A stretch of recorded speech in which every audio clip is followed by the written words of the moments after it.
All right, let's see. I got to sign into the YouTube, our YouTube family over there.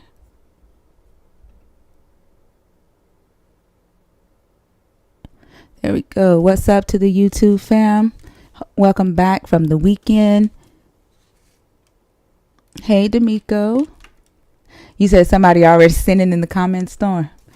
I want to know what makes them a sinner today, or what, like, because I think listening to other lives this weekend, I think a lot of what believers think are a sin, a lot of it don't actually have biblical evidence that it's a sin, or I believe that a lot of believers are convicting themselves based off of another human who is either like an early church father or their existing pastor or a former leader of theirs has told them is a sin.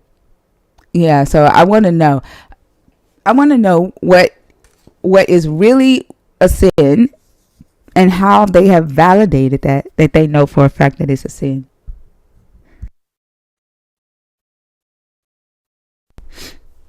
So hopefully we get some good. Let me see. Is one of the mods in here who could come do some announcements or something, so I can make me some coffee.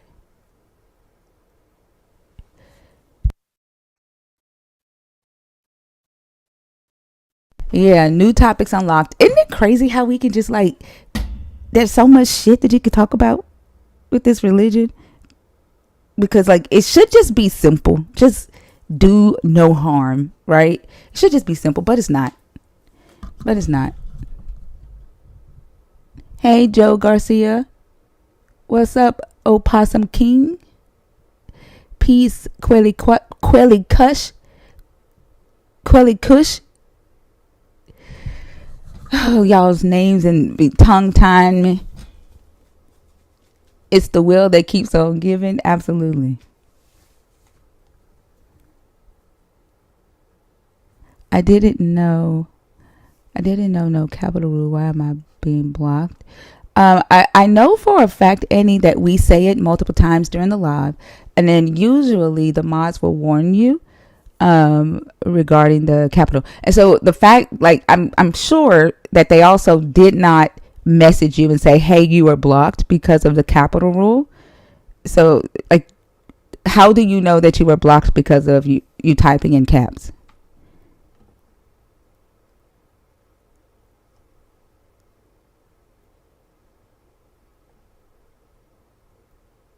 Right.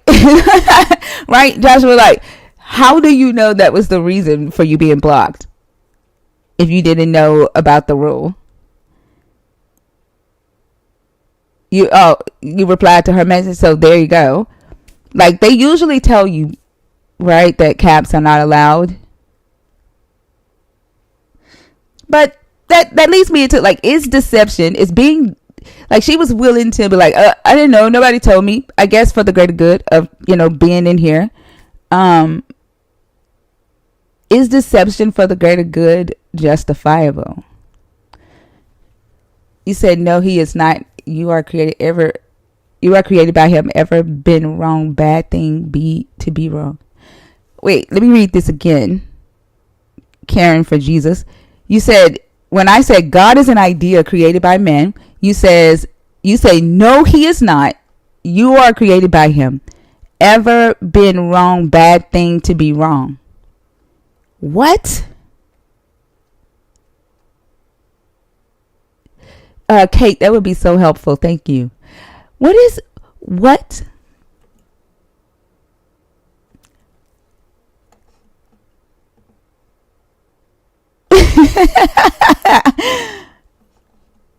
I don't know. Kate seems like she's afraid, of that question. I don't know. Hey, Kate. Hey, love, how are you? I'm good. How are you? Did you have a good weekend? Yeah, it was all right. Child, I need to lay off of the lives because I have to rest my voice because I'm getting some work done on my vocal cords, probably like Oh, okay. in a month, and you have to like get your vocal cords to like a certain level that the doctor is explaining. So I can't be just talking all the time no more. But Oh, okay. child, I'll be all right. How you been, baby?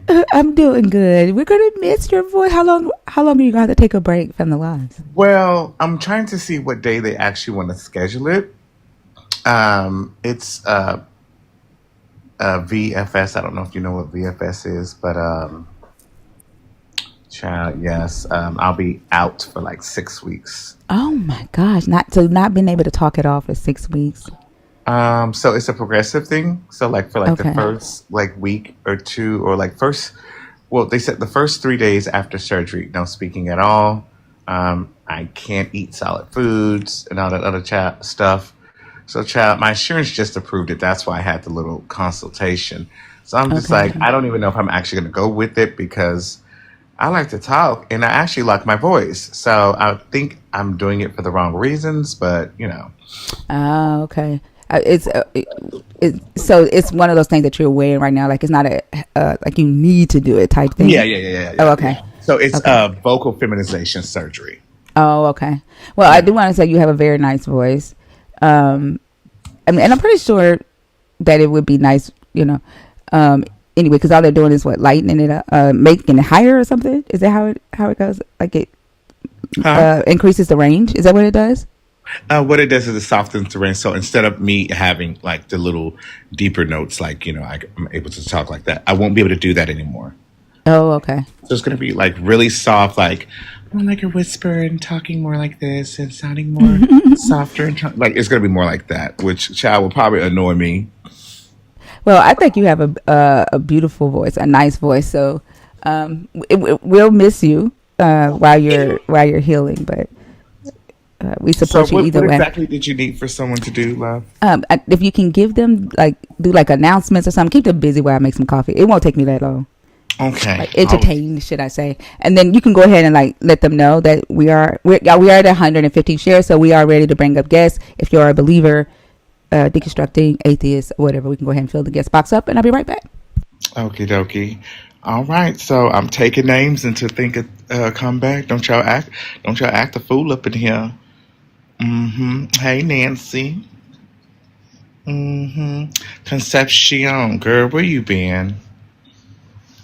I've been I've been missing you in my lives. I know my lives are not coming up on FYP. Thank you so much for that, Shy. The Haitian hipster, thank you. I'm doing good, Crystal Ray. I'm doing fine. I'm all right. Hey, Morio.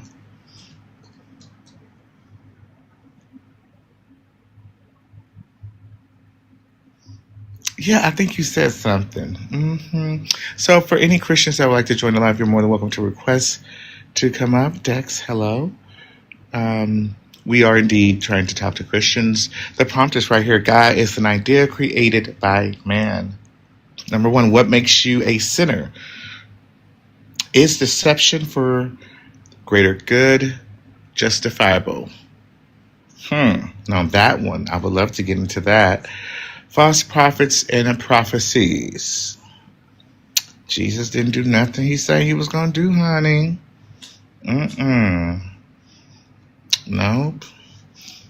And according to the prayers for my last live, I'm still waiting for my 34 million. Mm-hmm. Is deception for greater good justifiable? That was a really good question. Thinker put some thinking into that. Yeah, that's a good question. Because you have to realize and ask yourself, with the story of Genesis, God did indeed use deception. He told them that on the day that they do this, eat of this fruit, that they were surely unalive. That part. Oh, you're back. Yes, child, and they didn't go nowhere. Them folk didn't. Baby, Adam lived to 930 and didn't go nowhere. And y'all want to sit here and say that the serpent and, But and, and, and Lucifer is a liar. Lies, child. I never seen a lie Lucifer ever told. and then here's the thing, right? Like what the Bible, the word in Hebrew, that he used for deception. It's just basically saying that he deceived her by giving her knowledge, right? And saying that that's what caused her to think something different than what the God wanted, or to disobey this God. But if deception, like a lot of times when we talk to believers, they get on the stage and they justify deception. And they say, oh, it's okay because God, or it's okay because that was the plan, right? And so they justify deception for the greater good. Then if that's the case, then what makes what the serpent did wrong, right? They needed the knowledge of good and evil, right? So if you can justify your God's deceptive plan and call it holy, then the serpent didn't do shit wrong at all. Even if he did seduce her with knowledge, it's knowledge for the greater good. Right. I heard a fellow atheist, which I am an atheist, not sure, but I heard a fellow atheist say that Christians always redefine words when it comes to God, and they redefine their morality when it comes to God. Yeah, words definitely don't mean words, but I think that's because of the reinterpretation and the repurposing of the text. So words can't mean words. Like, in order for it to fit into different societies, like different ages of time, whatever they needed it to be at that time, that's what it became. And so that's why we see in today's time, like, hate means love. It doesn't mean hate. You know what I'm saying? Like, they need something that was written for a Greco-Roman audience who, at the time, like, children were not even human. Like, parents could stone their kids in Roman provinces. Men could sleep with whoever, like, men could commit adultery. Like, they had specific laws that allowed them to commit adultery, but if the woman that they slept with was the ones that got stoned. Right? So, like, this text was written during a time where that was the cultural norm. And so when they say hate, they fucking meant that shit. Right. Like, this was a time where people were killing for gods. You know, I've had that argument all the time when people say, well, he didn't really mean hate when he said hate your mother, father, brother, sister, saint, cousin, dog, cat, and yourself. He really didn't mean that. I said, okay, I have a question for you. Why is it that when he specifically says a word, you all change what he is saying? But then when someone else says something that God said, like God so loved, y'all go around telling us that he loves us, but God himself, Jesus, whatever you want to call him, because you know all y'all have a different meaning for him, he ain't never told you he loved you not one time in that book. Nor did your God. He never said he loved you. It didn't come out of his mouth. Someone else said it, but never came out of his mouth. And you come into my life trying to shove Jesus and love down my throat. He loves you, Kate. He loves you. Yeah, why he got to say it through them? You know what I'm saying? Like, that, I don't think they realize, like, when they come on here and they're trying to, like, prove his existence, right? And the very fact that the God doesn't just show up for them and say, hey, I'm here, and that's my child, or that's my homie. Like, he just sit there. If he is real, he's just sitting there watching them struggle, right, to prove his existence. Like, who the fuck? That's like having a spouse or a significant other, and you know, you telling everybody this your significant other, and they're like, man, dude, you ain't got no girlfriend, you ain't got no boyfriend. And you're like, yes, I do. He's such and such, and he's listening and hearing, and he or she never steps up. And he just sitting there watching you struggle, trying to tell people you ain't single. Thinker, one of my favorite things to do is to tell all the Christians who come to my live, I say, now I have a friend named Ralph, and I'll go into this elaborate monologue about Ralph, and I tell them that Ralph can walk on water, he can heal the sick, and he can do everything Jesus can do. And baby, they tell me I'm crazy, that man ain't real, he's imaginary. And I said, this is just like your Jesus, baby. Exactly. These are people that you can't, you're telling people that you can see about your imaginary friend that you can't see, that they need to believe in him. And if they don't, then they're going to be sent to the imaginary place where there's an imaginary enemy.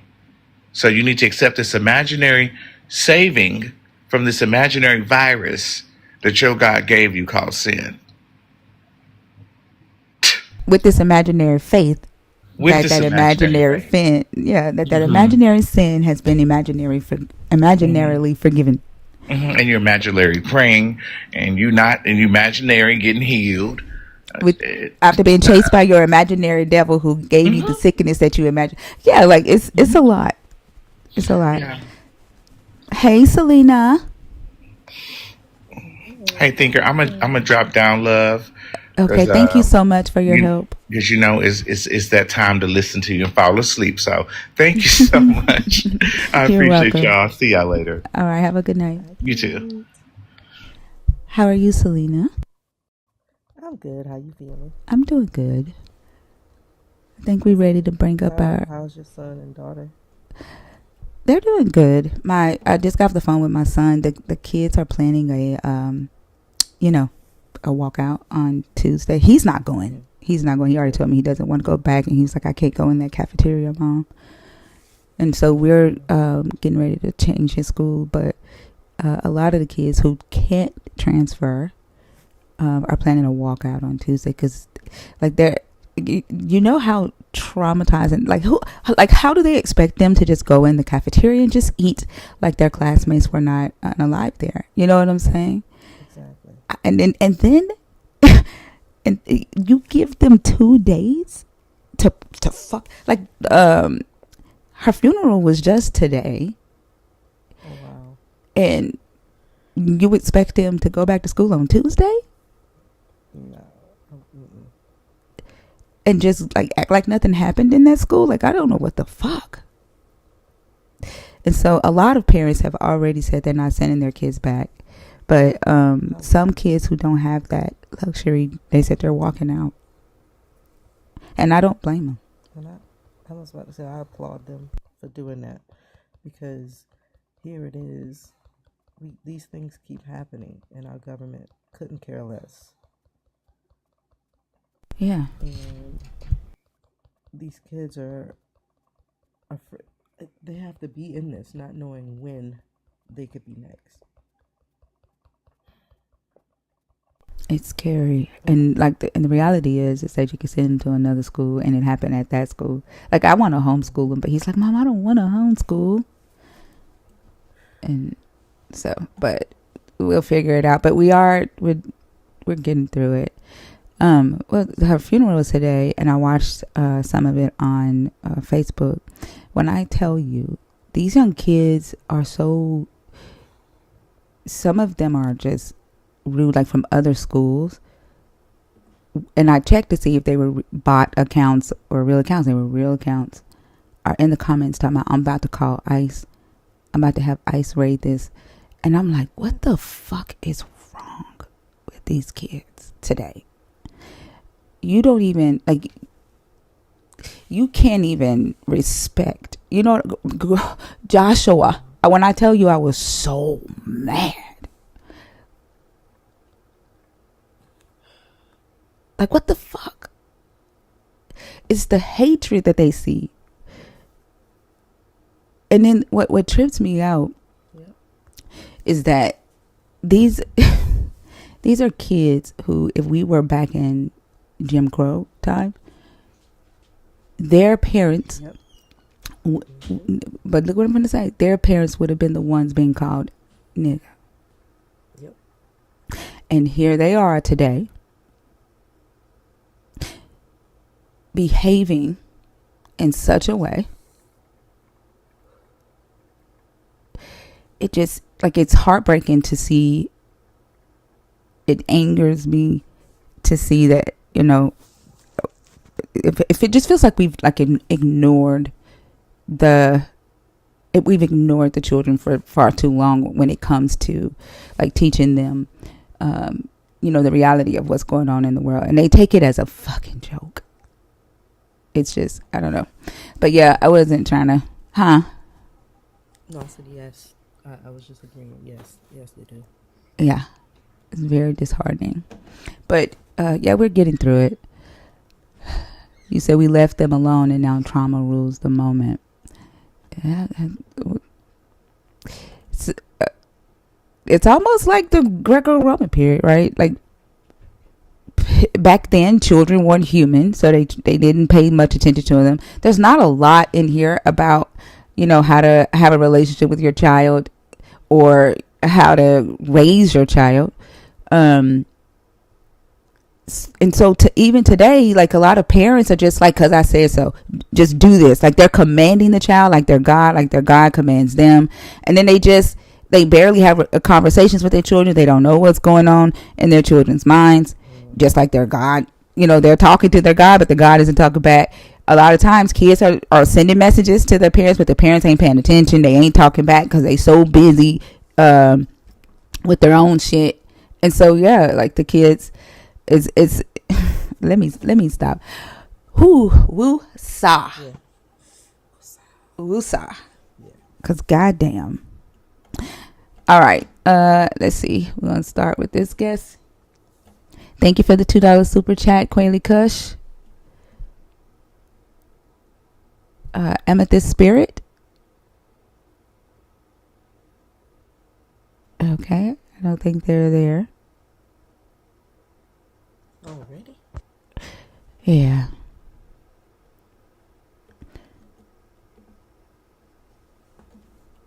You said nothing more important to me than them being happy and well-adjusted humans. Absolutely.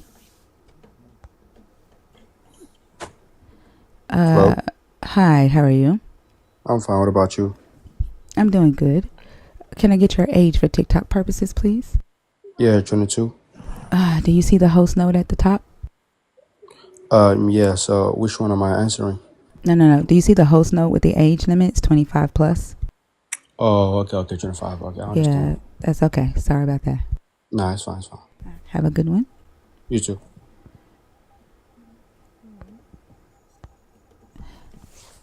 He was respectful. Yeah, he was very respectful. If you are a believer, or if you're deconstructing, or if you're an atheist, the guest box is open. Of course, if you're a nerd, the guest box is open. Also, if you are on YouTube and you want to call in, you can call in via Discord. I forgot to pin let me pin the Discord link. Give me just a second here. I haven't seen this dude since he got married. Like, he just got married and said, bye, y'all. Hey, first of all, Where you been? Like, you just been on a honeymoon for like months. listen. First of all, thank you. Number one. Number two, and it's good to know I missed to some degree. Yeah. Nah, what happened was, I just had a whole lot of changes in my life, so I haven't been able to tap in as much as I wanted to. You know what I mean? But yeah, I'm still a nerd. It's still in my bio. I'm still a fish, and it's still in my bio, man. Y'all, my community. I rock with y'all heavy, man. It's always good to see y'all pop up, especially. That's what's up. Yeah, we definitely miss you. So, how are things going? Oh man, everything is everything. It's just a lot. You know what I mean?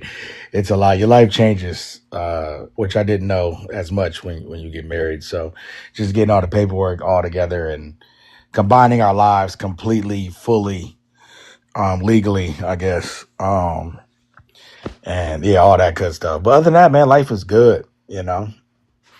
That's How, what's up. That's how what's y'all up. been? We've been here, doing the same thing. The community is growing. Getting into deeper and deeper conversations. Went through the whole TikTok thing. Still waiting and watching. But now we're streaming on YouTube. Gotcha. Okay. Reaching more people. About to do the Atheist Experience thing. One of their shows over With Matt, there. with Matt? No, I'm not at that level yet. So, Oh, they okay. start you out, like, they have 4 different shows, and so they start you out, on one of the other shows first to see Oh how man, people warm up to you, and you then you and Matt yeah, went crazy. Excuse me. uh, You and Matt we go crazy, though. I ain't gonna lie to you. I rock with Matt. Matt hilarious, homie. yeah. I think that I would even be too much for Matt. Like, as far as like I don't know if like my cursing to the, not like, I don't know what I'm trying to Because say, but Matt on the Atheist Experience, he'll get at you. You know what I mean? He'll call you every name in the book besides Jesus himself. So I think But I yeah, think but that, has he ever told a Christian who says that you need God because of the feeling that he needs to try having sex with a man because of the feeling? Like, does he go that? no, I See, don't and think I've that's what heard I'm him say saying. I that. think I might be a little bit too much. I think I might be a little bit too much. And so I was telling them, I was like, do I have to like censor myself? And they was like, nope. I was like, okay. Yeah, I know a lot of people who are on the atheist experience that I've seen. I haven't watched all their content, but I've seen enough of a decent amount of it. A lot of them are very, very like chill or very like dismissive in their responses. I know Matt's a little more head on. I know you're as pinpoint as it gets, but I'm super excited for that. That's super dope. Well, thank you. So I won't be on the atheist experience yet. So I don't know if I can even say the name of the shows that they're having me start out on.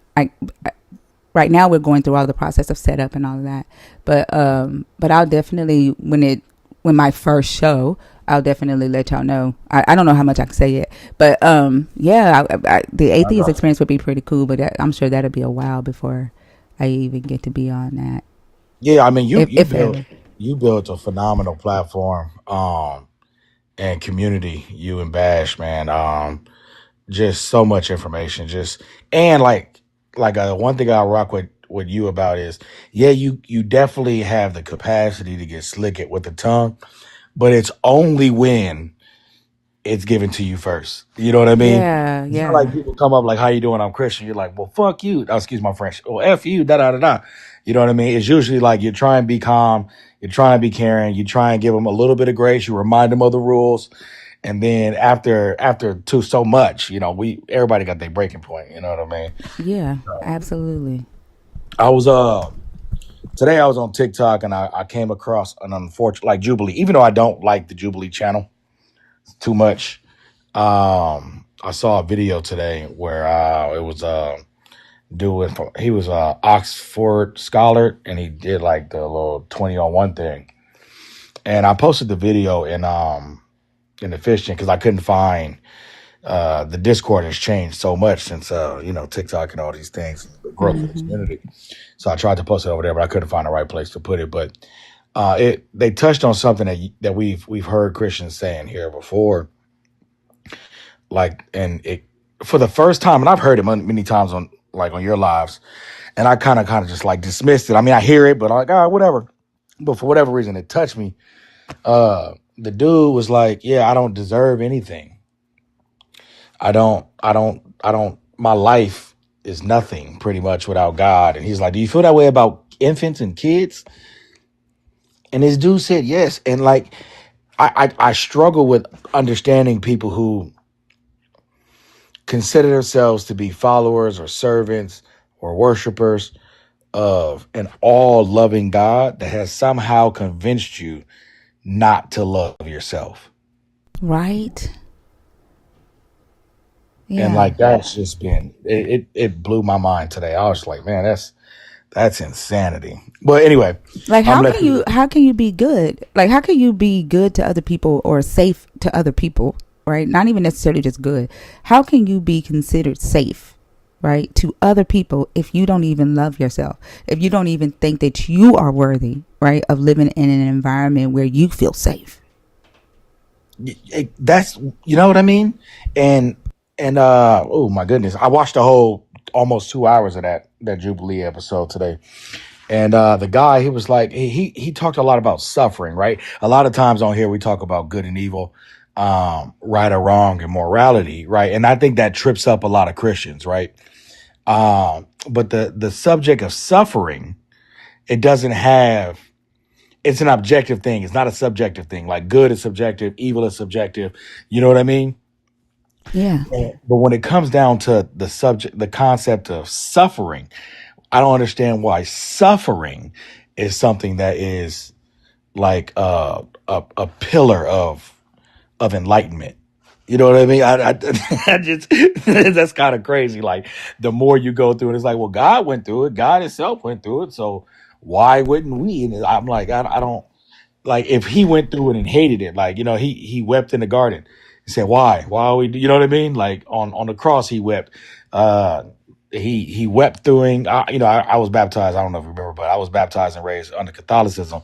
So going through your steps or whatever, you talk about the 12 steps of the cross. You know what I mean?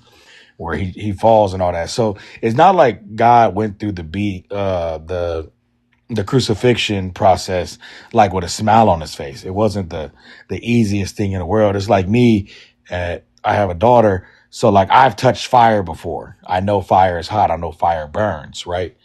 Um, I don't. I don't want that for her. You know what I mean? If I see her getting close to a flame or something too hot, like my job is, I feel my duty, my obligation is to not to allow her to learn the lesson without the experience.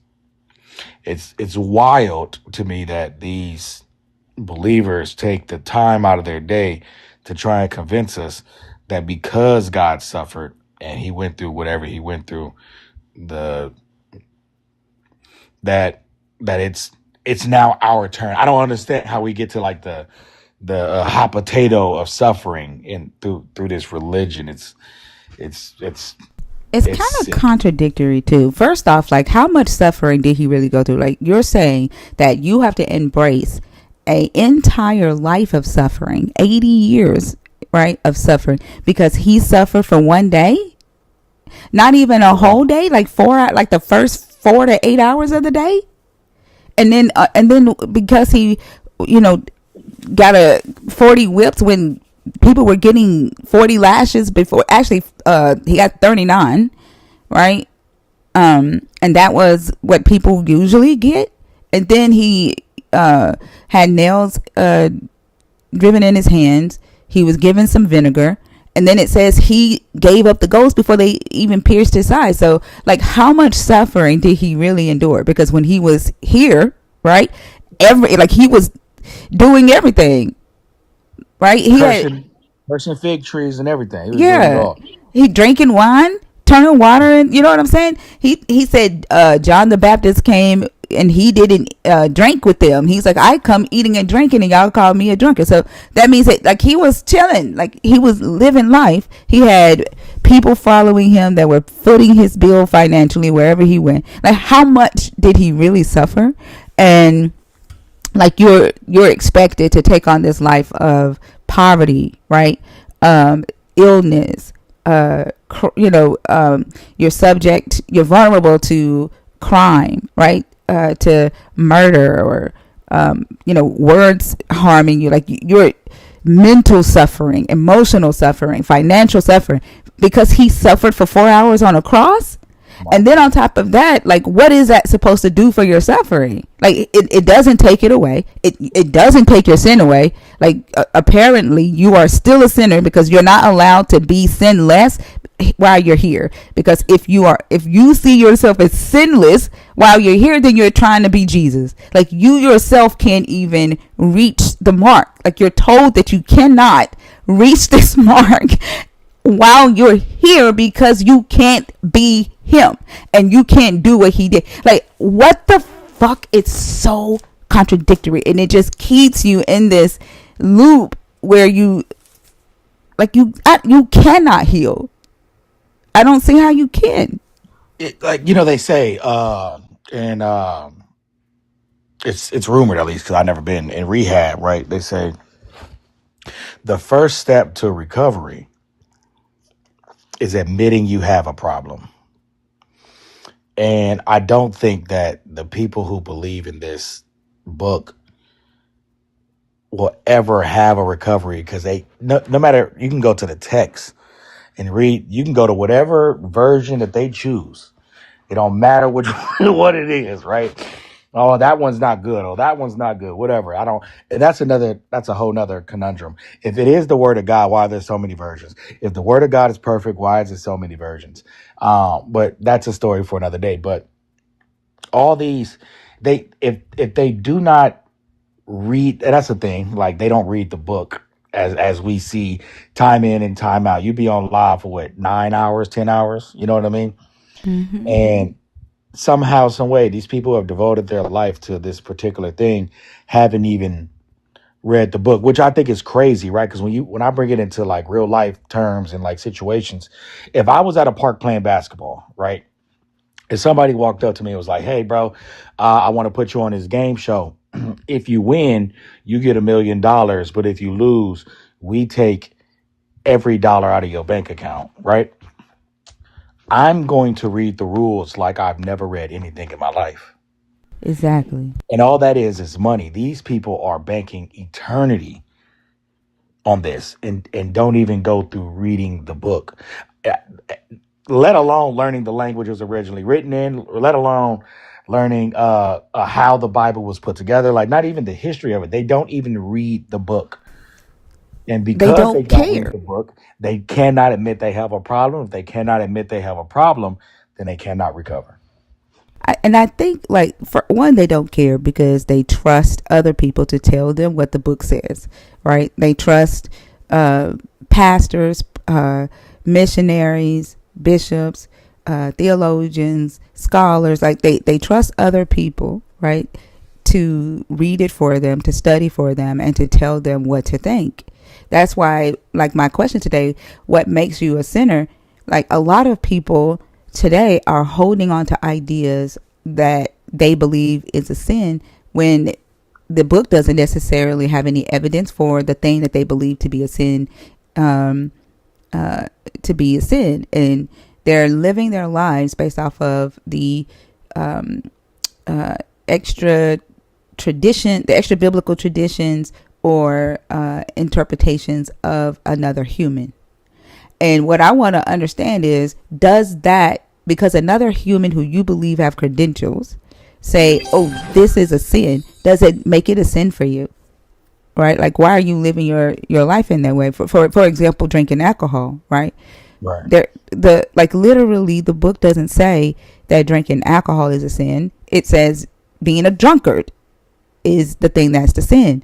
And so today, a Christian will say that if you drink, that you're a sinner or you're of the devil. But that's a man-made idea. Premarital sex, man-made. Further developed by the Catholic Church. Gambling, right? Like a lot of these things. Masturbation. That, like, they take the story of Tamar and Onan, Mhm. like, I don't want to, put my seed in her. They take that and they say, oh, it's a sin to masturbate. No, it's not. Like, the book doesn't say it.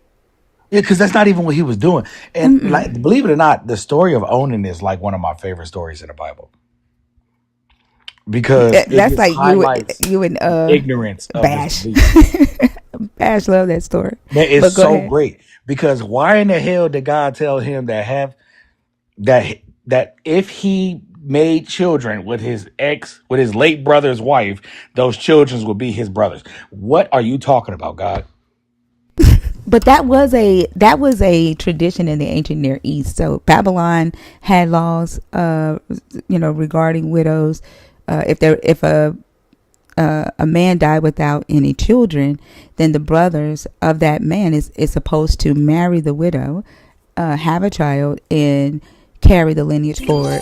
I think in Egypt, the brothers just supposed to take care of the widow. So, like, they had, like, these laws were in the ancient Near East. But I think the way this God did it, this God was more so worried about ancestral land rights, right? Like, making sure that the Israel line went forward with land, being able to claim land. Does that make sense? And Yeah. so, yeah, that's why he went as far. Because I don't think, and let me take that back. There in Babylon, the father-in-law did marry the widow, and I don't know if he was required to put a seed in her, but the father-in-law was required to marry his son's wife so that she would continue to be taken care of. But here, the God wanted the brothers to do it for land rights, and so because Onan refused to do it, he went as far as killing him. Now, here's the crazy part: there is when he gives the laws to Moses, there is no I don't know how to say this word, levirate or levirate. I don't know which one is the right way to say it. Bash said it different today on live, but there's no levirate law in the Mosaic law until Deuteronomy, right? Until the reforms of Josiah. This is the first time, and the punishment for not doing it. Have you heard what the punishment is for not No, doing? but please enlighten me. The widow is to drag the brother before the elders, right, and say this man won't do his brotherly duty for his husband. He has like, she's to take off his sandal, which you know what that means. Like, she's to take his sandal off his feet, so we know that feet. You know what feet mean. Yeah, and she's to spit in his face, right? And so I did research, because I'm like, what is the sandal, taking the sandal off the foot? Like, I had to understand it.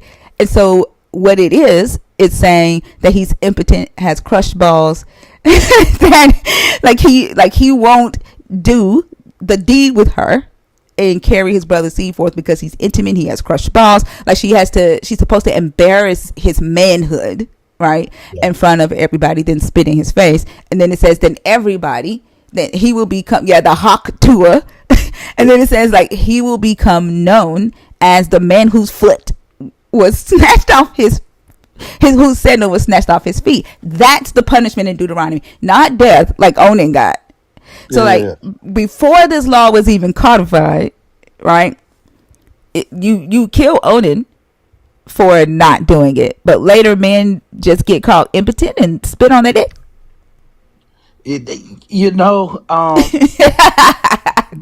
ain't gonna lie, man. I was telling my coworkers this the other day. I was like, there's two things that I believe that you need in your life if you want to get rid of TV.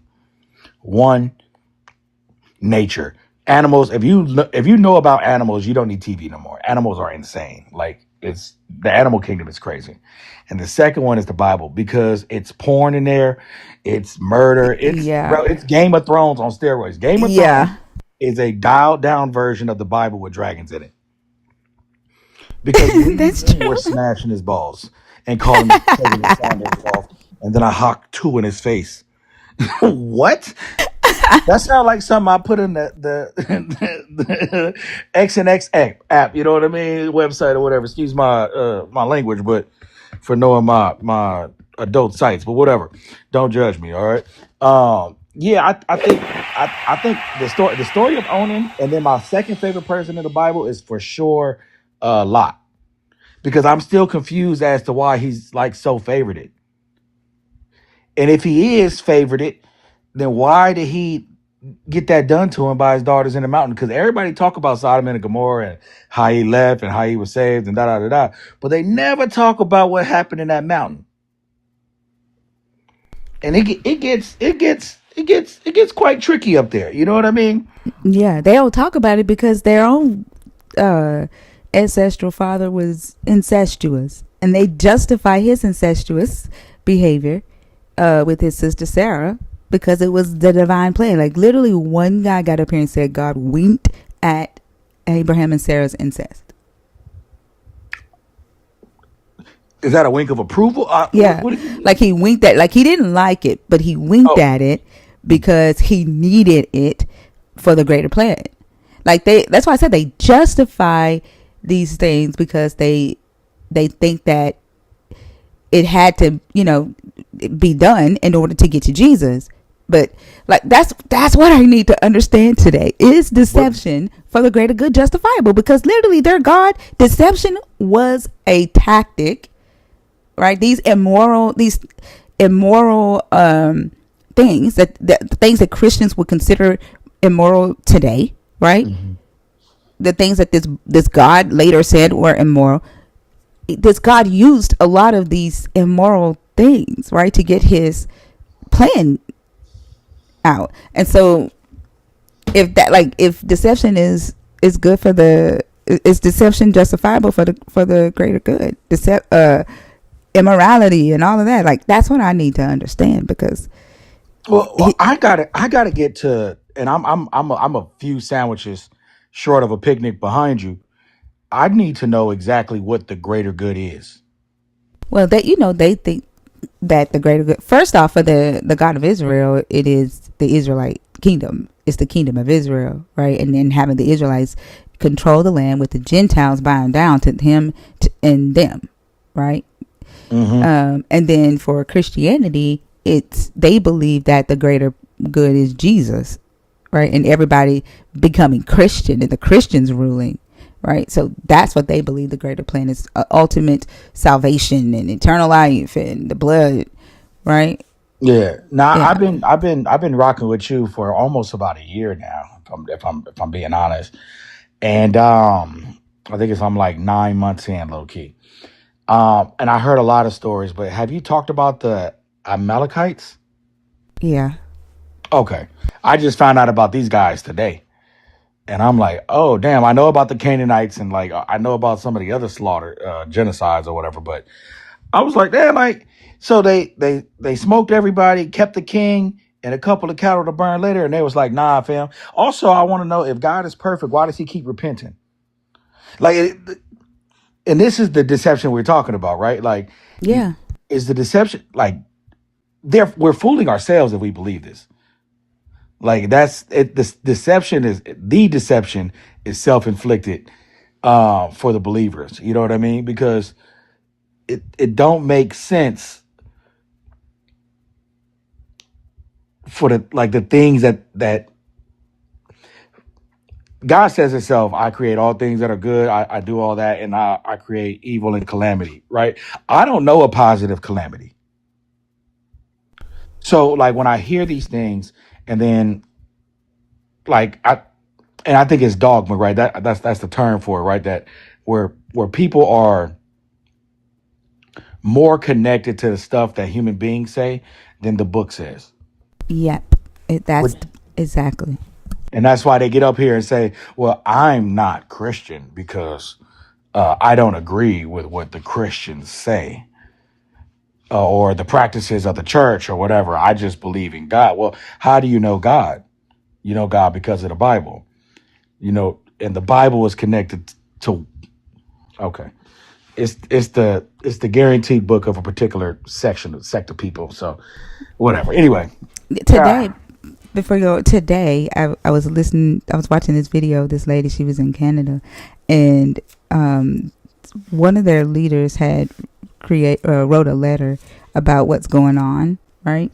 And in the letter, in response to it, she said that America has allowed uh, the crimes of DJT, right? mhm. Because to get to a greater goal, right? It's like those that with all the money have overlooked, they've paid to overlook the crimes of him, and they've done things of crimes unimaginable to get to the bigger picture. And we all know what that bigger picture is. It's like they're trying to rewrite the Constitution, right? They're trying to establish a Christian nationalist state. And so when that's what I mean when I say that, like they're willing. If we look at Abraham and the Abimelech story and how they'll say Abimelech didn't deceive, Abraham didn't deceive Abimelech. He didn't lie to Abimelech. He just didn't tell him that Sarah was his wife, right? And he had to do this because he was scared. Like they justify the deception there. And then they justify why their God was willing to harm the innocent and those acting in integrity. Why for Abimelech to have to go to the one who put him in danger, the one who deceived, to ask to be healed, right? They are okay with that, and they don't see anything wrong with that. That's the same thing we see with what's happening in the world today. They're willing to overlook the things that he has done, the Yeah. things that he said he was going to do, the things that he and his cabinet are doing now, because they think that he's chosen by God. Like they think that this God chose him to be the leader. And so it's the same damn thing. And then the people who are pulling the strings, which we know who that group is, right? Mhm. Who's pulling the strings? They bank on that. They know the strategy. It's in the freaking book. They bank on that strategy and they used it and they executed it to the fucking T. They say, those who forget the past are doomed to repeat it, and like Mm-hmm. that's what we're dealing with. Like we've seen the playbook through every major leader of atrocities across the world. The playbook is very similar. Um, it's it's divide and conquer, divide the nation, conquer the nation, right? Incite um, violence by through separation, right? So we separate the people. We put one person as a superior, the other person as an inferior, not because of in today's day and age, not because of necessarily race, right? But like I don't want to say like fabricated deeds, right? Like and that's just it's crazy. And I was looking at, I'm African American, so uh I feel like they failed putting us back to where they wanted us, and they're trying to go about it through the undocumented immigrants, right? They're using that to Mm-hmm. fearmonger to get that passed, right, which is still the 14th Amendment, right? Get rid of birthright citizenship and all that to illegitimize our claims and our rights and all that other stuff. But it's and on all this under the guise of being a Christian nation. Like America is supposed to be a Christian nation. You know what I mean? Yes, we're open to all religions, like freedom of a religion, but like I don't think we've ever had a Muslim president. I don't think we've ever had a Buddhist president, right? Like it's always They've always been Christian. Christian. Yeah, so Or claimed to be. Let me say that. They've or claimed to be Christian. well, when you read the book, they might just be spot on Christian.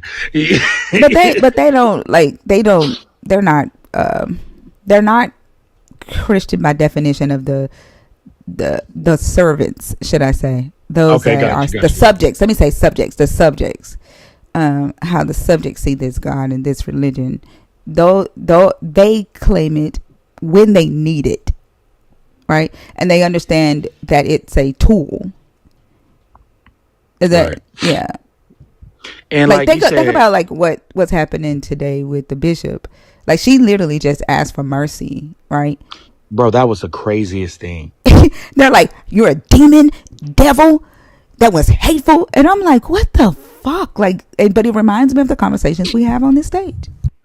Because I've learned, and I think we should all get together, our community, and just create a brand new dictionary, right? Because obviously words don't mean words that we know. Like they have completely different definitions to Christians and believers. Because since when did asking for mercy make you evil? And then they'll say he's a merciful and just God. They will say he's a merciful and just God, but asking for mercy from a human is evil. That's the thing. Like the way they're responding is as if he is like she asked God himself. You know what I'm saying? Yeah, 100%. Yeah. And like the top of this, God is an idea created by man. That's my new thing. I be telling people instead of debating them about the Bible. I just tell them like, I like your God, the God you believe in. I Mm-hmm. like him. Yeah. Yeah, all of them, all the gods that people come up here and talk about. Those are cool gods. That nigga, I mean, he don't do nothing wrong. You know what I mean? He love everybody. He here to save us. Like the God that people have created outside of the Bible, separate of the Bible, is he dope. You know what I mean? I almost want to believe in him. It's just not the one that actually is depicted in the scriptures and through the text. That dude is diabolical. You know what I mean? But the one that the first Christian that come up here, I bet his God gonna be great. I bet it. I'm willing to bet it.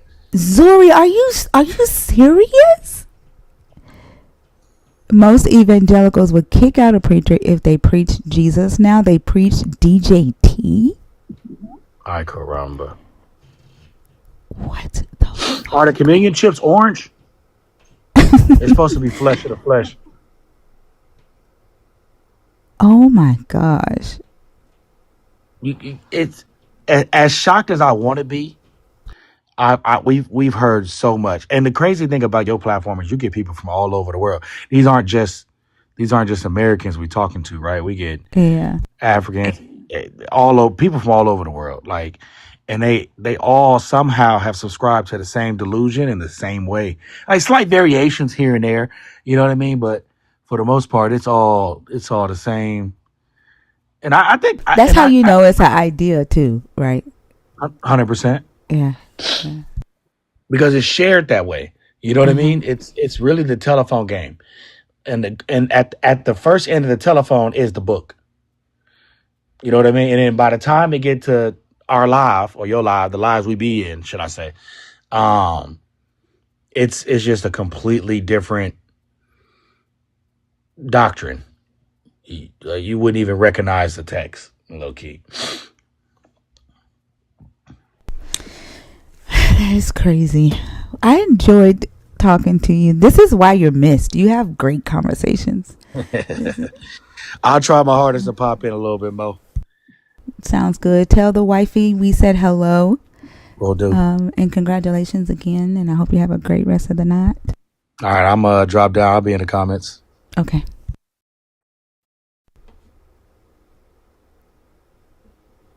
Selena, can you do me a favor, bring up the next person? I gotta do something. I'll be right back.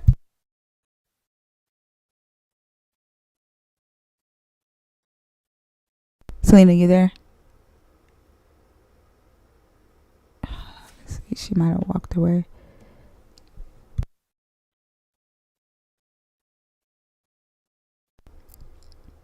Yeah, he always have great conversations. Give me just 1 second. Selena.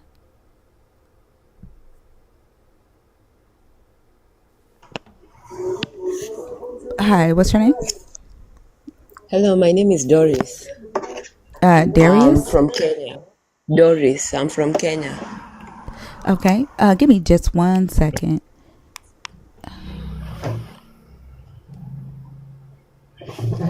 Hey, Mezzo. Hey, I'll cover for you if you want to. Thank you so much. I appreciate you. Sorry, so you're Darius, you said your name was? Doris. Oh, Doris. I did the same thing she did. She messed me up. That happens sometimes. What is your what's your position here? Are you a believer and deconstructing, or are you an atheist? Well, I believe in Africa traditional spirituality. I'm actually from Kenya. So I'm not a Christian. I'm not an atheist. It's very likely that this conversation won't be right for you. Usually the people that we speak to up here are either Christians or people who were raised Christian or used to believe Christian, in that kind of a fashion, because we're talking about the Bible specifically. Do you believe in the God from the Bible? I was born a Christian. My grandfather was a pastor. I was raised in the church. I decided to move to African traditional spirituality. So I don't know. I think That's cool. How long ago did you do that? Like 2 years, 3 years ago, 2 or 3 years ago. Oh, that's kind of But fascinating. all along I've been raised a Christian, and what I can say is like the experience here, like what the other guy said before he left. Sorry, I forgot his name. But about delusion of Christianity, it happened everywhere, not only in America but also in Africa. Oh yeah, There's many people who are killed to be Christians. Many Africans were killed to become Christians. People were told so that their land can be stolen by missionaries and colonialists. So, and they told us to read the Bible and be silent to injustice. So, yeah. Was it for you? Was it reading the Bible that led you away from it, or what was it that kind of turned you away from Christianity? What turned me is, first of all, I remember there was something that I really wanted, and I prayed over it for a long time, for 7. I even went around the church, and I never got it. And then, I realized that it's like it's written. Most of the stories are mostly like African stories, but twisted in some way to be. There are changes. Like for example, if you there's something that they mention about I'm sorry. brother and brothers. Most of the stories, One the second, Bible Doris. stories. Yeah, Uh, yeah, okay. yeah, I think she's an African spiritualist. I wasn't sure if you wanted to. She used to be a Christian, and a few years ago she kind of converted to African spiritualism. And so she was kind of just talking about how they, used to give versions of the Bible that had like the words were changed in a way where they were kind of the stories would fit her culture a little bit more as a way to kind of like indoctrinate people. And Oh I don't know if wow. it's quite right for your live or not, but I have no way of dropping people or bringing them up, so I just let it Okay. ride. Okay, well, I appreciate you. If she's not a nerd, unfortunately, although that is interesting because I didn't know that they changed the Bible to match African culture. If she's not a nerd, we can't go into your deconstruction story. Did you pick a topic? Like, are you tying it to a topic that's on the screen? Yes, I Uh, am tying it to that which topic did you actually. tie it to? I was tying it to the concept of what makes you a sinner.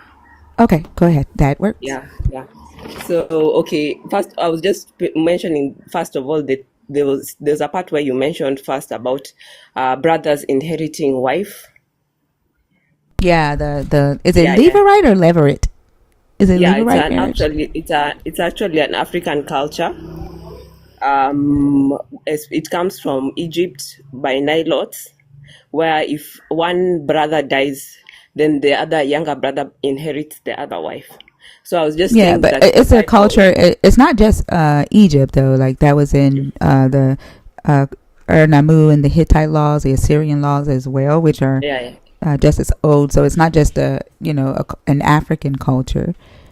Uh-huh. I want to make sure like we don't paint the picture that this book is African history, right? Okay, okay, And okay, just because we may see things that are that were in African culture, but that doesn't mean that it was just African culture. A lot of this book okay, has a lot of the ancient Near Eastern things that they shared, right? Oral traditions that they shared, practices that they shared, laws that they shared in it. okay. Yeah, sorry for steering it towards that. Anyway, so we go back to the sinner. So the about what makes you a sinner. So according to the Bible, it says that everyone is born a sinner.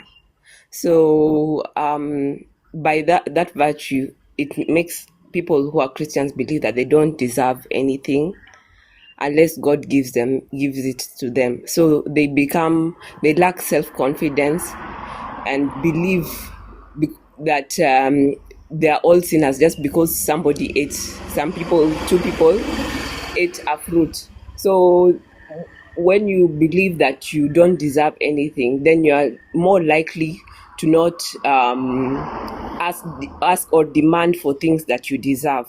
So that means turning the other cheek, which is what, like, if you look at it like across, like I was tying it towards what I was saying about uh, our land being stolen as Africans, or maybe even slavery in American context, because you don't deserve anything according to the Bible, then you're more willing to take up bad treatment or suffering.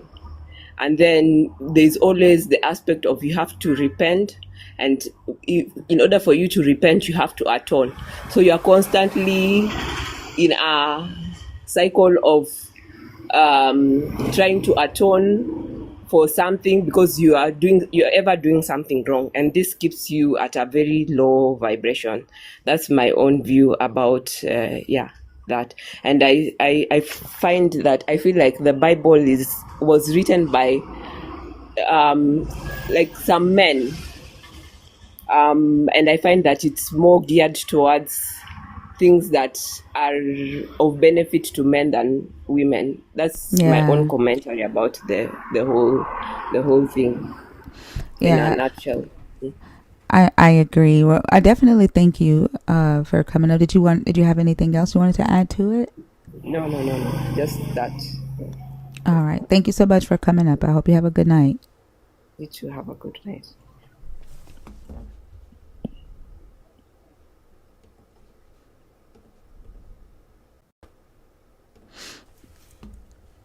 Let's see who's next.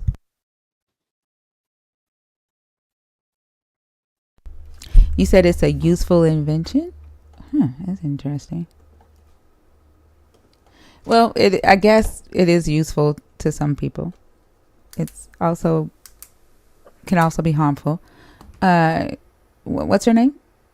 Kingdom what? Kingdom Cuts is just a name of my barbershop. Oh, okay. But I want 1 second. Can I get your age for TikTok purposes, please? I'm 28. Okay. And are you a believer of the God of the Bible? I am a follower of Jesus Christ. Okay. And which topic did you want to discuss from the post? God is an idea created by man. Okay. What are your thoughts on that? Well, a little bit of my background, right? We don't need that. I don't need that. I don't need your background. Like what? Like I'm very. I'm sorry. Hold on. Wait. 1 second. I don't want you to monologue. I don't need your background. The focus is on the God being the idea. Well, the reason I'm telling you this, right, is because you tell me how God is an idea, or the reason you believe God is just an idea. What does your background have to do with whether this God is an idea? Like, did you create? Like, are you the one who created the idea? No, of course not. But the reason I can give you my background is because in order to understand why I believe the way that I do, but you have to understand where I came from. I don't care about where you came from. Like, it's not going to change the fact that your God is an idea created by man. Where you came from isn't going to change the fact that when the next Christian gets up here, they're going to have a different idea about this God. You like, and that you can't, and that hold on. Do not talk over me. Your voice is not more important than mine. Okay. Of course not. We're exactly. So don't talk. No, you're not equal with me in here. Why not? Don't talk because I can do this. Right? You can't. You can't do that to me. I could also drop you. I would rather not do that. I would rather have a civil conversation. Right? I'm not going to talk over you, so don't talk over me. Okay? Are you there? So can I tell you why I believe in God? No. Wait. Yes, that. I don't need your background. Well, that's part of why I believe in God. I didn't ask you why. Like, do you understand the topic is the creation of your God? Like, stop talking while I'm talking. God damn. That's the last time, and then I'm going to drop you. You just asked me a question. I wasn't even finished. Like, goddamn, like this, the very fact that many of you that believe in this God don't know how to have conversations, and y'all are adults. You're adults, and you don't know how to not talk when there's sound coming out of somebody else's mouth. And then this is why I also think that a lot of y'all are confused. Like, you think you know what the person's going to say, and then you start talking. Like, you don't even wait for understanding. You don't wait. You don't ponder anything before you speak. Before you open your mouth, you just start talking. Like, the topic says God is an idea created by man. Right? Where you came from is not going to change that for anybody. Whatever supernatural experiences you believe you've had with this God does not change that for anybody, because the next Christian that comes on this stage will have a very different experience. So can I tell you about my experience though? I don't care about your experience. The topic is that he's an idea. That's the topic. Like, can you engage with that? But he's not just an idea, and I'm here to combat that belief that he's just an idea. Where do you see the word just? I'm here to say that he is real and he is alive, and he is the only reason that we are actually breathing, that you have the ability to think, that you have the ability to wake up, and the sun rises and sets at the times that it does, the seasons happens, the children give birth, and scientists can't even explain how a child is still truly born and formed. Children give birth? And scientists can't explain how children are formed?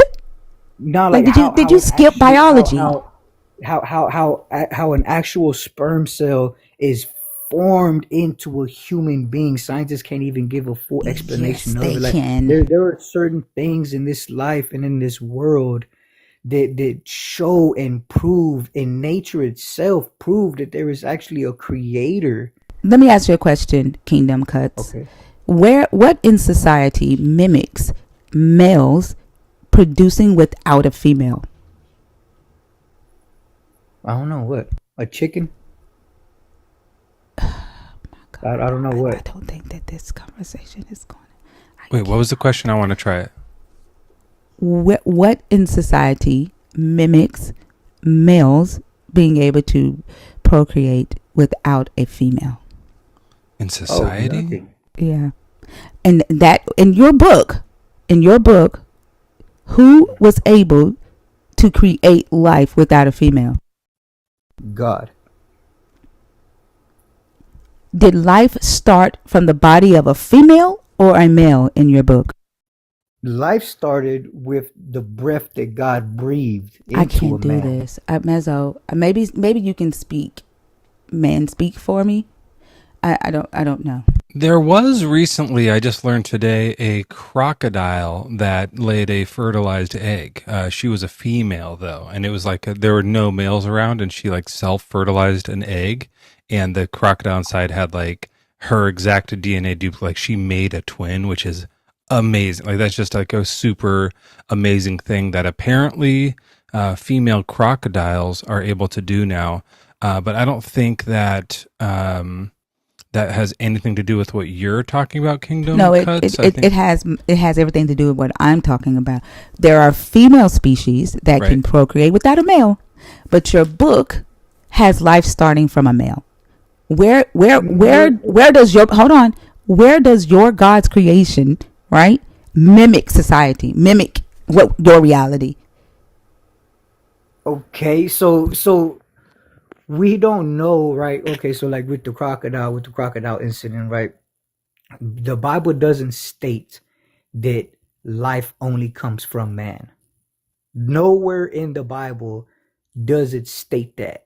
Now, people can get their own beliefs because of what they read and like misinterpretation. But hey, nobody. You keep adding words in. I'm gonna help you. Stop adding in just and stop adding in only. Okay. Nobody said those words.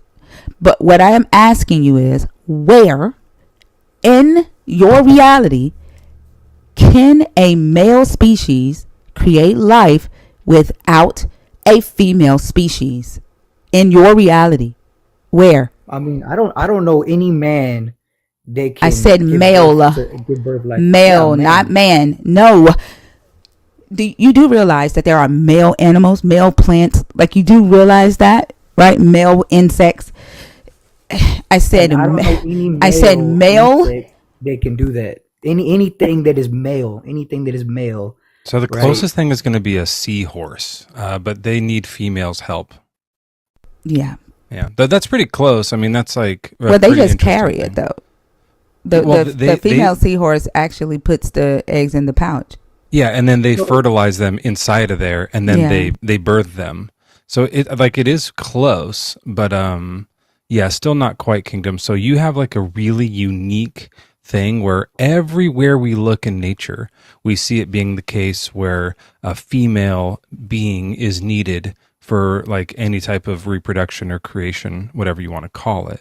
And then so when you have this idea that there's this male God being who did it, it's a little bit we have to be a bit skeptical of that, right? So this idea to bring back to what Thinker was originally saying. Don't interrupt. This idea goes back to this idea of God being created by man, which maybe that is the one thing that was created solely by men, which was God, perhaps. But when a long time ago, some people started talking about God, not just your God, but all kinds of different gods, right? You know that there was like all kinds of other gods a long Yeah, time there's ago. all types. Yeah, Yeah. yeah. So that's kind of what we're talking about is back then we're saying humans created the idea of God.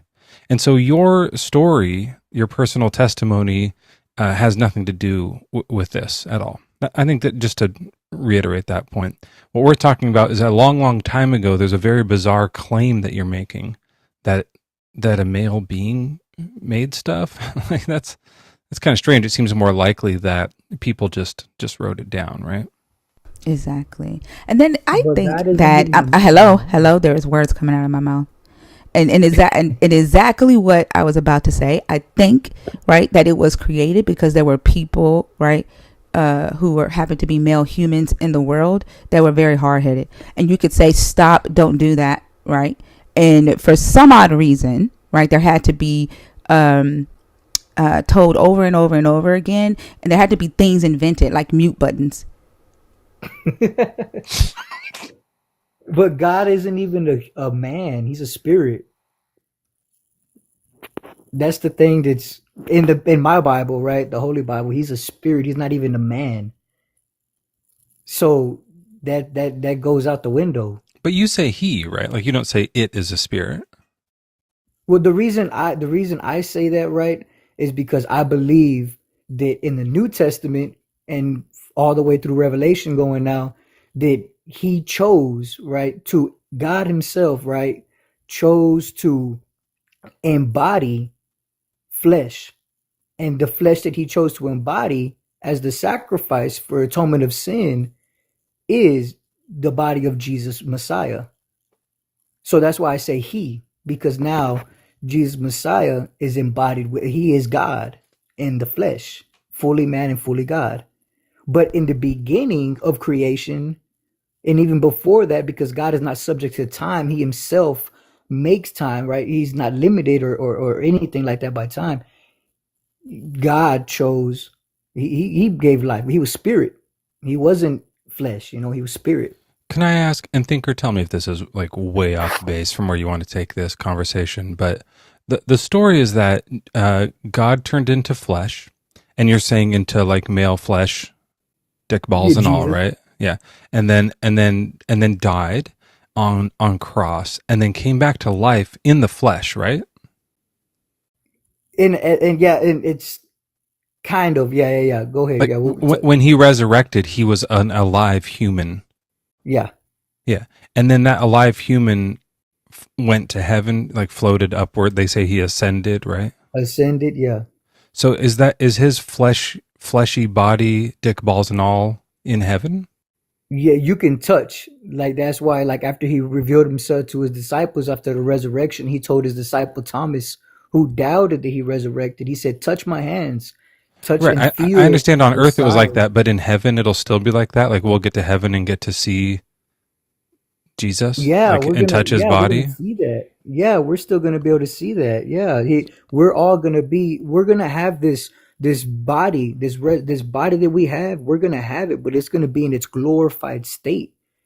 You know what I Yeah. This mean? That's what book it talks literally about in the says that you Bible. don't know. This book says that you're not, and it's going to be a different body. Doesn't say it's going to be the What? body that you have right now. Does not say that. Well, it's gonna be fully. It's gonna say the corruptible is gonna put on the And it says you incorruptible. don't know what it's going to look like. It literally says Well, that. Jesus tells us that the same resurrection he resurrected with, we're gonna resurrect with it. He then The he same he thing. wasn't talking about the body when he said that. And as a matter Hmm. of fact, like this is how I know too. And I'm sorry, Mezzo, I'm finna pass it back to you. But No, this no. is how I know too. Like this is an idea because literally when he first showed to the women, they didn't know who he was. He was obviously in a different body.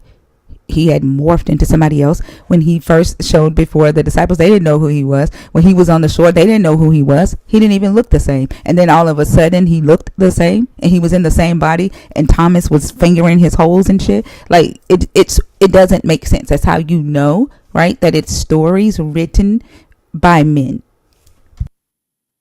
I love that part where he shape shifts. Like I remember when I read that in Alive, and I was looking for something else, and I read over in Alive, and I was like, "The what?" Like they saw him, but he was someone else. Like he just shape shifted after. They clearly had a stunt double, right? Like that's what's Exactly. happening. The thing about it is, right, is right before they came to the revelation of who he was, there was something that he did personally with them because they were still limited in their human flesh, in their human form, to be able to realize and see who he was until he broke bread with them on the road to Emmaus to the two disciples, or the same miracle that he did with Peter and the disciples in the beginning when he called them. He told them, cast your net onto the other side of the boat, and you're gonna get all these fish, right? I'm paraphrasing. And then when he resurrected, they were fishing, and then he did the same exact miracle, and then that's when they were like, oh, this is who he is, right? It was by his works that they saw, and then their eyes were opened, and by his works they remembered who he was. It came to Was him, his right? face all cut up after? Did they mention that? Nah, he wasn't. The only They thing that just was did there the was hand the holes. They didn't scars. show. Did they show the lashes on the back and stuff? Well, it doesn't say that. It just says that when it I'm talks asking about you. the I don't read. scars. I don't actually read the Bible. I think it's stupid. But like maybe Thinker, you would know. Like I know he showed the hand holes, but because he was also had the crown of thorns. Like was his forehead cut up? It I doesn't hope say that that. It just says that he showed it just the showed his nails, the hands holes on his hands, and the and piercing his of his piercing side. of side. It's weird that he kept some of the wounds, but not all of Right. them. That's kind of Exactly. strange. Well, it's Hmm. not to say that he kept those and didn't keep those. It's just that whoever was writing, right, like the book of John wrote it, Matthew wrote it, Mark wrote these things that I get they just didn't put that in. Yeah. So You I know, always like thought like going back to this like body husk thing that I was talking about is like he would ascend in his physical form, and then like 2 miles up, straight up into the sky, he would have realized like, oh, I don't need this, and just like dropped his body off and continued on as a spirit, and like somewhere in the ocean, like a rocket ship falls, just like his corpse would just splash down in to the water or something like that. But you're saying, Kingdom, that like he'll be up in heaven naked, we'll be able to like feel his holes and I everything. don't think he's gonna be naked, Why not? right? But I really Do you think don't that he's know. ashamed like Adam and Eve were? Of course not. Of course Yeah, I not. know. Why He's would he be like ashamed? wearing clothes is a fleshly, humanly thing, but not that's for sinners, not for gods. Well, we're not. Well, Adam and Eve weren't wear. They were male and female, and they didn't wear clothes in the garden. Right, until what? Until they sinned. Okay, yeah, Yeah, did okay. Jesus sin? Of course not. Yeah, then he's going to be naked up there, and we're going to all get to get a good look at it and see what he's working with. But you know what? Even if it was like that, we would be so pure already. We'd be fully pure that we wouldn't have the perversion of, oh, dang, look at that dick, or dang, look at her tits. Like If I get up there and you're there, just give me a wink so that we know that like that we're looking at it. All right. well, But do I y'all know who you hate are, sex that right? much? So I Like, would. I'd be like, hey, hello, man, I hello. told you he was real. We made it. God damn. I tell you that. You know what I mean? Shut Like, the fuck up. God Sorry, I damn. set him off with the dick stuff. He really liked it. He had a Goodness gracious. I just want to know. I don't unmute yourself if I mute you, please. I just want to know if y'all hate sex that much that you are looking forward to being in eternity without sex. naked but without sex. Such a waste. Yeah. I actually love sex, so no, you know what I mean. I'm not. I don't see anywhere in the Bible where it says that we're not gonna have sex. I don't Good see for anywhere you. where it says that Good for you. we're going to. Wait, It wait, doesn't wait. say Hold anything on. like that. Jesus says there's no marriage in heaven, so y'all just gonna be fornicating? Like fornication is gonna be okay in heaven? Is that what it is? Is one for all, Oh, free for that's a all? good. That's a good point. That's a good point. And well, I guess we're not gonna be having sex, you know. But Thinker. He had him. I He mean, was ready to hook up, and now he turned him back around off of I'm it. just trying to nah. figure out. He Like was there's good no. to go. Well, I have two little boys, right? And I'm also married. I'm engaged right now, so I'm all for sex. You know what I mean?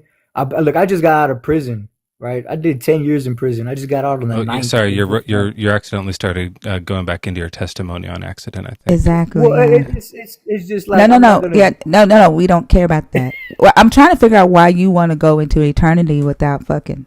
Like, what are you gonna do for eternity? Like, you can't fuck, right? There's no TV. What else?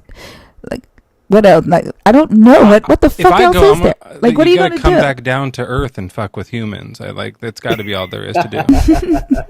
Well, the humans will be. Maybe they get to go to hell and like I don't know, fuck with the people in hell. Like, what are y'all gonna do?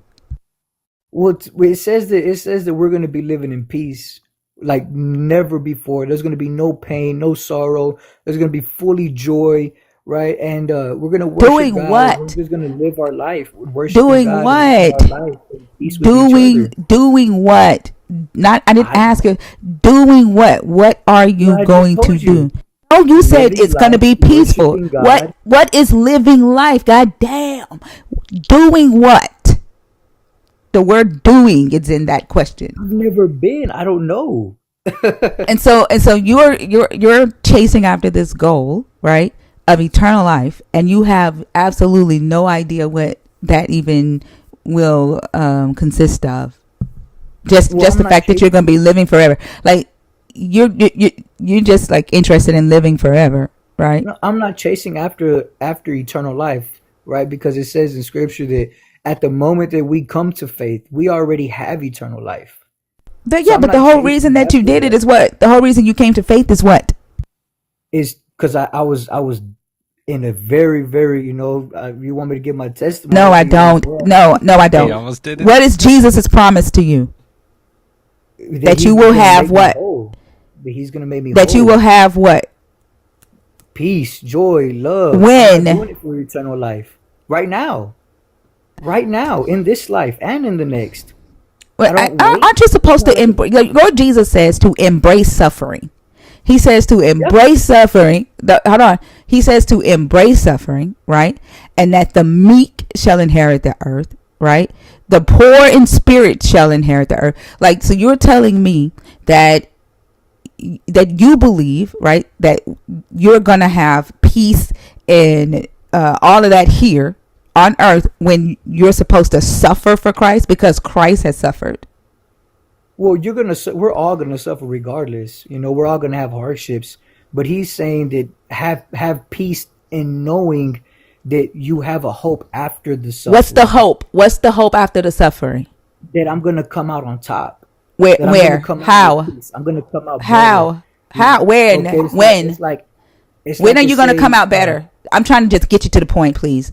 like right When? at like I don't know, but the point When? is I don't No, no, have to no. wait when I What's the die. hope after the suffering? What's the hope after the Joy, suffering? joy, peace. That's the hope. You do I need to Like like if go to your someone were to Bible? lose their job, like if someone were to lose their job, Is if it joy and the peace for 10 minutes? no, it's for forever, bro. It's forever.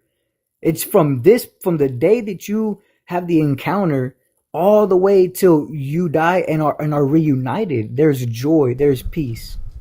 You see There's how a he hope added that that in doesn't disappear. reunited? Like he added that reunited in there. Like the Yeah, very because it's fact, all like together. now he's trying to downplay his desire to have eternal life because there's no fucking, no TV, and he has absolutely no idea Nah, it's what And what his he's and gonna his be all wife. in doing. there. He won't have his wife, right? Nope, he won't have his wife either. That Nothing sucks. Like, separate. stop That's the unmuting thing. yourself. If you get muted, don't unmute yourself. Like, I'm really getting irritated with having to talk Nothing over is you. separate. Okay, you gotta go. Bye. Fuck. Go have eternal life. I can't. Go off and have eternal life, dude. That's freaking ridiculous. Imagine in heaven, like, these angels are trying to come up to him and be like, by the way, the meaning of life, and he just keeps talking over them. But doesn't let him fucking get this guy out of here. He gonna get kicked out of heaven because he won't shut up. Hello, everyone. Hey, Nelly now. Hey, Mezzo, what's going on? What's up, man? Man, I can't call it, man. I wanted to ask him a question so bad. He wouldn't shut up long enough for anybody to ask a question. Mm-mm. Valentine? Valentine?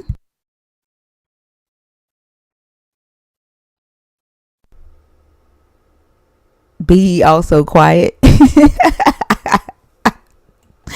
Valentine, are you there? Okay.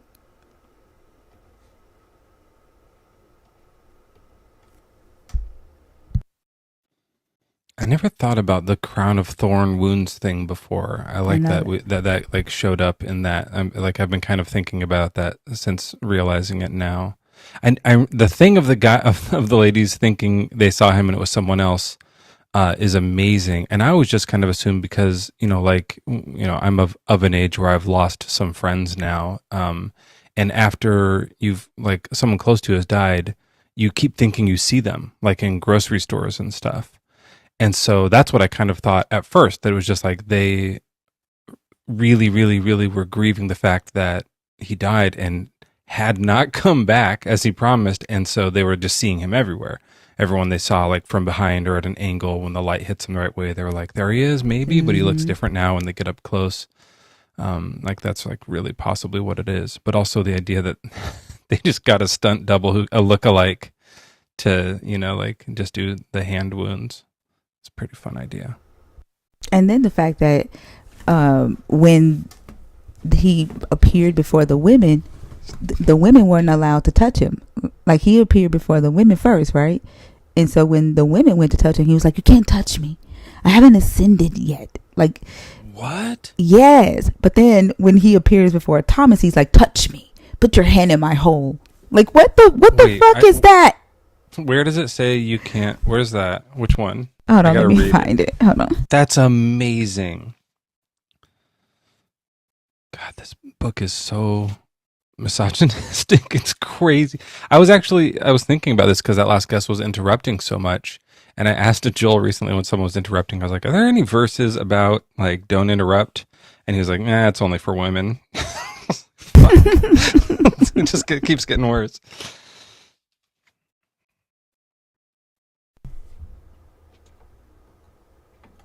Starting to understand why they tried to put a muzzle on women, because this shit is ridiculous. I can imagine the women back then saying that shit don't make any sense, and they're like, shut that bitch up. Women can only speak when they're at home with their husbands. Just you and Rhea in Bible times yelling at people. Mm-hmm. Like that whole conversation we had with Truth Over Tea the other day. I heard of it and I missed it, and I have FOMO about it. But yeah, I bet you he was like, God damn, I wish they would shut up, because we were coming at him like left and right. Like, goodness gracious. He fell apart in my life too. We had a good time with him too, I think. Yeah. Y'all end up kicking him off because he got boring. Yeah, he was a Brotherhood of the Yawn. I don't know if you're familiar with them. What is that? It's a secret sect of like not all Phil Bros, because some Phil Bros are very spicy, but a secret sect of Phil Bros called Brotherhood of Yawn, and they just intentionally are super boring so that it like lowers your numbers. They're like, oh, we don't want atheist message going out, so let's go over there and get real sleepy, and then you see your numbers just drop down, and they're loving it. The Brotherhood of Yawn. Yeah, it stands for boy, because most of them are like boys too. Actually, Schley got it in Urban Dictionary. So Really? Inspired by you. Like now that Sadakmak Biftaj is in there, like people are lining all kinds of stuff. That was genius. Oh my God, I love it. Okay, here's the one where he said, don't touch me. It's John 20:17. Okay. I'm like right here. So he says, Jesus said to her, do not touch me, because I have not yet ascended to the Father, but go to my brothers and say to them, I am ascending to my Father and your Father, to my God and your God. So she couldn't touch him, but Thomas could. Do not touch me. Like, it's so diva. And that was his mother. Oh, it's that Mary? I thought it was. Is it that one? I think that's his mother. Let me see. Go to God. I'm not mistaken. No, I think it's Magdalene. Oh, was it Mary Magdalene? I thought it was Mary, his mother. But No, it was it's two Magdalene. women. At 11, it says Jesus appears to Mary Magdalene in mine. Well, yeah. Wait, who's the other one? I thought it was There were two 3 women. Marys here, I think. Hold on. But Mary stood weeping outside the tomb, and she wept. She bent over to the tomb, and she saw 2 angels. Why are you weeping? It doesn't say that it was Mary Magdalene, but At 18, it does. let me see.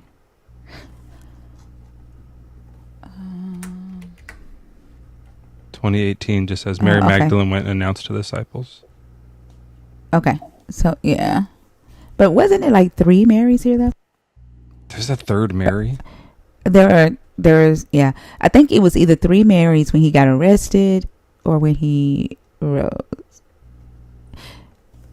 Maybe that's what it was. He wasn't saying there's no marriage in heaven. He was just sick of all the Marys. And he's like, there are no Marys allowed in heaven.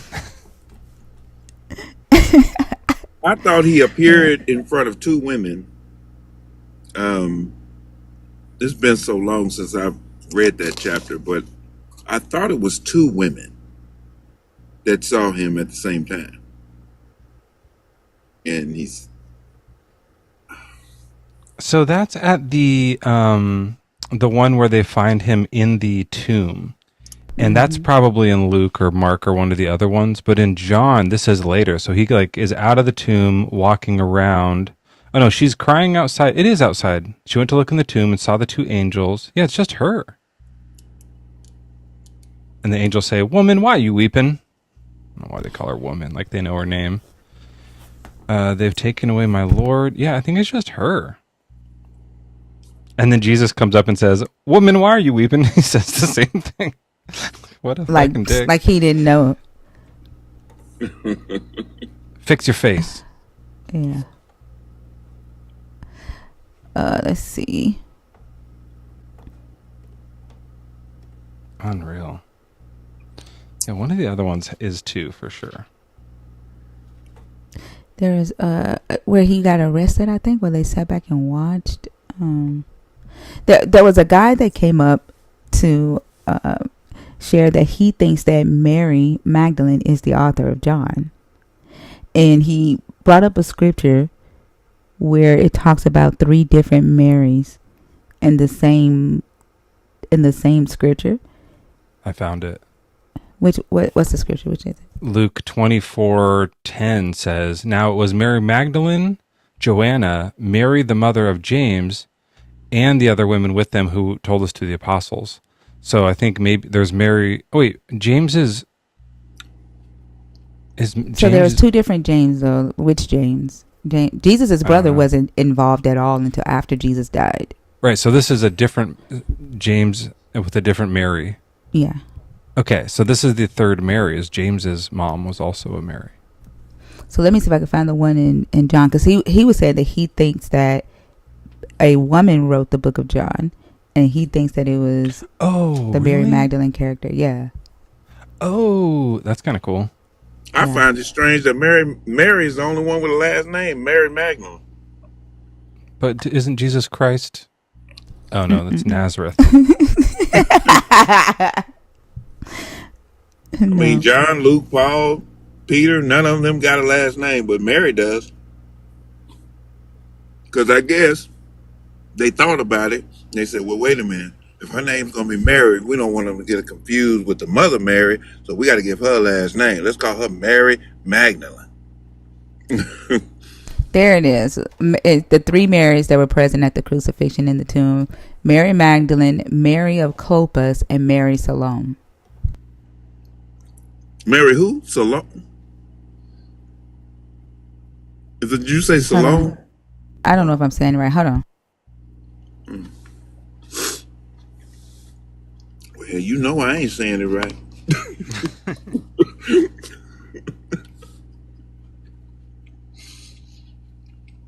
While I look for this, if you are a believer or deconstructing or an atheist, the guest box is open.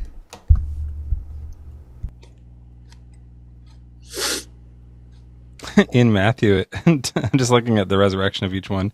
In Matthew, it says, after the Sabbath, as the first day of the week was dawning, Mary Magdalene and the other Mary went to see the tomb. They just called her Other Mary. That's so rude. Hey, Other Mary, can you guys bring some wine over? Ain't that crazy?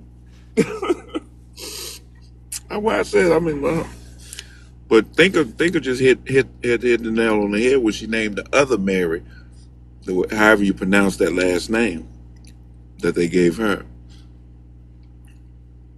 Let's see, John 19:25. That's where John. So right before John 20. So right before she sees him in the tomb. Let's see, 19:25. Let me see.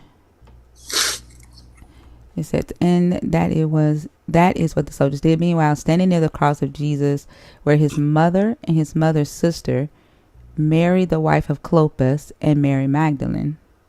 So his mother, Mary, Mary, the wife of Clopas, and Mary Magdalene. They were the three Marys that were there. When is Jesus Clopas, is that Mary and Clopas are like James's parents? No, I think that Mary might have been the one that was the wife of the bookkeeper of the Roman centurion. Like one of the Marys stole money from their husband's employer to pay for Jesus's bills while they were traveling around. She financially supported him with the money of her husband's boss. Okay, that's too deep for me. I don't know. That's over my head. Yeah, the women financially supported Jesus and his homeboys as they went from town to town. And one of the women got their money from their husband's boss. Like she took money. Like, yeah. Is that why Selena's bookkeeper of Jesus? Is that related to that? I'm wondering. Jesus. Wait, you don't know? Selena, no, I don't know. This is a new name. I thought this always happened in your lives. I don't know. Where did the new name come from? Remember the guy that said he was an administrator for God? Oh. I do remember. Yeah. Wow.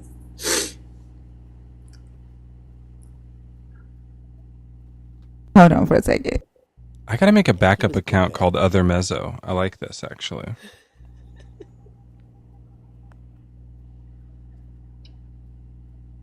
Hold on. I'm trying to figure out who Clopas was.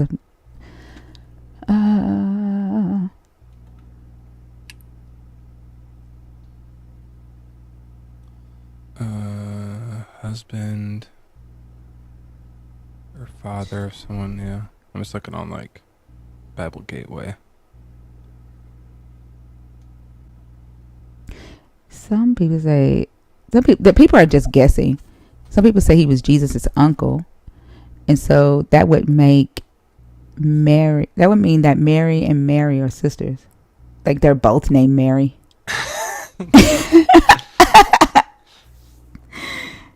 Sounds Italian. You know, there's a lot of Marys in Italian names. I don't think they know who she was because they say in Mark 15, it's saying that she was the mother of James. So this same Mary is said to be the mother of James the Lesser. James That's what I was the saying. So, like, if it was, because one of them said Mary's mother of James, and then the other one said Mary and Clopas. So I just figured that they were. It said so. Sir Clopas had two sons, James and Joseph. And his wife was among the. Yeah, I don't know. I've never heard of these people until now, so I have no idea. Mary's was a popular name back then. That's all they could call women, I guess. Yeah. Hey, what do you want to name this one? I wouldn't name her Mary. Hey, there was a couple of Johns too. Like, to be fair, there were a few Johns. Oh yeah, there was a whole lot of Johns. Mhm. This is where it says, soon afterward, he went on through one town and village after another, proclaiming and bringing the good news of the kingdom of God. The 12 were with him, as well as some women who had been cured of evil spirits and infirmities. Mary, called Magdalene, from whom 7 demons had been gone out, and Joanna, the wife of Herod's steward, Chusa, and Susanna, and many others who ministered to them out of their own resources. And it's the women who minister to them, minister to him. Actually, I don't know why they add the them there in the in RSVUE, but yeah. So the women were the ones paying for for his resources. I don't understand where it says Mary called Magdalene. What the? I don't understand that. I don't know. Let's see what Magdalene means in Greek. Which book is that you're in there? That's NRSVUE. no, I mean, is it in John or is that? This is Luke. Oh, Luke 8. 8, Okay. 1 to 3. Magdalene might be a title. The way they're making it seem here.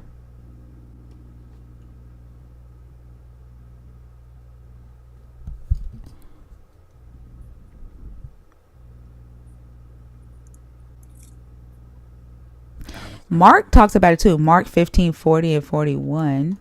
Yeah. Let me see.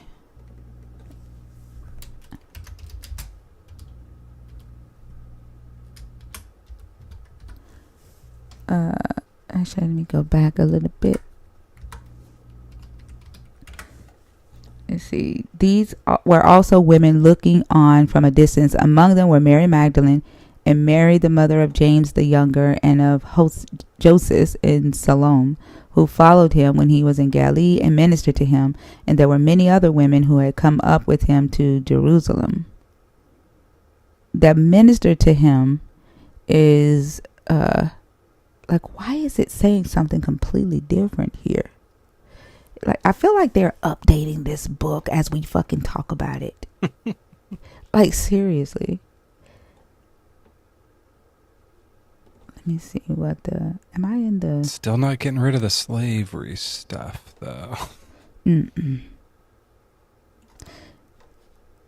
They are literally changing this motherfucker.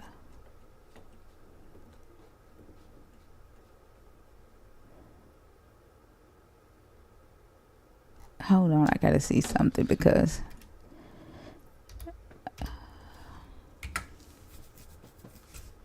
I was also looking up the Magdalene name stuff, and someone in chat noticed it too, that it's like there was a place called Magdala or something like that, so they think that she was like from there. Like Migdalia? McDonald's. Yeah. Yeah, it was a village in the Western Shore, I think. Right, something like that. Mm-hmm. It's a little bit different than McDonald's. It's McDowell's. It's just slightly different. Right, right. That was a Coming to America reference. I think, was it McDowell's? Is that what they? I think that's what they call McDowell's. it. Yeah, McDowell's. Yeah. It's so They different. have the golden arcs. Right. Golden arches. They had the big one had the Big Mac, the other one had the Big Mick. Yeah, it's time for a rewatch on that one. That's been a while. Yeah, it's by the Sea of Galilee. Distinguish her from the women named Mary. Yeah. But so technically, it wasn't a last name. It was basically where she was from. Yeah. Just like Nazareth. So I nailed it with his last name. Dang. If you are a believer, if you're deconstructing, or if you're an atheist, the guest box is open. Y'all know how I am about like not having guests in the box. Like if y'all want the live to continue, the stream to continue, hop in the box. Let's have conversations. Other than that, if we don't get guests, I'm not staying on live trying to figure out how to start a conversation. So hop in the box. I just realized when you said that, then later he let Thomas poke his hole. Like, I just thought, like, it's right after that. I didn't realize it was like, Yeah. I thought you meant like later down the line, but it's like two paragraphs away from that. That's which is unreal. Like, yeah, I don't know what they thought they were getting away with. Yeah, that's why I say like the stories are very exaggerated, right? They're inconsistent, like even in the Old Testament, and this is why I say that it's a idea made up. And Jesus is, to me, Jesus is a product, right? And there's actually six, I think there's six different versions of this Jesus. And like I'm still studying the six different versions, and one day I'm going to do a live.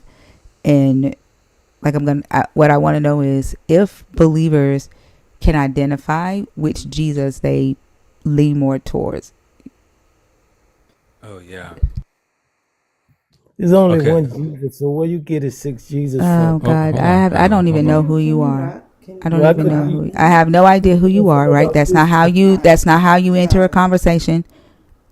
I was Right? saying, That's not how you enter a conversation. Right? I don't know who you are. How old are you for TikTok purposes? Now you can unmute and answer that question. I'm 46. All right. And I assume by your very rude entrance that you are a believer, correct? Yes. All right. Now, what topic of the post did you want to discuss? No, first I want to address I'm what not you discussing that with you because I said that is for a later conversation, and that was a conversation that I was having with them on stage.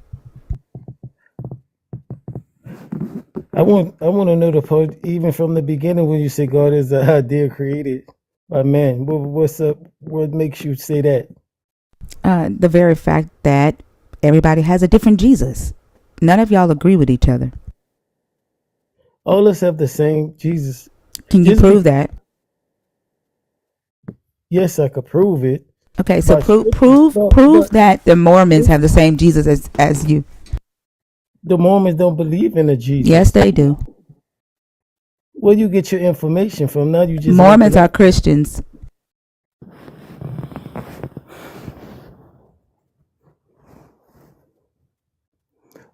There's only one Jesus.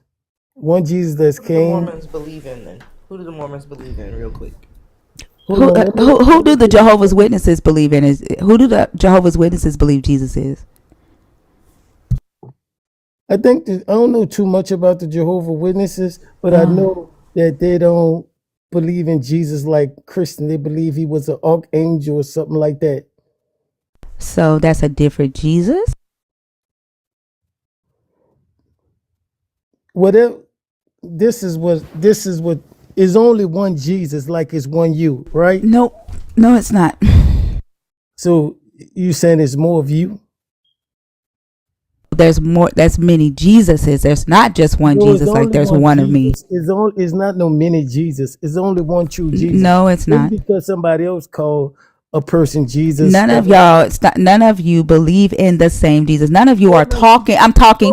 I'm talking. I am talking. God damn. I rebuke that witch. I don't give a flying fuck. In the name of I Jesus. don't care. And your Jesus did nothing. All you did was said a bunch of words. And my Jesus didn't. Did absolutely nothing. All you did was say a bunch of words, a bunch of nonsense. You're making up stuff. I don't give a fuck about your rebuke. Y'all have an issue with having a conversation.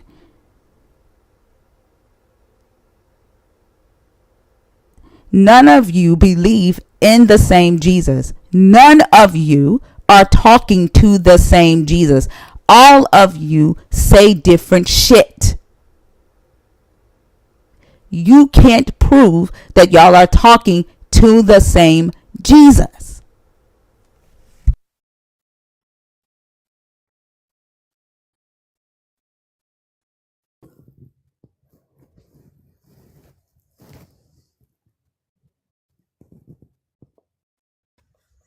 Did you accidentally rebuke yourself? Like, what happened to your tongue? Can you not speak now? No, I could speak. You probably shouldn't ever rebuke again. I rebuke you in the You name of realize Jesus. that, like, you ended up rebuking yourself into I can't silence. rebuke Like, myself. what happened? What happened? I thought that Because when you're you say bound. those words, like demons are supposed to tremble. You think that I'm a demon, correct? What's inside of you? Yeah. You and so what happened, right? When you said Jesus, am I supposed to be able to say Jesus back to you? Let me. Okay, since you Hold want on, Kylo. Am I supposed to say Jesus back to you? When you rebuke, is the demon supposed to rebuke you back in the same name? no demon can rebuke. So then your rebuke didn't work. You didn't rebuke me. So then your rebuke didn't work. You said my rebuke didn't So work. your rebuke didn't Okay, let me work. show you what's gonna work. In the name of Jesus, I speak And, against that false tongue, and what? and I What's supposed to command the happen? And blind what's eye to supposed to see even happen? heaven And that what's can supposed blind to our happen? tongue. In And the what's name supposed to of happen? Jesus. You do realize that there's no power in anything that you're saying. Okay. Like, you're just saying words. You do Tomorrow you're realize not gonna be that? able to get back on Like, this what line is your again. expectation of My this rebuke? my expectation, you're not gonna be able to speak in the morning.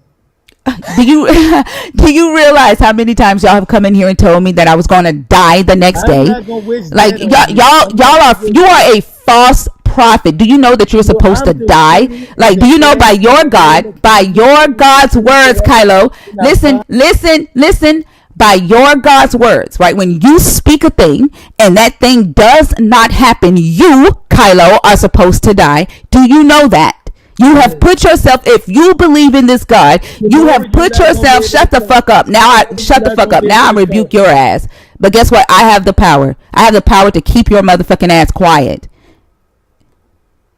Do you realize that you have put yourself in a position, Kylo, because you believe in this God, right? And you have spoken a word in your God's name. And when that thing does not come to pass, you, Kylo, are supposed to be put to death. Do you realize that by your God's words?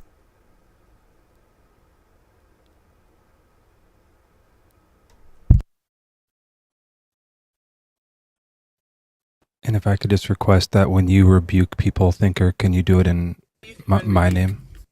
I got you, Mezzo. Just In the for name of content, like Mezzo, for branding, that's going to be great for me. Thank you. I rebuke every your witch and request is every my warlock command. that's on this page. Your No rebuke is more will that powerless. false Your speak rebuke is in the name of powerless. Your Jesus. rebuke is powerless. Yes. Answer the fucking question. Answer the question. Do you realize that you have spoken a prophecy?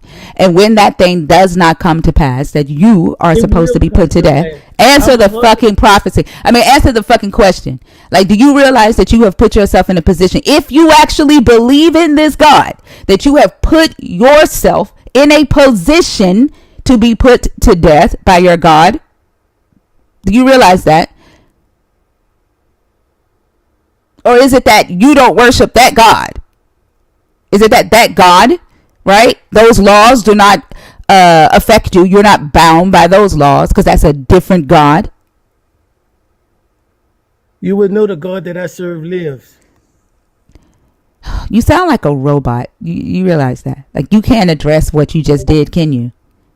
You let your anger make words No, come out of your tomorrow mouth that you not you you won't let be your on you TikTok. let your anger cause words to come out of your mouth, right? That you have no idea what effect they have on yourself, right? Within your belief system, you just talk without even thinking. Why you keep putting me on mute? Because I can. I can do that, right? Okay. I have the power to do that in here. Unlike your God. Your God doesn't have the power to mute me. Okay. You will be muted tomorrow. And when I'm not, You then will, what? without a shadow of a doubt, And you when will be I'm not, muted. then what? You will give your life to Jesus And then tomorrow. and when You're I'm not gonna be not, able to and open then, your and when I'm TikTok. not, answer the fucking question, Kylo. When You I'm not mute tomorrow, when I'm here on live, and I am speaking, then what? you're gonna give your life to Jesus because you're gonna know Jesus is real. And what's going to make me know that your Jesus is real? Because you're not going to be able to speak tomorrow. And when that doesn't happen, then It's what? going to happen. I'm telling you. And when it does not happen, then what? I decreed it. And then when it does not happen, shut the fuck up. All right. When it does not happen, then what? Then what? Because Pamela already didn't come back when she did this bullshit. Then what? You won't be able to come on tomorrow. And are you going to show up tomorrow? Are you going to come tomorrow to double check your prophecy? I'm a coming tomorrow because I'm going to lead you to Jesus so your mouth can open. Okay, all right. And when you come tomorrow and you hear my lovely voice, then what? Won't be able to hear. You're going to be mumbling. You are like, yeah, like. What did you say? I'm gonna be what? Mumbling. Man. So what time is it for you, Kylo? Because I want to actually jot this down and make sure that we get you on the books for this. Like, is it all y'all gonna be a witness that my Jesus live. Sorry, you didn't rebuke me. That was just thinking rebuked. You'll have to do a separate rebuction for me. But what day and what's the date where you are? Is it the 26th or 27th for you? See you tomorrow. So it's the 27th. So you're going to be back at... Oh, he ran. That shit just pissed me off. I'm so sick of motherfuckers getting on here talking about I rebuke you and this is going to happen to you and da-da-da-da-da. I'm so sick of that shit. They think that they are their Jesus, right?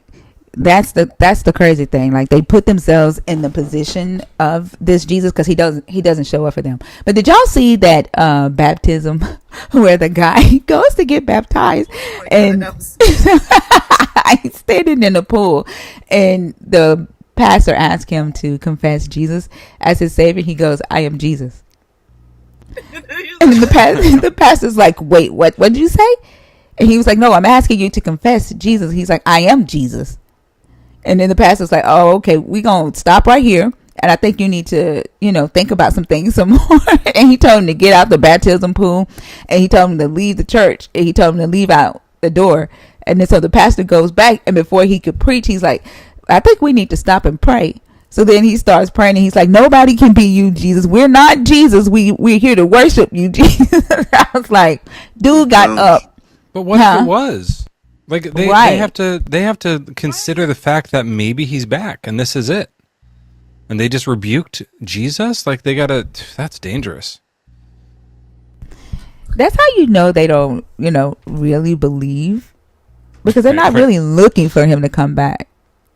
Right. I said that all the time. I said if Jesus existed and if Jesus returned, they'd lock him up. They said if he returned as a foreigner, they would send him to ICE.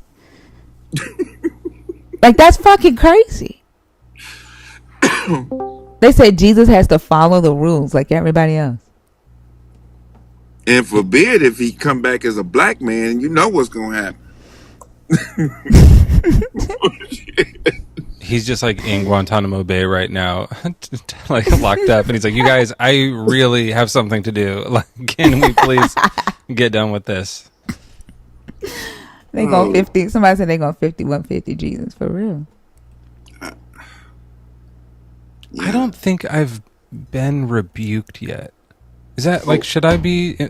Should you be jealous? Like, I want a good rebuking. I even kind of asked that guy to do it, and he didn't. It's kind of like embarrassing, to be honest. And I keep trying to do blasphemies in my life, but I can't quite nail down exactly what that is. And even when I do that, they won't rebuke me. Oh, someone in chat's going to... Oh, thanks, yeah.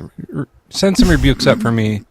One's in chat if you rebuke me. And I get rebuked on a daily. I mean, it's a daily thing for me. I get so upset, though, when they rebuke me, but then they threaten my life.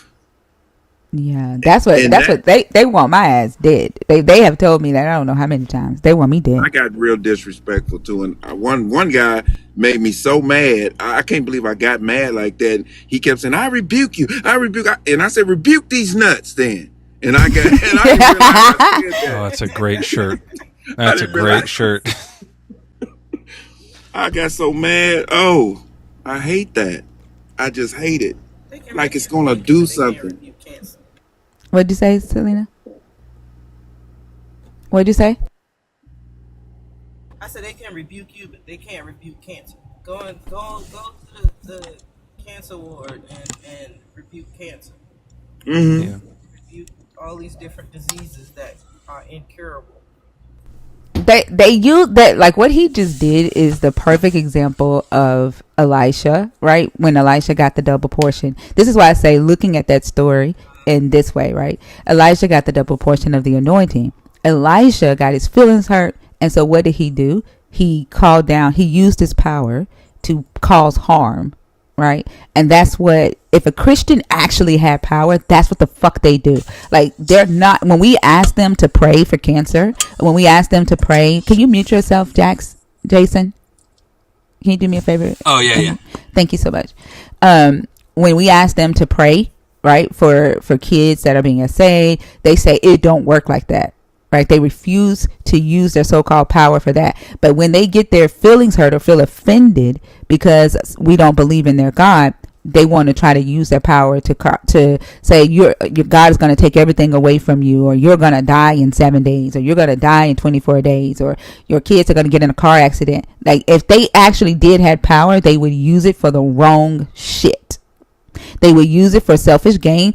When we asked what is, if you had the ability to pray for anything in the world, what would you pray for? They talked about selfish shit. They talked about their own shit. If they had real power, they would use it for the wrong shit. That's how you know they don't have it. Jason, how are you? I'm good. How are you? I'm doing good. Can I get your age for TikTok You guys, purposes, please? absolutely. I'm 40. Oh shit, I'm 52. Awesome. Are you a believer? Are you deconstructing? Or are you an atheist? I'm an atheist. I just wanted to chime in about a conversation you guys were having a couple of callers ago about what happens to Jesus's junk, like after his resurrection and going to heaven. This was actually a heated debate in the Middle Ages about what happened to Jesus's foreskin. And there were a bunch of like relics that were being fraudulently presented as his foreskin. And so there was actually one group of church fathers or whatever, church leaders that were arguing that when Jesus ascended to heaven, his foreskin was also transfixiated or whatever, and became the rings of Saturn. And it was like a highly heated debate that they had, called, what was it? The Holy Prepuce, I believe. What? Look it up. Look up the Holy Prepuce. Hold like on, I it was throughout the Middle Ages. Yeah, look up the Holy Prepuce, and it got to the point to where that in the 1900s, the Catholic Church excommunicated anyone who even brought up the subject again. Oh my God, it is true. Yeah. The holy foreskin relic. Holy shit. What the fuck? They were obsessed with it.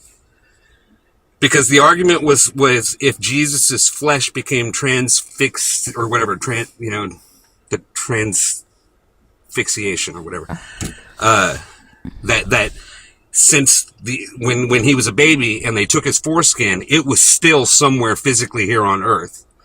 So, because it was part of his flesh, that it would have been ascended into heaven as well, but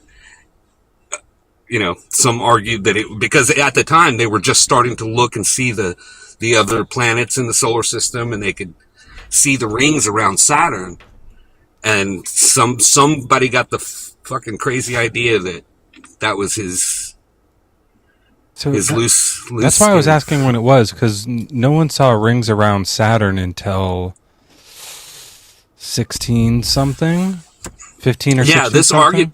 this argument, like it went throughout century to century to century because there were so many people, trying to pass off fake relics. So and calling it Jesus' at first they weren't doing the Saturn thing. It wasn't until later, like after Galileo, that they were like, well, clearly there it is. Yes. There, y'all, if y'all can see it, look at that.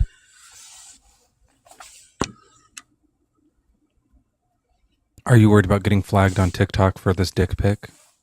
It's not. I don't think Just you can making tell sure. that. Yeah. No. What they showed at the top. Yeah. So I didn't show that. If you Oh, can really? see. They really do stuff? Okay. Yeah. I'm gonna look at it.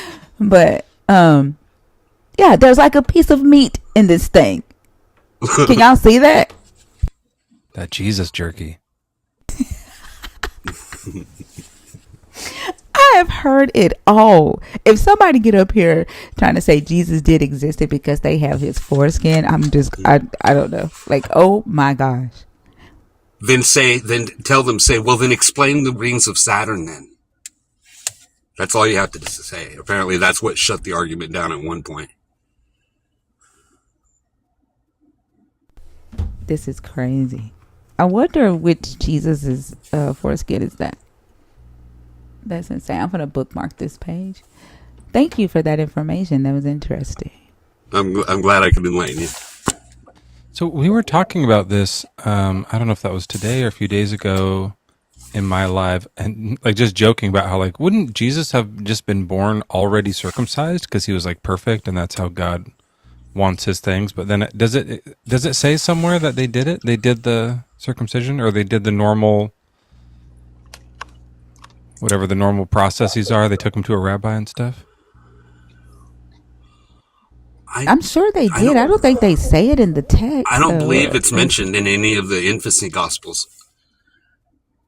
It might be somewhere in the apocryphals.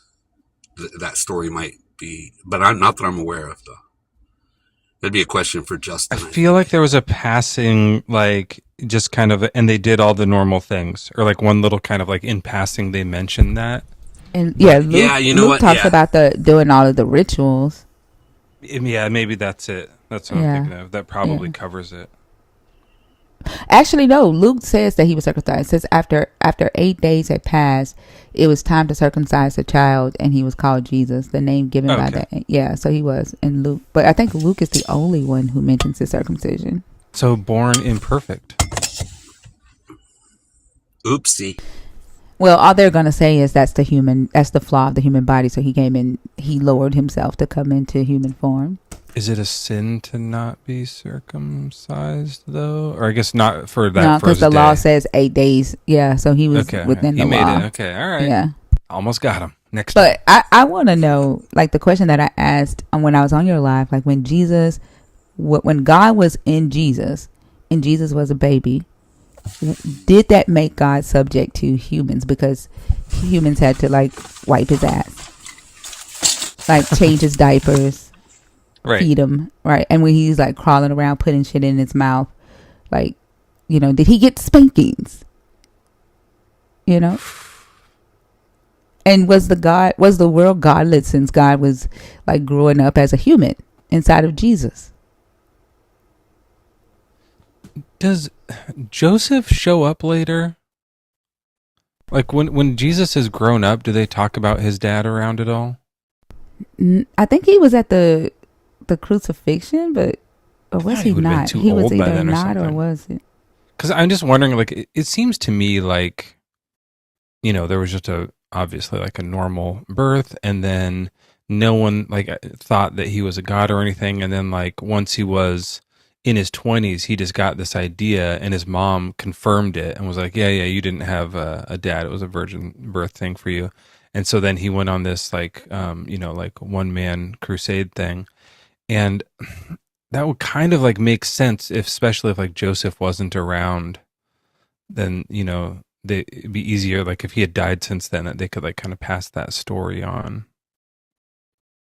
He's not around. I think he might have been at the crucifixion. I don't know.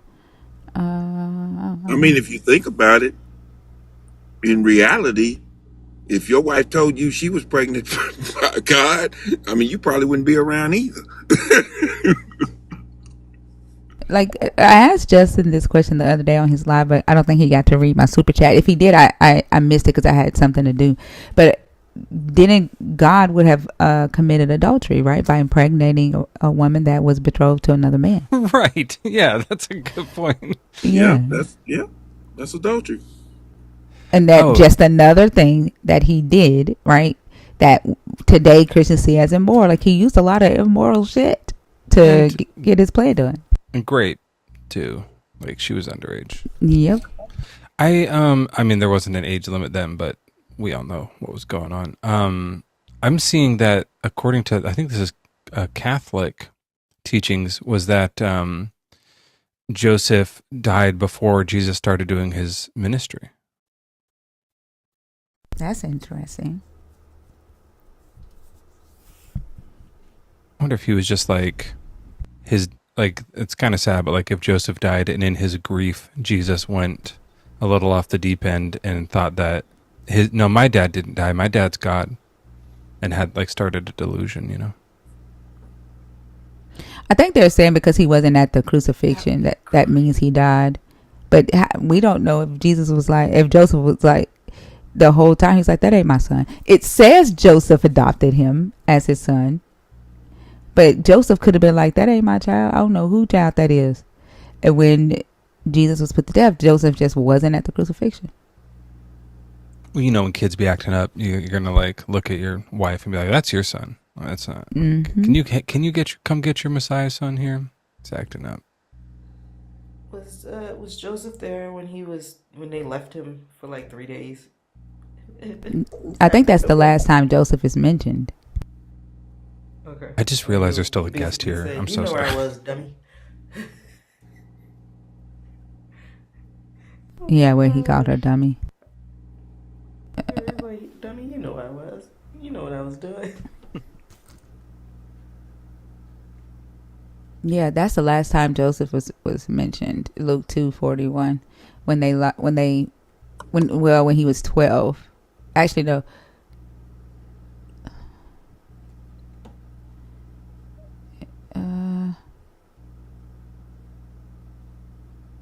Yeah, when he was 12 years old, that was the last time Joseph was mentioned.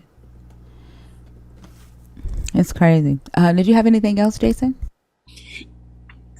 No, that's it. Thanks. You're welcome. Thank you for coming up. I appreciate you. Have a good night. Yes.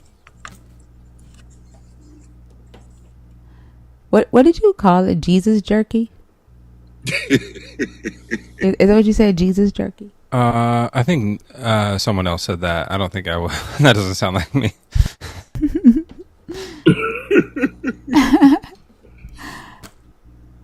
I don't know. It just seemed like Jesus's dick is very important in this book. I didn't know that. Like, how do they think Mary would have kept his foreskin all this time, like, and preserved it? Because scrapbook. Did they do scrapbooks back then?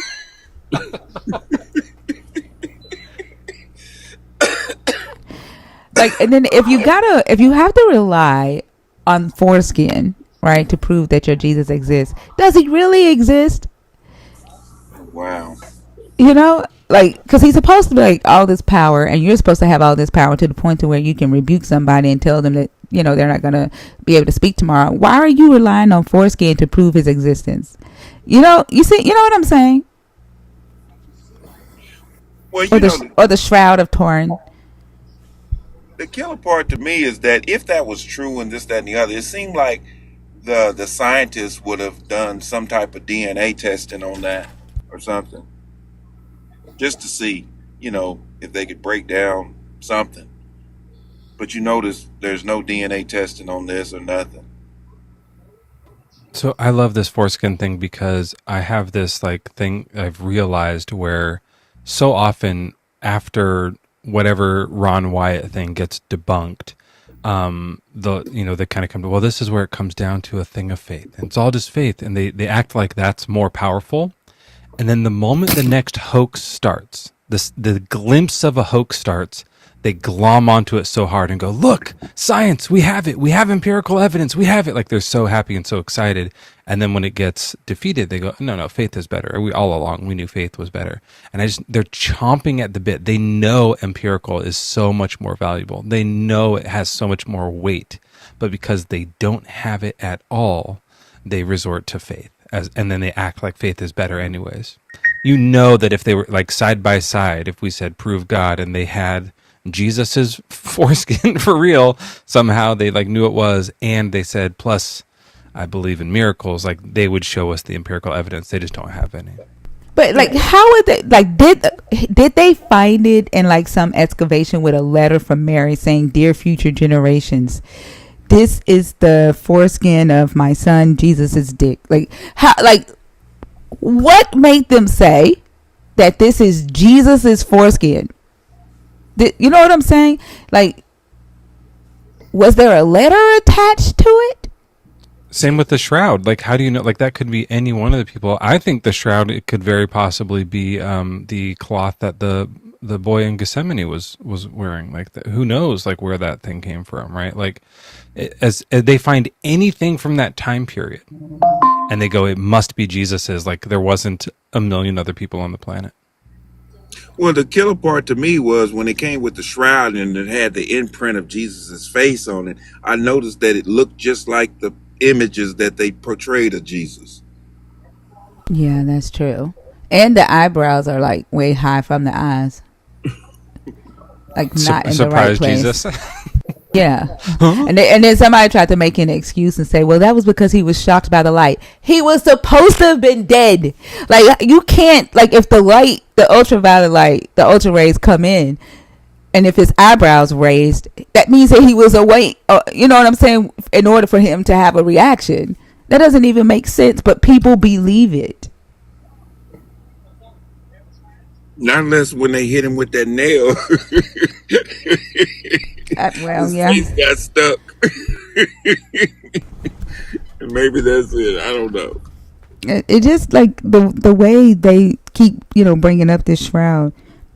Like, it just doesn't make sense to me. But like, still, if you have to rely on stuff like this, while at the same time you're claiming that you are still today in 2025 able to engage with this God, that you have this God's spirit living in you and you have some type of power, then all that other shit, like, we wouldn't need that other shit if we could actually see your power, right? You know what I'm saying? Yeah. Like, it just doesn't, like, to me, that embarrassed. Right. And then I heard somebody it was Mezzo's Live this morning, Atheist Sunday School. They were asking him to prove God, right? And Mezzo and Joe, of course, kept fucking with him. But the whole time, like, he keeps saying, so you got to see it, right? You got to be able to feel it and touch it. Like, he's continuing asking these questions. And I'm thinking to myself, like, why isn't he mad that if Jesus does exist, that Jesus is sitting here watching him trying to prove his existence and is not, showing up for him? Because if you think about with Elijah, when Elijah did the test, the contest with the prophets of Baal, Elijah called on his God to prove that, the God existed, and fire came onto the altar. The God showed up for Elijah. But their God isn't showing up for them. He just sitting back watching them, like, I totally forgot about that story until just now. Like, I remember learning in Sunday school, and then I didn't hear it until now. And that is so dumb of me, because that's exactly like the story that I needed for every time I try and get them to, like, make a gravity reverse or open my garage door or do literally fucking anything. And that's exactly it. Like, here it is. God tested for the sake of proving to non-believers. Like, that's what it is, right? Yeah. That's perfect. Wait, where? Okay, I'm gonna look that up while you talk to the next guy. Constant Ponder. Thank you for your patience, and how are you? I'm good. Just enjoying the live. That's good. Can I get your age for TikTok purposes? I am 41. Awesome. And are you a believer? Are you deconstructing? Or are you an atheist? I am an atheist, deconstructing. Well, I'm an atheist at this point. Deconstructed quite a bit over the last 20 years. Okay, and did you come up to talk about one of the topics that we're discussing?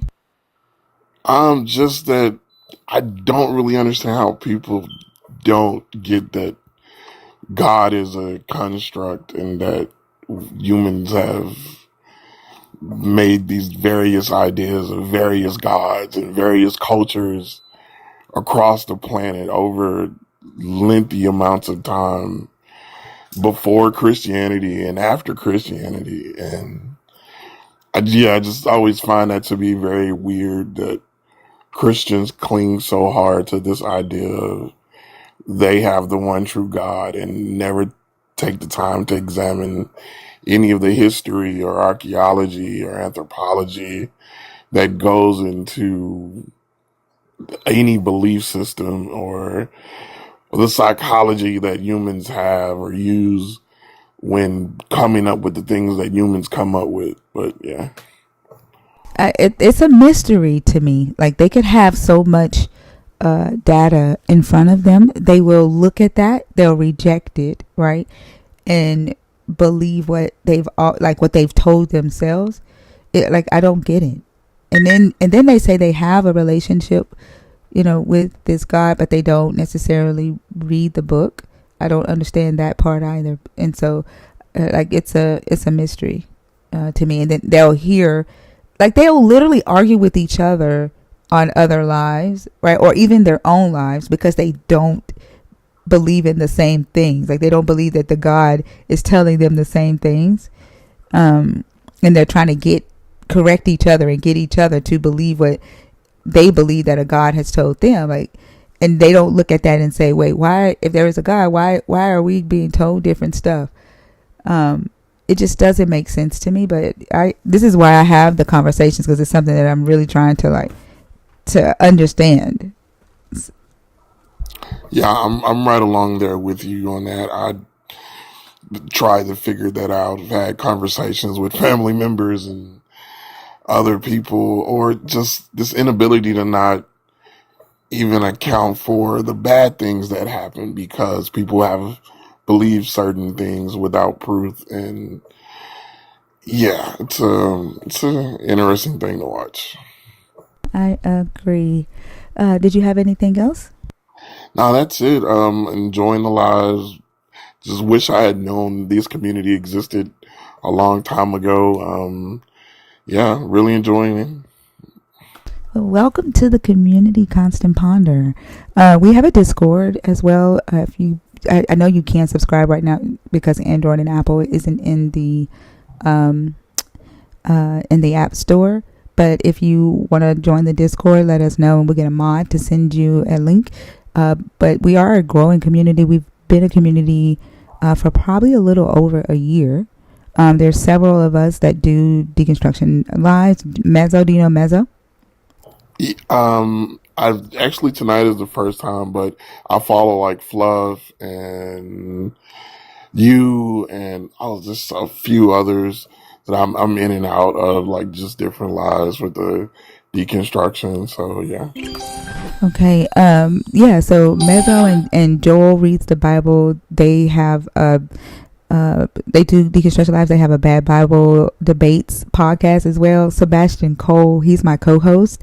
We also have a podcast called Verses and Vibes with Thinker and Bash.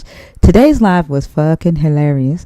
And Bash comes on live, Mezzo. He changes his name every podcast. He comes on live and joins the stage. And his name is 69 God because we're talking. I was like too close to the mic for that snort. Because we were talking about Tamar and Onan and Tamar like dressing up as a prostitute for Judah, and he's like, "This is my favorite story," and like he named himself 69 God during the whole podcast. But today's podcast was really good. We go in deep, man. Listen, okay, so y'all know that I be on like the whole Exodus thing and how the numbers don't line up, right? The math don't math. Tell me why today, right? I'm studying the story of Tamar in Judah So like after they sell Joseph into Egypt, Judah goes to Canaan, and then he marries a woman, Adullamite woman. Then he starts having kids, and he has he has Onan. They get married. I mean, they die. They have no kids. But they get married. They die. They have no kids. Right. And then the third child has to grow to age before he can be promised to Tamar. First off, guess what Bash said? Bash was like, "You ever heard when a man say that a woman got some killer pussy?" And I was like, "Yeah." And then I immediately knew where he was going. Like I just started cracking up. I said, he was like, Judah was scared to give the younger child to Tamar because he thought Tamar's pussy was gonna kill him. So he didn't keep his word. He was like, she had some killer PUS. That's why. So I was like, that makes sense. So Judah didn't, like, he didn't give the younger child to Tamar so that he could, get her pregnant. So Tamar dresses up and she tricks Judah and gets pregnant by Judah. And then she ends up having 2 twins, right? So when Jacob goes to Egypt when Jacob was 130 years old, Judah is with him. Judah's 2 sons are dead, and then the twins are there, right? The twins are with him, and the twins' kids. So Judah's sons, the grandkids are with him. Tell me how many. Can you just guess how many years has passed and all of this has happened? Sounds like 30. 13. Let's do not enough. 13 years, bro. 13 years passed for Judah to go to Canaan, get married, have 2 sons, get them married, they die, and then she gets pregnant by Judah. They have the grandkids. 13 fucking years. And I'm like, what? The math doesn't math at all. This whole Egypt story, like, it just doesn't, like, exactly. Bible math is a trip. But you'll get a believer up here who will say that it's possible for a 13-year-old to become a grandparent. like they'll get up here and they'll be like, God can do anything, right? It's possible. Babies be having babies, yeah. Yep. But even the fact, even thinking further into that, the fact that they will try to justify it and say, oh, they were getting married at 12 and 13 years old, to grown women, blah, blah, blah. We literally, if you think about it, these were kids, and today they're arguing over stuff that kids say. Like King Josiah was king at 8 years old. He was 16 when he decided to do the religious reforms. Like, literally, this religion is a big bulk of it is kids. Like, we're living inside a child's fairy tale. I'm thinking 30 was being sort of generous because I knew it was going to be small, but 15 and 15 and you got a grandkid technically, right? You can kind of, if someone is 15 and has a kid and then 15 years later they're 30. Yeah, but he has to have kids first, let them die, right? And then she has to get pregnant, and then they grow up, and then they have to have kids, all in 13 years. I bet if you make this a background topic, you will hear to God a day is 1,000 years or whatever that bullshit is, like 50 times. 50 times. Yeah. Well, remember when we first brought up the inconsistency in the chronology of the patriarchs' lives and how they were only in Egypt between 210 and 259 years according to the Bible. A guy got up here and was like, and I said they would literally have to become fathers at 1 year old in order for the math to work. And the guy was like, there's nothing impossible for God. Like, he went that far to argue that this God could make a 1 year old a father. I don't think that they'll try to, I think they'll try to justify it. That starts to get so weird. Yeah. And it just goes with what Constant Ponder was saying. Like, how can they, engage with this type of information and not be like, man, like, is there any truth to this? And they don't do it with any embarrassment, which I think is like the most infuriating part, because it's like, oh yeah, well, to God, it's like this. It could just be like that. It's like, do you not hear how absolutely binoculars this is? Like, this is just way out. This is way, way out. You have to say this with some humility if you're going to propose this. Yeah, that's a very uncomfortable conversation for me when we're talking about children. That's just, and to look at them with a straight face and they be like, this God can do that. I mean, it's perverted to me. It's sickening. It's very sickening, because you would have to say that, a 1-year-old is, copulating with at least a young girl of the age 9 to 12. Like, what, like, for you to say there's nothing too impossible, like, your mind has to be saying that a 1-year-old, because the girl has to be, at the age of menstruating. So between 9 and 12, you're saying that a 1-year-old could get a 9 and 12-year-old pregnant, and your mind came out with that? Like, it's crazy. It's funny for us because on our side, it just, none of this happened. So it's fine. Like, we can have a laugh about it, but they really think it happened. So it gets weird again. Yeah. Yeah, exactly. Constant, did you have anything else before we bring up another guest? No, ma'am. Just I'll drop back down and hang out in the comments. All right. Thank you for coming up. I hope you have a good night. You too. Thank you. You're welcome. Bye bye. Hey, congrats on being correct, man. Nice work. Thanks. You're welcome. People don't say that enough to each other. Yeah, that's true. Hey, Mezzo, thanks for, not thanks. Hold on. Hey, Mezzo, congrats. Well, no, hold on. Hey, Mezzo, congrats and thank you for being right. Yeah. Hey, you too. Congrats on your worldview. You nailed it. Yeah. Nelly, congrats and thank you for being right and writing your book. When is the book coming out, Nelly? At this point, I'm probably looking at another 13 to 14 months because I got so much. It is because of you. What? I mean, you keep coming up with all these different stuff, and I had to go back and do some more research and then change some things and this, that, and the third. And of course, the people that are helping me, I have 2 people that are helping me write it because they're better at writing than I am.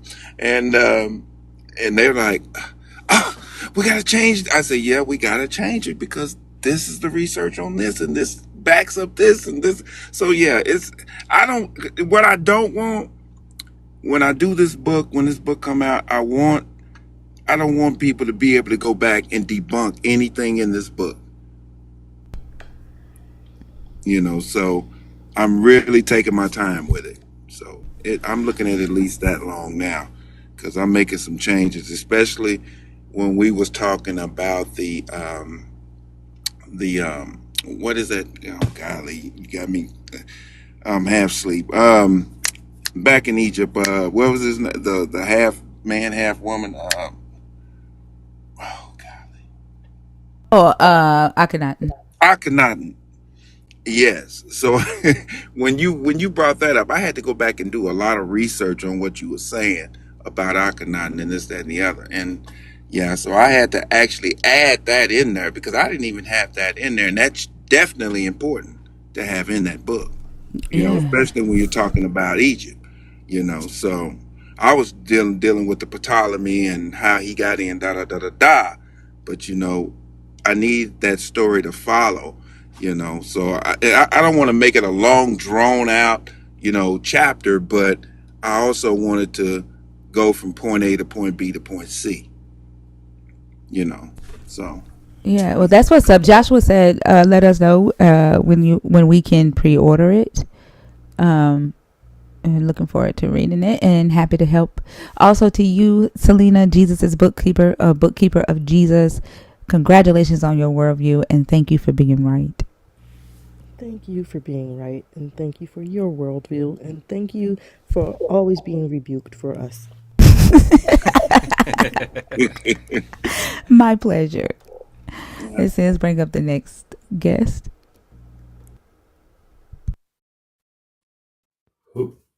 Hello? Bob, are you okay? Yeah, sorry you caught me while I was just finishing my tea. Oh, Good morning. Good good afternoon, morning. sorry. I'm here now. How old are you for TikTok purposes? I'm 55. Okay, and are you a And believer? still Are here. you? I'm sorry. Are you a believer? Are you deconstructing? Or are you an atheist? I now consider myself to be an atheist. Okay, and what did you come up to discuss from the Just board? to say, it's nice to see some rational people on this app for a change, and just to support what you're saying. Thank you. I appreciate It's that. kind of, hang on, let me just get my glasses on. So let's have a look at the point. I think God began as a way of explaining how things were, and I mean began back in the day before kind of what we now call civilization, but rapidly became a way of systematizing oppression.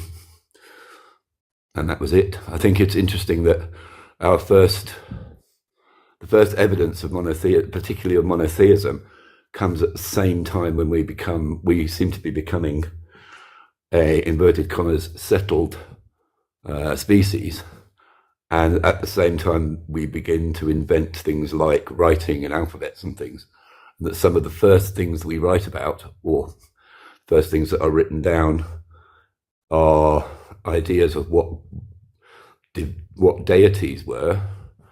And at the same time, those writings are also used to commodify certain groups within society, particularly women. And that God, this idea of another, is used to justify that. And I think what you were saying about how modern religious people are able to jump through the sort of intellectual hoops to justify things that are completely absurd is incredibly dangerous when it's linked to things like science denial, because it has a direct impact on us as human beings when it comes down to being able, if you can deny, for example,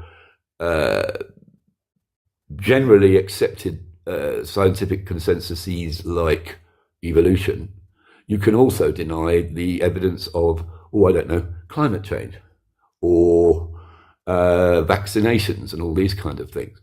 If you can hold in your head the belief, and religious people always seem to have this get out that God's outside science, outside, space time.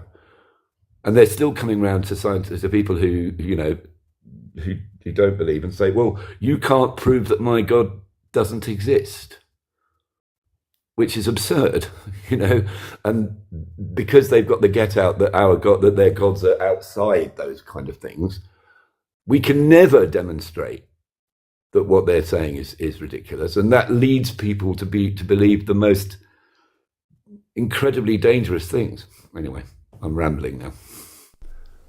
I agree.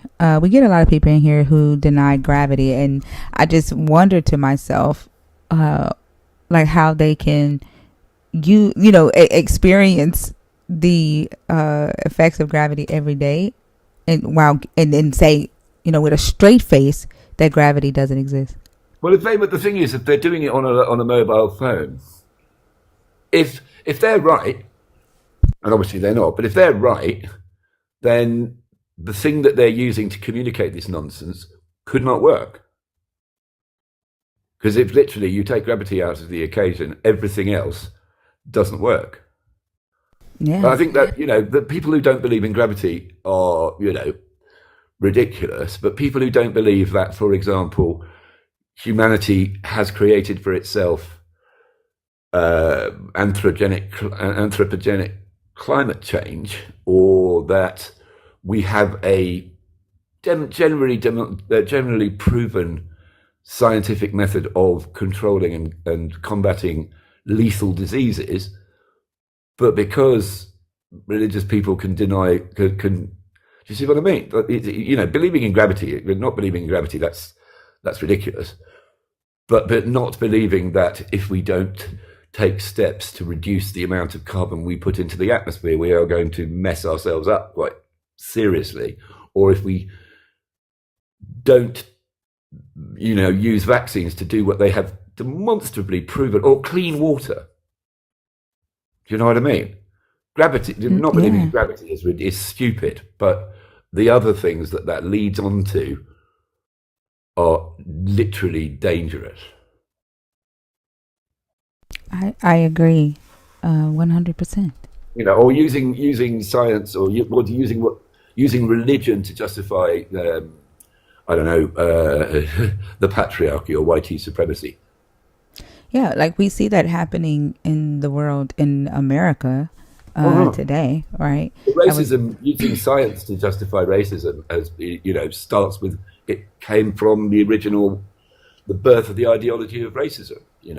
And it's they try to use scientific justification, and the fact that it doesn't work, that science doesn't demonstrate them what they're saying. They have to fall back on well, God says this. 200-300 years of attempts to use science to demonstrate the, I don't know, justification of racism, and it's failed, because every time science looks at those kind of things, it doesn't find evidence to support the ideology of racism. But then you bring in God, with whom you can't argue, because obviously he's outside, and you can't understand him, and shut up and suck up the religious opiates. Then I don't know. But what I don't understand is how they can't see that, a human is the one speaking for this God, and that what they feel like they can't question, or what they feel like, they're accepting as absolute truth, is literally coming from the mind of a human and the mouth of a human. They tend to just look past that. I mean, the other thing that they don't seem to be able to understand is, if what they're saying, the belief, especially I think Christianity, where the literalists believe that all the words in the Bible are literally the word of God. And if that's true, which obviously it isn't, that's some messed up individual. That is some messed up. I mean, that's why I think Christianity is particularly crazy. Because you read that, and if you're a rational human being, you're thinking, whoever this is that's speaking needs to get some help. They don't see that, and they get on this stage and they justify these very immoral behaviors, and they say it's okay because a God said it's okay. Yeah. I mean, the thing with morality is also they kind of come at us and say, oh, well, if you're an atheist, where do you get your morality from? Well, personally, I think we get our morality mostly from our biology. The things that 99% of human beings have come to, feel to be immoral, things like, I don't know, schmecks with members of our immediate family, or schmurder, or all of these other things, are basically biologically not good for us. But when all these religious people come and say, oh, well, where do you get your morality from? I would suggest to you that I can't think of any religions that haven't been used to justify and overcome our innate morality, and to justify immoral behavior. I think that if you look at the biology, human beings find it very difficult to harm another human being. But religion comes along and sells us, well, it's God says don't kill, but you know what I mean? Yeah. I think that's again, that, like you say, how do they come at it?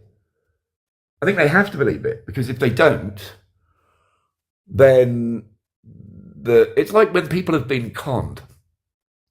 I think Britain and United States have, let's be honest, been the victims of historically massive confidence tricks. Okay. And when the people have been conned, and when they maybe kind of get an inkling that they've been conned, they don't generally turn around and go, "Oh God, I was conned. How awful." They will generally double down. Mm-hmm. And I think that might explain the sort of extremity of the reaction. If you say to people, "Look, this is absurd. You've been conned. You've been lied to," you know, people feel embarrassed, and I think they double down. And I think I think again that kind of that might explain why people react the way that they do. Do you see what I'm getting at? I mean, I've been Yeah. through. I was religious, but my journey was basically I rebelled against my parents by becoming religious. Your parents were atheists? Yeah, very much. Yeah. My dad used to. I mean, my dad used to call himself an agnostic, but they were kind of militantly. Well, but they were, you know, decent. Well, they were progressive and liberal enough to say, well, you know, our kids need to, you know, they should find their own way. So they didn't prevent me from going to church and from looking around, but they were very much atheist or humanist, I guess. And so I'm gonna ask you this question right quick before we move on to another guest. But when you say you did it to rebel against them, I think so. Looking back, I probably did. but did they get upset at you for becoming a Not Christian? really. Not really. Yeah, because like atheists don't really we don't really care, about people, having a belief in a God. It's what they do with those beliefs that that we don't necessarily like or we talk about, and we don't bother believers. Well, let me not talk about us like we're a group, because there are some atheists that get on my fucking nerves. They don't think that we're doing Bible study, and they'll come in here just to bust up the Bible study because they think we're Christians, because we do study the text from a literary standpoint, from cultural standpoint, archaeological standpoint. We do research in here. So sometimes an atheist will think that we're a Christian group having Bible study, and they'll come in here and they'll just get on stage and try to bust up the Bible study by saying God's not real. And so I don't respect that either, right? Because if there's no point in going in their Bible study if they're not inviting people to come in there and debate. And so but 9 times out of 10 we just we leave them alone, but they don't leave us alone. And so that's why we have the conversations that we have. But Morris Mills, if you want to come up here and prove that I'm a false teacher, the box is open. I welcome you. Be nice to stick around then. I'd like to. Unfortunately, I don't allow people from the audience to chill on stage. Okay, that's fair enough. I respect that. Anyway, you take care, and it's nice to meet some rational human beings around. Thank you. Bye. All right, have a good one. Yeah. Morris, are you going to come up and prove that I'm a false teacher?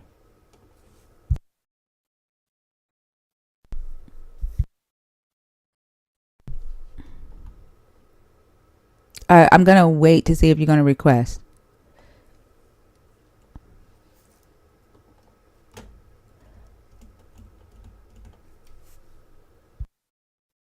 Bob seems smart. Yeah, Bob was pretty interesting.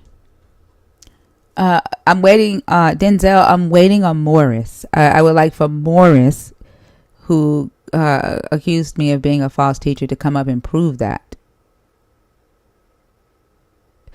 Did he disappear from the chat now?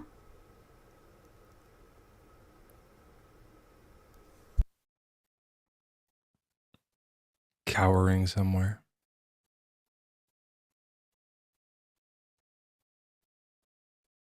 I remember the feeling when I first started, very first started going on TikTok lives, and even on topics where I was like, I feel really comfortable talking about this. But then as soon as you get up there, feeling so oh, I'm gonna fuck this up. I was nervous and stuff like that. And I can't imagine how much shit I would have put in my pants if you called me out. I'd been there's no way. She's too smart. I have nothing. I'm scared. Even though I'm on your side, you know what I mean? I just feel oh my god. The crazy thing is I don't know everything, but I know that what I have shared, I can back up with resources, right? And I also know that knowledge evolves. information evolves, right? At one moment in time, scholars may think, a thing, and then they may realize later on, oh, we were wrong. We were wrong about this. Here's the new information, and here's why this is accepted now, right? But believers, for some, like they're just, the Bible is just it. Got it locked in. Yeah. And they're unwilling to evolve with time. And that's what I was talking about on the podcast today. Like Jesus was against what the Pharisees were doing, right? The Pharisees were creating their own traditions. They were reinterpreting the law. They were reinterpreting the prophecies, because a lot of the prophecies didn't come to pass, right? And so they're in this new time, and to keep the text relevant, they're reinterpreting it for the audience of that day. And Jesus is like, and then the people, they don't want to kill their kids anymore. They don't want to stone their kids for disrespecting them or not honoring them anymore. So they create a new tradition. And Jesus goes, stick to the law. Like, how dare you change what Moses said? Moses said these damn kids supposed to be dying to death, and you're giving them a way out, right? Like, if we look at that today, that's like progressive and conservative, right? Staying within this mindset. A lot of believers want to be in this late Bronze Age Greco-Roman mindset. It's these teachings for a culture, a society that does not fit our society. And by doing so, we can just look at TikTok. I don't say the news because I don't watch the news, but like, if you watch the news, if you turn it on, you can see the amount of hurt that trying to stay within this idea of what is considered social good or morality for a culture that doesn't fit ours, what harm it causes. Like, it's causing a lot of harm. It's causing a lot of fear. It's causing a lot of anxiety. And when I was looking at the after effects of Palestine, as Bisan was going through and giving us a tour, it in my head, I'm like, that's the fear of the Lord. Yep. That, you know what I'm saying? Yeah. Like, that's so crazy. Did you hear, I know you were like doing your podcast for some of it, so I don't know if you heard it, but the live, my live this morning, the lady who was, I almost cried on my live this morning. Like, it was the saddest thing. She was like too scared to deconstruct, and you could tell in her voice she wanted to, but she was worried about it, and she thought that demons had been attacking her, like throwing things at her. And so it was an interesting story. So like, she was a Christian, and then she turned to like witchcraft. I know, like, Selena was there, like, this sucks, but she turned to witchcraft and was like, this will be kind of fun, hanging out with some ladies, doing witchcraft stuff. She turned out to be a lesbian. She loved it. And then these cups started flying at her, and hairbrushes in her house. And we offered some, like, here's some other things that might be that's causing this. But even if it is the demons doing this, like, were there not knives in the kitchen? Why were they throwing cups? Like, how weak are these demons doing this? And I think that helped her a little bit. But then she was saying, this, like, where it got really bad, and like, I'm getting shivers again. And she was like, now that I'm back to Christianity, they've stopped. And even though I hate it, I'm so disgusted by it, I have been forcing myself to be with men because I know it's right. And I ripped my fucking heart out. Like, I just was like, no, don't do that. Like, she was like, because I'm scared God won't like me if I be with women. I was like, go find women now. Like, it was just like, it like almost ruined the whole day. I was just like, this is too sad. Everybody has to stop everything. Like, it was like devastating to hear. But I do think, like, I'm proud of how Joel and I handled it, and kind of kept talking to her and saying, like, find your way out of this. Like, you don't have to worry about that. That's not true. The stories aren't real. The demons, even if demons are real, all they have are cups. You're going to be okay. Like, go live your truest, best self, and, find the woman of your dreams. I don't know if she will, but I hope she comes back and we can, like, talk to her more. And I hope she comes here and to, like, all of the other places, because it was like, it's just so devastating to hear that. Like, we were having fun and talking about demons and cups, and then when she said that, I was like, oh fuck, oh So hurtful.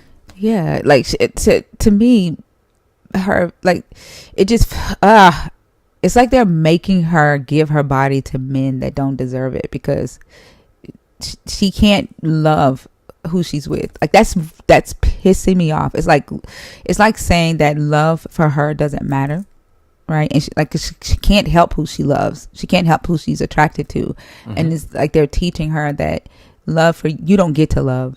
Your body is all that matters, right? You're procreate, right? Or be like let a man jump up and down on you. As long as the man gets what he needs. But then at the same time, if the man doesn't know that she feels this way, he's also, at risk of getting hurt. Yeah, too. absolutely. And like I at the time I kind of said it where it's like if you don't really want it and they're doing it, it's kind of great, but it's not. I kind of want to like take that back because they don't know. Like I'm sure she's not Yeah. like I don't want to do this. She's trying to act, but like she's just like feeling. And I don't know what they're doing. I don't know if she just meant kissing and smooching, or if she was doing like backdoor stuff, like anything in between, right? Like I have no idea. We didn't get that detailed with it, but whatever it was, is she was trying to force herself to live this life that was disgusting for her. And it was just because she was scared of God. She didn't say like church or her family. It was just, I'm scared God won't like me. And that fucking hurt. That hurt to hear. And it also made me like we ripped apart like the next three people because we're all pissed off. So we were like, let's do this. That's exactly what happened. Yeah, we went kind of nuts on a few people after. I would have too. Oh my gosh, because like I swear the LGBTQIA community and the trans community, the intersex community, the non-binary community, they have a special place in my heart. And I fuck with them. You gonna fuck with me. I swear you gonna fuck. Like I no holds bar. None. Like, because I cannot stand that. Like, how the fuck do you look at somebody else and think that you're better? And then like, so the other day we were in Lowen's live and there was a young girl on there. She was 7-day Adventist. And she said in the comments that she was like, why are you so angry? I said, your bigotry made me angry. And she was like, well, I'm just glad that our sports, it's just going to be, with the right gender. And I said, yeah, exactly. I said, yeah, your God gives a damn. Your God cares more about fucking football, right, than he does about all of the SA claims against the SDA. And then she didn't say anything else after that. Like, your God cares more about somebody, identifying as they or he or she, using social constructs than he does about stopping pastors from touching kids, about healing children from cancer, right? That's what you're telling me. That's the energy that your God gave you to fucking fight. And then everything else, you're just supposed to like sit back. Fuck you in your God. That's how I feel. Denzel, how are you? I'm fine. How are you? I'm fine. Your age for TikTok purposes, please. I'm fine. How are you? You're how old? I'm 30. I'm 32 years. You're 32. Did he say 39 at first? 32 years. 32. Okay.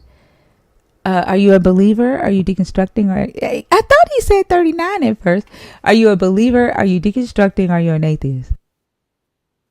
I'm a believer. Okay. Which one of these topics did you come up to talk about? I bet you did. So the first one. I knew it. Go ahead. Okay, so the first thing is you said I wanted to say something about the guy who was here.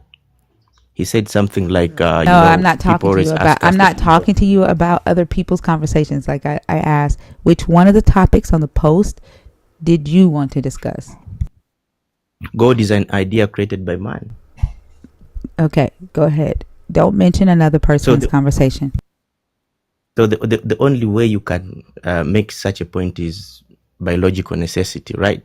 That God is an idea created by man. So we have to be able to to make an argument based on this. So I can make an argument, because the only way you are going to make this point stand is by saying that religion does not go hand in hand with science. Is that correct? Let me ask you a question, Denzel. Is slavery okay? We go to slavery now?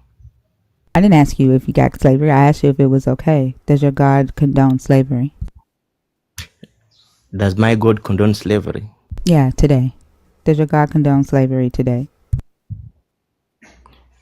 Okay. What morality of the Can you answer the question, please? Yes or no? Does your God condone slavery today? And I'm trying to answer you. Say yes or no. Like, you don't start with okay and then start talking about something else. No. No. Okay. Thank you. Okay, Denzel, where in your Bible, does your God condemn slavery and say no, he doesn't? He doesn't. Therefore, Denzel, your God's word was final when it said that no word shall be taken from this book or added to this book, because this is the absolute word of God. And so when your God closed his book, stop talking while I'm talking. Your God really needs to sit y'all down and teach y'all how to have a conversation. When your God finalized his book, slavery was condoned by him and never condemned. But today, Denzel, you believe that your God does not condone slavery. You know why you believe that? Do you know why? I don't believe that. I still believe that slavery. You just said that your God does not condone slavery. Do you remember saying he doesn't condone it today? Yeah, he doesn't condone it. Okay, do you know why he does? Do you know why you believe that your God does not condone slavery today?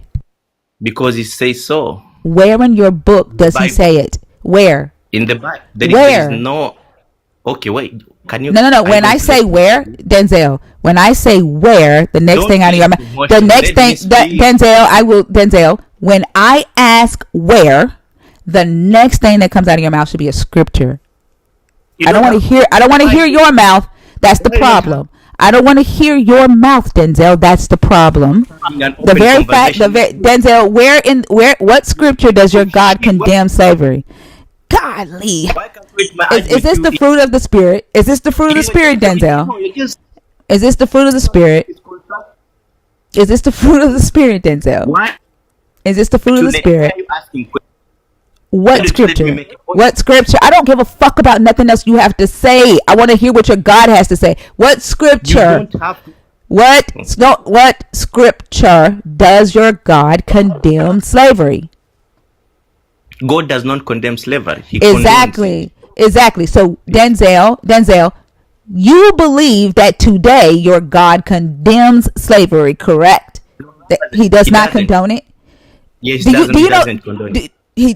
Okay, Denzel, this shouldn't be hard. Like, you're making this a very uncomfortable conversation, right? He doesn't condone Denzel, slavery. shh. It's hard for me to believe that you hear the voice of a God because you like your voice more, Denzel. Like, you like your voice a lot, okay? Now, in order for us to have a productive conversation, like, I want this conversation to be productive, okay? For you, for me, for the host, and for all of the people watching, okay? There's 700 people watching right now, and they don't want to hear us go back and forth, okay? They don't want to hear us talking over each other. What I need to understand, right? You are saying that your God does not condemn slavery in this Bible, but today he does not condone slavery, right? Now, that means that your God's position about slavery has changed somehow, except it wasn't his word that changed it. So how did your God's position about slavery change, Denzel? That is what I'm asking you. That's what I need you to respond to. I don't want to hear all that other shit. Okay. God does not condemn slavery, and he doesn't until today. That's my answer. Did you hear my question? I had your question. You asked that God changed. God did not change his stance on slavery. It's still there. Denzel,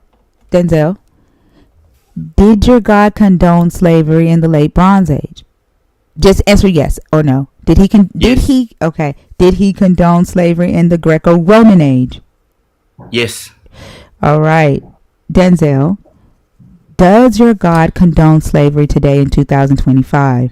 Yes, he does. He does condone slavery Yes, he does condone today. slavery. So you've Yes. changed your answer. No, I have not changed. You said he. I'm sorry. No. I can play it Let back. me just speak for at least one. Stop with your lying ass. I can play it back because I asked you multiple times if he condones slavery today. Did he say no? Didn't he say no? No, I said he doesn't condone slavery from the beginning. Hold on. Doesn't condone? You're saying it now. He doesn't condemn. He does. You said condone. You said condone. Yeah. Denzel, what does condone mean? Yeah, he just doesn't know what the words mean at all. Did you just mute yourself? You weren't muted.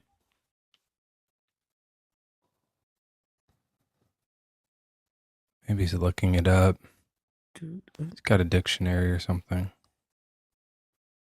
When I asked him if slavery was okay, he originally said, well, never mind. okay. He was going back and forth for sure. That's why eventually I was Yeah. like, I just think he doesn't know that, like, he must not know what the words mean. Well, that's why I said, is slavery okay? That's why I used that term. And he originally said, God never said it was okay. I mean, he originally said we have slaves today. And I said, I'm not asking if we have slaves. Is it okay? He said no. Yeah, he probably knew what that meant. So, yeah, maybe you're right. It's just wishy-washy. He was just full of shit. Like, he was trying to change his stance because he knows damn well that if by him believing today that his God does not condone slavery and that book has not changed, that right there tells you that this God's morals are assigned by humans.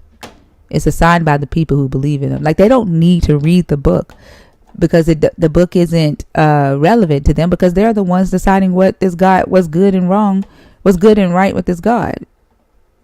They come up and make a new covenant every day. They just make up new covenants, each one of them.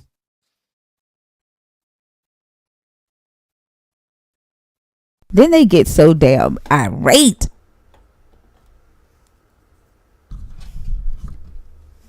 Why won't you let me preach?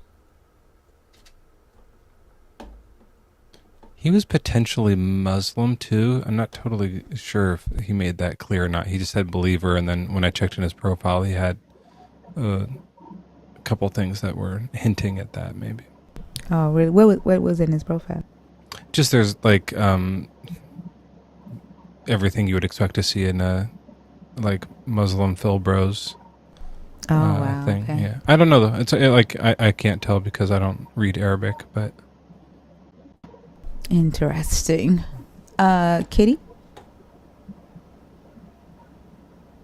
Kitty, are you there? Okay, my kitty's here. Do you hear purring? That's my cat. cat. I thought that was that kitty purring. No, I brought my cat up. Oh. There she is. Oh, he said his phone went off. Come back up here because I want to know if you understood what we were talking about.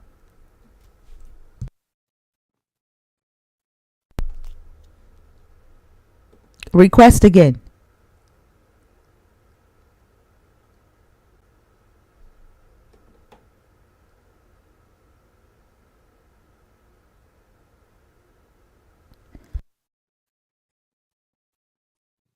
Thinker, reset your gift goal. Okay. Everybody else, tap the screen, get us to 150. You there, Denzel? Denzel, Yes. what is the definition of condone?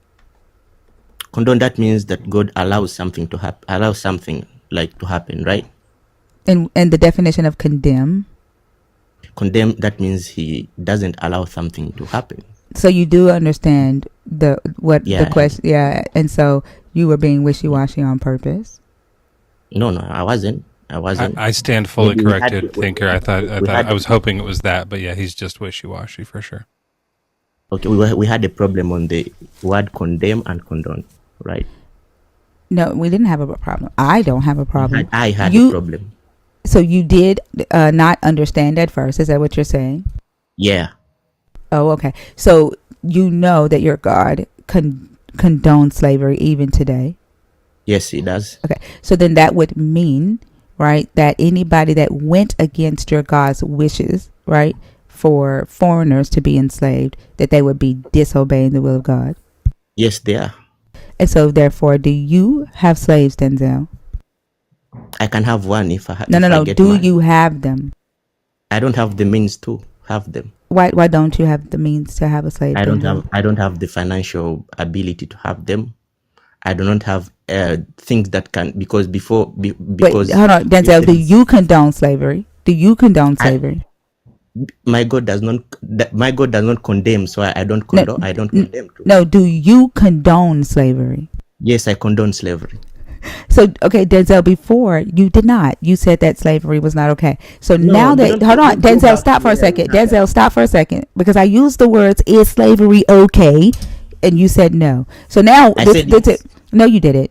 So what we see happening right now is you being willing to become this, a slave master, because you believe that your God, condones slavery. Yes. And you're willing to say these things because you need to prove that your God is not man-made. Is that correct? Yes. Oh my God! Do you realize what you No. just admitted to, or are you just saying yes? Yeah. So can I ask you a question? No. Actually, Denzel, No, I'd like to ask you a quick question if I can, Let me because ask you a question on that. Let me No, follow no, up. no, Denzel, Do you- I want to help you out here because I know you don't have the means to have one, but I do. Would you be my slave? I cannot be your slave, but I can make you my slave. No, I can have a slave according to God, right? And so I'm going to pick one, and I'm choosing you. So now you have to do what I say, okay?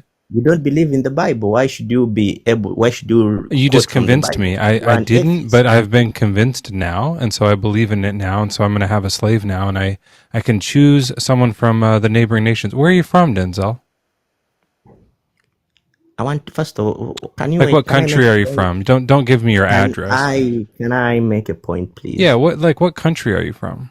Why don't you let people make points? You're here for a Because decent like discussion. Denzel, where he's trying to buy you as a slave, right? why- He's why trying don't to you- he's you ask- trying to make sure you're following your God's will, right? You asked about the question. No, I answer listened Mezzo. to you. Answer Then Mezzo. I have to make a counter argument to your question. Why are Denzel, you actually, don't allow me to do that? can you? Sorry, you have to quiet down. Just as my slave, I need you to kind of just like quiet down. You can't pipe up like that anymore. Okay, so now that you're my slave, I actually just like got the gutters like done on my house, but they're not working that well when the rain came. Would you come over and just fix those up for me for free? I'm not your slave.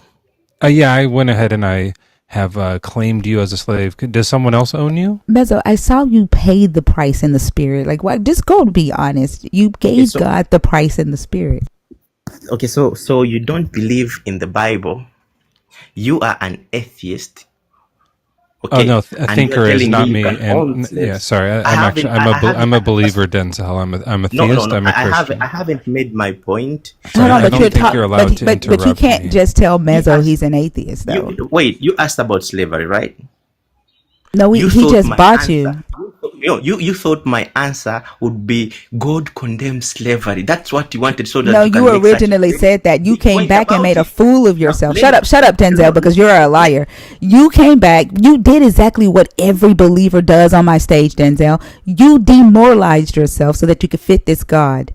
You did what every believer does on my stage. Denzel, look at question number 2. You think that we did not expect that bullshit? You are willing to become whatever you think this God wants you to be, Denzel. You have no moral standing. And for you to say that your God is your moral standing or your objective moral standing, you have none. You will be whatever you think this God wants you to be, regardless of whether you agree with it or not. You're full of shit. You did exactly what I expected you to do. So can you let me make a counter argument? Okay, I would like to hear one argument, but then I do want to see how far you'll go with this like kind of pathetic endeavor to appease this Old Testament God. So I'm going to want to ask about like child slaughter and stuff in a second. Is that fair? Okay, wait, but let me first answer slavery Yeah, because she brought up the issue of yeah. slavery. Do your And one sentence first. she didn't even give me time to answer why I say I You, don't condone. I don't care. You said you do condone. You didn't stop because you keep saying the same shit. You did. You said you do condone now. You originally said you don't. Now you're saying you do. Now you're back to you don't condone. Which is it? My God. I said I condone slavery. Exactly. From the beginning, we had a misunderstanding from the No, words we didn't. condemn and condone. No, for we me, didn't. for myself. Mezzo gave you an out. Mezzo gave you an out. But go ahead. No, for myself. For myself, Oh, it was you're like full that. of shit. I know that I used it's slavery, Why okay? can't And you- your why can't ass you said no. let the first- Mezzo okay. gave you an out and you fucking ran with it. But tell me why you condone slavery. Why do I condone slavery? Because my God condones slavery too. You just said the same thing I already said. You haven't said anything new. Go ahead. So okay. So slavery, according to, because you asked me slavery, that means your fundamental principle that slavery is a sin, right? I didn't say shit about it. I don't give a fuck about a sin. I said, is it wrong? Okay, it's wrong according to your fundamental principle. Slavery is bad, right? Denzel, do you have children? let me make Denzel, a you point. asking me a fucking question and I'm answering you. Do you have children? Do you have children, Denzel? No. Denzel, do you have children? Do you have children? Why don't you let me I'm make a point? answering your fucking question. Do you have children? I've not even asked you a question yet. I haven't asked the You question. asked me if slavery was wrong by my own standards. Do you have children, Denzel? Making the point. So I'm that you can answer. I'm answering the fucking question. Wait. Don't ask me a question and then don't expect me to answer it. The fuck? You're not being intellectually dishonest. You literally asked me why do I think slavery is wrong. You literally asked me that. I'm answering you. Question. First, wait. I finished the question. Then you answer me. Don't ask me a question and then keep fucking talking.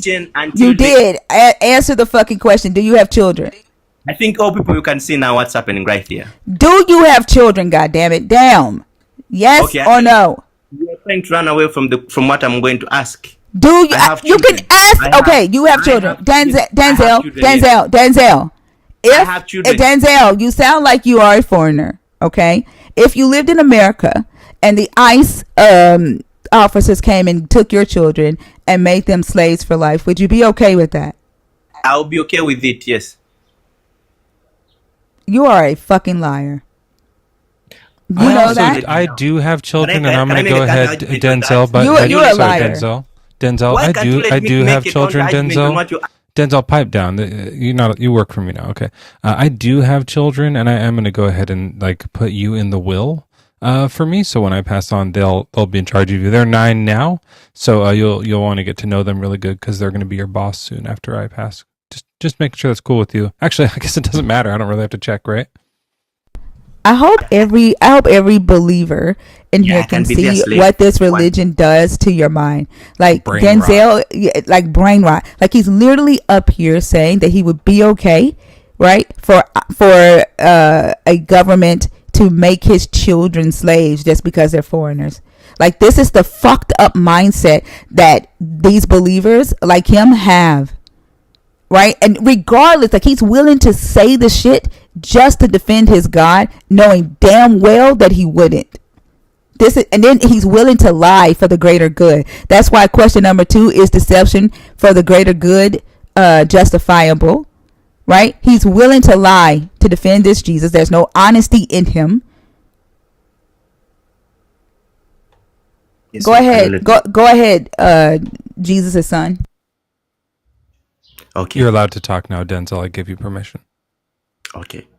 So the first point she made that slavery is wrong. And she asked me a question from the Bible. Does your God condone slavery? I said, yes, he does. She asked, until today, does it still the same? I said, yes, it still does the same. So I wanted to ask her a very simple question. Because that's why I wanted First off, you misquoted me. That's not what the fuck I said. I said it's slavery. I said, does your God condone slavery today? That's what I asked you.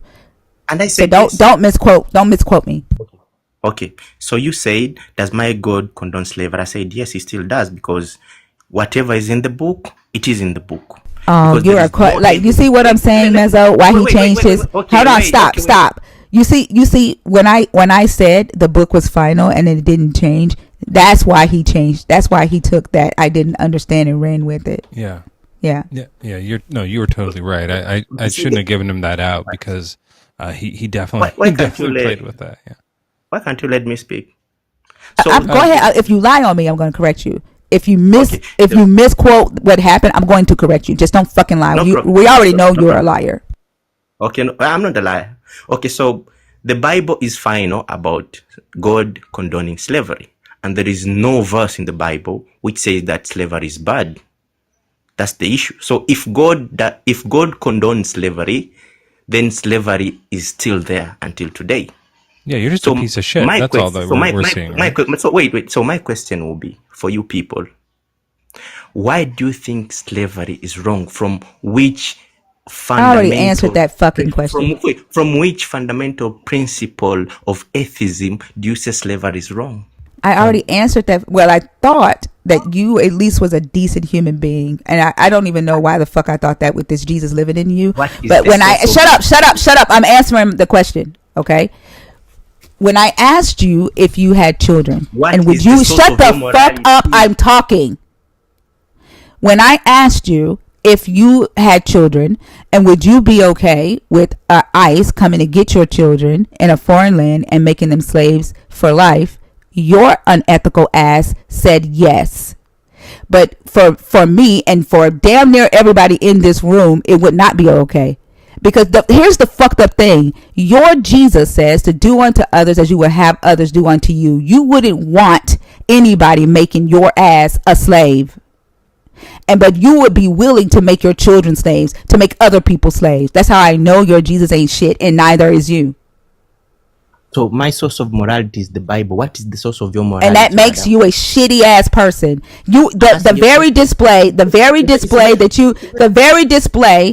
that you have put on this stage today shows how shitty of a person you are. Like nobody in this room except some fundamental ass believer wants to be like you. Nobody. Okay. So my source of morality is the Bible. What is the source of your morality for saying? I just fucking explained that to you, and your fucking brain rot. I just explained that shit to you, but your fucking brain rot won't let you comprehend. My source is the Bible. What is your source? What is the source of your morality, you idiot? I just fucking told your dumbass that. There is no source. What is the source? My source is the Bible. What is the source of your morality, madam, that slavery is wrong? Because I know you are fucking stupid, and I have to talk to you. I have to talk to you like you're 5 fucking years old. The source of my morality is myself. The source of my morality is the fact that I don't want to cause harm to any other human. How do you know that that's harm? How? Because I don't fucking want it done to me, dumbass. What is the source of your morality on that?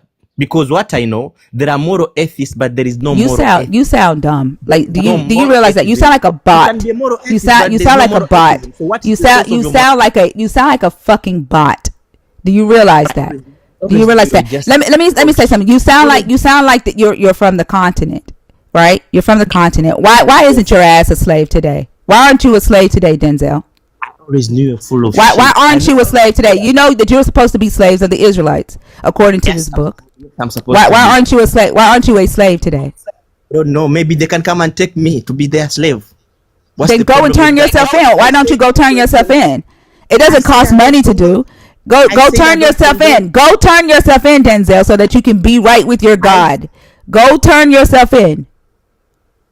Okay, so what's the source of your morality that slavery is? Hey, Denzel, go turn yourself in to an Israelite today. What is the source of your morality? Hey, Denzel, are you going to go turn yourself in tomorrow to be a slave? Yes, I will.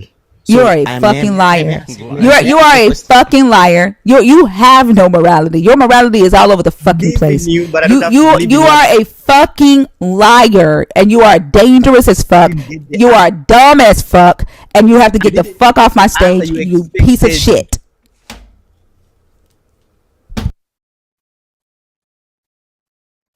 It's fucking embarrassing. You embarrassing piece of shit. I'm going to take this opportunity to set Denzel free. I actually felt really icky being a slave owner. I hated it, even as a joke. So you're free to go, and I think that I'll never do that again. And yeah, my own morality just is leading me away from that personally. The very fact, like, that's the, it's just gross. Yeah, revoke his human card. Like that, like, he has no mind. Like, he has no, like, I don't know. Like, it's just gross. Like, that's all I can say. Joel and I have been doing this, like, we've been talking in like a private chat about how we want to just like, it just, like, so much more. It's not just like you're morally wrong. It's just like, this is disgusting. Like, puke. Like, like, it is so, it's just the right word for it. It's nasty. Like, who? And then they say, like, who the fuck wants that? Who the fuck wants to be like that? That is so fucking gross. He's either an honest, horrible, morally bankrupt person who would enslave his children, or he's a liar and also sucks. But either way, he's just doing all of it to try to, like, cling on to this one thing, like the last, like, thing that he has left in his life, which is that maybe the thing that created the universe likes him. That's really all it is. He just wants that to be true. And like, here's the thing, like, they don't realize that they make a decision, they do this negotiation, and they make a decision to lie to defend their God because they cannot prove that the God exists. They're willing to become the liar. They're willing to become the thing that they claim this devil is. Like, they're willing to become the devil, the Satan, in order to defend this God or defend the idea of the God. The very thing that they claim that the God is not. This is a good background. Like, you have to break God's laws to be a true Christian or something like that. Yeah. That's a fun one. That could be good. If I was a believer and I was in these comments, I'd be fucking embarrassed. I'd be embarrassed. And like, y'all can see why atheists don't want no part of what the fuck y'all putting down.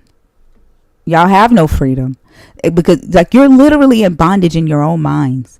You're trapped in your own minds. You have no freedom.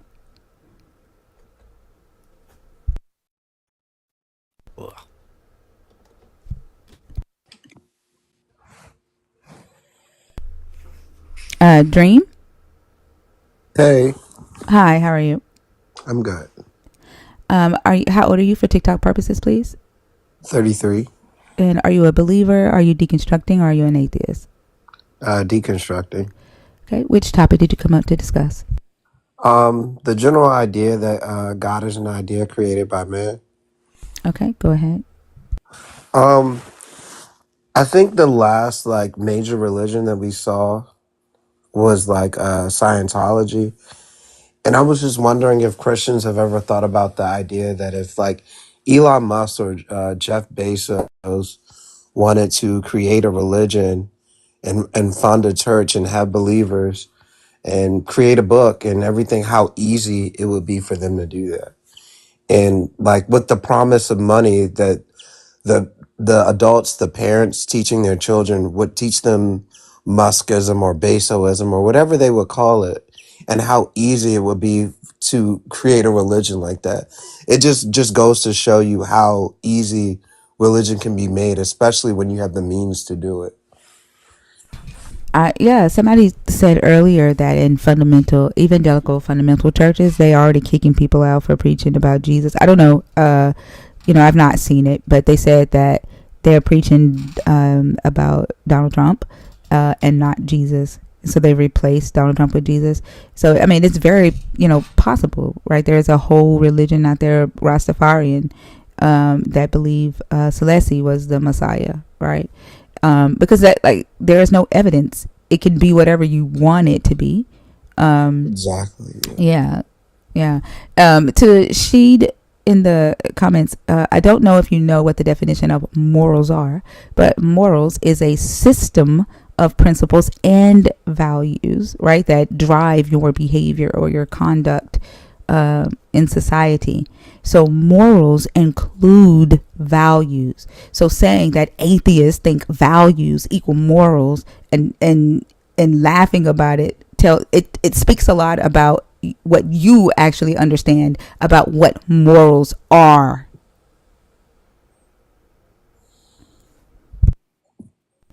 Dream, did you have anything else you wanted to add to that? I also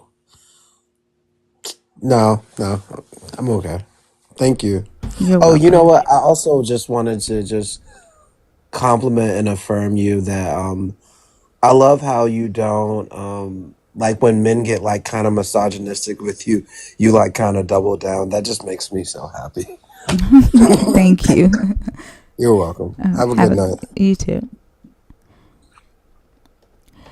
The fact that you believe that morals or values should have a source like a god is very telling. Like you don't know how to experience a thing, right, or critically think or reason or rationalize, right, to come to an ethical framework.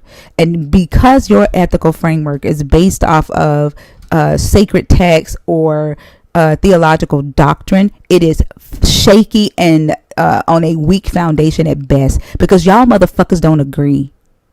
Y'all don't agree. And the moment your God or your sacred text is attacked, so are your fucking morals.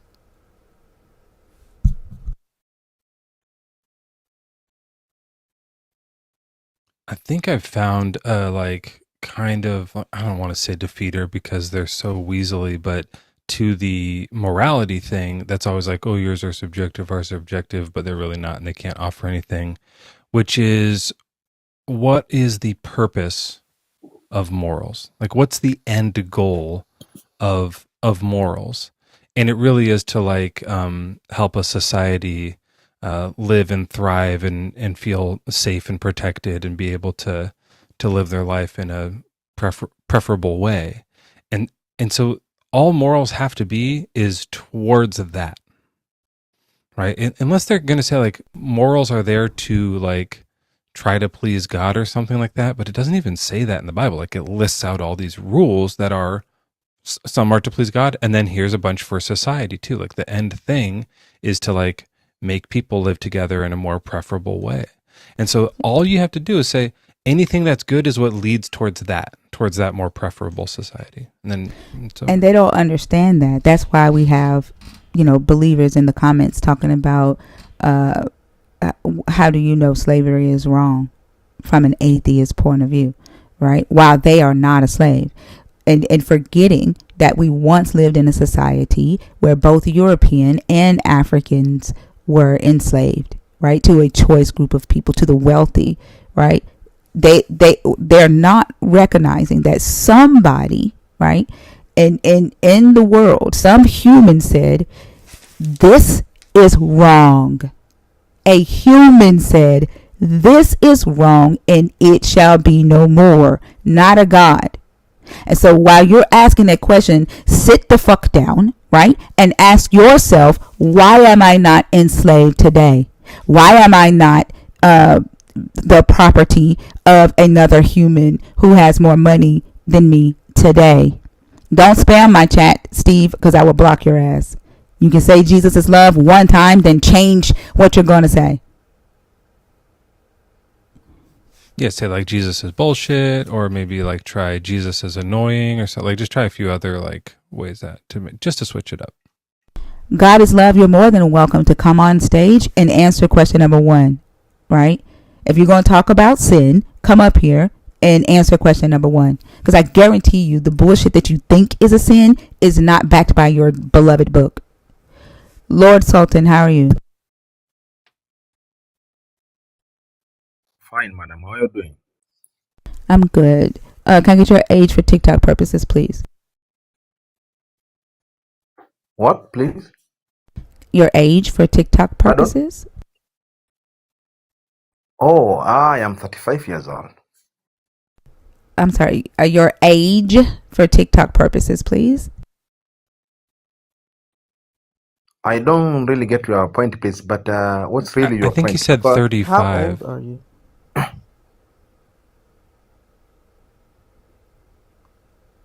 How He old said are he's you, Lord? 45. 3, 5, 1, 2, 3, 1, Okay. 2, 3, Are 4, you a 5, believer 35. in the God of the Bible? Oh, yeah, I believe in God, but No, no, not no. And that the God God of of the the Bible. Christian I'm a Bible. Muslim. Okay. Unfortunately, Ems isn't here, so I'm not taking calls from Muslims right now. You can come back later on when our co-host comes back that does the calls with Muslims. Okay. Okay, no problem. Thank All you. right. Thank you. Have a good day. Same.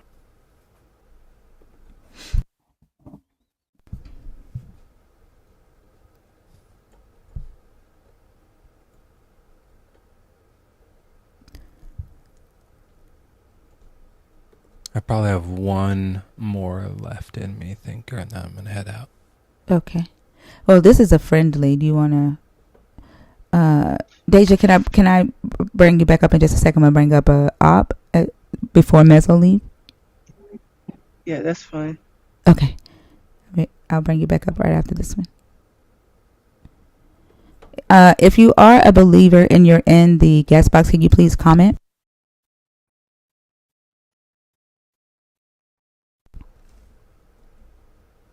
If you're in the guest box and you are a believer and you're waiting to come on stage, can you just comment, thank you, Joel? I don't see you in the box. Joel faded. I don't see you in the box. He was the other Joel. He was. We talked to him recently. Oh, that's the other Joel that y'all were talking to that day? Just like there's other Mary, but I think so, yeah.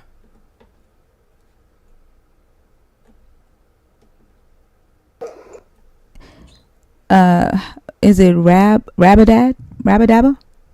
Rabadaba. What's your age for TikTok purposes? 35.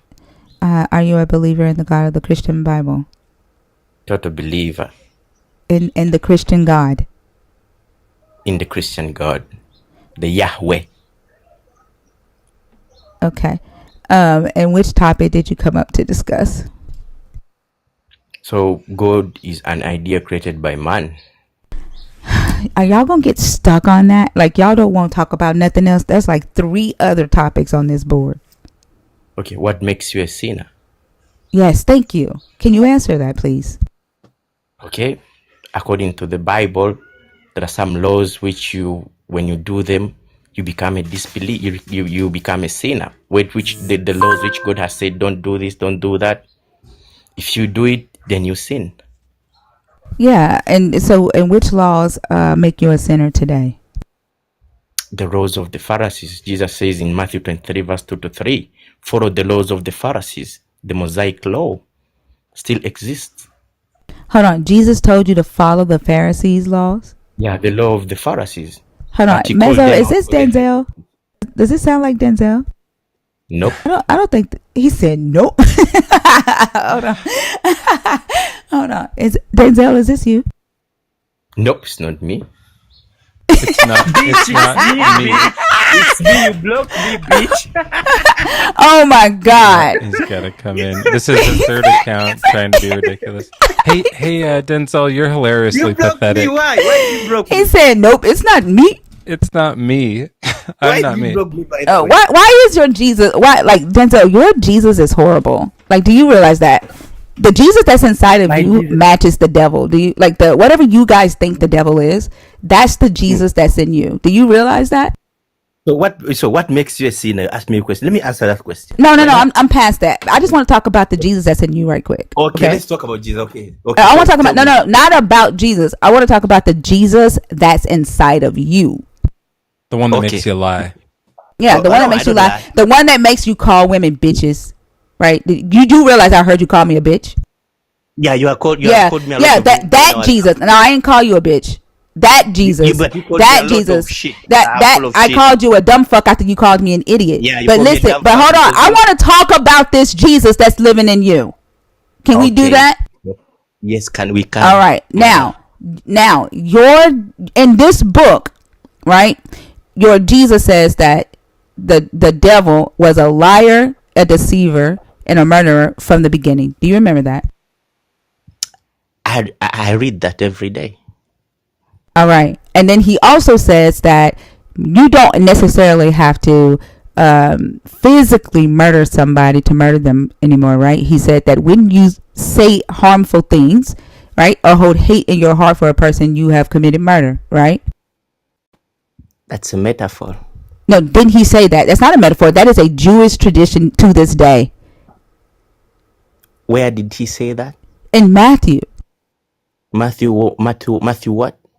Give me a second. I'm gonna pull it up and read it to you because your Okay. characteristics match the devil that you guys are supposed to be afraid of. I think you are more of the devil than anyone else.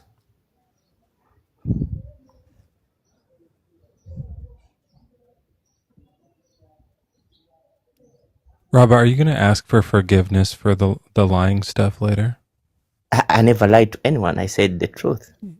You I said don't condone. You said it's not me, like like you weren't the Denzel from before. That was a lie. Because she blocked me, so I had to come back in another. Yeah, but are you gonna have to pray to Jesus and say sorry about lying about my identity I have that Holy Spirit in me. I'm not going to ask forgiveness for anybody. Yeah, because you have the Holy Spirit of the devil. Holy Spirit. Yeah, right. The Holy Spirit, right? The Holy Spirit of the deceiver. So you believe there is. Yeah, you have the Holy Spirit of the deceiver. Like you match exactly what the fuck this devil, book right? says. No, this book, like, yeah, I believe that you believe, right, that you have a Jesus living in you, and that you believe that there is a devil out to get you. But you match exactly what you believe that devil is. But Jesus said, you have heard it that it was said to those of ancient times, you shall not murder, right? And whoever, shut up while I'm talking. Don't do that. You have heard that it was said to those of ancient times, you shall not murder. And whoever murders shall be liable to judgment. But I say to you that if you are angry with a brother or sister, you will be liable to judgment. And if you insult a brother or sister, you will be liable to counsel. And if you say fool, you will be liable to the hell of fire. Like you did all of these things on this stage. Brother, and shut up. I'm talking. Shut up. And so you have deceived, you have lied, and you, by your Jesus' standard, well, I don't even think this Jesus is your Jesus. By this Jesus' standard, right? The insults, the anger, you have also committed murder, right? And so you are like the devil that you're supposed to be afraid of, a liar, a deceiver, and a murderer. So the Jesus that lives in you matches the devil that you're supposed to be afraid of. And you realize that. You forgot slavery apologist. Can I answer that? And a slavery apologist. Thank you. Okay. Can I answer that? So in verse 22, he says, angry with a brother or sister. A brother or sister is the one who believes like what I believe. But you are in Islam, but Muslim call it kafir. You are an atheist. Oh wait, are you a Muslim? I'm not. I'm a hold on. Wait. Did you say that his profile, is it his profile that was Muslim? Yeah. What's your religion, Rabadaba? I'm a Christian. You are a liar. No, hold on. Let's try this. Do you think that Allah is the one true God? Allah, who is Allah? Allah from the Quran. Do you think that He is the one true God? I never even read the Quran. Okay, so can you say Allah? Can you say on live here that Allah is not God? What? He can't do it. See? Can you say that? Can you say Muhammad was a P3DO? What? P3DO? Listen, I'm gonna say it. Muhammad abused children. Muhammad abused children. I never know that. Who is Muhammad? First of all, the Prophet Muhammad, peace be upon him. You're a liar because you just said the Muslims call it kafir, and you rolled your tongue. And we call you, yeah, they call us kafir, and we call you kafir. Yeah, Yeah. Yes. And can you say Yes. Allah So is not the one true God, please? who is Allah? I know Yeah, just Yahweh and you don't know who it is, so Adonai. just say Allah is not the one true God. Go ahead. Well, how can I say something which a person I don't even know? Yeah, so you don't think he's That's God, why do you you? won't say it. I don't know the person. I don't know whom Can you're you speaking. say I know Yahweh is the one true God, or Hey, can you say Mezzo, Jesus Yahweh is? isn't Mezzo. Okay. Yahweh Yahweh isn't is the God. one true God. Allah is God. Yahweh ain't shit. I can't say Yahweh ain't shit. Why are you saying that? Can you say Jesus is the one true God? Jesus is not God. I'm a Unitarian. Can you say See, Allah is not the one true God? I don't know Allah. Who is hold on. Allah? Did he say Jesus is not God? Yeah, he's not Yeah, a I'm a He's Christian. Unitarian. Muslim. He's Muslim as hell. I'm a Yeah. You Unitarian. I'm are not. you are a liar. You know I'm a that. Unitarian, by the way. You You are don't a believe. liar. You're a liar. Why do you want to come up here and defend Christianity? Like, what are you doing? Do you have like? He's not defending Christianity. He's defending the idea of God, aren't you? Who said that I'm a Muslim, whatever. Are you you okay, say. buddy? Hey, go like learn how to bake bread, man. Like, do something else Man, with your life. who This said is I'm a so Muslim? pathetic. This is Why really are pathetic you forcing me to be a Muslim? because you won't say Allah is not the one true God. I don't know even who is Allah. Who is You Allah? are a Who is fucking he? liar. You've never heard of Allah, but you know what the like Muslims call karef or They whatever call it us is. kafir. Kafir. Yes, they call us Kafir, yeah. kafir. How do you know We about ask that? them why. Where'd you learn about I that? asked them. Yes, I asked them why. What does it mean? They Do say you know anybody. Do you know any of the Hindu gods? Yeah, we have the Krishna. They have Uh-huh. the who Krishna. They have the what? I Yeah, don't even. Brahman, Vishnu, etc. Do you know any of Yes, the Muslim gods? I think the Muslims worship God. God.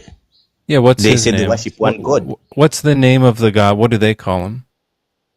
I don't know. Me, I know Oh, they follow God. well, let me inform you. They call him Allah. Okay. Did you hear that bell? That was Allah saying, that's correct. We call me Allah. So now can you say Allah is not the one true God since Islam is false? Go ahead. So I think even him denying that he knows who Allah is, right, is him denying Tawhid, right? And he's committing shirk right now. And so that means that he would, have eternal separation. And there's What's no wrong mercy. with you people? You just Why are lost you? heck of virgins, dude. Yeah. No. Why are you saying I'm a Was Muslim? I was don't Muhammad the understand. final prophet?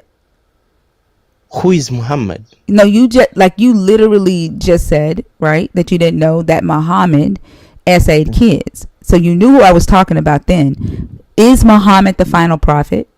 I told you who is Muhammad. I don't know. You said I I didn't know know that he essayed kids. Jesus That's what you is said. the only way true, and Is Muhammad the final prophet? Muhammad the final prophet? Who says so? Is he? Who says that? Who says? Is Jesus the final prophet? Jesus was the last prophet. Yes. There was no other prophet after Jesus. There was no other prophet after Jesus. And so you deny Because Muhammad's claim to be the final prophet? Who cares about Muhammad or who? Yeah, so just deny it then. Yeah, say just deny Muhammad it. was garbage. He was a liar. What? The prophet Muhammad was a liar. Say that. Who Prophet Muhammad from which country? Muhammad of Islam, the prophet Muhammad of Islam was not the final prophet. Say it like that. You can just forgive me because I don't even follow what. I'm saying the words for you. Just repeat after me. Prophet Muhammad of Islam was not the final prophet. Say that. Who is that person? Just say it. He's Just from say Mecca, it. Why right? should I say on a person I don't even know who he is? Say it or get out, because we don't believe you because you've lied to us 30 times and we think you're lying now. And if you're not lying, go ahead and say the Prophet Muhammad, the one from Mecca, from Islam, is a liar and not a prophet. Go ahead. I've never had or walk the fuck off the stage and stop wasting everyone's time. So we are not going to have any discussion. No, you're a liar. You're a liar. How And can you've come we up have here and you've made Islam and Christianity look horrible. Why? All by your damn self. Denzel, realize that. honestly, like, how do you expect us to have an honest conversation with you if we don't trust you? You're breaking the trust You with never us. even let me made my point when I Yeah, was here. we don't know if your point's going to be true or false. We don't know if you're a liar or not. Yeah, So like Khanzir. you could Yeah, say you can Khanzir. yeah, cool. You can say anything you want, and we just don't know if it's true or false because you've broken the trust with us. This is how I talk to my Which 9-year-old trust have I son. broken? Which trust have I broken? The trust when people come up here and we want to say, hey, we're going to give you the benefit of the doubt. You're a human being. And so let's talk about it.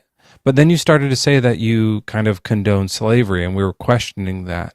And then you came up with a fake account and lied to us. And now you're kind of, we think you're lying about your religion because you won't say Allah is not the one true God or the Prophet Muhammad. Are you rebuking me? What does that mean? He's trying to he's trying to cast a spell. He thinks he think he's casting a spell. He think he's casting a spell. He think he's casting a spell. Yeah, he's trying to put a hex on somebody. Wait, I want to get rebuked. Does this count? This could be it. Yeah. Yes. Oh, yeah. Can you rebuke me, dude? Ya Khanzir, ya Muradu Murakkab. What's going to happen? قال الله تعالى يا أيها الكافرون. Oh, I love يا this. أيها الكافرون. What's going to happen لما to me? تلبسون الحق بالباطل وتكتمون الحق وأنتم تعلمون. This is too long of a rebuke. Yeah. He's trying to cast a spell. That's the evil shit. That's what I'm talking about. This religion, this God is so fucking dark. This God is so dark. Demonic. What y'all call demonic, that's it. Oh shit, I'm covered in lesions.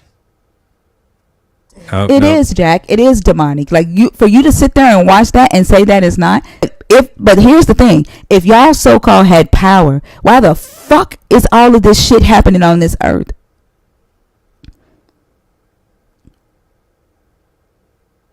This is what the fuck I'm saying. Like y'all only give a damn about yourself and y'all fucking ego and your faith, but you don't care about humanity. You don't care about society. Y'all will turn a blind eye to children being harmed, to people being hungry, to people dying from genocide. Y'all are fucking dark. We're not the ones claiming to have power. We're not the ones claiming that we have access to a God. That's y'all.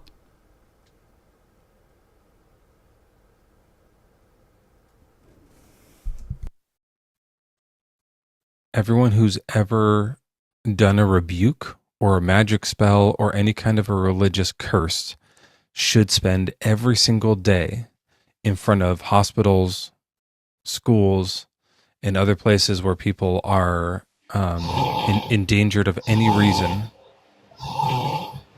That's too fast to be snoring. That's not real. And you should be doing a reverse curse on everybody.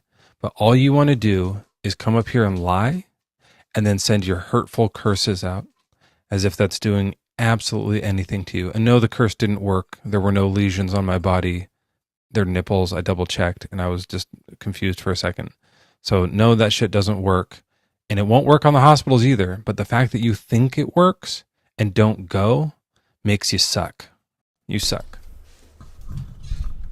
Like it's ridiculous just thinking about like their intention and seeing like the believers in the comments excuse that behavior or champion that behavior.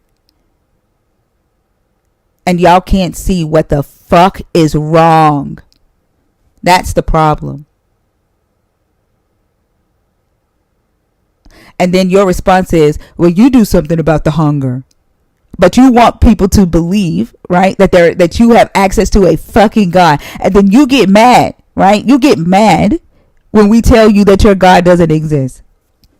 Because he's as good as helping you find a fucking parking spot at Target.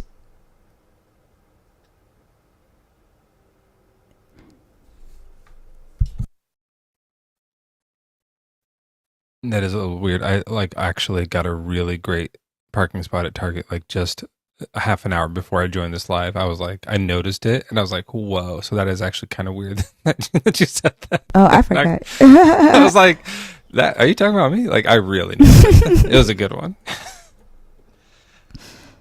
I forgot Deja. Let me bring Deja up right quick. Yeah, I should go. Thanks for having me, though. This has been super fun. It always is.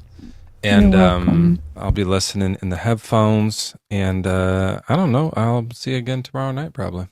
Sounds good. Thank you, Mezzo. Bye, Have a good everyone. Take night. care. Hi, Mezzo. I Y'all make rebuke sure y'all you give off of Mezzo a the follow. stage. Huh? I tell Mezzo I rebuke him down from the stage. Oh, thank you so much. I appreciate that. And a rebuke A to you as rebuke well. Hey, Deja. Hi, Thinker. How's it Hey, going? It's girl. going good. How are you? It's going good. Hi, guys. How's it going tonight? It's going quite well. Are Which you topic did you okay? want to talk about? Yeah, I'm good. I, I just hate their like they have such hateful intentions. Like it's just it's sad to see humans wish ill on other humans. You know what I'm saying? Like yeah, I felt a little sick watching him talk like that. yeah. It was a little insane. But I actually had a question, and it's been weighing like super heavy on my mind for like the longest. So obviously, you know, I'm a part of the LGBTQIA community. Is okay. So I've been hearing a lot of different answers from a lot of different people, but does it specifically say something in the Bible where like the LGBT community is like, I don't know, like not good or whatever, or is it something that's in the Bible that's taken out of context, or? It doesn't say anything specifically in there that says that, you know, this God is against the LGBTQIA community. And it was added to the text, like the word homosexual was added to the text in like 1945, I believe, or 1948, something like that. The word abomination did not even exist when the Hebrew text was written. That's a Middle English word, so it was added. Even that word was added. The in the text, the men were told not to sleep with other men because they were getting ready to go into Canaan. Most of them had died, right? And they needed to procreate and create more Israelites, right? Because it was just kids and women that were going into the promised land. But there isn't anything, definitively in the text that says that.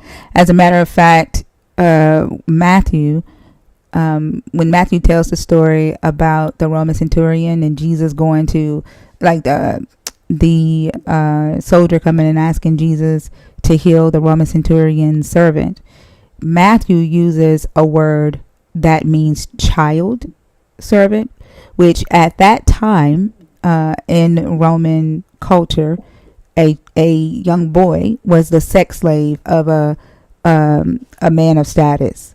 And so the way Matthew tells the story, Jesus was being asked to heal the child sex slave of the Roman centurion. And then I think it's Mark or Luke. I think it's Luke that changes it, to doulos, which means slave. But as sick as that sounds, right, because it's child, it's P3DO. In that time, the culture was the young girls were given in marriage, the young boys were given to a man of status, right? And so that it kind of shows that by it being same sex, even though I hate fucking talking about that, but the way Matthew presents it, Jesus didn't have an issue with it being, a child of the same sex. In Isaiah, when the God is talking about eunuchs having being close to his heart and getting a name greater than son or daughter, an everlasting name that should never be cut off, that is to symbolize that those that were marginalized at that time, because eunuchs were intersex people that were born, with gender ambiguity, or their genitalia might have been cut off by, at birth, or they cut it off for the sake of, making a vow to this God. But they were marginalized because they were not allowed to go into the assemblies of God. And so when he's kind of like changing that law and saying that those that are marginalized in the community are closer to him, right? And that they would have a name greater than son or daughter. Does that make sense? And so like a lot of these ideas about, non-binary or transgender or, LGBTQIA were developed extra biblically over time and then written into the text. Oh, okay. Like, obviously, I wasn't going to, change who I love, but it was just something that I just kept thinking about. So I just wanted to ask you about it. Yeah, I heard you talking today on Christina's live, and your progress is such amazing to watch and to witness and to learn about. It's pretty tough to be in a society where there are people who one, they don't understand, they don't even try, right, to understand, and then they're so hateful and bigoted, and a lot of people don't necessarily heal from that. But to hear the progress that you've made, like I said, it gives me chills, and like my heart is with you. I got your back. And I just want to continue to see you, grow and, be turned into the person that just loves who you are unapologetically. And then help others do that, So I think you're doing an amazing job.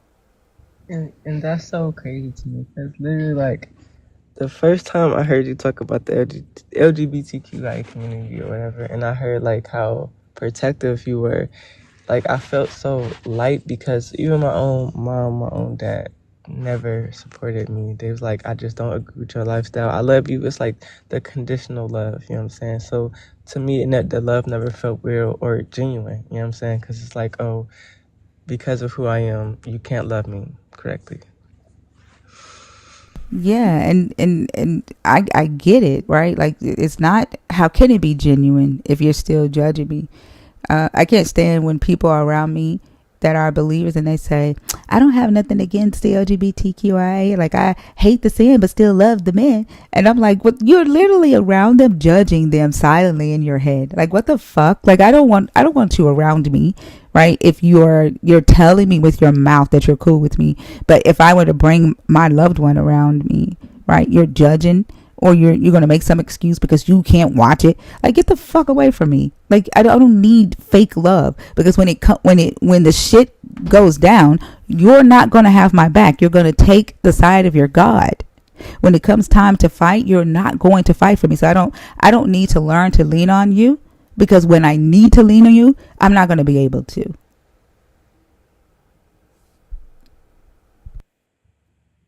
I don't like those type of people around me, period. So I do spend a lot of time just like kind of keeping my distance from my family members, because like I said, my mother's did pass away, but my dad, he's still here, and he just doesn't even acknowledge that part of me, and it's such a big part of me, but it's like for them it just doesn't exist. But Well, I'm glad that you found the community. You're not alone. Like Jess said the other day, you got us. My main thing is, like, I want y'all to focus on, of course, fight I can't tell you not to, how to fight, but my main thing is stay safe, right? And those of us, that can fight for you will, and I will continue to share as much information, or to teach as much of the history, the cultural context, because there might be people out there who just don't quite understand, and who might want to understand a little bit more. Because like I said, when my daughter came to me at 14, and my mom, like, she wanted to talk to her, and I told her no. Like, first off, I'm not gonna let anybody mess with my child's mind. Ain't nobody finna make my child hate herself, and then I started researching as much as I could about homosexuality and what the Bible says, and I was like, this shit is crazy. It ain't even biblical, and so that there's probably people out there who just don't quite understand. They're going by what they've been told, and just giving the correct understand the correct teaching, right? The correct information could help those people who are still within the religious organizations share the correct information. You know what I'm saying? To start changing thought about it, and then seeing how, it causes so much harm. To focus on somebody else, who somebody else love for the sake of a status in society, like a construct, right? Or a belief. Hopefully they're able to start having those conversations within their own religious organizations when people take the information back to them. Because to be real, a lot of the preachers in the churches aren't teaching the historical context of a lot of the stuff. They're just saying this is what it is. So hopefully that these type of conversations will help change the thought. Yeah, hopefully, definitely, because I'm so happy that I found this community, especially at a point where I was just letting go of really bad people in my life. And so I was just by myself at that point with just me and my 2 cats. And then I came across this community and it's helped so much. I'm happy to hear that. Did you have anything else you wanted to add? No, I'm about to go back to sleep. I was actually woken up out of my sleep because somebody was fighting, and so it just startled me. I'm sorry. I'm sorry. That was the. Oh no, it wasn't. It wasn't in your It wasn't in your life Oh, because as okay. long as you're talking and in my sleep, my sleep goes by like really peacefully and like they could be screaming at the top of their lungs in your life, but as long as I hear you, I'm okay. No, there was literally 4 people fighting. One of them was my brother, and he's always.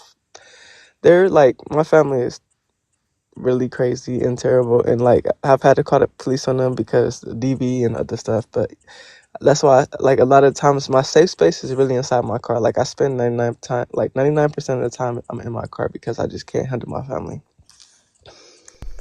I hope that you're able to. Well, I like that you do have the safe space in your car, but I hope you're able to find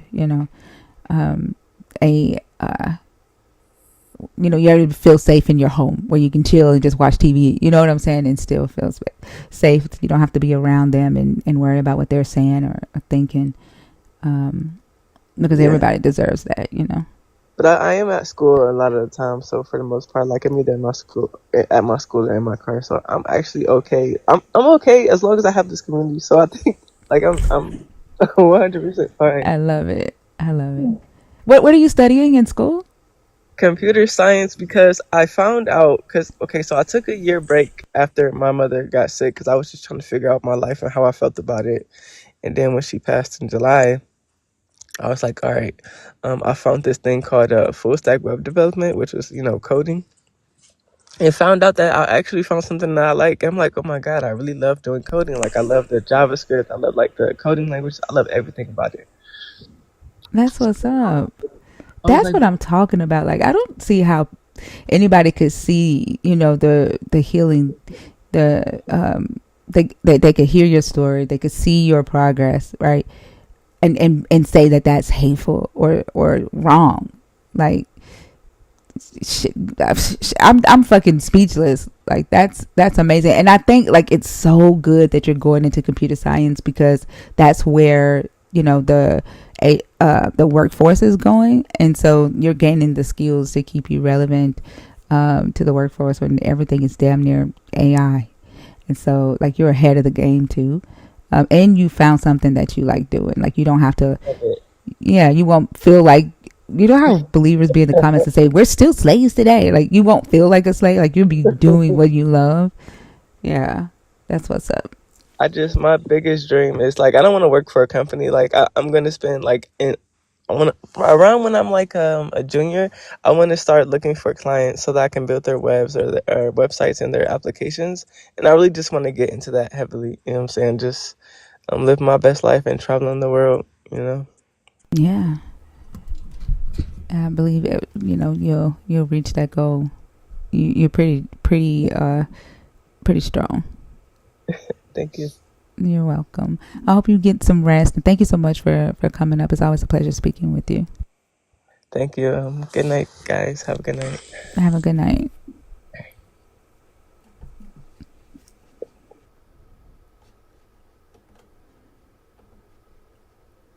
I don't see how you can see that progress, that peace, right? That growth and call it bad. Like, you got to be a hateful motherfucker. And then, like, don't it cost a lot of energy to just walk around hating people you don't fucking know? Like, you can't. There is no way that you can have peace if you just hate somebody because they love differently from you. Like, it takes a lot of motherfucking energy to hate people you don't know. Mother Spacehead, how are you? Hi, can you hear me? A little bit. Are you able to get closer to the phone? Yeah, can you hear me now? Yes. Can I get your age for TikTok purposes, please? I am 39. All right. Are you a believer? Are you deconstructing? Are you an atheist?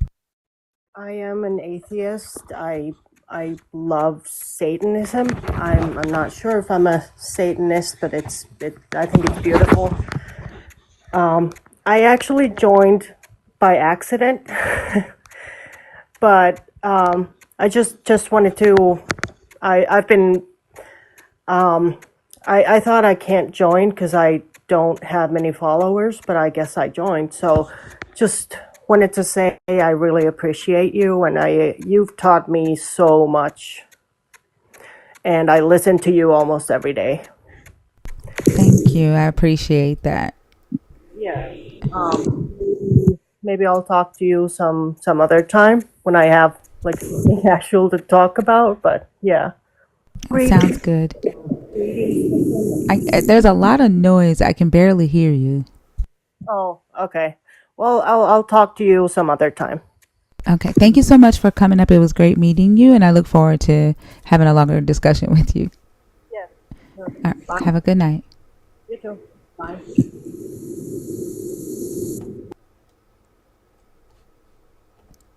Well, Thomas, come up here and prove it. Come up here and prove that I'm a false prophet. First off, I need you to tell me what fucking prophecy I've given. What prophecy have I given?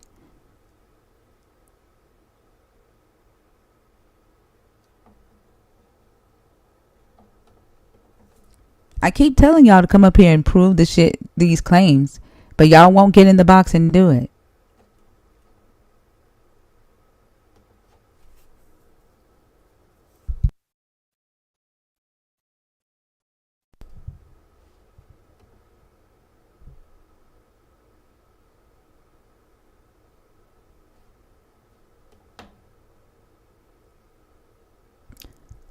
Carrie?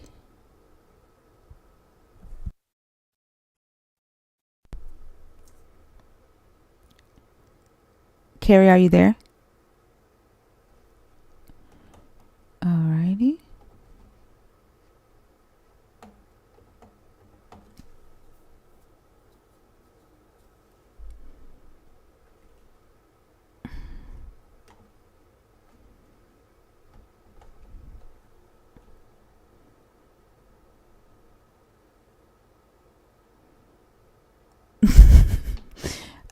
Miss Sayo?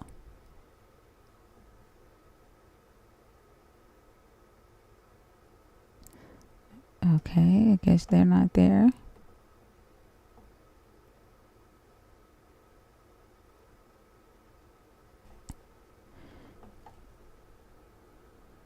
I just thought the same thing. I just thought the exact same thing, Shane. Christ soldier. Hello, how are you? I'm good. How are you? I'm doing great. I'm happy to hear from you. My God. Are you okay, Denzel? Are you okay? Me? Yes, you. Are you okay? Of course. Why do you keep coming back? Yes. Why do you keep coming back? Everyone who believes. Denzel, answer my question. Everyone who believes Denzel, in Jesus. this is weird. This is weird behavior. Do you realize that? Like, this is weird. Like, you cross boundaries because you cross boundaries. You've been blocked twice, and you cross boundaries. Like, you don't understand the word no, right? Like, I blocked you the first time because of your despicable confession that you want to be a slave master, right?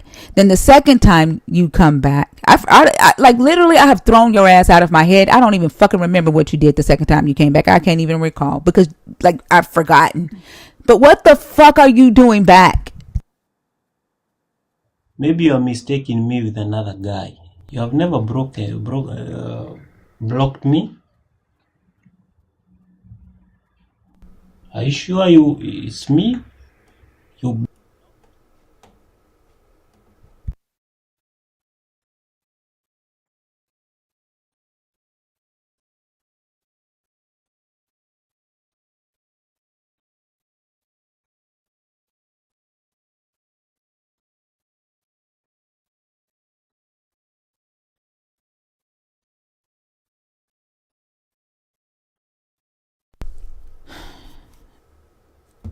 I don't know. When I asked, he said, "Who, me?" So I don't know. Like, he sounds like him. I can't do it. If you are a believer, if you're deconstructing, if you're an atheist, the guest box is open. Also, if you are a nerd, the guest box is open. If you're on YouTube, you can call in via Discord through the link that is pinned at the top of the chat. Come up and have a conversation. Yeah. When he said, "Who, me?" Yeah, like.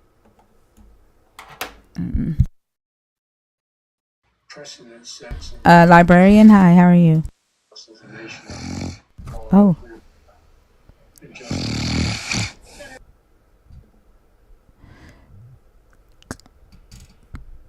So we have to tell her. We have to let her know that she was like, yeah. She's. I know, she's so sweet. So we gotta let her know. We gotta say, hey, you kind of came up on stage and you were snoring like really, really loud, and it's gonna be on YouTube like forever. So, if the guest box is open, we don't have anybody in the guest request. To the accusers in the comments, to all the satans in the comments, why aren't you requesting? Like, there are literally topics up here where you can discuss the false prophet or the prophecies that you claim that I am making, but for some odd reason you won't come up. And I don't know if it's because you're afraid. Like, are you afraid to come up here, or is it because you can't?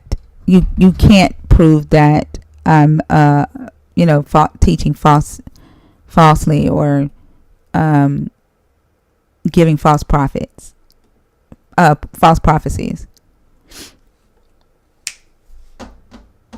Yeah, is he still in here? Are y'all scared?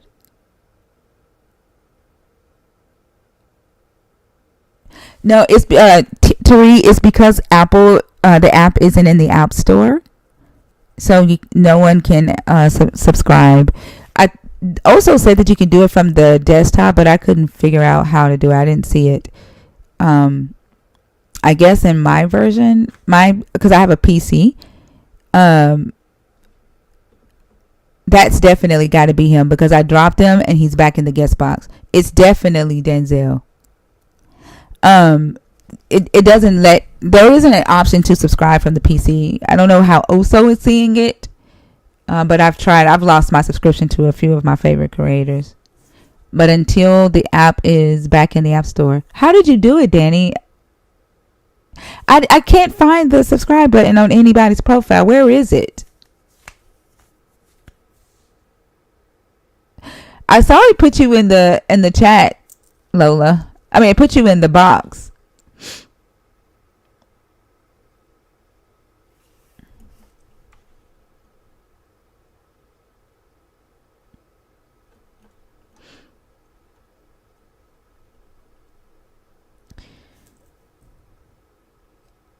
Yeah, but like from my PC, I can't. Like, hold on, I'm gonna show y'all what I see when I go. Hold on. TYR, how are you? I'm good. How about you? I'm good. Can I get your age for TikTok purposes? I'm 26. Okay, give me just a second, okay? I need to show something. So if I go to...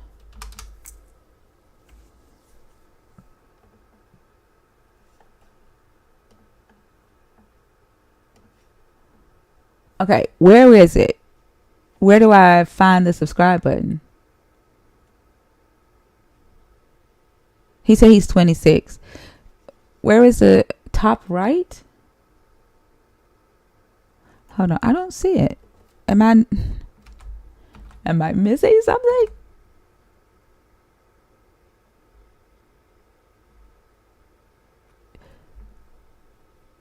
Y'all see it? Am I looking in the wrong place? Like you said, the top right? Like I don't see it. Can one of you that's done it come up here and kind of guide me? I'm using Google.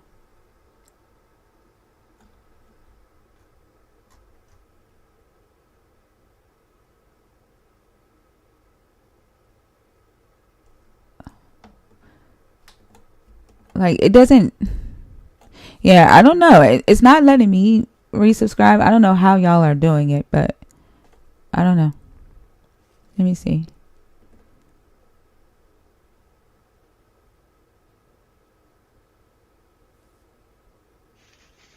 Hey, Thinker. Hey.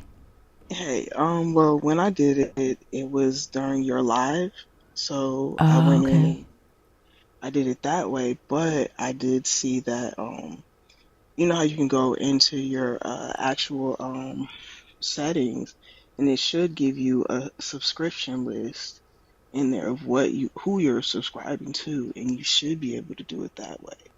It won't. I tried that. It won't let me because Apple, it's an in-app purchase, and Apple isn't allowing new in-app purchases. Well, no, I mean like in the actual TikTok subscription list. I think if I remember correctly, I think I went in there and it showed me a list of who was subscribing to as well. Oh, from the But it desktop? won't. Yeah, yeah. Okay. I'll try that and see if that Okay, works. I okay. appreciate you, Danny. All right, thank you. You're welcome. TYR, are you a believer? Are you deconstructing? Or are you an atheist? I believe in God. Okay. Yeah. And which topic on the board did you want to discuss? Is that a topic? God is an idea created by man, or? Yeah, it's been the topic, like the main topic that everybody keeps choosing. Though there's like literally 3 other topics on the board, but I think for some reason believers feel they have to like defend the idea of the God all the time. Mm-hmm. Well, I mean, I could address what makes you a sinner, but No, I mean, if you want to do the one, no, you can do whatever you came up to talk about. You can do whichever one you came up to discuss. Okay. So have you ever heard of the cosmological argument? I don't do philosophy. I don't care about any of that. What about, do you know okay, so to have any like proof for the existence of God, so God is not like a physical, tangible being where you can like physically touch. He's an abstract being who's mind independent. Yeah. So, for example, like to come to the conclusion that God is real, I think the best proof would be a syllogism where there's a bunch of premises. No, it's not. No, it's not. All that does is worse. It doesn't, because neither side comes to a definitive, demonstrable evidence that a God is real. It's just a bunch of word salad, right? You guys make a claim, right, that you can engage with this God, correct? engage in like direct communication. What do you call engaging?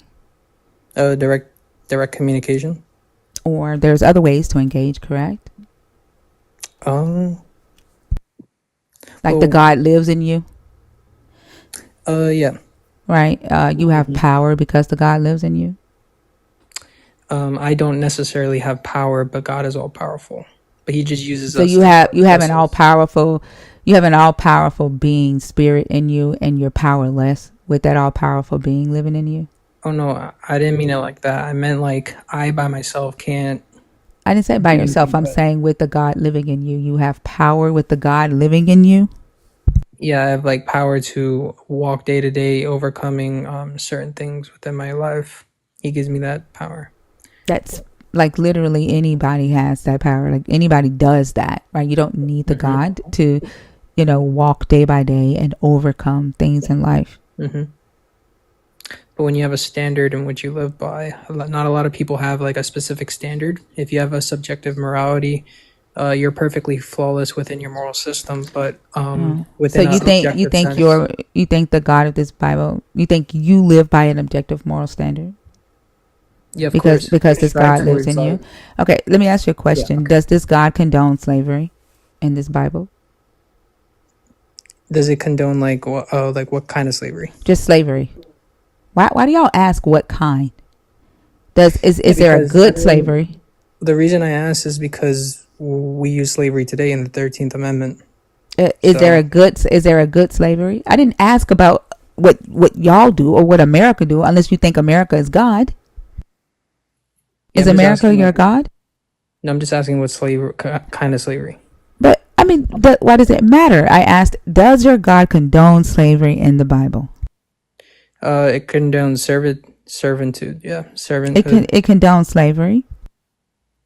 Yeah, it condones being a servant to that's slavery, correct?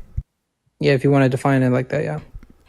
It is slavery. When indentured servants came to America, were they enslaved? Did they have slave masters? You tell me. You don't know? You weren't taught about indentured servitude in school? Well, yes, of course, but yeah. So were they bought? Were they chased down if they ran away? So they were enslaved? Yes. Okay. And they just called them indentured servants, right? Yeah. So it's still a form of slavery, correct? Yeah, it's a form of slavery. All right. Now, your God in this Bible also condones lifetime chattel slavery. Before we talk about the book, are you an atheist? Yes. Oh, okay. So you believe God doesn't exist? I really don't give a damn. So you could probably say that I am an atheist. I don't care if the God exists or not. I care more about what people do with their beliefs in a God. So it doesn't matter to me. But can we get back? Hey, I need to get back to the conversation. Yeah, of course. Okay. So the God in this Bible also condones chattel slavery, correct? Chattel lifetime bond slavery. I don't know. Wait, did you just assume I was a Christian when I just came up here? I asked if you were a Christian, and you said yes. You said you were a believer in Jesus. So, is that changing? Did I say that I was a Christian? I don't care if you're a Christian. I care if you believe in the God in this book. I asked that question. If you don't, then we can move on. Yeah, you don't? Okay. Did this God? Okay. So the God in this Bible condones lifetime chattel slavery, correct? I'd say false. Do you read the Bible? I could do better, but sometimes. Okay. It's all right. And so you have a relationship with your God, correct? Okay. You talk to your God every day, and the God talks back to you? Not all the time. I'm not perfect. Sometimes I talk to him. Well, not every day, but when you talk to the God. Yeah, I just say, I'm grateful for today. If someone is in need of something, I just pray. That's pretty much it. And the God listens to you and talks back? Not in the way that us humans communicate, not figuratively, but I'd say like You mean he talks audibly? back in like symbolic ways, like just it's different for every person. It doesn't. I don't literally hear his voice. It's different It's when a he talks back. feeling. You get a feeling. Um, not all the time. I'd say like he talks back in like, in the most simplest ways, like, going outside, breathing air, or like something comes up and it's like something good. That's how he talks back. So you're assigning communication to everyday activities, and you're saying that's God. Yeah. Well, at least Like you're honest about that, right? And so just think about what you just said. You yourself, right, are assigning everyday activities that you think are good, and are choosing to say that that is your God talking back to you when you talk to the God, that you're not hearing an audible voice, right? Yeah, You're not correct. getting actual communication. And so when humans say God said chattel slavery is okay, right? How can a human, right, translate that type of sentence from breathing air? I'm sorry, say that one more time. I really apologize. Sure. When a human says, God said that you may buy slaves from foreigners and that you may enslave foreigners who live in your land and keep them as slaves for life and pass them down to your children and treat them as slaves. How does a human, right, translate that type of sentence from breathing air or from just everyday activities and saying, well, that's what God said, that's what God wants us to do? Well, those are two different types of communications. So, okay. So people can, back then people communicated with this God in a different way. Like they actually heard the God's voice, is what you're saying? Mm-hmm. What Well, was that's what I know. different? Well, How do you know that? Were you there? well, I'd have to do more like digging into the Bible because I do believe that the Bible is very symbolic. No, I'm asking, how do you know that a person was able to actually like hear this God's voice? How do we know? Yeah. Well, like I said, I'm agnostic on that because I know that the Bible is very symbolic. It could be interpreted as something different. Like, you know what I mean? Not No. literally. I'm not asking. I'm not. So when you say you're agnostic on that, so you don't know that people didn't hear the God the way you hear, like through just breathing air. You're saying you don't know if that was the Yeah, same he way. could have communicated like differently in like a different manner. It doesn't necessarily What mean I'm like. trying to figure out is, okay, so the book has very specific rules, right? Like you believe that you are living by the objective standards of this God, the objective moral standards of this God in this book, which a human translated from God language to human language for you to understand, correct? Yeah, he gave the words to humans. say. It was like inspired. Like they like I'm not sure like like they understood and then they wrote it down through the Okay. inspiration What did powered they by God. hear to understand is the question. Like you're saying breathing air is your communication, right? Mhm. With the God. Well, not And necessarily. somehow There's different that's what airs. you said. You Yeah, said there's many. everyday activities like going outside, breathing air, things like Yeah, that. of course. And so Other right. ways And too. so how are you translating what you believe a God is saying? How do you translate that, right? Into the language we speak today or the language you understand? And so that's what I'm asking about the people who wrote this book, right? You're saying that you don't know if they heard an audible voice, if it was like just stepping outside and seeing the trees blow, right? And then all of a sudden, God told them that they're allowed to own slaves, that they're allowed to become the slave masters. Right, the other day somebody said, "Oh, he talks in the thunder because in Exodus when they were on Mount Sinai, he spoke in the thunder and the smoke, and the Israelites were afraid." Right, and so how do you translate thunder to you can own slaves and keep them for life? That's what you see what I'm saying? No, I understand what you're trying to say. Like I said, I can't give you a definite answer. But I do know that it was through communication, one way or another. You're saying, but I do know, right? But I can't give you an answer because I don't know. It was through communication. That's what I know. What But type of communication? I'm not sure what type of communication. I'd have to. Well, See. what type of communication outside of audible communication would a human be able to say? God said it's okay to own slaves and make foreigners slaves and keep them for life and pass them down to our children. What aside from audible communication could a human get that type of answer? What other kind of communication? I don't know. Maybe it was. It can be audible. I'm not denying the fact. But I'm saying, like, I get that audible would make the most sense, but what other type of communication would that type of sentence come from? That, and for a fact that it came from a God.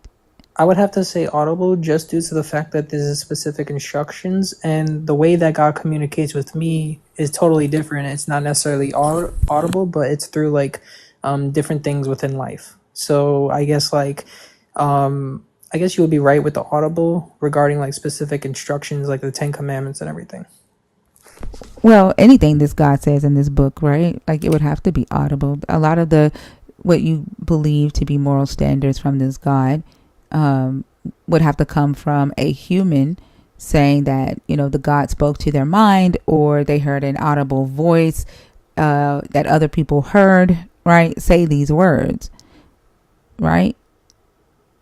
Yeah, like a prophet. Right. A prophet hears from God. Right. But the issue with that is that the prophet is alone in that.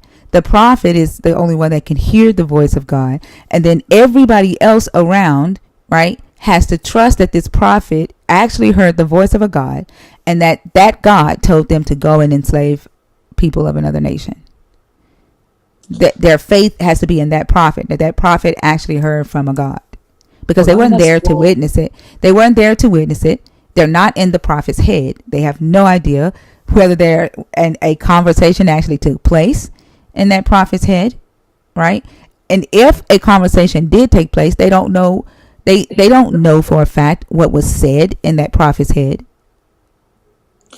Well, not 100% trust, because the prophet can also be lying, but it's through understanding. No, what I'm saying, right, the prophet could be lying, but you trust that what this prophet said is correct in this book.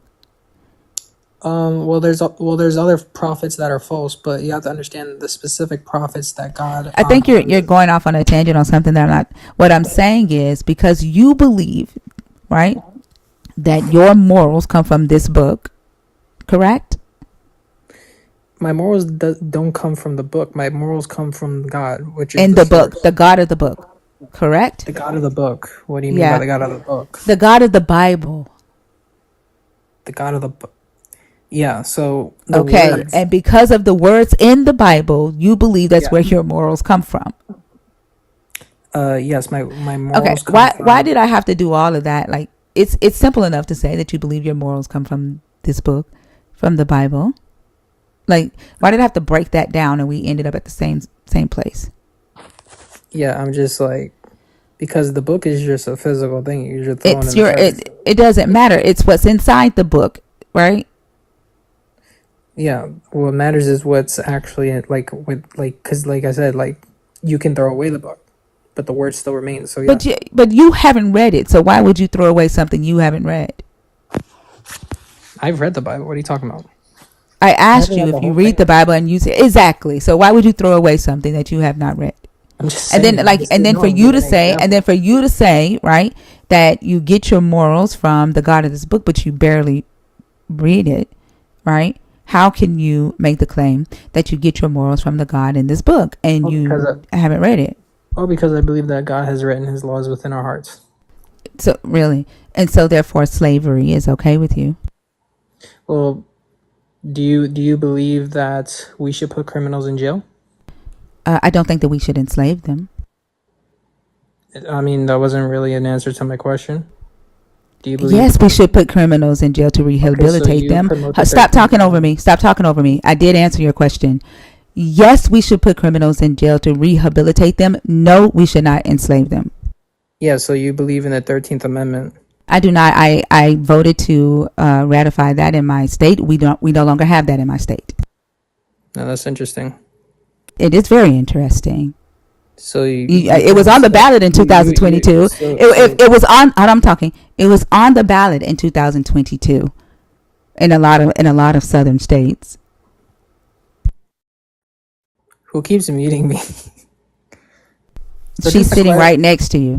So just to clarify, she I'm believes in the muting you 13th because Amendment. the She host is talking and I do you're not talking believe in the over 13th her, just Amendment. like That I'm is a talking fucking lie. and you're talking over me. Read the 13th Amendment.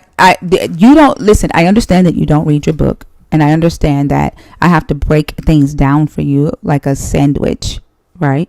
I do not believe in the 13th Amendment. The 13th Amendment says that slavery is abolished except for the punishment of a crime. I voted to ratify that in my state, and we no longer enslave people who are incarcerated in my state. So just to clarify, you believe that criminals should just roam free then? Are you? What's going on with you right now? Like, this is why philosophy isn't good, because it teaches you these dumbass tactics, right? To deny, right? And then to just word salad. I know that you are an intelligent young man. I know you understand what I just said. Do you understand we use philosophy in everyday life? Do you understand what I just said? And I have no interest whatsoever to play this game with you. If you cannot engage in an intellectual conversation, right, that is valuable, and you want to play these philosophical games, then jump the fuck down. I mean, aren't we both playing games? Is that the answer to my question? We're having an intellectual conversation. You got one more chance. Is that the answer to my question? Yeah, we could have an intellectual conversation. All right. Now, move forward.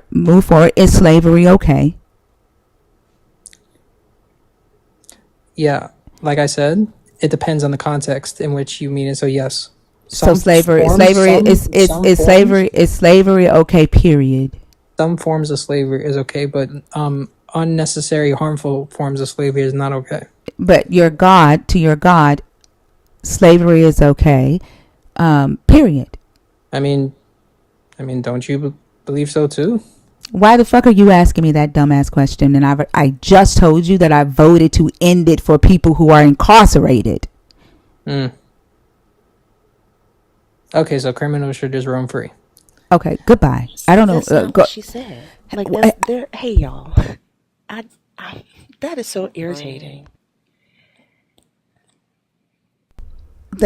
Where is their minds at? When they do that, they're being intentionally obtuse. This guy knew that there's so much real estate between the 13th Amendment, enslaving people legally, and all criminals going free. That's not difficult to understand. The fact that they have to use these deceptive ass tactics to defend this God, I don't know. I don't know how any believer sits here and listens to these conversations and still chooses to believe. But good morning, Fee. Good morning, y'all. I didn't hear any conversations last night. Have they all been like this? Yes. Yep. You should have been here when Denzel ass was here. Yeah. Wow. I mean, when he said that slavery in some forms are okay, it just shows that you're not employing critical thinking. I mean, there are countries, European countries, that have criminal justice systems that look nothing like ours. They they ensure that there's actual rehabilitation done, not taking advantage of people in a way that allows you to put them in chains without putting them in chains. That's why this immigration law that says that if an immigrant is caught, that they will go to jail for life. They'll be in prison for life, which will make them in some states be lifetime prisons, specifically Mississippi right now. people like that say slavery is okay for, in specific reasons, they are the ones that will make sure that slavery comes back because they'll vote for it. Yep. And you can see the puppet strings being pulled. They Yeah, don't see it for whatever reason. exactly. And they think that because we're not in the antebellum South anymore, they think the idea of slavery is so far away. Like they don't see it. It's so freaking ridiculous. Jack serving Jesus, how are you? Good morning. Can you get closer to the mic? Good morning. Oh, man, it's still kind of low. Chat, can y'all hear him? Can y'all hear him okay? I apologize. I'm actually driving to work. I saw your live. Don't say that. What your live said. I thought I wanted to speak about it. It's kind of hard to hear you though, and the chat can't hear you. So you might just come back when you are done driving, okay? Not a problem. Have a blessed All right. day. Thank you.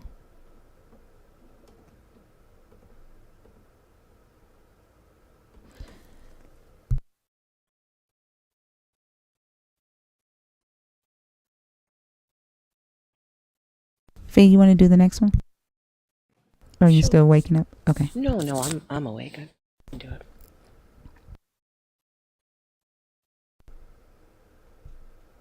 If I can get this box to open.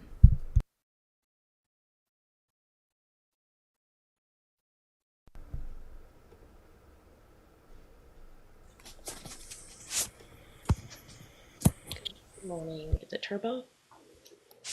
Hey, what's up? Can you guys hear me? Yeah, we can hear you. What's your age for TikTok? I'm 23.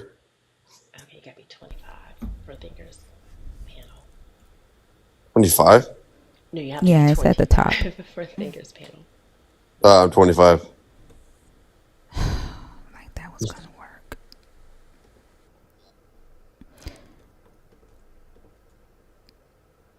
Like, why did he think that was gonna work after he said 23?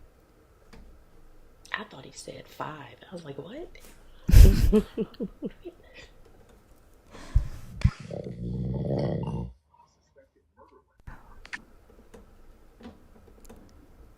TikTok they be on some shit with that. Just throwing people in there.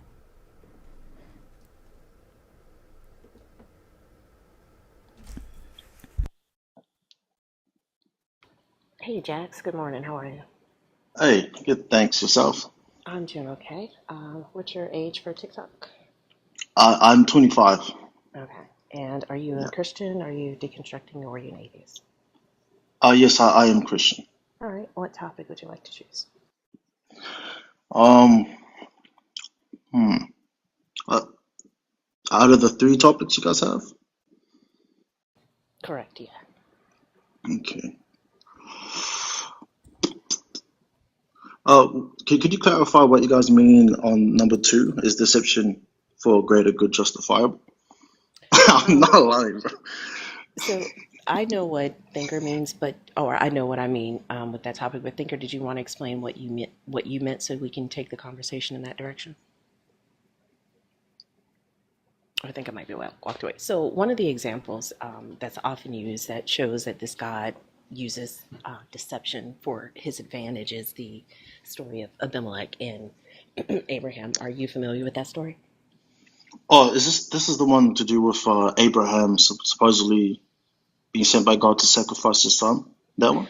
No, no. This is No. when he lied about his wife being his sister, Oh, and yes, to the king. Yeah, right. to the Egyptian king. Yeah, yeah. Yeah, Okay. Yeah. and then the king was then punished, and he bore a lot of the consequences of this lie. So if when we talk to believers, they often say, "Well, because of this set up this scenario and fulfilled this prophecy, but it was still deceptive." So Yeah. that's the nature of that question: is deception for the greater good justifiable? Yeah. Okay. Well, I mean, that was not condoned by God, though. Like, that's true. Abraham did deceive the Egyptian king, but Abraham was also like punished for that. I mean, he wasn't punished, but the Egyptian king, uh, God intervened in his own way, and the Egyptian king warned Abraham why he lied for. So like that deception wasn't even justified by God, if that makes sense. So you don't think in that story that God blessed Abraham? I mean, No, wasn't no, no, no, no, definitely because God isn't a God of deception. You know, that's the devil. well, your God tells you that he uses deception when he needs to, like quite literally in the book. So Uh, I uh, know he also tells you he's not a God that he should lie, but there's another scripture that says that he will send lying prophets, and if someone is deceived, it's because he intentionally deceived them. So he tells you verbatim that he uses deception. I'm not familiar with this scripture. Are you sure this isn't the Quran? No, I it's know the this is no, it's okay. it's it's the Bible. How much of the Bible have you read? I haven't read the entire Bible, but I would say I've read a majority, a lot more than most Christians supposedly read.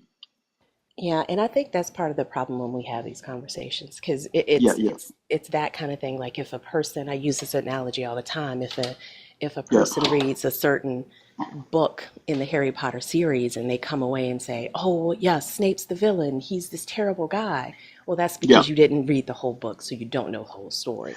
yeah. And I think, Nifia, could I ask? Could we read that scripture together?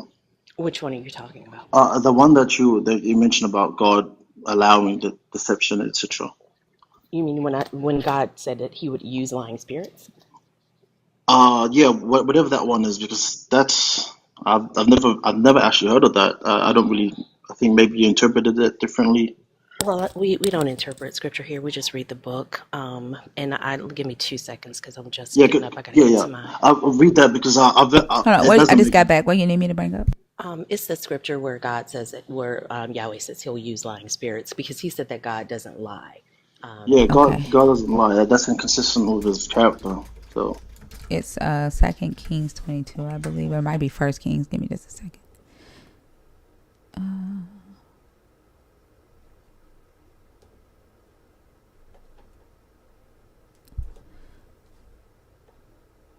It is First Kings, not second.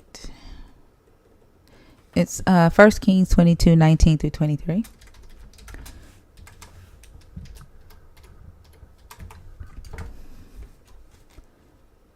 Here you go. Looks like it's also in Second Thessalonians as well. Can you Yeah. see that, Jax? And if you're on Teacup, if you can't see us, we can't hear you. Just FYI. And you okay. want me to read it, Fee? Uh, I can hear you cut out. What did you say? my bad. I was still grabbing my iPad.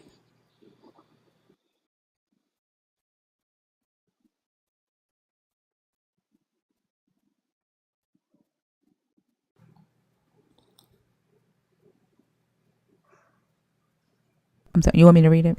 Yeah, if you don't mind. Thank you. Okay, you're welcome.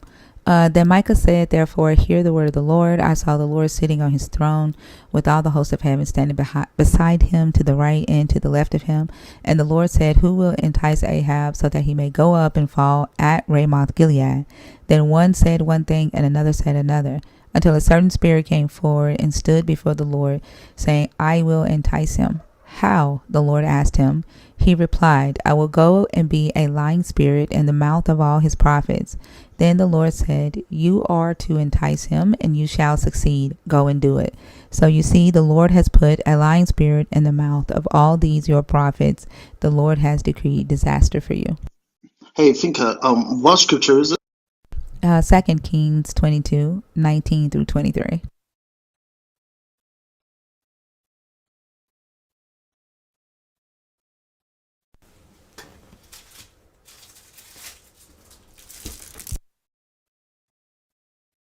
I know y'all heard of my honey bun paper.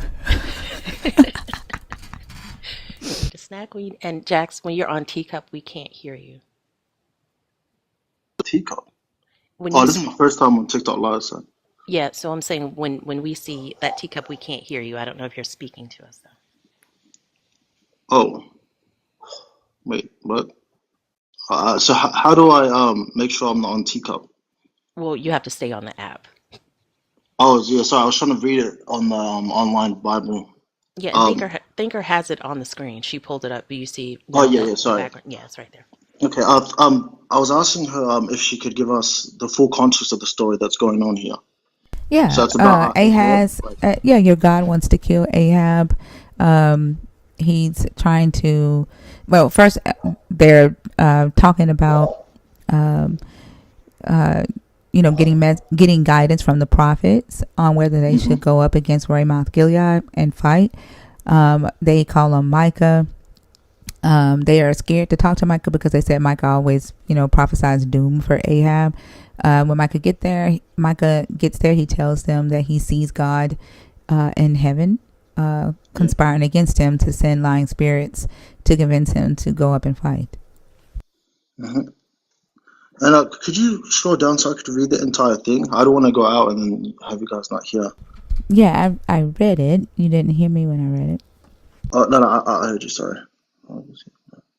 And Jax, FYI, when you're engaging with us, can you just engage with us and not the comments? Because Thinker did just read this entire thing for you, and that Yeah, was yeah. helpful. Sorry, sorry. I kind of start reading. Going to the comments.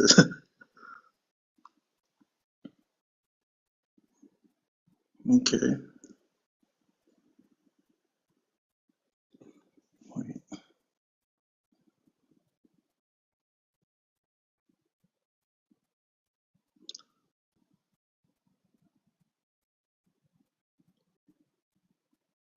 Could you scroll down, please? Trying to read the entire thing. Then the Lord said, "You are to entice him, and you shall Can you succeed. Go read to out." yourself? Can you read to yourself? Like, we've already Oh, read it once. that's all right. Yeah.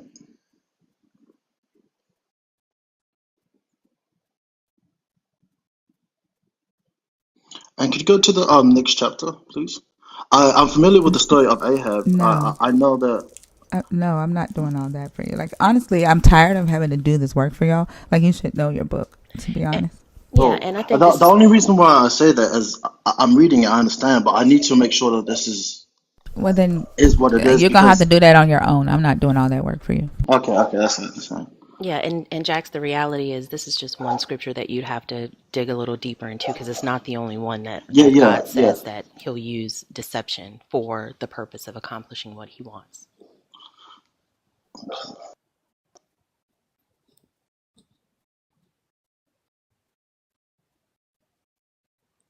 Jax, you're on teacup, and if this can't be a continuous Yeah, conversation, sorry. yeah. It's because you guys said I had to look it up myself, and well, I need to make sure that this is the full, you know, context of it, so I can actually see if this is what it means, what it I think means. I think to get us back on track, she's pointing out that your God used lying spirits. Like, all you need is this text that says he did. Like, you're trying to figure out the justification for it, and I don't think that changes the fact that he did. And I think y'all are talking about whether he did. Is that right, Fee? No, no. I'm sorry, I said Fee. Is that Yeah, right, Fee? yeah. We're Damn. talking All about the right. fact Damn. that he Yeah, says that Jax, go on mute. I'm God sorry, doesn't. Fee. No, you're good. He's saying that God doesn't lie. He doesn't use deception. And I was telling him that there are several scriptures in this Bible where the God tells you that he will use deception. So that's just categorically untrue. Yeah, like, you don't need to, like, you are trying to figure out why he did it so that it can feel good in your heart. We don't care about that. We're talking about what he did, and that's her point. So this is all you need. And after the conversation, if you want to, write down some scriptures to go look at it and read the full story so you know that you understand the context, you can do that. But like, we've read this book, so it would make no sense for us to isolate one scripture, know that there's context that would refute it, and then have these conversations because that's just being disingenuous and that's not what we're here for. And you're muted. And just to repeat what Fee said for the Daenerys, however you say your name, we've read the book. We know the context. We're not doing the work for y'all. And what the actual fuck is reverse context? When I tell you there is always a new something that reverse context. Wow. Jax, you're gonna have to come on mute, or I'll come off of mute, or we're gonna move on to the next guest. Oh, sorry. I thought you guys muted me. I was waiting that whole time. Um. Oh, okay. I mean, I understand what Thinker is saying that I'm supposedly seeing to justify it, but like, if it is what it is, then then I will have to agree with you guys 100%. But I need to make sure, because I know with things with the Bible, like sometimes things aren't exactly what it is, if that makes sense. Like No, I sometimes you'll need to understand the whole entirety of what's going on for you to actually understand it instead of just like reading. You I know, agree which with is why I I agree asked. with Which is why I asked. Like I'm trying to be fair here. I'm not trying yeah. to be. So, Jax, we don't disagree with you, right? But Thinker's Yeah, simply saying that if she gave you the whole context, you asked her what's the story, and she gave you a summary of that entire story. She did just a okay, few minutes ago. So if that's okay, insufficient to move the conversation along, then maybe you can yeah, go yeah, off and do a little bit more reading and then come back to the conversation at another yeah, time. yeah. Thanks. Could I do just that? I'll be really fair with it. No, I'll no, go off the no. live and I'll look into my own time, and then I could come back maybe another time and then discuss it. I think that's perfectly fine. Thinker, is that okay with you? Because Yeah, we don't, that's fine. yeah. And Yeah, if thank there's, you. did you want to write down a few more scriptures to look up where this Oh concept yes, he'll yes, use? please. Yeah, Are you that ready? would be good. Oh, actually, let me get a pen.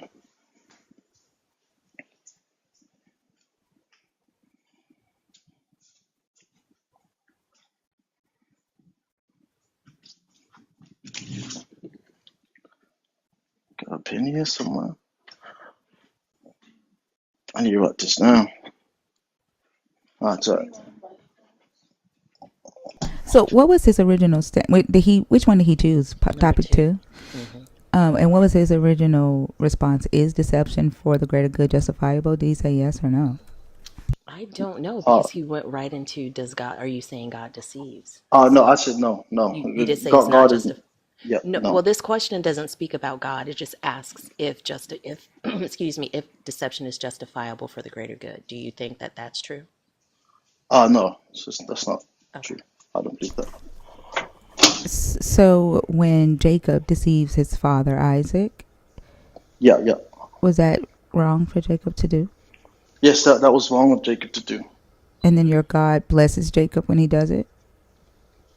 Well, from my understanding, is that Abraham had the blessings, and the blessings was to be passed down from that lineage. You know, after Abraham, Isaac, then whoever's after Mm-mm. Jacob and Esau. It should have gone to Esau. Esau's the oldest. Yes, yes. Oh, actually, no, no, no, no, no. That's not what God declared in the Bible. What You did your guys should God go to. declare? What did he declare in the Bible before Jacob deceived If his you guys, dad?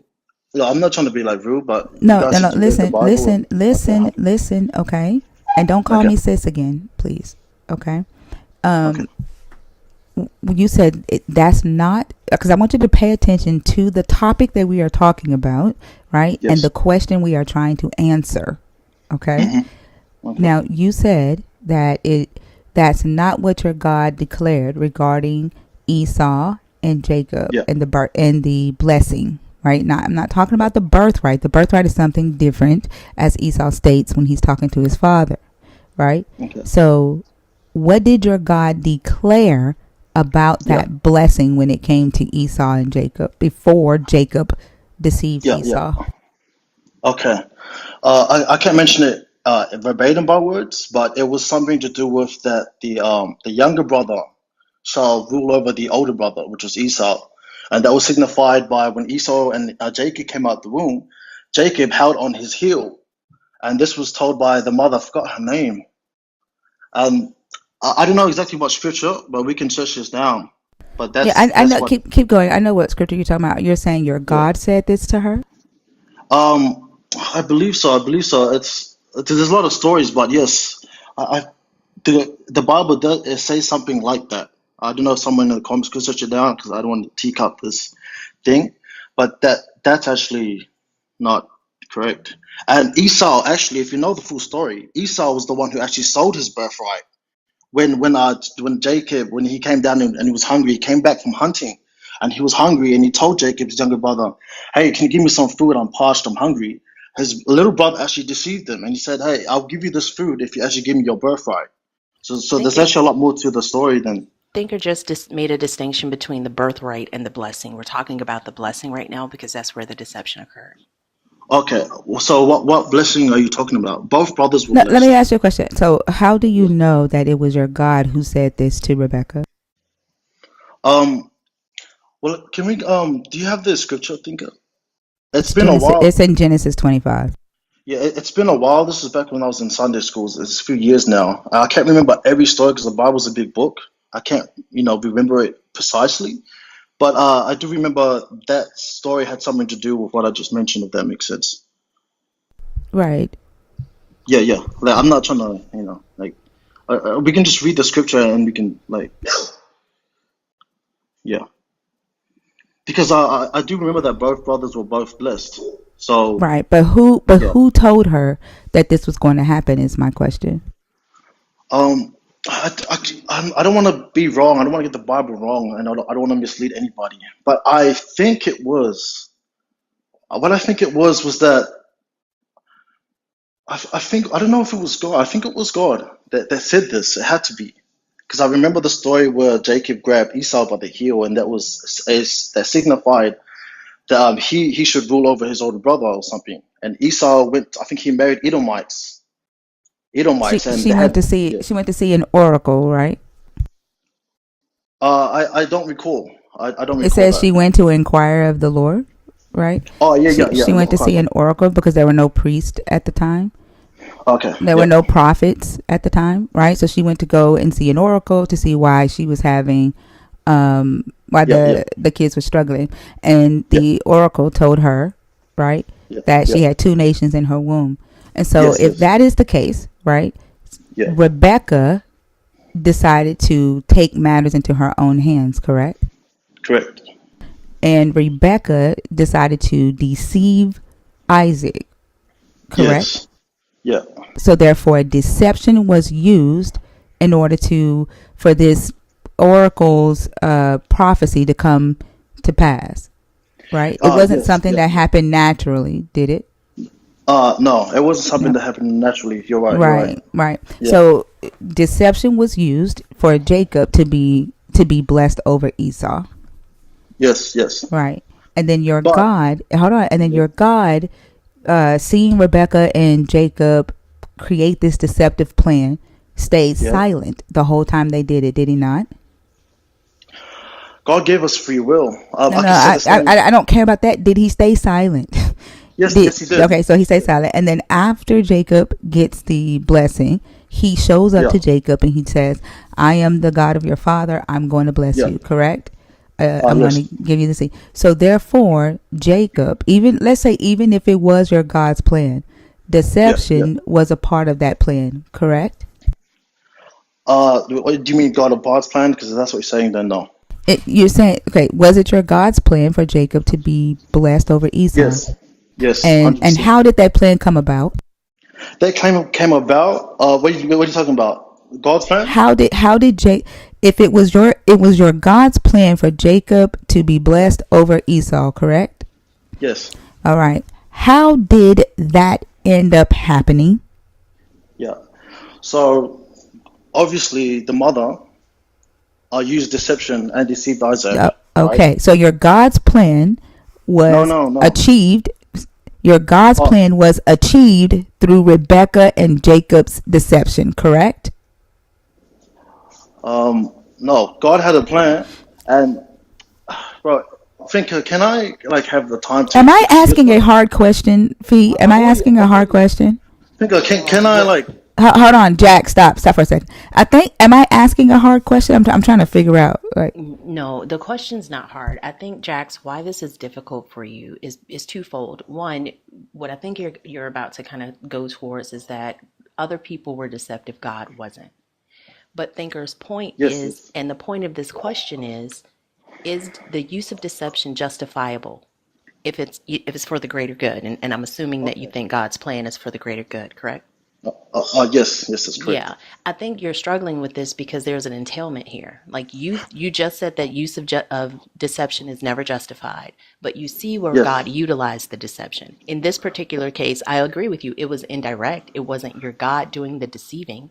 It was Rebecca doing the deceiving. So you're right in that, but there are multiple yeah, yeah, scriptures where this God says he is the source of that deception as well. So and even if you talk about that, it doesn't guys, absolve your God of the okay. input in that. but if it was Can his I? plan, if I'm sorry, 1 second. But if it was his plan, right, for Jacob to be blessed over Esau, and this is what ended up happening, you would have to prove that the deception was a part of your God's plan, because that's what ended up happening. That's Hey, a valid point too. You can't separate that salt from the yeah, stew. yeah. But can you like respectfully give me a chance to kind of explain my point so it kind of becomes more clearer, so it doesn't look like I'm just yapping? Is that okay? Yes, as long as you stay on topic. Yeah, yeah. I'm staying on topic. So yes, you're right. What was her name? The mother of Jacob and Esau. Yes, she used deception. God did have a plan for the younger son to obviously had the birthright and blessings and continue the lineage, etc. Now, because the mother heard that, in the beginning, she Why is he telling us the story again? I feel like this is more so to benefit no, him, but to remind. I'm sorry, one okay, second. Jax, we don't need you to tell us the story. We know the story. I feel like you're reciting the story, right, to get your thoughts together. If you need to do that, take a moment, right? Do that to yourself. But we don't need you to recite the story. okay. Um, I'll explain something else. Then, no, it was not justifiable. So Jacob, when he went to Laban, his uncle, he actually paid for that deception because his uncle actually deceived him about the story about who was going to marry Rachel Can and you Leah. can you stick to the story that we're talking about? We can move on to Yeah, Jacob. We can move on to Jacob and Laban and how they deceived each other in just a second. Let's yeah, yeah, talk about this one, please. yeah. So what did you want to? I don't. What is it that you're trying to? I think you're kind of going around the point that we're trying to make. The topic that you Okay. chose is Yes. deception Yes. justifiable for the greater good? And your answer to Yeah. that was no. The No. example that we used in the Bible shows that deception was absolutely a very important part of several of your God's plans. So how is it that it's not justifiable if your God uses it to accomplish his goals? Oh man. Um. I can't really. I don't think I'm able to even explain because if I explain, you guys are just gonna say I'm gonna go off topic or this and that. I feel like you guys are putting me in a Like box where. we're talking about the Jacob story, right? Where Yeah. he Yeah. got hit, where he got blessed. There's no need for you to talk about Laban, right? You're trying to justify. You're trying to say, oh, he got God punished him for that, right? You're focused on the wrong thing. Stop talking while I'm talking. This is why you can't answer the question. You're focused on the wrong thing. You're trying to justify your God. You're like right now, I think you feel like, oh, this looks bad for God. I need to clean him up. Let him take a bath in a minute. Okay. Yeah. First, let's talk about the deception in the plan. And this is Yes. why I was walking you through the questions I was walking you through, right? Your God had a plan, correct? Yes. Yes. All right. Your the plan was for Jacob to be blessed and not Esau, correct? Yes. All right. Yeah. That plan came to the goal of that plan came to pass, correct? Yes. And how did the goal of that plan come to pass? It happened when Rebecca obviously did what she did and deceived Isaac. All right. So therefore, deception, right? Yes. In your eyes is justifiable for the greater good because Jacob got blessed instead of Esau because your God's No. plan succeeded.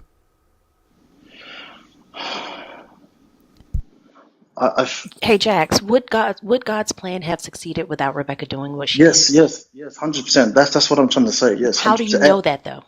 I know that we can see parallels with this in the story of Abraham and Sarah. When God told Sarah that she was going to have a child, she went and did what Rebecca did. She went and tried to do it her own way. But what happened? The blessed son wasn't the Ishmael. God came down back to Abraham and God said to Abraham, I told you that you will have a son, and He actually gave him a son. So we can And see from that parallel that people can do things their own way, but that there's a way that actually happens with God. And so that's what I'm saying that Hold on, in the but story. but with God, but with that, right? With that story, your God, Yeah, He allowed for what happened with Ishmael and yeah, yeah, Rebecca, and then He did not complete his plan through Sarah's deception, did he?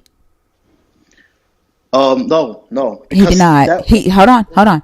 Hold on. He did not use Sarah's deception to complete his plan, except with Jacob and Esau. Did he use Rebekah's deception?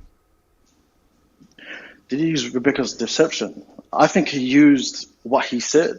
Whatever promise he made was going to happen. Did he do something different to get Jacob the blessing that did not come in a deceiving way? What do you mean by that? So you brought up that when Sarah, right, had Hagar sleep with Abraham to give Abraham a son.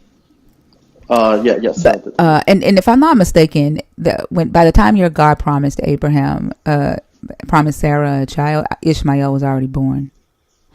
But yes, it wasn't. It was not, because when he came down here, that was when he told him about Sodom and Gomorrah, and he cooked him something to eat. Ishmael was already born. Wait, are you saying that the promise was made?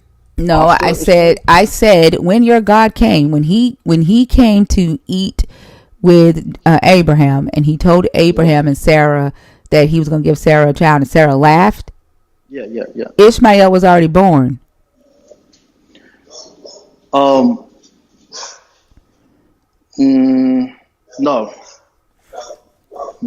Okay, hold on. No, that can't be true, because Sarah told Abraham to sleep with the concubine because she couldn't have a child. That's why she left, and she was old. So those turn of events don't make sense. The birth of Ishmael in Genesis 16. Yeah. Sarah's promise in Genesis 18.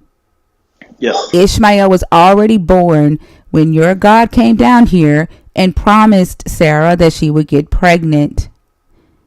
Okay. Ishmael was already here. But let's just take what you said. Like, I don't care if the interpretation is right or not. Let's just take what you said, okay? Let's say that your God, right, like he gives them a promise, right? Sarah tries to manipulate it and have them sleep with Hagar. They have Ishmael. Your God did not use Ishmael, the deception, right, to bring about the promise, right? Yes, he still sent Isaac to bring about the promise, right? Yeah.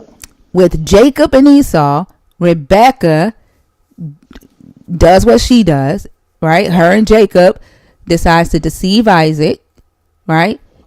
For Isaac to bless Jacob. Your God, who has to give the blessing. Isaac can say the words, but who has to pass the blessing on? Isaac can pray. Isaac can pray the blessing on Jacob. Who has to honor that blessing? Whoever receive. Esau would have to honor it. What do you mean? Like respect it? Did Isaac pray to Esau? Who did Isaac pray to for the blessing to go on his son? Isaac prayed to, I think, obviously if you pray to God. And so, therefore, if he's praying to God, it is God's choice to whether to send that blessing through that prayer, correct? Yes. All right. And so your God is watching. He sees Jacob and Rebekah deceiving Isaac. He sees Isaac giving the blessing to Jacob. And then after it's said and done, your God shows up to Jacob and honors Isaac's prayer. So he uses that moment of deception to bless the son he wanted to bless, correct? I don't think you need to keep you need to keep the events in mind. God said before that who the clear blessing was going to be received. Why is this so hard? This isn't. I'm sorry. Did I say your God didn't say that? Like, we've already established that this was his plan. Like, we've already established that he had a plan. He wanted to bless Jacob. I get it. Rebekah and Jacob deceived Isaac so that Isaac would bless Jacob. Isaac prays to your God and asks your God to bless Jacob during that moment of deception. Your God, right, chose to answer that prayer and bless Jacob right? During that moment of deception, your God could have said no, if because he saw the deceiving happening. Yeah. Except he didn't, did he? No, he didn't. He Because chose to use that moment of deception, did he not? yes. Okay, thank you. Go Yes. ahead, Fee. And so can I finally like connect it with the parallels, or like do I not get a chance to explain? Because it What are sounds you, why? Yeah, I'm not sure what your because you parallel. Hang on, Jax. Hang on, Jax. okay. The I'll stay reason quiet that again. Yeah, the reason we keep stopping you because the parallels don't change the fact that God used deception to accomplish his goal. Right? So you may see this as, oh, well, it means that and it happened here and then it has this grand theme. That's fine. You can do that Yeah. later. You have those conversations Yeah. later. The topic of this conversation is that deception was utilized for God's greater plan. You said that wasn't a good thing. We see where God did it. This is where we'd like to stay because all that other stuff is kind of extra and that's not the topic of the conversation right now. Okay. I can agree with you guys with that, but no, God didn't do that. But he definitely he would have condoned it if that's what you're saying. Then yes, I agree with that. Okay, then Second Thessalonians, for this reason, God sends them a powerful delusion, so that they will Hmm. believe the lie, and so that all the condemned who have not believed the truth but have delighted in wickedness. Paul here describes how God will allow those who reject the truth to be deceived, and he sends them a powerful delusion. That Yeah. deception came from the God. So would you like to discuss Um. this one since it's not indirect? Again, when we're into the New Testament now, We can um, do the same thing in if the I Old can Testament. recall, We can do the same thing. Would you and we prefer have, the and I Old give you Testament? parallels, and you guys spoke over me, and I tried to, explain it, but obviously you're putting me in Because a you're box. not staying on topic. Like you're freaking out. Like, it sounds like you're freaking out and you can't stay on topic. I'm sorry, Like, I think and then I and think then you've taken back what when you've taken I don't back. have. Hold on, you've taken back what you said. God didn't do it, but your God is the only one who can pass the blessing on. You can pray all day. Your God can say no. He chose not to say no. He chose to show up to Jacob. So yes, your God did it. No, he didn't do it. What do you mean the deception? No, he didn't do the deception. Sarah did that. The Bible's clear on No, that. we said, did he use the deception for his plan? That's why Um, you can't stay on track because you're focused right on the wrong thing. no, but okay, I can respect that. But anyway, to Thessalonians, Nephi, what you were saying? Yeah, it seemed like your point and Thinker exactly summarized what the issue is, and your Yeah, your pushback is that God didn't create the deception. And so I yeah, gave you yeah, scriptures yeah. where God tells you he sends deception for the purpose of accomplishing his goal. Uh, yeah, that's the Thessalonian scripture that you sent. Yeah, there's also some examples in the New Testament as well if you prefer that one. Oh, sorry, I'm referring which example that you're giving, so I know exactly what we're talking about. I don't want to jump here and there and then get hated on. Second Thessalonians 2:11 through 12 was the New Testament example. Okay. Um. They don't know their God. We be having to do a whole lot of work in these conversations. And I think what makes it even more difficult in these conversations is that we have a topic, but because they need to stick to the narrative, there's so many tangential points that have to be brought in to justify the narrative they're trying to stick to, and that makes it really confusing to stay on topic. Yeah, yeah. Or maybe it's just that I'm not understanding. Like maybe I'm trying my best to understand. Like I'm not trying to be argumentative. I actually I respect what you guys are doing. She's called thinker, and I would love people to help me to think. Because if I believe that Christianity is the way, then I would actually encourage people to show me that it isn't, and maybe they can, sprout seeds or thoughts inside my head that could help me see the way. You know what I'm saying? So I'm not Yeah, hating. I'm not gonna be the one to help you see the way in Christianity, like at all. And the fact Yeah, that you're out of it. You know, out you're of it. incapable, right, of Yeah, acknowledging something so simple that your book literally says that your God showed up after Jacob used deception, right? His yeah, name is literally deceiver. Your God yeah, yeah, chose a deceiver, right? And blessed a deceiver, and you still say that your God did not use that deception, right, to accomplish his plan. The fact that you feel that you have to deny that, or you're yeah, incapable of understanding or saying that, tells me that this God, this allegiance that you have to this religion stunts your ability to critically think. And so I wouldn't be one that could help you get right closer to Christianity or see Christianity as the way, because I don't think it is. Okay, yeah, that's unfair, and that's why I love this having this discussion. I think I'm just terrible at trying to articulate my points. I don't think I'm finding the right words, and if I do come across something that I genuinely don't know, I will tell you guys. I honestly don't know. I think I just failed to actually, communicate my point across, and if I can't do that, yeah, sorry, my English stinks. I need to work on that. I don't think it's about being incapable of communicating your point, Jax. To be Yeah, fair to you, I think you're missing the fact that you have a goal here, and the yeah, yeah, reason that you're not processing the information that you see in front of you is because this goal is clouding that process of information. Thinker just laid it okay, out again beautifully, where she's summarizing: your God knew about the deception. Your God did not yeah, remove or correct the deception. He yeah, utilized the deception because it accomplished his goal. And the prompt that you chose, deception is not good, even if it's for the greater good. Those two stand in conflict with each other. hmm, And that's literally the point of this conversation. And I think you're struggling to take it elsewhere because you have, I'm not knowing what's in your mind, but it seems like you're struggling to take it somewhere because you want to make sure that God doesn't come out being a liar. And we're just dealing um, with the facts of the matter here. yeah, yeah. I see what you're saying, and it's hard for me. Hold up. Can I try to explain my thought process so you guys can see why I'm like against what you guys are saying, if that makes sense? Like, can I actually give it a chance to actually explain what I see so you guys know that I'm not just trying to yap and trying to make an excuse for everything, trying to justify everything, if that makes sense? Sure. Like, what I'm thinking is when she mentions obviously God utilizing the deception, I'm thinking that God had his own plan, right? He had his own plan to bring it about justly. But yes, of course, Rebecca obviously used deception, and that was already on the way. And so, because obviously God gave man free will, and obviously He's not going to intervene and take back His promises because He's God. What He says is, He allowed that to happen and used that, if that makes sense. And I'm trying to articulate that point without trying to sound like I'm trying to But justify. does it negate the fact that he used it? Right.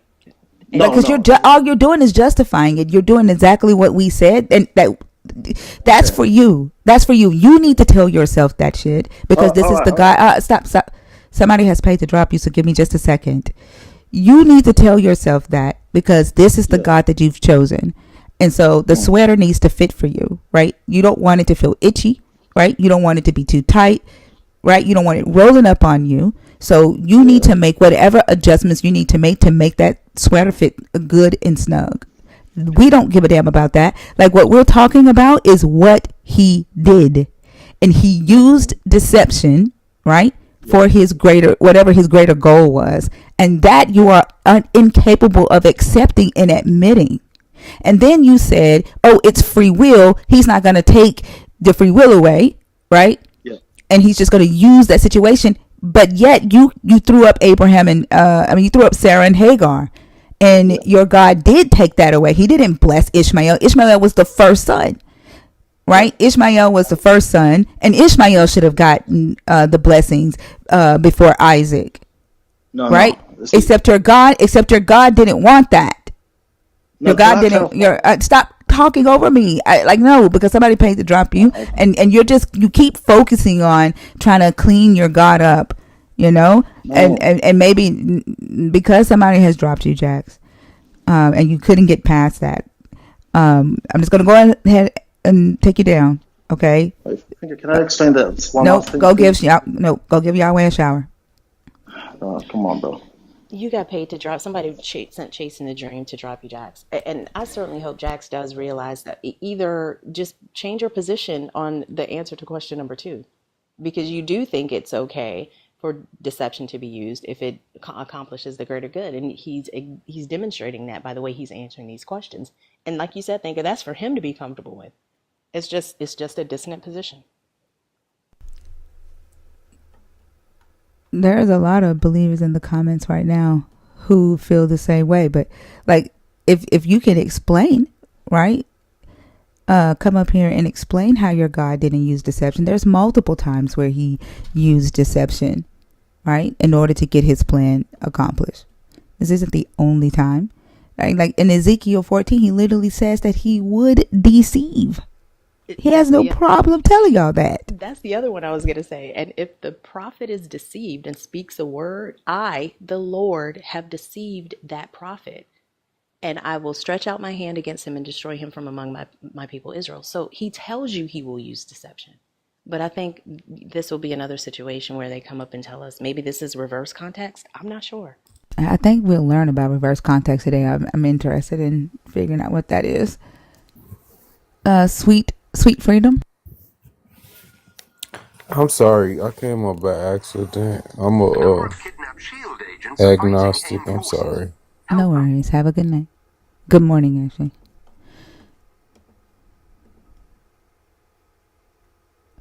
I want to know what reverse context means. I am real curious about that one too.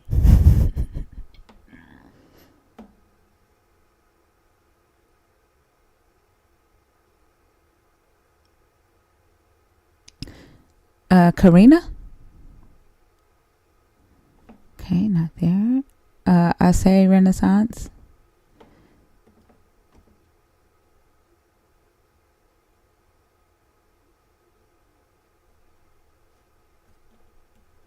Yep, we do. That's why we know that we don't worship a deceiving ass deity. Michigan widow?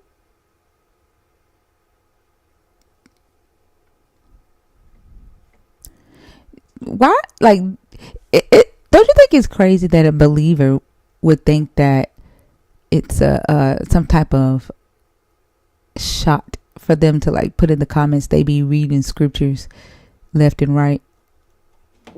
It's all brand though. It's like y'all read scriptures, we don't. You know what I'm saying? Like, don't make no sense to me to read a book you don't believe. What? But it makes sense. Like what? What are we doing? It's just weird.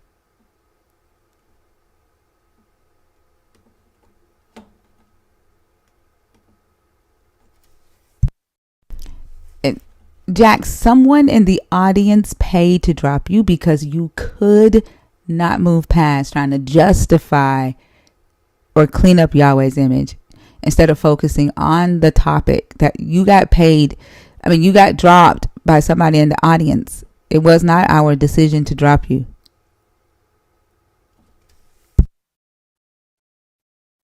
They were tired of your circling.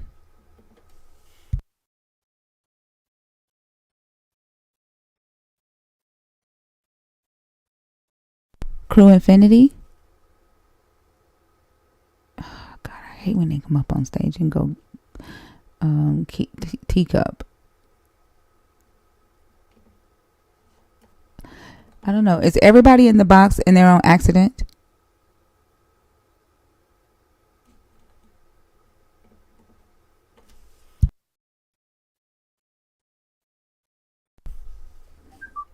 Eddie? Oh, sister, you can take me now. Okay. All right. Have a good one. You too.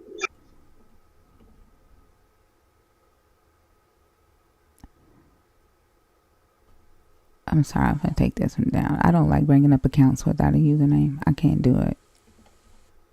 I'm not going to sit there and call out all them fucking numbers.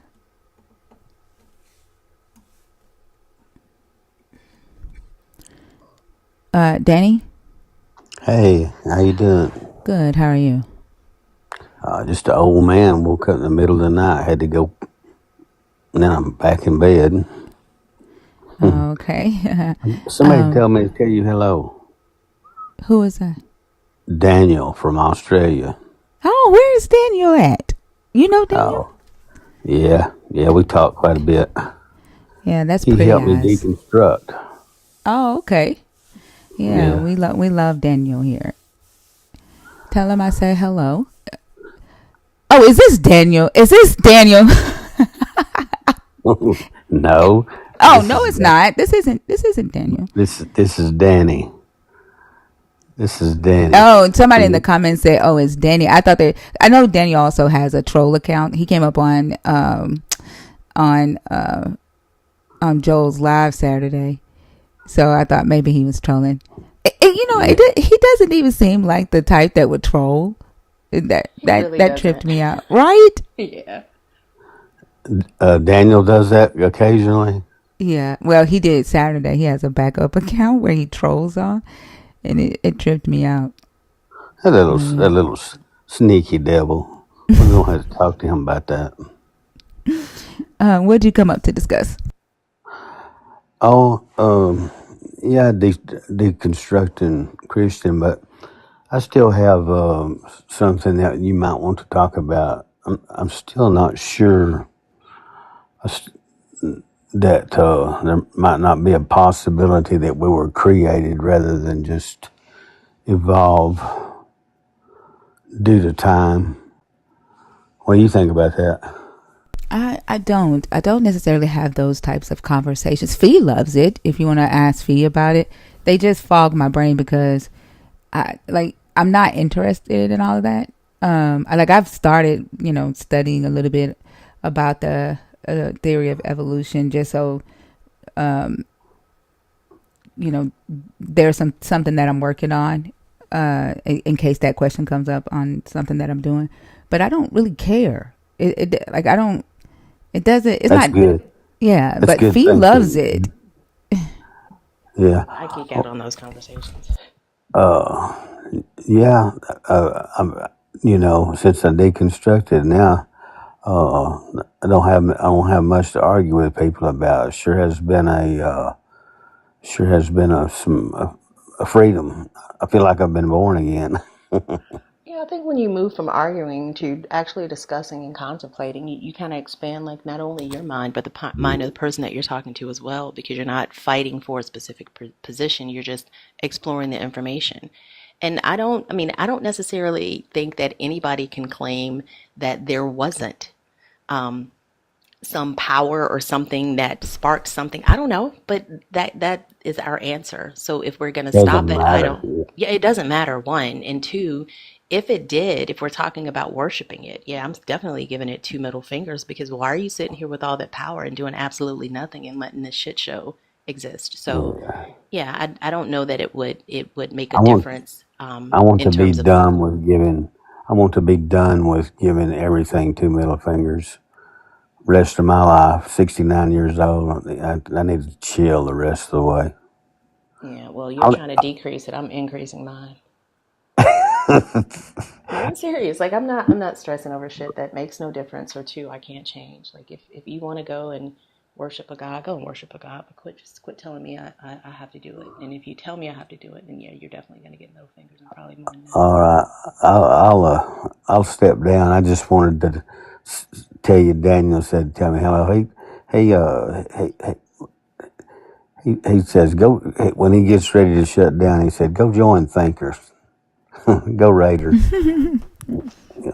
Thank you, Daniel. All right, sister. Have a good evening. I'll listen a while. All right, you too. Thank you for coming Would on. you disconnect me, please? I got you. Fee, Jax is in the comments going off, but let me tell you how his personality has changed. Do you see the stuff that he's saying now in the No, comments? what is he saying? Hold on. Oh, that we don't know scripture, that we had to use tabs, and he was doing it from memory, right? Like when he was on stage, remember, it's I can learn from y'all. I can find the way. And now he's in the comments. He's a completely different Christian now.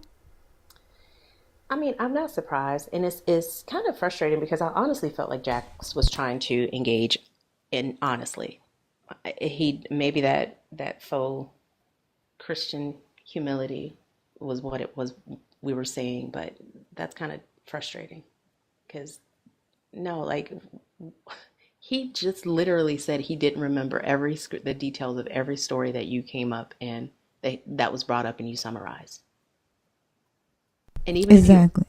I also think that it speaks to the maturity level of a person because what does it mean that you can do it from memory? Like how does that change what the words say in any way? It's a ego thing, and I think he feels embarrassed. He thinks that we wanted to end the conversation. I was actually sad to see the chasing the dream come through, Yeah, me too. because it was for me it was a good display of how they struggle with accepting the deception that their God uses. Right. Right. Yeah. Yeah, and so like I know the nerds be taking down conversations that I be enjoying, and then it'll be somebody up here that I'd be like, why? Where is the chasing the dream? Are they gonna rescue us? Like that's what I be thinking in my head. But like Yep.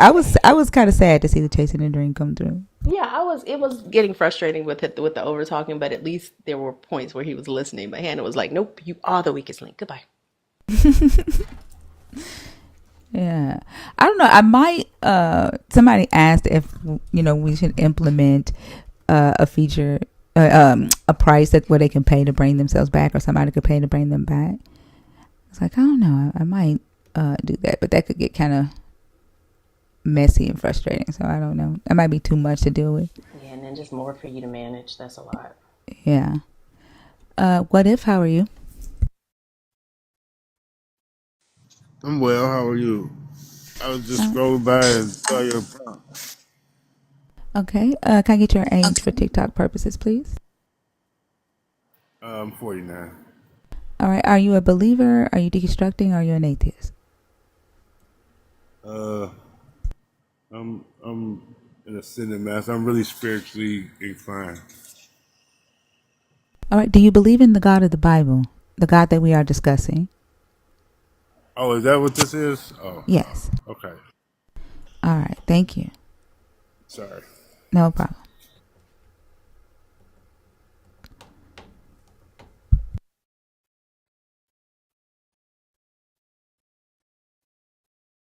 Because you couldn't stay on topic, Jax. That's what happens when you hop on a stage and there are hosts.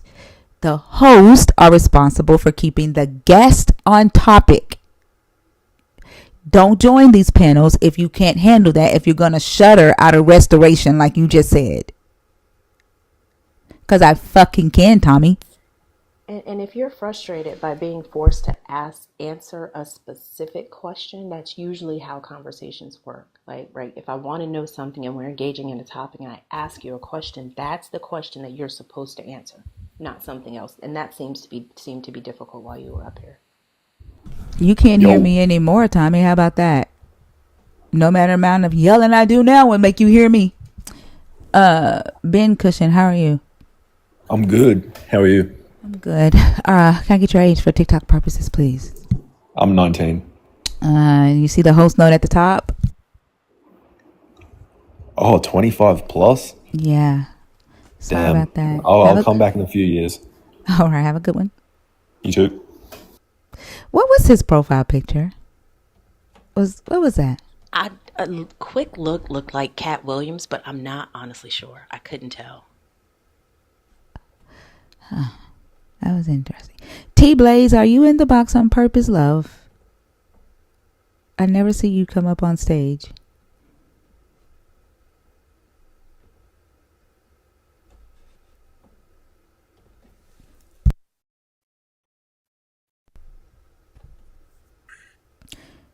Chris? Hello, Chris?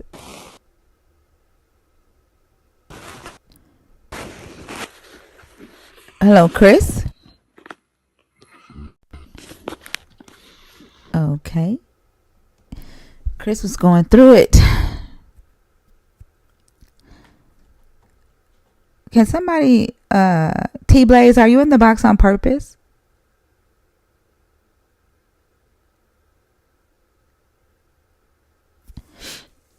Oh, okay. No worries. All right. There's 825 people in the room. There's 100 people on YouTube. So a total of 925 people. If you are a believer, if you're deconstructing, if you're an atheist, the guest box is open with no wait.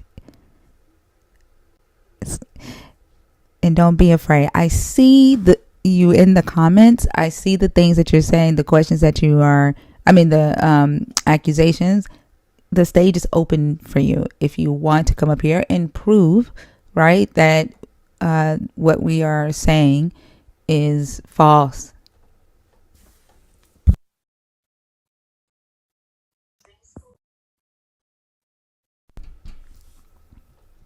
Hi, deleted. No takers. That is insane to me. Ain't it to have almost 1,000 people in the room and half of them Christians and they scared to come up on stage? Yeah. Which topic has gotten the most traction? God is an idea created by man. They have not touched what makes you a sinner. They haven't touched the false prophets and prophecies.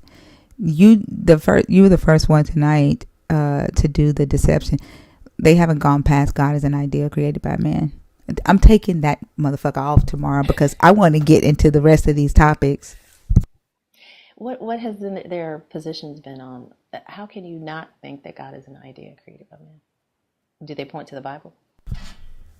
Honestly, Fee, I can't remember because they've been so fucking crazy. Like, nobody has really came up here tonight and had a good conversation. Jax was the closest that we've gotten to, you know, a logical, where people sound coherent when they talk. Oh. Yeah. Like, we had one guy come up here who wanted to prove that God was not a man so bad that he was black from the continent, and he said slavery is okay, and if ICE came and got his kids and made them slaves for life, he would be okay with that. Wow. Mm-hmm. Yep. And he you could tell that he was doing it though because he wanted to prove that his morals came from the God he believes in. Like, for some reason, that topic has shifted. All night has shifted into fucking objective morality. I think somebody is literally teaching the Christians philosophy and telling them that this is the best way to defend their God, and they're failing them. They're not good at it either. Mm-mm. And they have to ask themselves, like, if philosophy is the best way to defend the idea of their God, why don't they preach in philosophical concepts? You know? Why isn't the preacher preaching the cosmological argument or the fine-tuning argument or the first mover argument or the uncaused cause argument? Like, why don't y'all hear that shit over the pulpit? Yeah. And I mean, if you can only prove your God philosophically, can you only expect philosophical involvement? So how can you expect tangible results from a philosophical construct? That doesn't make any sense. But they're not doing it because, one, the vast majority of believers don't even care about that, and they accept the fact that snakes talk. So that works. Yep. Mind, how are you? I'm good, guys. How are you guys doing? I'm doing good. Can I get your age, please? 35. And are you a believer in the God of the Bible? Are you deconstructing, or are you an atheist? I'm 100% Christian from the continent of Africa. Okay. Fee, do you want to do this one? Sure. Okay, go ahead. Good morning, Mind. Which Yes. of the topics on the board would you like to choose? Well, any of them. God is not an idea created by man because he confirmed his word. He spoke not only speech, but confirmed it with also signs and wonders. So someone who claims ownership of this very the earth that we live on, how then can we say it's a deconstruct of man? If he had never spoken, like us in other religions, their gods are silent, then you would say it's an invention of man. But this one, of the Christians, he spoke. So how do you know he spoke? That's why it's called a testament. They're witnesses. Right. Testify. Right. Yeah. And where did those testaments come from? From the people who witnessed the Right. events. Right. So people usually testify about ideas and thoughts that they have. Right. So when you say this God spoke, even your knowledge of that came from a human mind, which is an idea. So unless you're telling me that at some point you've been in a space where more than you heard the voice of God, I'm not sure that I understand how you can say definitively that God spoke. Now, you can say that somebody wrote in a book that God spoke or God said, but you don't have any demonstration that that is true. Additionally, if you point to the Bible as justification that the Bible is true, that's circular reasoning. Not really. We are following a true testament, right? What do you mean When by that? Tell me what you mean by that. True yes, testament. as in people testified to the fact that yes, it happened.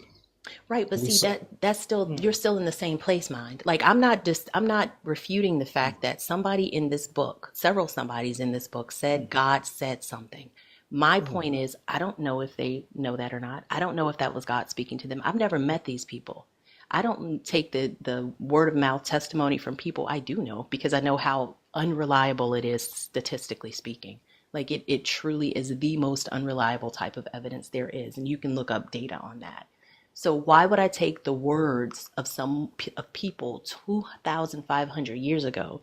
I don't know their credentials. I don't know their mental state. I don't know anything about these people outside of what was written in a book about them. So why would I then take that to be true? Because the number of witnesses are not only the believers, even those who did not believe attest to what happened to their gods when they challenged the true God.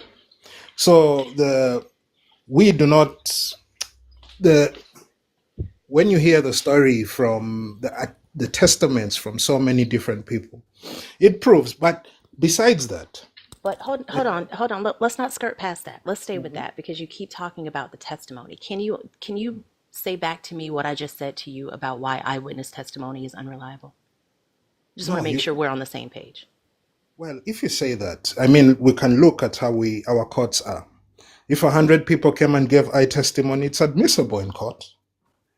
Yeah, You can admissible, stand and right? say, Admissible, sure, but my point was about the reliability and the accuracy of eyewitness testimony.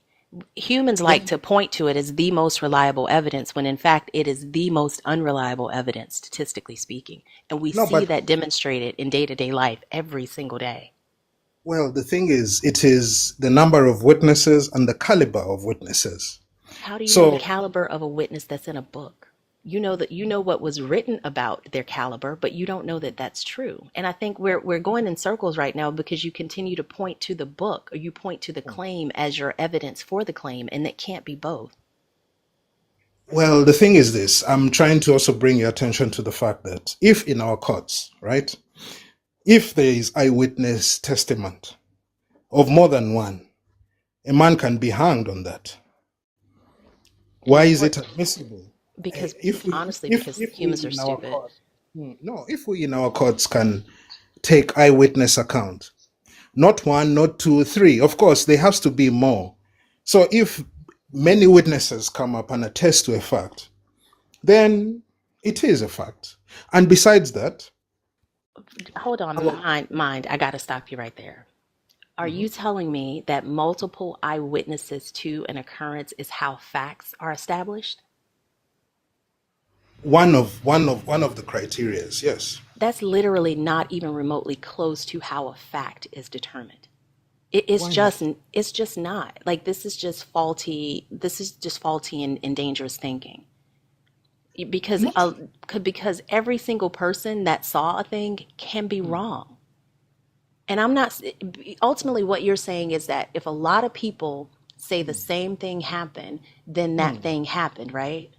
if they witness to it, then Have we have accept. have you heard the case of Emmett Till in the United States, where multiple people attested to the fact that he whistled at a woman and he never did, and this young man lost his life in a very tragic way. Yes, yes. There are countless instances of people who have very specific goals to accomplish, attesting to the fact that they saw something they never saw, and people lost their lives as a result of that. Well, that is why I said it is one of the criterias we use. Number two, signs and powers. That is why Jesus Christ came to confirm the word. And the mere fact that there is an unshakable record of his existence. Unshakable Now, is tentative. We haven't even gotten past point one because I absolutely disagree with that. You would have to Okay. demonstrate. You would have to demonstrate to me where multiple eyewitnesses to an occurrence is how fact is established, because that's not even remotely close to being true. Okay, then that was the Old Testament. Now we have Christ who comes and then confirms that no, all the other ones who have been attesting to this thing is true. And he was killed for his stating the fact that no, that word is true. So, Mine, we're just going in circles again because you no, keep we're not. We're no, not. The no, thing let is me tell this. you why. Let me tell you why we are. Because you're continuing to point to things that have been written in this book to justify that the book is true, and that is circular. What are you saying, that there is Christ did not live on this earth? I don't care if Christ or his cousin lived on this earth. I'm talking about the method that you're using to determine what is true. Do you know what circular reasoning is? Mm, mm. You don't know what circular reasoning is. Well, I can understand there's a circle involved, so Tell me what you think it is. of course, I mean, I could accuse you of the same thing. Your reasoning could be, I could also say the same thing. I'm asking you, can you define for me what circular reasoning is? I want to make sure we're on the same page because I really don't want to go in circles like I did with Jax, the previous guest. So can you tell me what you think circular reasoning is? What's your understanding of it? Just as you said, going around in circles. That's not what circular reasoning is. I That's mean, that's talking okay, in I a mean, that's talking in a circle, sure, but circular reasoning has a very specific definition. okay, no, then please let me know. I didn't know I don't know its definite definition. So it's a logical fallacy where the conclusion of the argument is one of the premises. An example of that is A is true because B is true, therefore B is true because A is true. Like it creates this loop where your reasoning goes in a circle without providing any external evidence whatsoever. So that's like, do you know what a notary is? Yes. Okay. There's a reason why a notary can't notarize their own document. That's circular. I can't be the person who notarizes my own signature because I did it. You can't plug in a power strip into itself in order to get current. That's circular. So when you're reasoning circularly from a biblical perspective, you're saying the Bible is true because the Bible said it's true. Jesus did these things because Jesus said he did these things in the Bible. That's circular reasoning. And it's not getting to the point of what your first claim was, is that if somebody saw it, then it happened. Several people saw it, then it happened. Everything you know about what happened came from this book. We have no external evidence that this book is evil.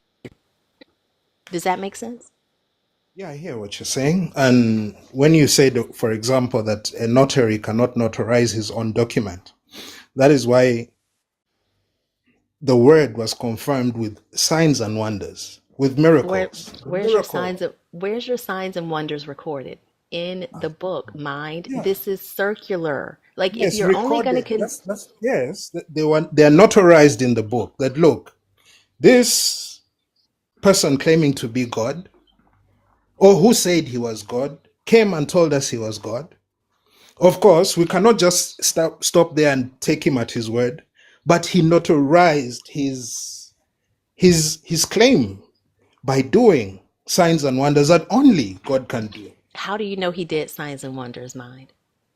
I mean, he was hung No.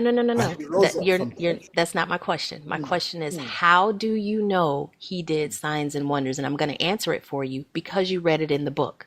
That is circular. Your claim cannot also be evidence that your claim is true.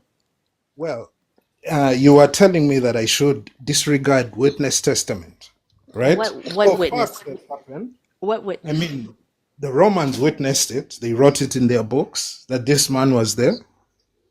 What He books? was hung. What books did the Romans write that Jesus was there? I mean, go and see. They found a stone. I think.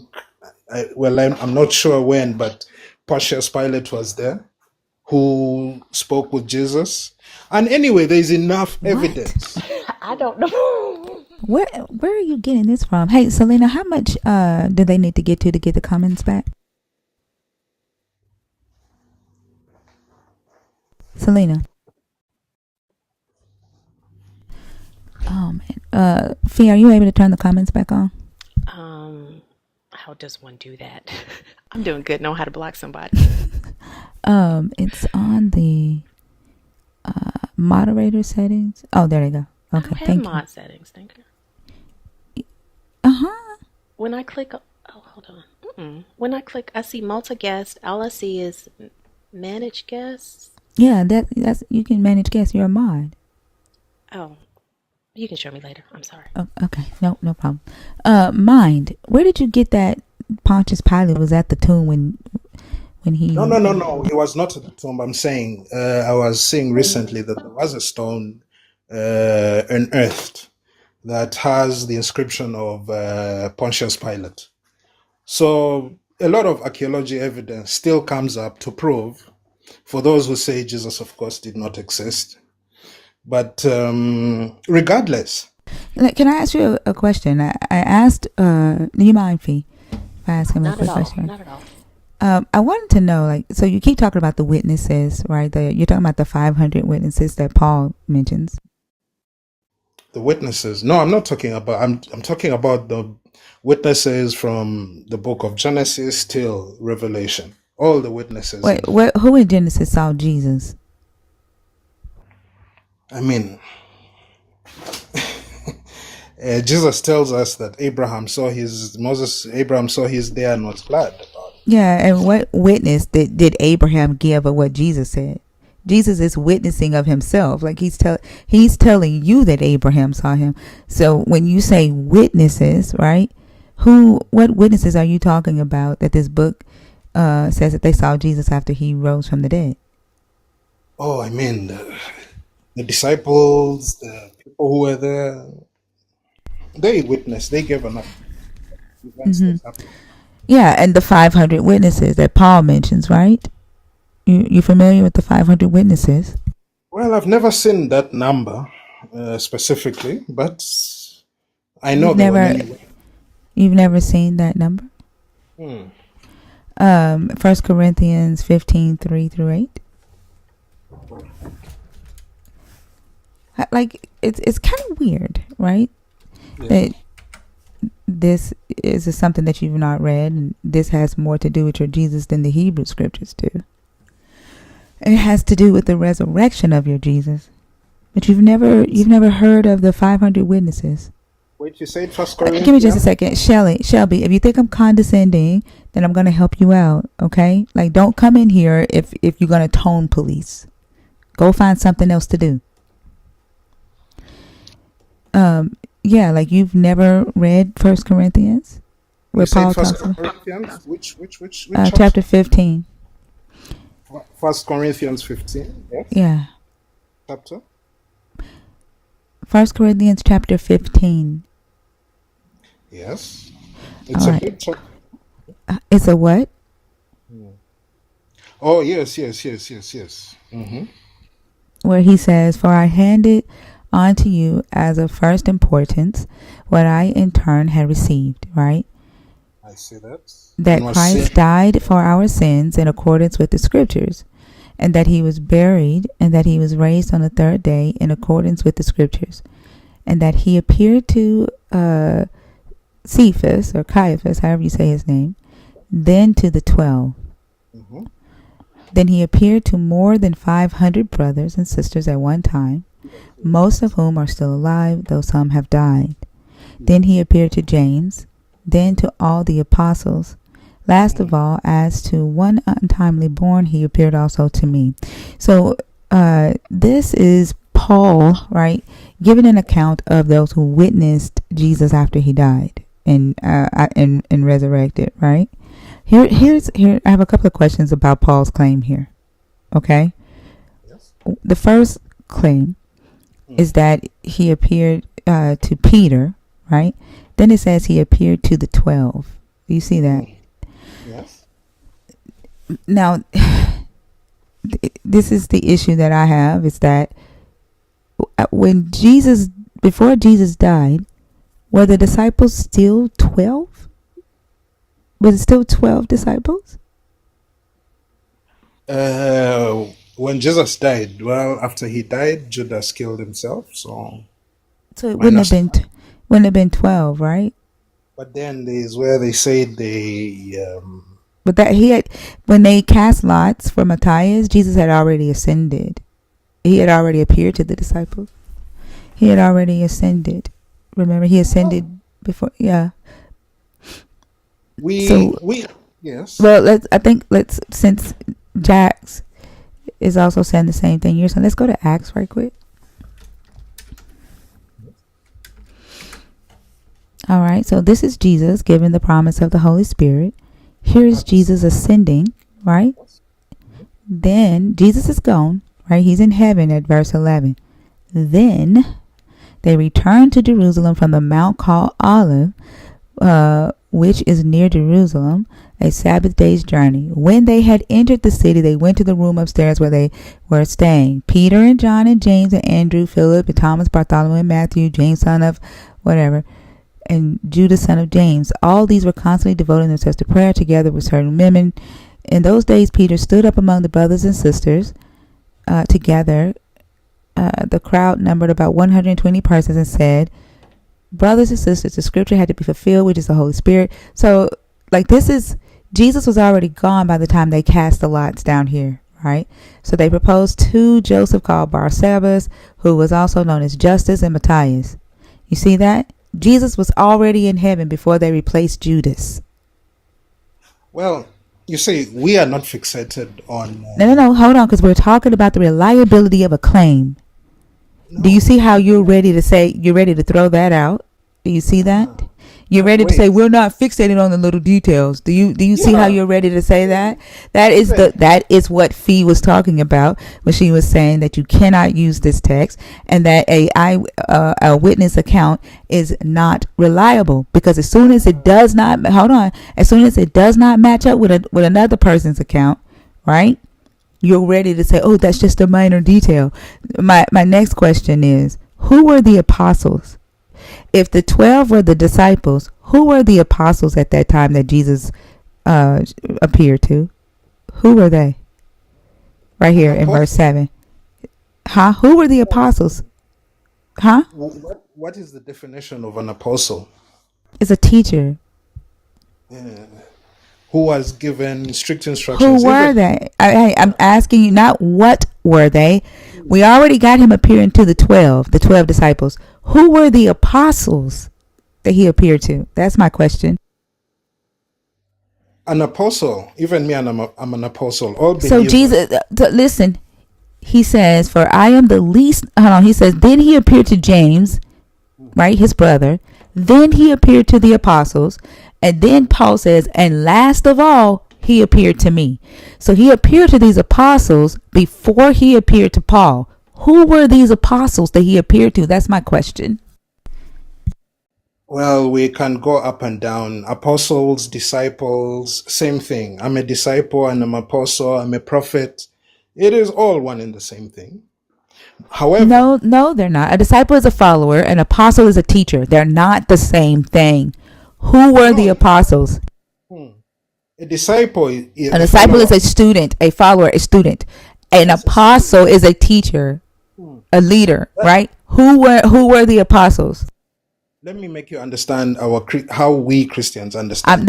Was there Christianity at this time? Okay. I'm sorry. No. Listen. Was modern day Christianity in Greco-Roman period? Was Christianity in Greco-Roman period? Would the writer of 1 Corinthians chapter 15 be writing with your idea of Christianity in mind? Yes. No, he would not. He's writing from within the culture of the Greco-Roman period.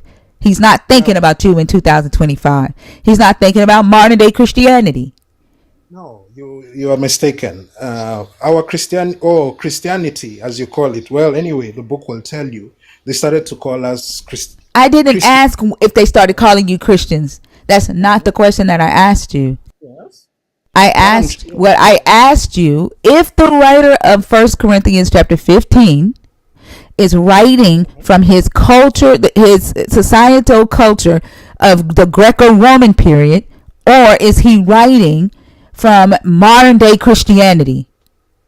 Well, he's not writing. The word of God transcends time. So Oh what God. he's simply doing, yeah. What did I ask? What question did I just ask you?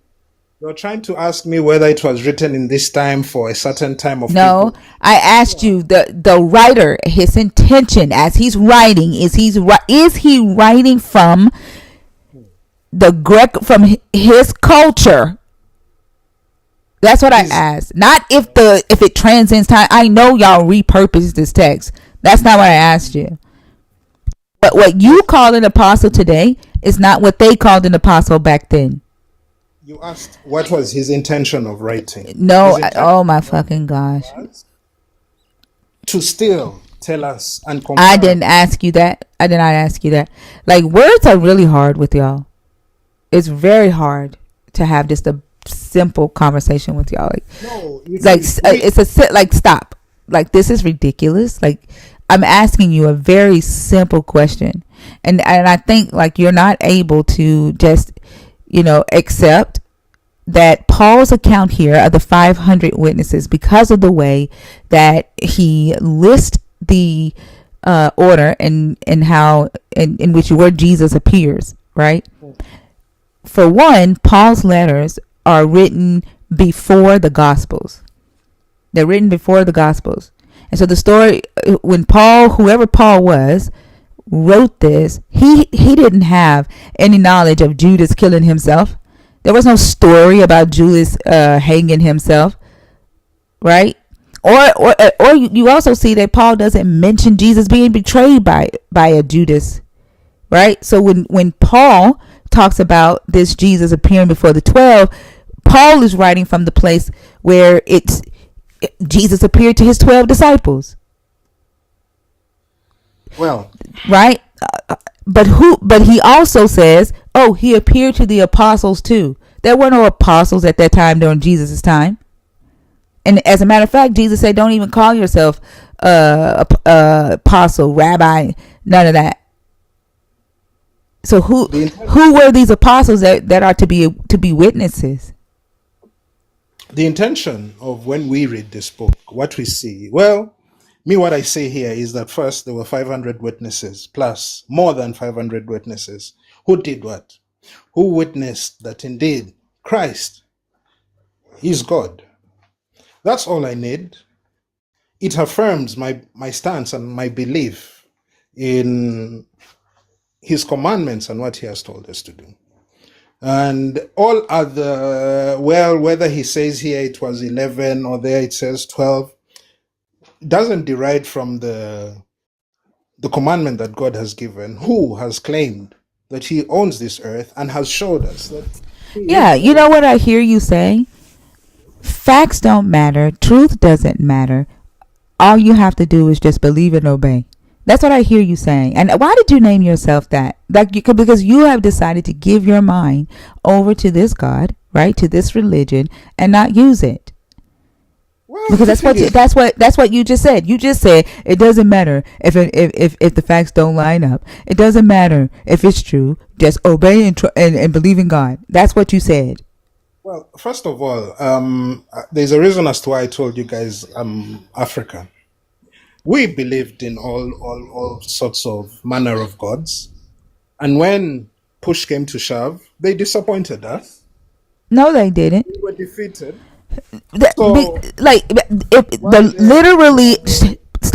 Literally, right? Yep. This God and its people came into your land with guns, with weapons. Right? It has nothing to do with the God disappointing you. Well, right? This God, right, came into your land, took your resources and put them in the control of other people. And here you are saying facts don't matter. Truth doesn't matter. Obey and believe. That is why. Right? That's why they're still there to this day. That's why you can't get your resources back to this day, because you keep telling yourself, right, our ancestors let us down. Facts don't matter. Truth doesn't matter. Obey and believe. How any black person on the continent can read King Leopold's letter and still hold on to Christianity is absolutely beyond belief to me. You damn right I'm angry. Yes, so what? Get the fuck over it or get the fuck out. Oh, are you talking to me? No. Oh. What I was saying, that is your perspective. But wait a minute. Here we had our, why does one have a God? For protection. So we had our gods, and then these guys came and rubbished us, put us in chains. Where were our gods? So me who sits here, I look and say, nah, man, those gods are Where real. is this God today? Like, you want to put so much pressure on the gods that African nations were worshiping. Where the fuck is this God today for the continent of Africa? Have you held that God accountable? Why aren't you holding the God that you are up here special pleading for accountable? No, he showed me that, look. No. Where is he today for the continent of Africa? Well, what do you mean? I mean, he's Like there. the same damn accountability test that you put the ancestor gods through. Why aren't you putting this God through that same test?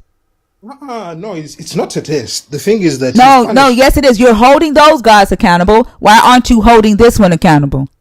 This God, at least under the gods that our ancestors did believe in, they prospered. They had resources. They had wealth. This God came in and took it.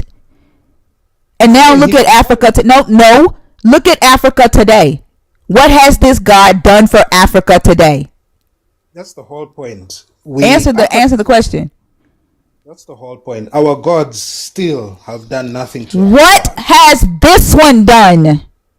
This one is first of all, he has protected me. He has shown me the truth. That's why. Why are you talking about just you? What has this God done for the continent? The next question is: are we a Christian continent? You know the answer is fucking nothing, and that's why you keep on. Like, you know the continent is fucked up since this God got there, don't you? And you're refusing. You see it. That's the fucked up thing. And then you want to blame the ancestors God? Like, you want to ignore the fact, right? You want to ignore that this God showed his ass up in the bodies of other humans, of European humans, and fucked up the continent, wreaked havoc on the continent. You want to ignore that, and then you want to blame the ancestors for that? You want to blame, you want to look like, here's the fucked up thing. You tell yourself, right, that honoring your ancestors is demonic while you uplift the ancestors of the same people who came in and fucked your home up. Make that make sense. Explain that to me. Why is it okay for you to worship somebody else's ancestors while you demonize your own? Well, he is the true God. He came and showed us. How? What has he done for the continent? Punished the continent so that we know that he is the true God, and there is nothing we can do till we turn back from our ways. You literally have given your mind over. Do you like, this is so sad. This is sad. This is sad. Like, you are the second one to come up here tonight. I want you to know that, like, you're the second one to come up here tonight and basically plead that your mind belongs, right? Your mind belongs to the God of the Europeans that came into the continent. Like, you can't even think for yourself. Well, our God is not European. It ain't your God. If it was your God, like, literally, you can't even put your God through an accountability test. You're too afraid. But you ain't afraid to speak on the gods of your ancestors.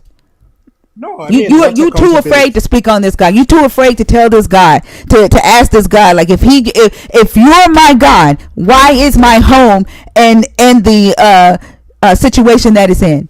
If you're my God, why are there children on the continent having to sell their bodies for food? I know. Why is the poverty rate so high? Huh? Why is there not water and electricity? The answer is simple. You challenge God, you find out. Simple. But you don't have a problem challenging you. Like, you want to blame the ancestor gods and say that it's their fault, but you don't have a problem challenging them. You know why? Because you know why? Because the fear, the what they did on the continent with their weapons, right? With their weapons, their military, their deception, their gaslighting, their manipulation, their fear tactics. That's why you are afraid to question. No. You have a wrong understanding of what I'm saying. I'm saying our gods who were supposed to protect us failed. Now the European and his god or whoever came, and well, where were our gods? They are not there. So of course I go and look for the true God, the true champion. Let me ask you a question. Do you feel that same way when your God left? When your God allowed the Israelites to be trampled by Nebuchadnezzar? When the Davidic monarchy was destroyed, right? And Nebuchadnezzar came in there and fucked it up and hauled them off to the land of Babylon. Do you feel that way? Do you feel that way when this God allowed that kingdom to be destroyed? Of course. Of course. So then that God is no good? No, he has his rules. If you No. So that God let them down, did he not? No. It's okay for this God to allow people to come in and destroy their land, and he's still a good God. Yes. Yeah, but not your ancestors' gods, right? Your ancestors' gods fucked up for life, right? How do you mean? That's what you're saying. You can't even look to see what's happening to you today. That your mind is so far fucking back in the past that you can't even look to see who's come in and what they've done to your home today. That's why those stories are there for us to learn. Then fucking use them. Then use them.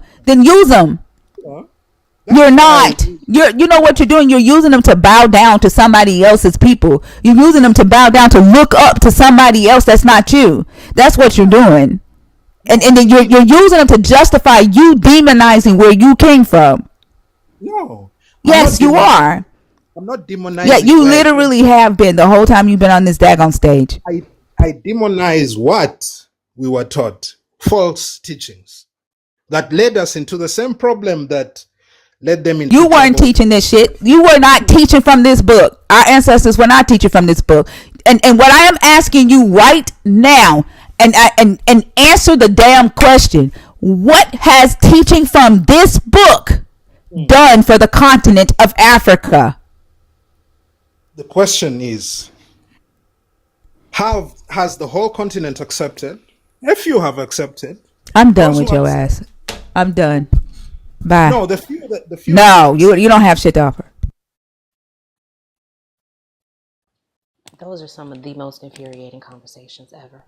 Man. The brainwashing that is so evident. Like, how are you gonna say our gods didn't show up, but this God showed up? And to your point, what the fuck did this God do? And it shows how selfish they are. Oh, well, he showed up for me. He showed up for me. He's done this for me. Like, fuck the rest of the continent, but he's done this for me. I can't even with them. And that's and the crazy thing about it is I see that throughout the whole entire African diaspora, that through with believers here, even here in America, like when we talk to Black Christians, they do the same shit. They individualize. Like when we be like, "What is the God done for the Black community?" Well, I know he showed up for me. I know he answered my prayers. Like, we don't look at the whole. This religion has caused people to look at just themselves. Like, we can't even look at the whole to see what the fuck this is doing to the world, what it's doing to society, period. It's done such a good job at erasing community from our community that it's insane. And I think that's one of the most damaging things that it's done, because as long as you find some benefit from it, then it's a good thing. And you completely close your eyes off to all of the negative impacts that it has on so many other people and our community as a whole. It's so deep in them, though. Like, there's literally no reasoning with them. Look, I don't know if they think that we don't know. They're frantic spamming over and over and over again. One, where they're pretending to thank us for using our lives to promote their God. Right? They know what the fuck is happening here and they don't like it. When they spam like crazy over and over and over again, and then when they call us witches, you are not happy about what the fuck we're doing here. It's pissing you off because you know damn well that people are starting to see what the fuck y'all are. They're starting to see how hateful you are and how you dress it up as peace and love.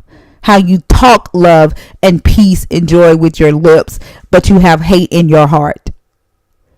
Because you get up here on this stage and it is hard for you to keep the fucking mask on when you're on this stage. And y'all hate it.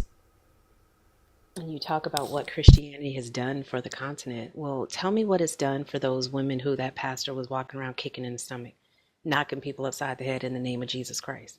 Like, talk to me about how that's beneficial to anybody.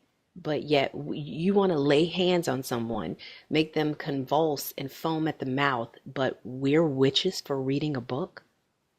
Please make that make sense.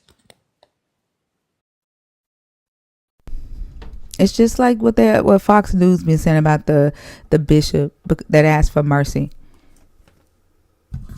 Like, how dare you say God didn't do anything for the continent? People send backpacks over there. The Red Cross has been raising money for the continent for over 50 years. And me and Du and Christina were talking about this the other day. Like, I think when we have these conversations, we do have to, as non-believers, recognize you're right. That did happen. The Red Cross did do that. Backpacks were sent to the continent. Let's talk about that. But then let's start a ledger, right? Let's list out all the beneficial things that have been done in the name of Christianity, because there are some. There's food aid, there's aid that's being done. Absolutely, I can give you that. But while I give you that, let's talk about what's on the other side of that ledger as well. And let's see which one holds more weight and which one is more impactful. Because feeding someone a meal or two is going to be a whole lot less impactful than traumatizing them for their entire life and not teaching them how to think.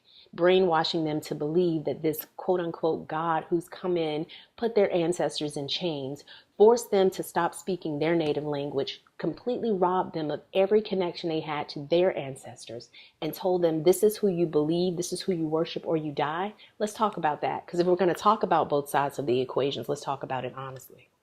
Not only that though, Fee, who fucked it up in the first place? That part.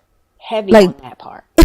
Now we supposed to be so grateful because first off, your mission trips is about Christianizing. Your mission trips are about looking like a Christian and getting more Christians. It's about Christianizing. And you're Christianized so that you can take more land, take more control. And then the people that go over there, right, are over there because, oh, I want to do something for God. You want to feel good about yourselves. So you go over there, right, and you make yourselves a savior. Because if it was not about Christianizing, then go over there with food, but leave your Bibles at home.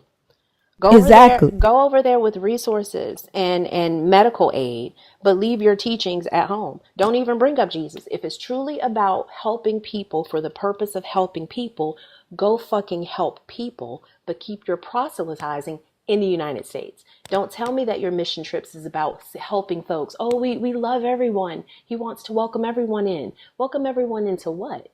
If it's not about making Christians and conversion, then leave that shit at home. I swear they keep asking y'all to stop coming. They keep I can't even speak for the continent because I don't live there. But I have several friends from the continent who say they keep asking y'all to stop these damn mission trips because they don't help, they hurt. And y'all don't listen. We had a evangelical on the stage one night, and Rhea and Breezy and like multiple people from the continent was on the stage and talking to the guest. And he was talking about his mission trips, and they were telling him how much harm these mission trips caused the continent, and he didn't give a damn. All he cared about was we give back, but we bring backpacks. That's all he kept talking about. If you want to help somebody, listen to the type of help they need, not what makes you feel good, not what's going to get you the check mark so you can go to heaven. That's why that love your neighbor as you love yourself shit is so fucking dangerous, because all you hear is self.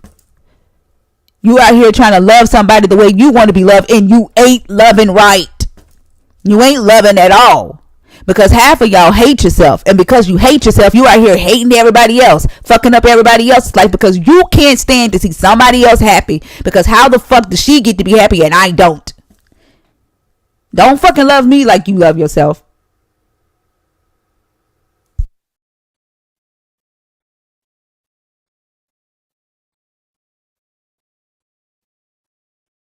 And of course you would type some shit like that because you don't fucking get it. That's how I know you. That's how I know that you don't have any peace.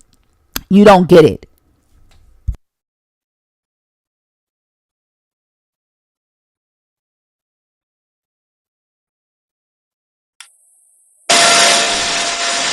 You got too much noise, love. I gotta take you down. Y'all, please don't come up here with all that background noise. And I see Jax in the comment. Jax, he made the comment that Thinker's so bitter. Jax, He's still pissed. He got somebody paid $15 to drop his ass. But I'd love to know, what do you think she's bitter about? Because you're focusing on her reaction, but you're not focusing on what has caused that reaction. So tell me what you think she's bitter about, and then maybe we can have a conversation. They just say shit that's one of the their responses, right, to them not being able to handle the reality or the truth of their religion. Like, they don't like the fact that their religion causes a lot of harm, and they can't stand to hear people talk about it because it's what they've chosen for themselves, right?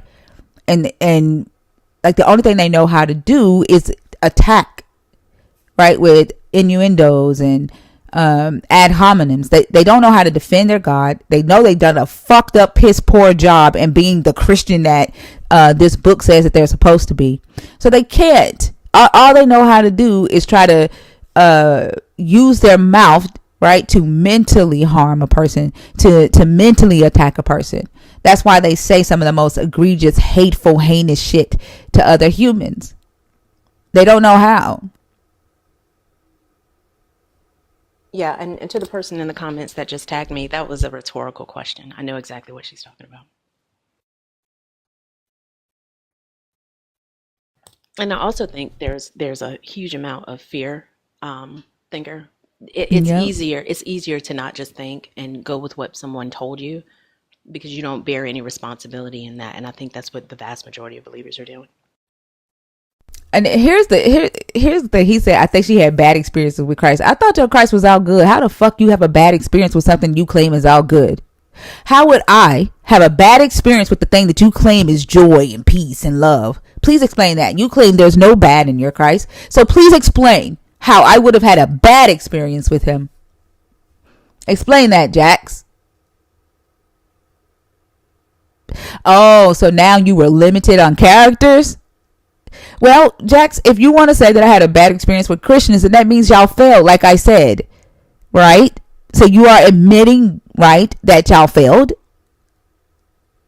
Jax, you're admitting that?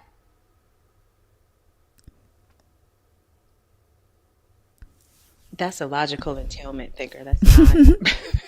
That's the same way. It's like when they say God is all good, he's only capable of good. And to your point, like, how could I have a bad experience with something that's all good? That's like telling me every part of the ocean is wet, but if I jump in this part, I stay dry. How is that even possible? If all of it is wet, then every experience that I have of that ocean should leave me drenched. Exactly. But you're telling me that this all good God creates a bad experience. That does not make any sense whatsoever. And then he tried to say that he was limited in characters, but literally he had words after that. That's the fucked up thing. So he literally had words after that, but now it's Christians. Now it's Christians that we've had bad experiences with. Like, y'all are so fucking ridiculous. The problem isn't limited characters; it's limited character, and that's what they don't see. That's what they don't see. I swear you be dropping some motherfucking gems. Drop that S off and talk about what we really talking about. Damn, that was how I had to god damn.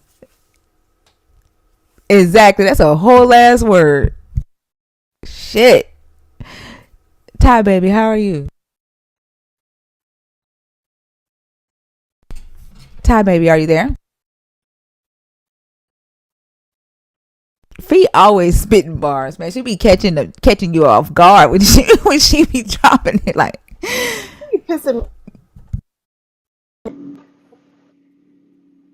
What'd you say? She might have gotten a phone call.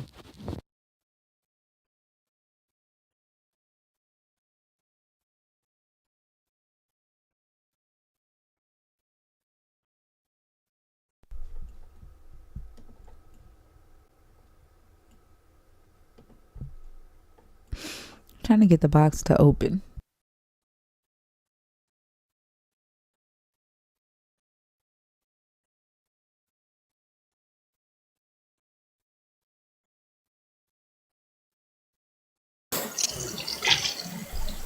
Are you in the bathroom? Are you in the bathroom?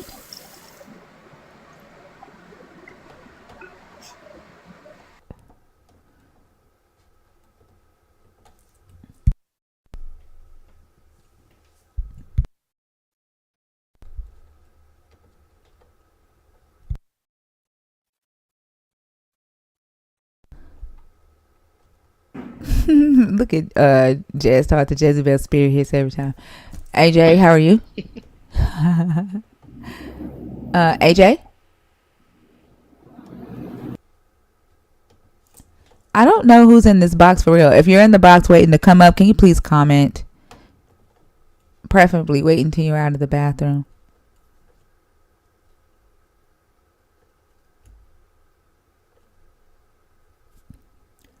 I don't bring people up with a user account. You need to go add a username to your account and come back, please, if you want to come on stage.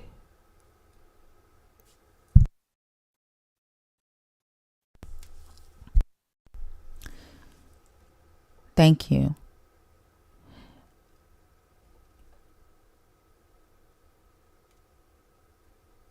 If you're waiting to come on stage, can you please comment?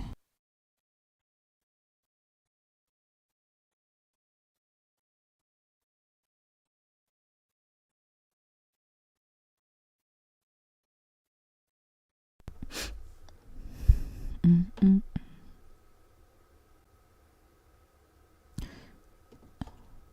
Thank you. The real Spock? Hey, good, let's see, uh, time is there. Morning. Good morning to you guys. Good morning. How are you? All right, all right.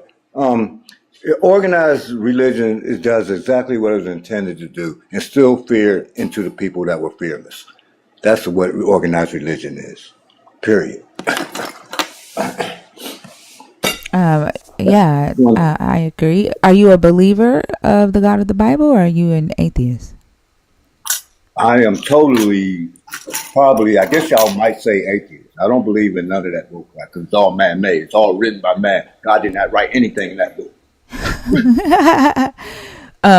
Okay. So do you believe in a God still? I believe in a spirit, energy, me, and it's inside of it. Yeah, that's me. Okay. Thanks. That's all. I just want to say that. All right. Thank you so much for coming up. Bye-bye. Thank you. Bye-bye.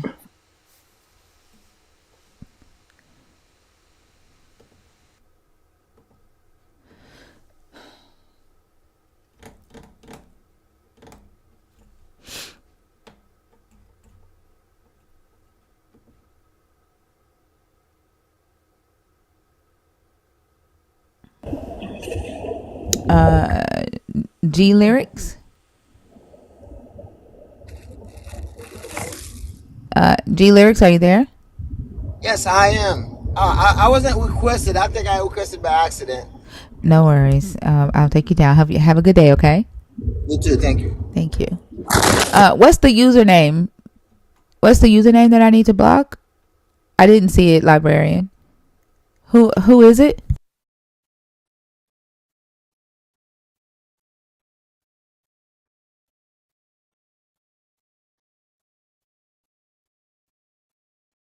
What is his name though? What's his username? Can you tag a mod?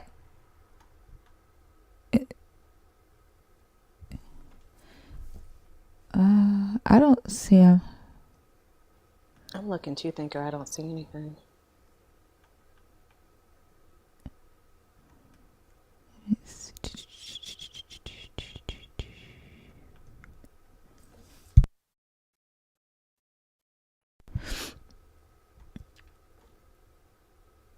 The Kenneth Williams guy that typed reparations.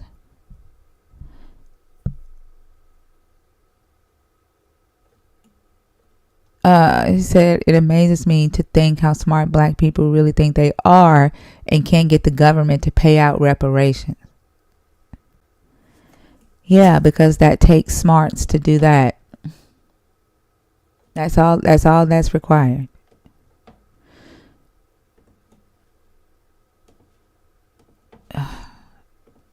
You know what is even more crazier? Is that... Never mind. I'm just going to leave that alone. I wonder if you were going to say what I was going to say.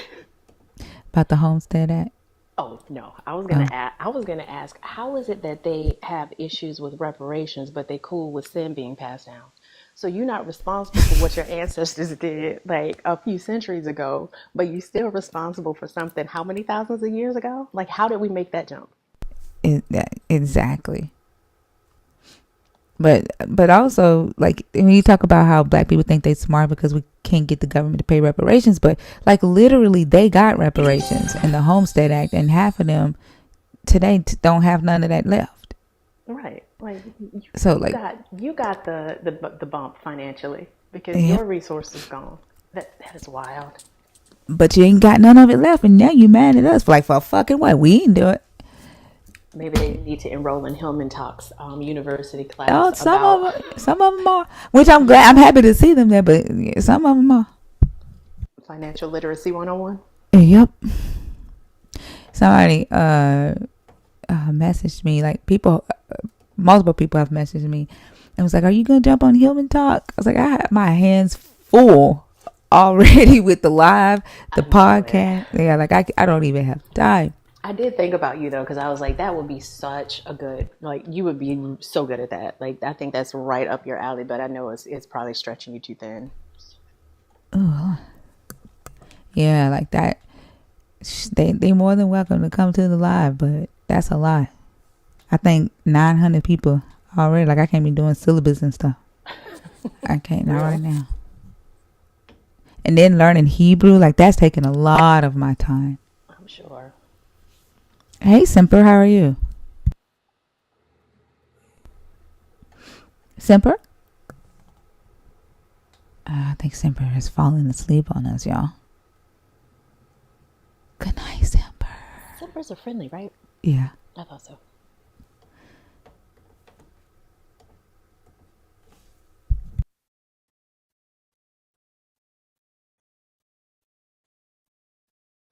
Thank you, deleted.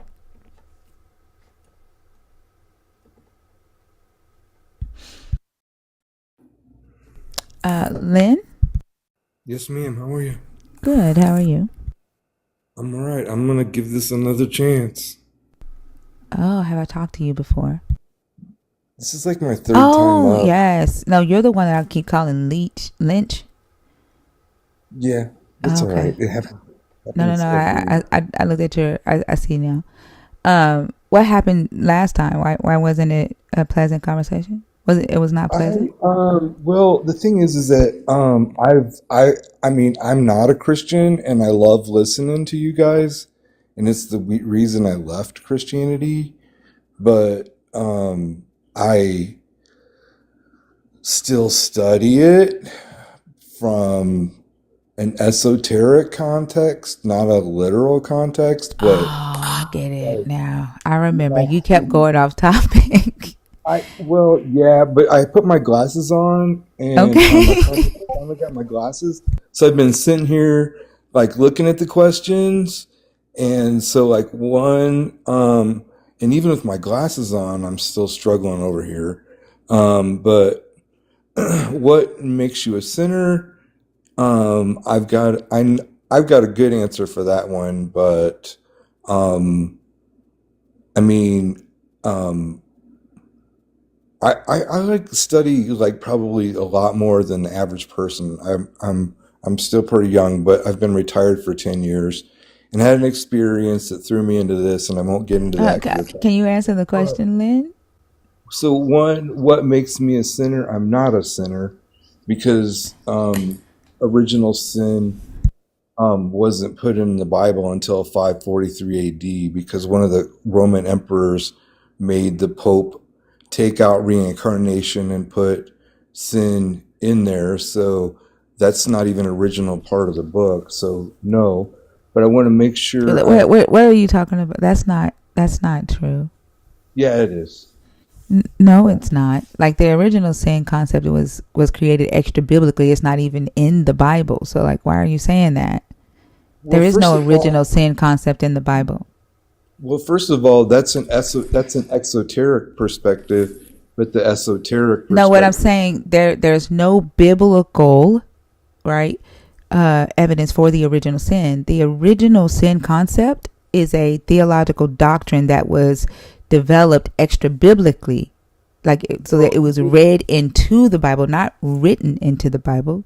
Well, okay, but the thing is, it's the way that it's interpreted because sin comes from sine waves, and everything here is a frequency, and so What? that's we were born into Okay.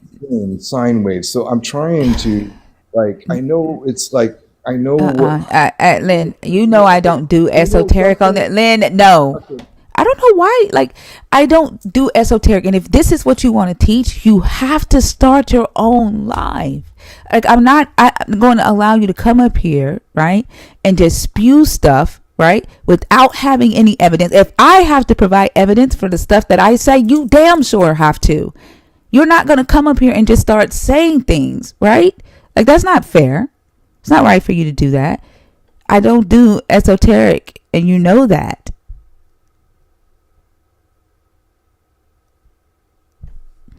Okay?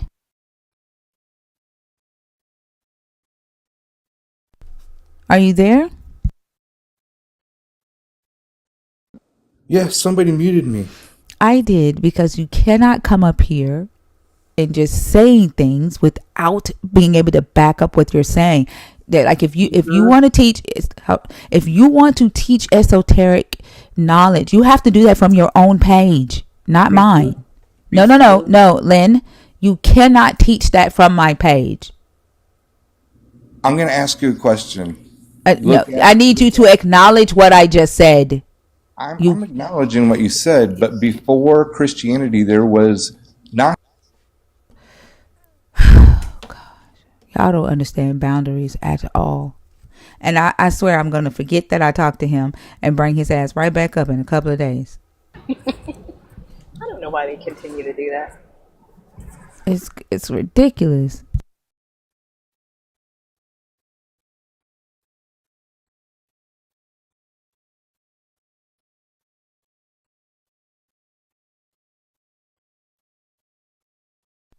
Thank y'all.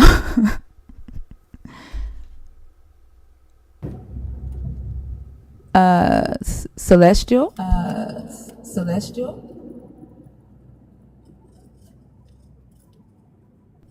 Okay, I don't think they're there.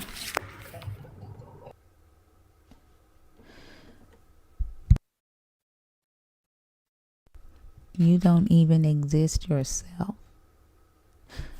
Huh. Fee, do you exist? I mean, the last time I checked, yeah. Is there a debate about that? In the comments, Friday Ezekiel 3:25 said I don't exist. Selena, do you exist? Oh, no worries, Celestial. Selena, are you there, or did you disappear on us? Selena, you gotta exist. You gotta exist in this moment in time. Please exist, Selena. Selena. Bookkeeper for the Lord. Well, Selena is in dreamland right now, so I mean, She's Schrodinger's Selena at this particular point. Maybe she exists and doesn't exist at the same time. yeah. I don't know. Yala was like, ass TikTok thick.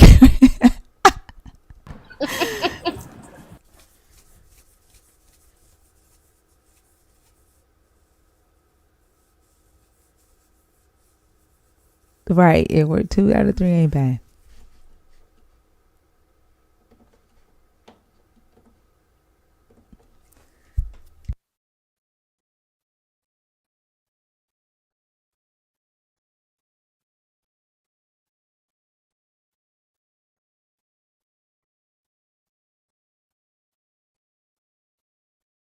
Wendy, you're back in the box. Is that an accident again? CM? Hi. Hi, how are you? Oh, can you turn your camera off? I don't allow. Oh, okay. Hi, how are you? Are you using sign language? Okay, Fee, can you... I'm doing that thing. Yes, I'm using sign I'm language. sorry. I'm doing that thing, so I can't. Oh, okay. But she's speaking now. Yeah. Okay, hang on a second. I wanted to give you. I can't look. Y'all gonna have me in a tree. I can't. To ask her, can she come back up in like somebody text her and ask her, can she come back up in like maybe 30 minutes, and I could absolutely do it then. Okay. Can some? Let me. Okay, I just wanted to join. I was joining because you took someone off, and it was very interesting I saw your question, and I just wanted to come up and see if Yeah. you guys are interested in the translator. Absolutely. So Fee is a translator. Oh, okay. Fee is a translator. But I mean, that would be awesome. I know Fee said that you wanted to do it, but are you like doing the thing most of the time? Like, what do you think? Yeah, it looks like she's interpreting. She's interpreting what we're saying right now. I just can't like engage because I'm on. I'm doing the thing for my 9 to 5. So, but if the person who wants to engage can come back up in about 30 minutes, I can absolutely do that for you guys. Okay. She said, "Can you come back in 30 minutes?" Okay, yeah. and then we can talk about it. So I think what you're asking though is if you can be an interpreter for the show. Is that what you're asking? If you're offering your services to interpret for the show, is that right? Essentially, yeah. I like to. I'm recently new, so I'm not sure how interacting with lives work, but I do join other people's live and just communicate and really just translate what the topic is for the deaf community. I want to connect people with the hearing so they can hear what you guys are talking about. So you don't have a deaf consumer that you're interpreting for currently. Is that what you're saying? Oh, okay. Okay. I got what you. I thought I saw you and I saw that you were interpreting what we were saying. So I thought you were interpreting for someone near you, but I see what you're doing right now. Okay. Yeah. Thank you for having me up. You're welcome. I'm going to send you a follow. I am interested. I know me and Fee talked about, Fee doing that. And I know some mornings Fee has to she's an interpreter as well. She's a co-host here. And so I know some mornings she has to interpret for clients or she may be like driving. And so I would love to have an interpreter for the hearing and deaf community to be able to enjoy the show as well. So I sent you a follow. If you'll follow me back and we'll talk about it. Yeah. Yeah, that'd be great. Thank you. Okay. Thank you. I think that's a great idea because like the thing that a lot of people sometimes miss about the deaf community is that there's a lot of marginalization in that community as well. So when you talk about a person who is a Black person and a person who is deaf and a person who is part of the LGBTQIA community, that's an intersectionality of 3 marginalized communities right there. And a lot of times there are no support systems because a lot of support systems for the LGBTQIA community may have religious roots. So I would absolutely be willing to even help. She and I didn't see her name, but if like we wanted switch shifts. Yeah, we can team absolutely. If we want to invite some deaf folks, I don't have an issue with that at all. Yeah, I love that. I've been wanting to do that for the longest. I'm so excited. I'm so excited. I love it. I fucking love it.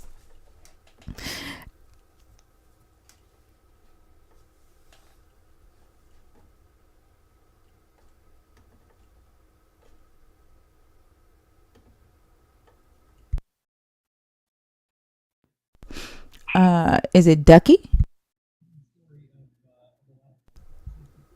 Ducky?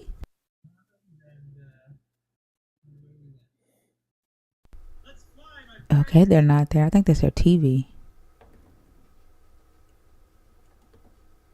I'm excited. I love it. That's a man, just growth, bro.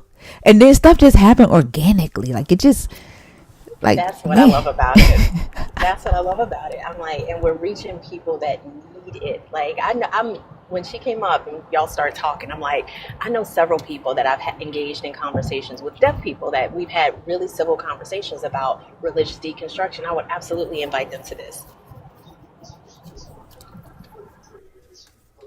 Good night, Larry. Monica, hi, how are you? I don't think Monica's there either. Monica? Okay.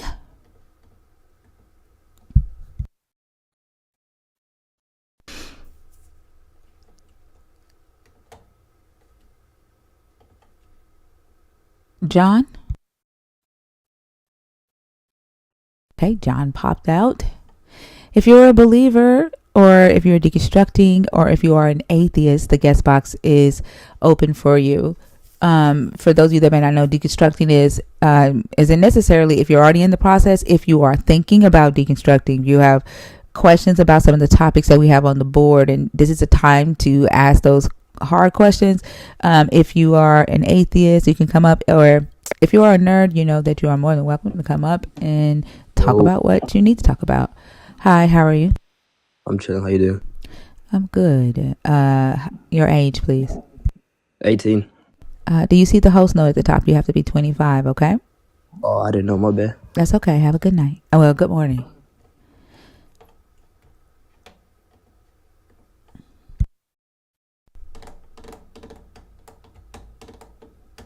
Well, we can't more than a color. If you look at America today and you see all the executive orders that the Donald Trump has issued, if you see the state of the world, then you know that we can't just live our lives.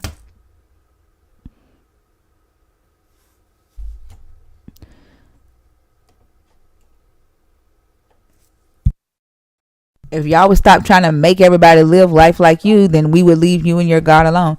John, how are you? Hi, I'm doing fine. I'm a deconstructed Christian, thanks to my Oh, wife. yay, wife. Which one of these topics did you come up to discuss? I hadn't read them. Let's see. What makes me a sinner? I'm not a sinner. I don't believe anyone's a sinner. Okay. I don't believe. What made you hit request, John? I've been listening to y'all for a while, and I can appreciate what y'all are doing. I feel really sad for some of the people that I hear are so thoroughly brainwashed, and I was pretty close to that.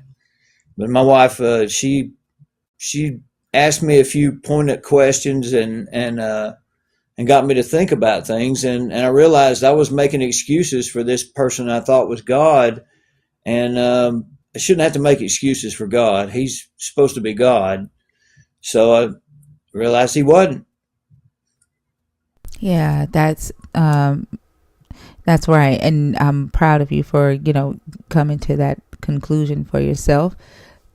It's like being in a toxic relationship where you have to like convince yourself that the person that you're in a relationship with is what you imagine them to be in your mind while ignoring the reality. And then everybody around you can see that the relationship is toxic and that person never shows up. They're harming you. They're not there for you the way that you need it.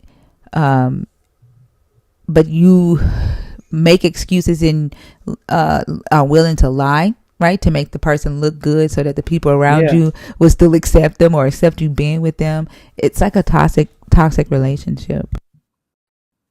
Well, Source put up so many roadblocks in my life to make Christians just hate me and not like me and persecute me, so that I guess when I got to this point, it was not going to be as difficult as my wife thought it was going to be. She was terrified because I knew the Bible and I read the Bible and, the whole rigmarole, but I couldn't make it to church. And most of the time I just couldn't find relationships with Christians.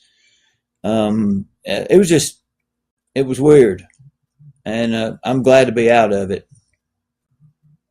Well, I'm glad. As long as you are happy, I'm glad, and I wish you the best. But thank you. You're welcome. Have a good morning. Thanks for having me on. You're welcome. You too.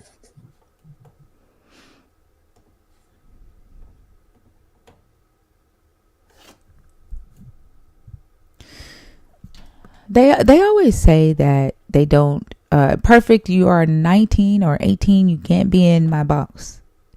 They always say that nobody forces. Like, we're not forcing him on you. But Jax just put in the comments, I'm gonna bring y'all to the light. Trust.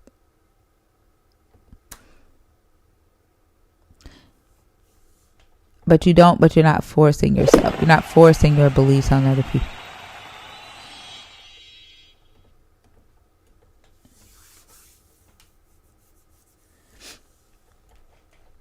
Wendy, are you in this guest box on purpose? Like, I don't know why they think that anybody would want to come into like right now, like for example, Jax. And like Jax, you actually earned this, right? Because of the way that you've been, acting in my comments. But like, if Jax came and picked you up in a car that had 4 dummies and 1 good tire, the hood was smashed in, and you could hear it go when he pulls up. The paint job is horrible, right? It's got smoke coming out the back. The trunk don't shut all the way. The side door is dented in. You got to climb in the other window because the door won't open. You got to climb into the back window to get in the fucking driver's seat, right? And then Jax is like trying to tell you, come get in this car with me. Like, nobody wants to fucking get in that car with you, Jax. That's how you represented this religion, this God, this Jesus when you were on my stage. And then when you got in the comments, you made it worse, Jax. And then he tells you that we have to believe it's a Bentley. Exactly. We know what we see, but we've got to believe it's a Bentley. We know what we hear, but we've got to. They don't even realize what they're doing. By behaving the way you're behaving, Jax, you are making your religion and your God and your belief system so much more unattractive. There's nothing attractive about, or even remotely interesting about the way you're behaving or the God that you're representing. And they can't see that. Then he's like, I'm going to pick y'all up in a Lambo. Just totally, the fact that he totally disregarded the analogy, right? He totally disregarded that. That's what they do. They disregard information. It's just weird. Mary, how are you? Mary?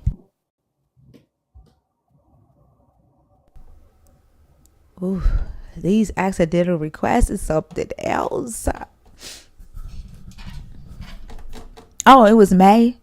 Her name was May, not Mary.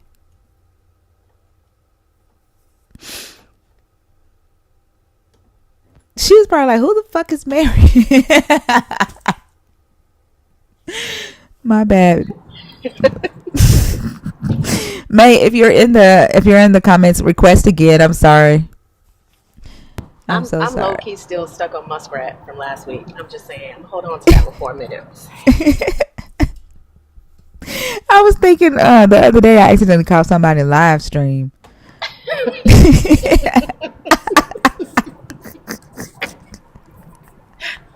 And then Muskrat, that one was funny. That one was funny as hell. And he was in Joel's live Saturday night, and he was like, "I can't come up on stage because I'm blocked." And when I looked at his thing, I was like, "Oh, that's Muskrat."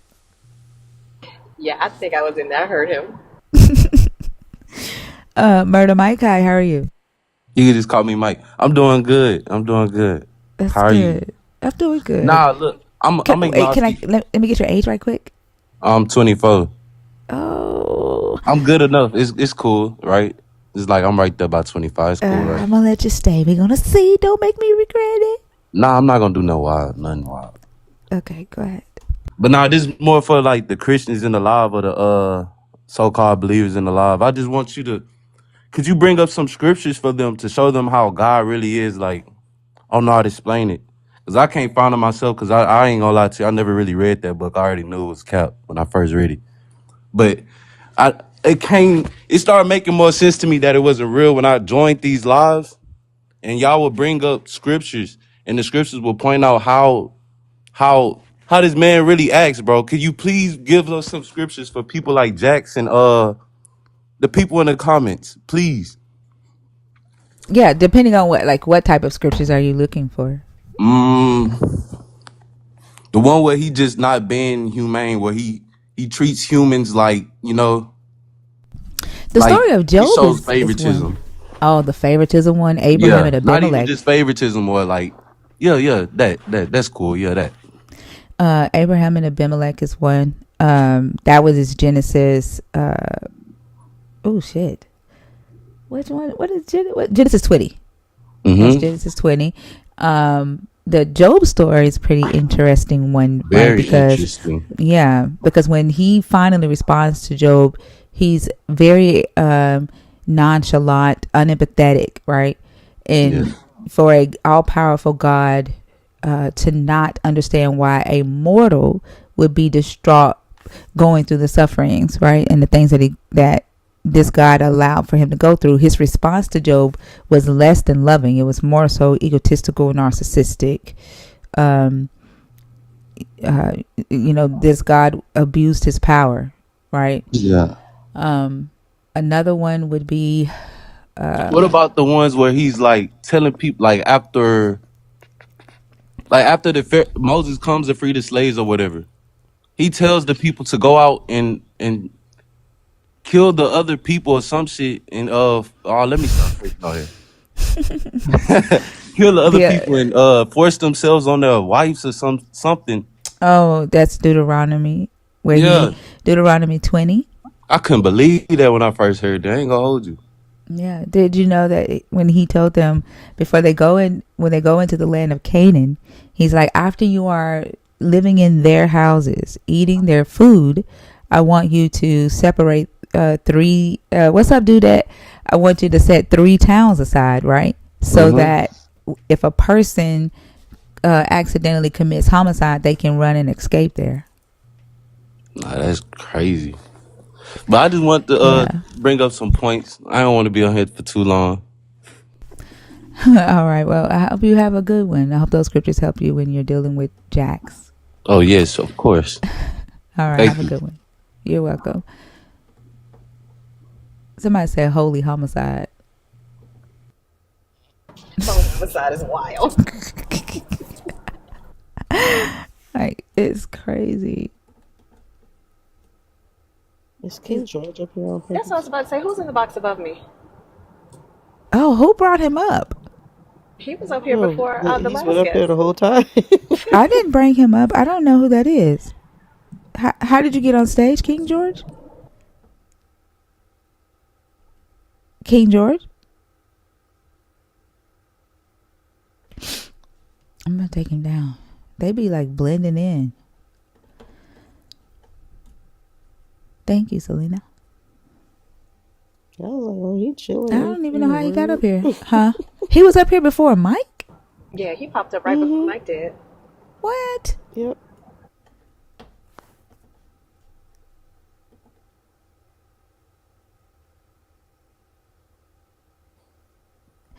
Ghost Girl, you can come up and we can talk about that. C. Falcon Jr. Oh man, your name sounds so fucking familiar. Where do I know you from? Are you there? Have we talked to him before, Fee? I don't remember names, so I'm not sure. C. Falcon Jr. Where do I know this person? Okay, they're not there. If you want to come up, I forgot the name of the person that asked that question about dealing with the guilt. Ghost Girl. If you want to come up, we can definitely talk about that. But it takes time. I will say to get past that, and I think like the guilt is more so associated to not only with just you have gone through a long time believing that this God has done things for you, or believing that you owe this God because he died for your sins because you were not worthy of that. So that's one aspect of the guilt. But also I think a lot of the guilt comes from tradition, right? Like your family has passed this God down to you, and you feel guilty that you are not carrying that tradition on. And two, you don't know what your family may think about it. And then fear of, you may not have the fear part, but it also, an aspect of that guilt is fear of what if it's right, and what if, something bad happens, because you are, letting it go. But it takes time, for that fear and that guilt to go away. The more you stay around the community, the more you educate yourself on the things that's making you feel that way.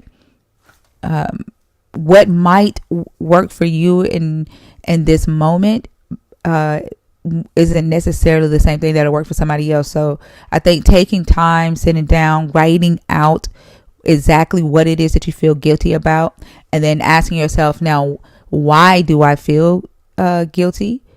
And then addressing it from that perspective, right? Journaling,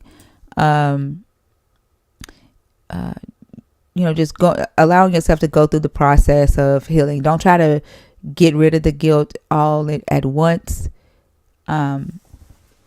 Just know that it's a process, and it's hard for me to kind of like give you what I feel that you need without talking to you. So everything that I'm saying right now is just very generic, if that makes sense.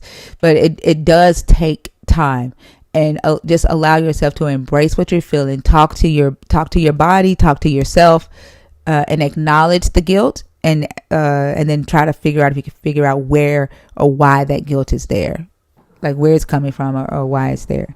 I hope that helps. Fee, go ahead. Yeah, I also think it's really, really, specifically when it comes to religious indoctrination, it's really important for us to identify what is actual guilt.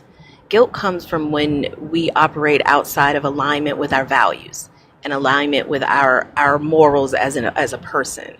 So if you're feeling guilty about not doing something that's not in alignment with your values, that's not guilt. That's something else. And I think Thinker was absolutely right. Write it down. What is it that you're feeling guilty about? Are you feeling guilty about disappointing your parents, or your family, or those expectations? Because that's not really guilt. If their values and expectations don't align with your values, that's not guilt.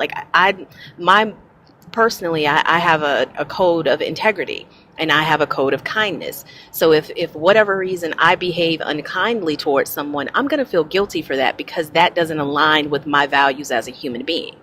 I'm not going to feel guilty for setting a boundary. That's not guilt. Now, I may feel other emotions, but I think it's really important to make that distinction, because how you process one emotion is going to be different than how you process another one. So it's going to be really important to label them correctly so you can be dealing with them in a way that's the most effective. Yeah, absolutely. That was very well articulated. And then if ever, when you have some time, Ghost Girl, if you ever want to come up and kind of, talk, we can, the stage, you're welcome to the stage. I know that's a difficult thing when going through deconstruction, especially like if you're going through it by yourself. Like I feel guilty sometimes when I'm talking to believers on these lives, and I get irritated. Like, or if I say something and they feel it comes across as condescending, because I never want to make anybody feel that way. So I do walk away. I'm like, okay, how could I have better handled that? And I figure out tools and strategies for me to handle it better in the future. So that's something that I've identified as being feeling guilty. But if someone wants me to accept something as true in order to make them feel better, I'm not going to feel guilty about letting them down, because that their belief is not in alignment with my value. So it is important to be able to make sure that we're looking at things for what they are, and as opposed to just throwing this blanket on top of it.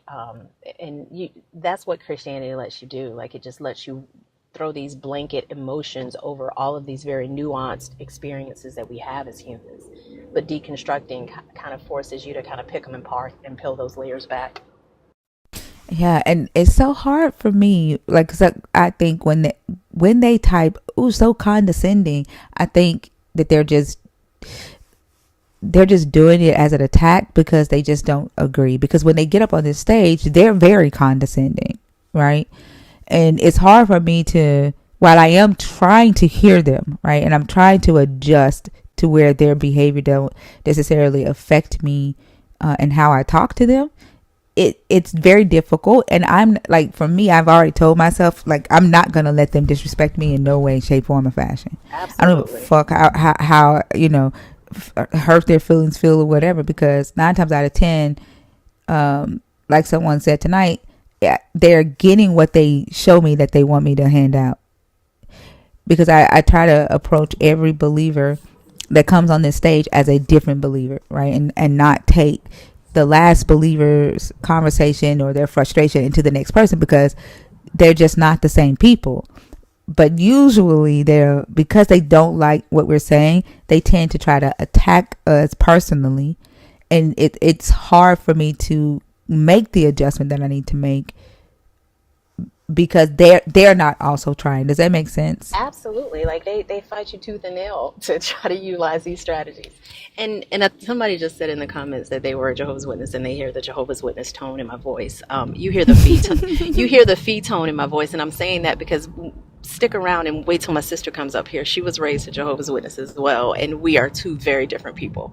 So it's I'm sure that there's some, of course, the Jehovah's Witness experience and exposure crafted a large part of who and what I am, but my personality and my nature is my personality and my nature, and that has nothing to do with the other, if that makes any sense.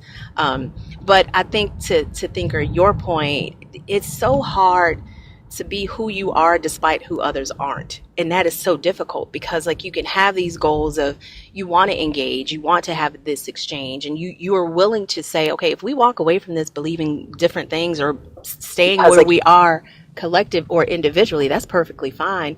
But they come up with the attacks, and they come up with the ad homs, and they come up with all of these things, and it's so frustrating. And everybody has a breaking point. Every single person has a breaking point.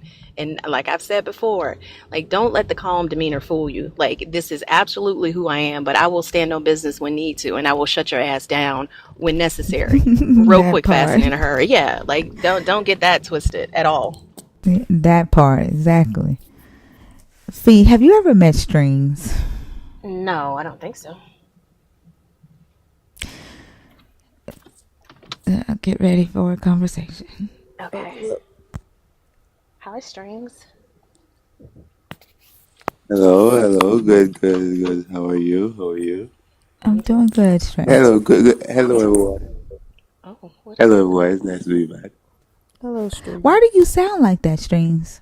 Strings, I can thought, you pull do that. pull- Exactly. I'm trying to figure out how he got unblocked. I don't know. And can you take the Well, Strings? Can you take the phone out of your mouth? Like, just back it up a little bit. It's really hard to hear you. It's been about a year okay. since Right. it's been about a year since we talked to Strings. It's been about a year. Maybe. I'm not sure. Have you changed Oh, at it's all during wonderful. that year? Huh? Oh, well. I'm so happy that I have gotten even more better and powerful. So you can explain your God better today? You've Well, gone well, off and you've studied. You've gone off and you've studied, and you no longer think that child essay is justifiable by your God. You no longer think that. I always think that God is absolutely justifiable. Even He's still even God. even when it comes to child essay, because you know that's what got you blocked. I don't know how you got unblocked strings. Now it's been a year. It's been a Yeah. year. And in that year, you haven't done any introspection. You didn't go and say, now that made them pretty upset when I justified that, right? You didn't go and try to figure out why something like that would make us upset. You came back the same person after a year. Well, yeah, well, even better. So yeah, I What's would even change. better than? But listen, what's even better, right? Because when you left, you were justifying SA, right, on behalf of your God. Yes. Okay. What do you mean even better? Because you say you still justify it today, right? On behalf of your God. What I say about that, I justify whatever is good. Whatever is good, I justify. No. So if your God, right, allows child SA, is that good? Well, I mean, he would have given everyone a choice. I'm not saying that anything that is done bad is good, but at the same time, he gave us a choice. You're right. So we make decisions. No. So that. No. What I'm trying to figure out if you still hold the same position that you held a year ago. Okay. Oh. If your God, right, allows child SA, if your God says that a man can marry a 6-year-old, is that okay? Oh, that would never be okay. Like for example, I mean, God gave us a choice, right? But He did not tell anyone to marry someone that is not past the age or so. He did not tell anyone to do that. So, Strings, but strings, strings. Let me tell you what I found out today. This is gonna tell me if you've changed at all. Okay. uh, So, yesterday, Saturday and yesterday, I was studying the story of Tamar. Are you familiar with the story of Judah and Tamar? yes, Tamar, right? Judah, Do yes, you know? Do you know who Judah is? Judah. That would have been one of the sons of Jacob. Yep. And how important is Judah to the story? Very very much important. He would have been tricked in some way. Tamar tricked him a little bit to for him to think that she was a harlot or something of that nature. And yeah, so he was tricked a bit by Tamar. Yeah. And so Judah's story is in Genesis 38. And do you remember what Judah and his brothers did to Joseph right before Judah's story is told in the Bible? Yeah, What did they do? They they sold sold Joseph, right? And then so after that happened, right? It says it happened at that time that Judah went down from his brothers, and he settled near a certain Adulamite whose name was Hira. There Judah saw the daughter of a certain Canaanite whose name was Shua, and he married her and went into her. She conceived and bore a son, and he named him Again she conceived and bore a son, whom she named Onan. Yet again she bore a son, and she named him Shelah. She was in Shezib when she bore him. Judah took a wife for his firstborn. Her name was Tamar. But Judah's firstborn, was wicked in the sight of the Lord, and the Lord put him to death. Then Judah said to Onan, Go into your brother's wife and perform the duty of a brother-in-law. Raise up offspring for your brother. But since Onan knew that the offspring would not be his, he spilled his semen on the ground whenever he went into his brother's wife, so that he would not give offspring to his brother. What he did was displeasing in the sight of the Lord, and he put him to death also. Then Judah said to his daughter-in-law, remain a widow in your father's house until my son Shelah grows up, for he feared that he too would die like his brothers. So Tamar went to live in her father's house. In course of time, the wife of Judah, Shua's daughter, died. When Judah's time of mourning was over, he went up to Timnah to his sheep shearers, he and his friend Hira the Adullamite. When Tamar was told your father-in-law was going up to Timnah, hold on, this is what I want to focus on right quick, right here. In course of time, that right there, okay? So the reason why I brought this up, there's a lot that went on during this, after, Judah and Reuben and them sells Joseph into slavery in Egypt, right? They sell Joseph, who's 17 years old at the time, into slavery in Egypt, and then immediately Judah leaves his brothers and he goes into the land of Canaan and gets married. All right. Mm-hmm. Now, this phrase here, in course of time. So, I was studying this and realizing that the very next chapter is where Joseph gets elevated, because like what happened with the Potiphar's wife, he gets thrown into jail, and then he has the dreams and he starts prospering, right? So this is when Joseph was 30. Okay, so 15 years. He was 17, 13 years. I don't know how the hell I was off. So 13 years, right, happened from the time that Joseph gets sold into slavery and he prospered. He ends up getting elevated in Egypt. 13 years. In the middle of that, Judah is expected to have gotten married, conceived and bore a son named conceived and bore a son named Onan, right? And then had and Onan die.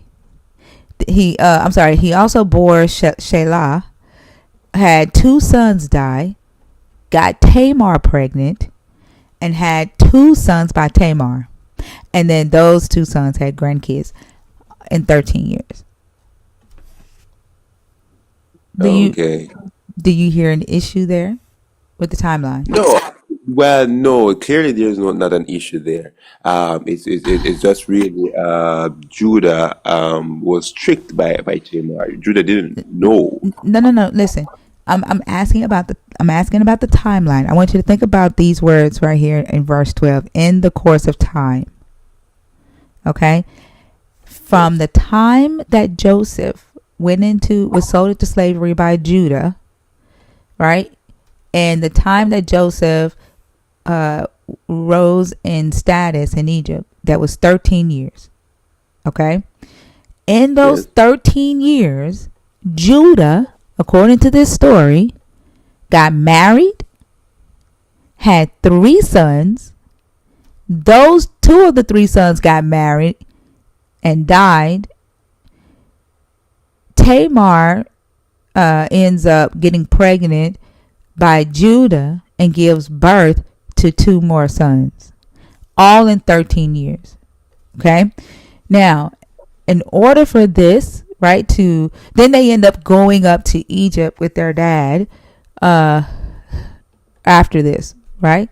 Now, in order for this to happen, the boys had to have gotten married at between the ages of 10 and 12 years old. Okay. And Shelah, he wasn't ready yet. But when he became of age, Judah didn't want to give him to Tamar, because Tamar, according to Bash, had some killer pussy, and he was scared that Tamar was going to kill him. Once he slept with Tamar, he thought Tamar was going to end up, like, that God was going to end up killing his son, because 2 of his sons had already died by sleeping with Tamar. Right? But these kids, like, they had to have been 10, 12, maybe, I'll give maybe 13. Like, I think the oldest they could have been was 12 and 11. And then Shelah had to be younger than that and wait until he get older. right? So here is where your God would be okay, right? If this story were true, then your God would be okay with a 10 and a 12-year-old sleeping with a grown woman, or sleeping, even if we say Tamar was maybe 20, because Judah at this time was, when he met Tamar. See, Judah was 4 years. I'm sorry, Judah was 7 years older than Joseph, and so he was 24. What's that? Goddamn, hold on. I can. Yeah, he was 24. So that, let's say if Tamar was 24, she's sleeping with a 12-year-old and a 10-year-old. I don't know that. Well, I didn't see it in the Bible. Just Listen, it's right here. Okay, so Tamar, right? Here we go. So we know that Onan's, Judah's wife, right? Hira. I'm sorry, she married Shua, and they bore a son named Now, keep in mind, this is right after Joseph goes into, he's sold into slavery, right? It says, it happened at that time that Judah went down from his brothers and settled near a certain Adullamite whose name was Hira. Okay? So this immediately after Judah leaves his brothers and he goes into Canaan and he gets married and he marries the Canaanite woman named Shua. Okay? They have a son named Now, at this time, Judah has to be at least 24 years old because he's the fourth born of Jacob's children, right? And he was born in the 7th year, right, of Laban's second term with Laban. Okay, so Joseph was 17 when he was sold into slavery. So we say he was 24. So he had he had, and then once again she conceived and bore the son whose name was Onan. So we'll say that was right back to back when he was 25, right? Okay. Yet again she bore a son and named him Shelah. We said that was at least when he was 26, and it may have to be 24, 26, and 27 because you got to give the woman time to grow the babies in her belly, right? So 24, 20, 26, wait, 24, 25, 27. No, 24, 26, 28. At least a year and a half. What do you think? How much time you think? She would have to, like, I would say, let's say 24, 26, 27, right? Okay, so he's 27 years old and he has 3 sons. Okay, and then it says that 2 of them died right before they went to Egypt. 2 of them died, right? Well, first got married to Tamar. Then he dies. Then Onan has to take her. He refuses to, put a seed in her, and then he dies. Now, at this point, the younger son is still not old enough to take the brother's wife and do the levirate, the duty of the levirate marriage. Okay, yes. He's still too young. Keep in mind that the third one is still too young. Good morning. Okay. All right. And so then Tamar tricks Judah. Okay. She goes into him and then she gets pregnant. Right? And she ends up having Perez and Sarah. That right? is it. Mm-hmm. But this part up here happened within 13 years. Because in the very next scripture is Joseph's rise, right? Joseph's rise to the second in command. Yeah, the king. Mm-hmm. Mm-hmm. And so that was when Joseph was 30 years old. So within 13 years, Judah's family line is established, because then a couple of chapters later, about 4 chapters later, you see them going up to Egypt when Jacob is 130 years old and Judah is 45. But I want to say something with that. No, if so, God would give us choices, right? No, And it says marriage, right? So now when He gives us choices, now when we make the choices, now it's no longer a did he give him a choice? He killed Onan. Onan would have been 12 for not putting his seed in 26-year-old Tamar, and your God made him drop dead. Well, I said before, it's just speculations that he was to avoid everything. What speculations? What is? Yeah, because not everything is like detail by detail is there. It's like not You do everything in the know that Bible. I could walk you through scriptures for the timeline. I could walk you through the scriptures for the timeline and calculating the ages. Like the scriptures give the timeline. But all right, so this is a very good thing. No, God.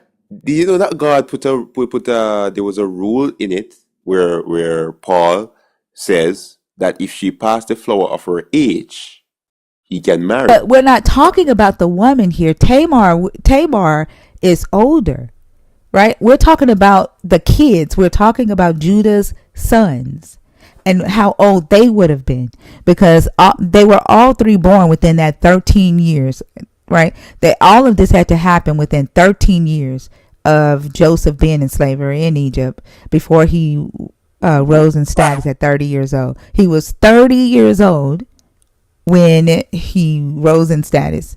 Okay, so that's 13 years. He was 17, okay, when he went into slavery. He was 30 when he rose in status. Okay, so that's 13 years. Okay? Yes. So during those 13 years, Judah's family, his family line is established. And all this happens during Judah's family line. All right, so with something of that nature, right? No, you would have already placed an order there, right? So whether you look at it this way or that way, right? He could be even 9 or 8 years old, right? The choice has been given, right? What But again, choice if your God killed him? He refused. You do see in the story, Onan said, "I'm not putting my seed in her." Right? So Onan made a choice, right? Onan said no. Right? Onan was like Onan, he did it and then he spilled the seed on the ground, right? right, because he Onan said that it would not have been my Right. So offspring. Onan made a decision. When you keep saying a choice was given, Onan made a decision. Who took away the choice when they took away his life? God did, because it Okay, displeased so God. why do you keep talking about a choice? Yeah, because I mean, for example, like he would give us a choice, for example, not to steal, and we steal, and What, like, he I don't destroyed. think you're understanding. I don't think you're understanding the point, because you keep talking about the choice as if Onan was the one who made the decision to sleep with Tamar, right? And you're talking as if the reason why Onan was killed by your God was because he made the choice to sleep with Tamar. He was killed by your God, right? Because he did not want to do this. And so when he was made to do it, he pulled out and spilled his seed on the ground. And so your God killed him. So he did make a choice, and your God killed him for the choice he made.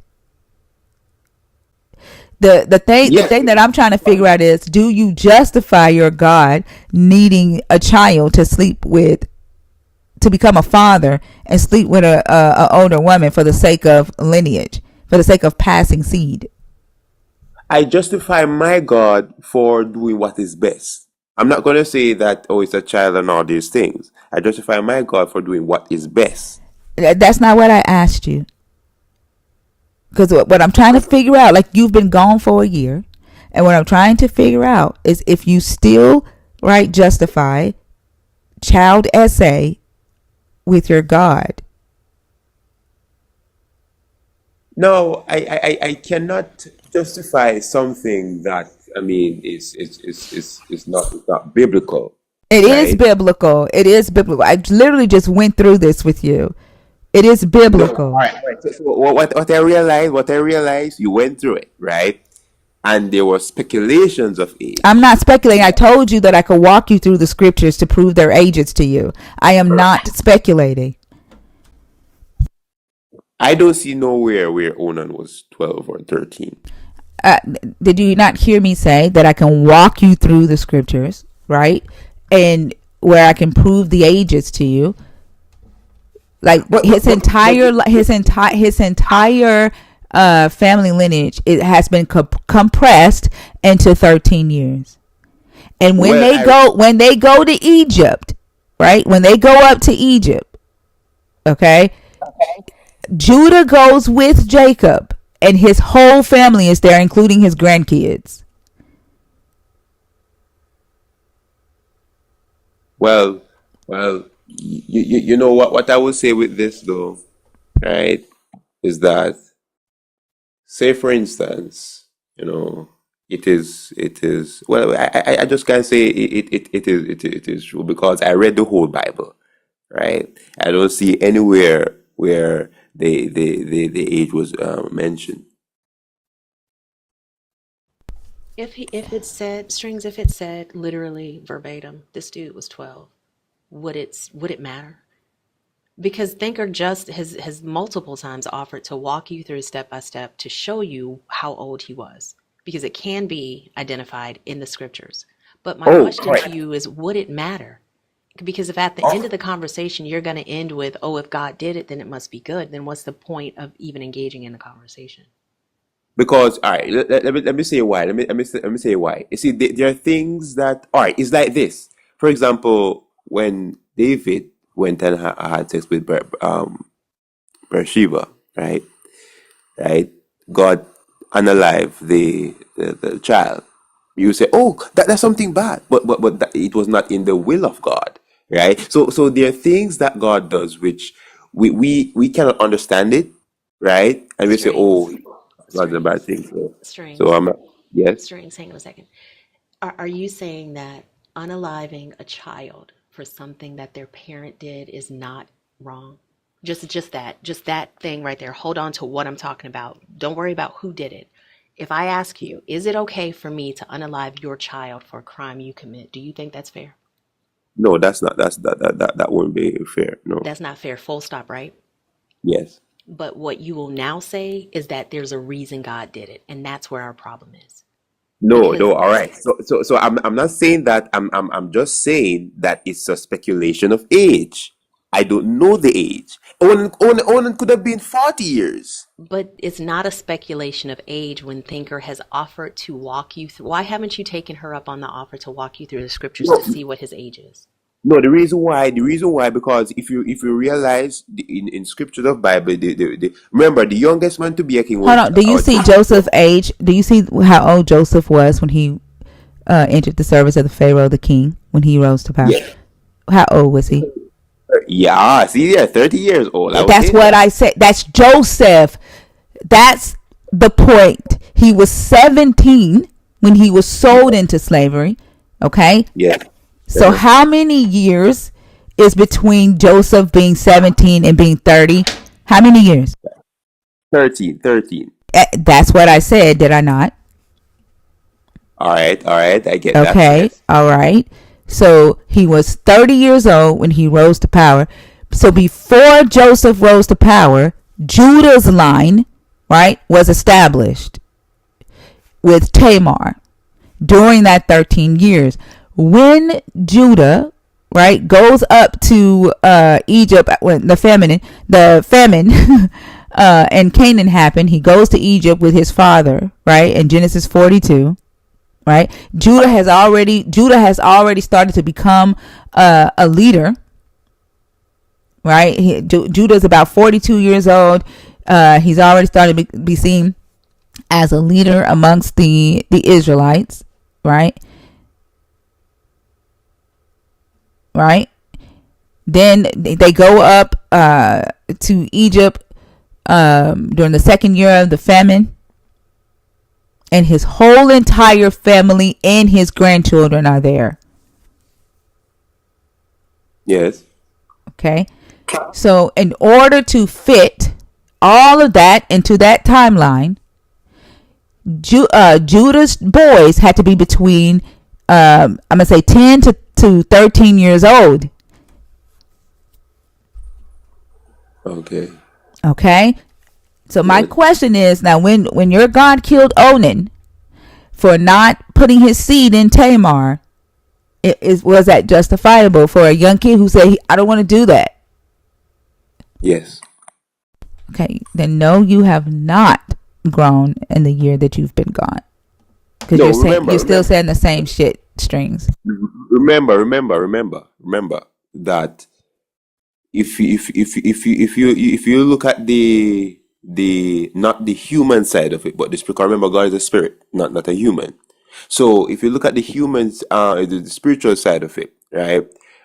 Judah told well, would have been Onan to go ahead and because that is what you do, right? It was back then when if someone could not have had children, then the brother would do that part and bring children unto Would you them. let a 12-year-old put their semen into a 25-year-old today? All right. For the sake of carrying forward a lineage? No, I would not. But That's what your God wanted him to do. But remember, that time would have been like, for example, God would have been justifiable in whatever he does, because look at this now. The way we think Wait, is not the way. so is there ever a time when a 12-year-old should be sleeping with a 25-year-old? Not in my estimation. You see, I'm telling not in my way, but the spirit of God is different from me. God. So you know better. So you have higher morals than your God. So your God would be okay with a 12-year-old putting his seed into a 25-year-old, but you see that as wrong.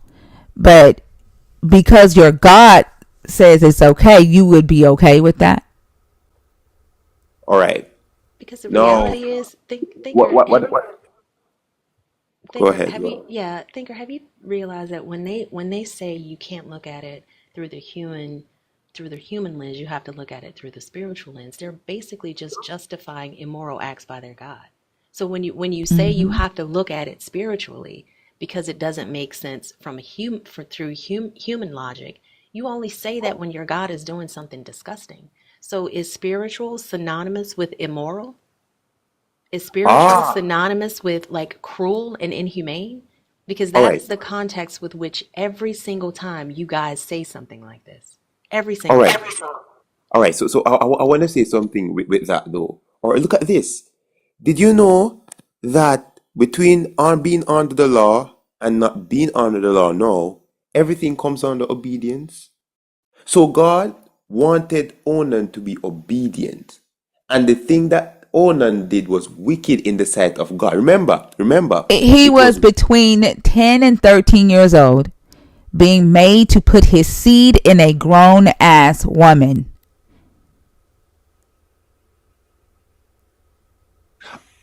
all right. So all right. So look at it this way. Look at it this way. Look at it this way. God would have put, for example, look at this. God prefers, and this is how God made it, man and woman, right? And God said, "Be fruitful and multiply," right? And that is a command that everyone should follow, right? And so when he said that, if it would have been a man and a man and a woman and a woman, that would be totally off the off the. Are you not recognizing that the entire purpose of this conversation is his age, not his gender, his age? That the issue is age, not gender. Are not obedience, his age. Have you caught on to that yet? I hear that So can you address the age difference? That's what we're talking about. Age. his thoughts are not our thoughts, right? So who am I to say what God says was not justifiable? And I think that's part of what we were talking about a little while ago.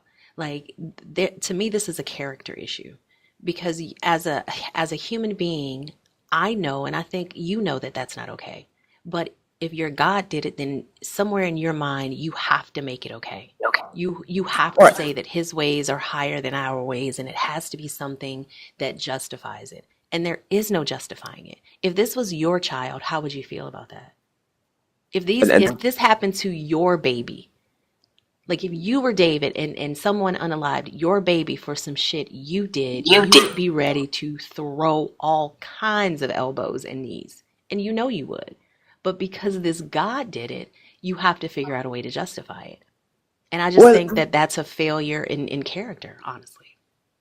I'm not saying that. For example, I'm trying to find a way to justify. Say okay, because it's God, I want everything. No, I'm not saying that. What I'm trying to say is that whatever God does is always best. That's I might. literally what you're saying, though. See, there's this thing, strings, called logical entailments. And if you hold a position, you have to look at all the things that that position entails. And by saying that if God did it, there had to be a good reason, that means that you are justifying a behavior that you yourself know is immoral. But you're So, saying it's okay because God did it. It's ultimately divine command theory. but what I want to ask you a question. I want to ask you a question, right? So, I mean, for example, if someone does an act that is not right, right, and that person is being awarded fairly according to the act that the person does, isn't that justifiable? They've been awarded fairly? What do you mean by that? I mean, like if someone unalives another person and they're being awarded, like they go in prison or so, You isn't mean that a punished? justifiable action? The Right. sure, it is justified, but that's not what we're talking about. That's literally not what we're talking about. We're talking about Remember, go ahead. we're talking about punishment, right? You're saying that if somebody does something, then they have to be punished for those actions. Natural consequences, correct?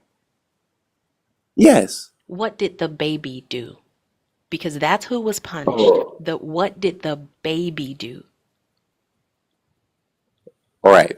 The baby did wickedly in the sight of God. The baby Well, I'm didn't not do going to say shit baby. because it was a baby.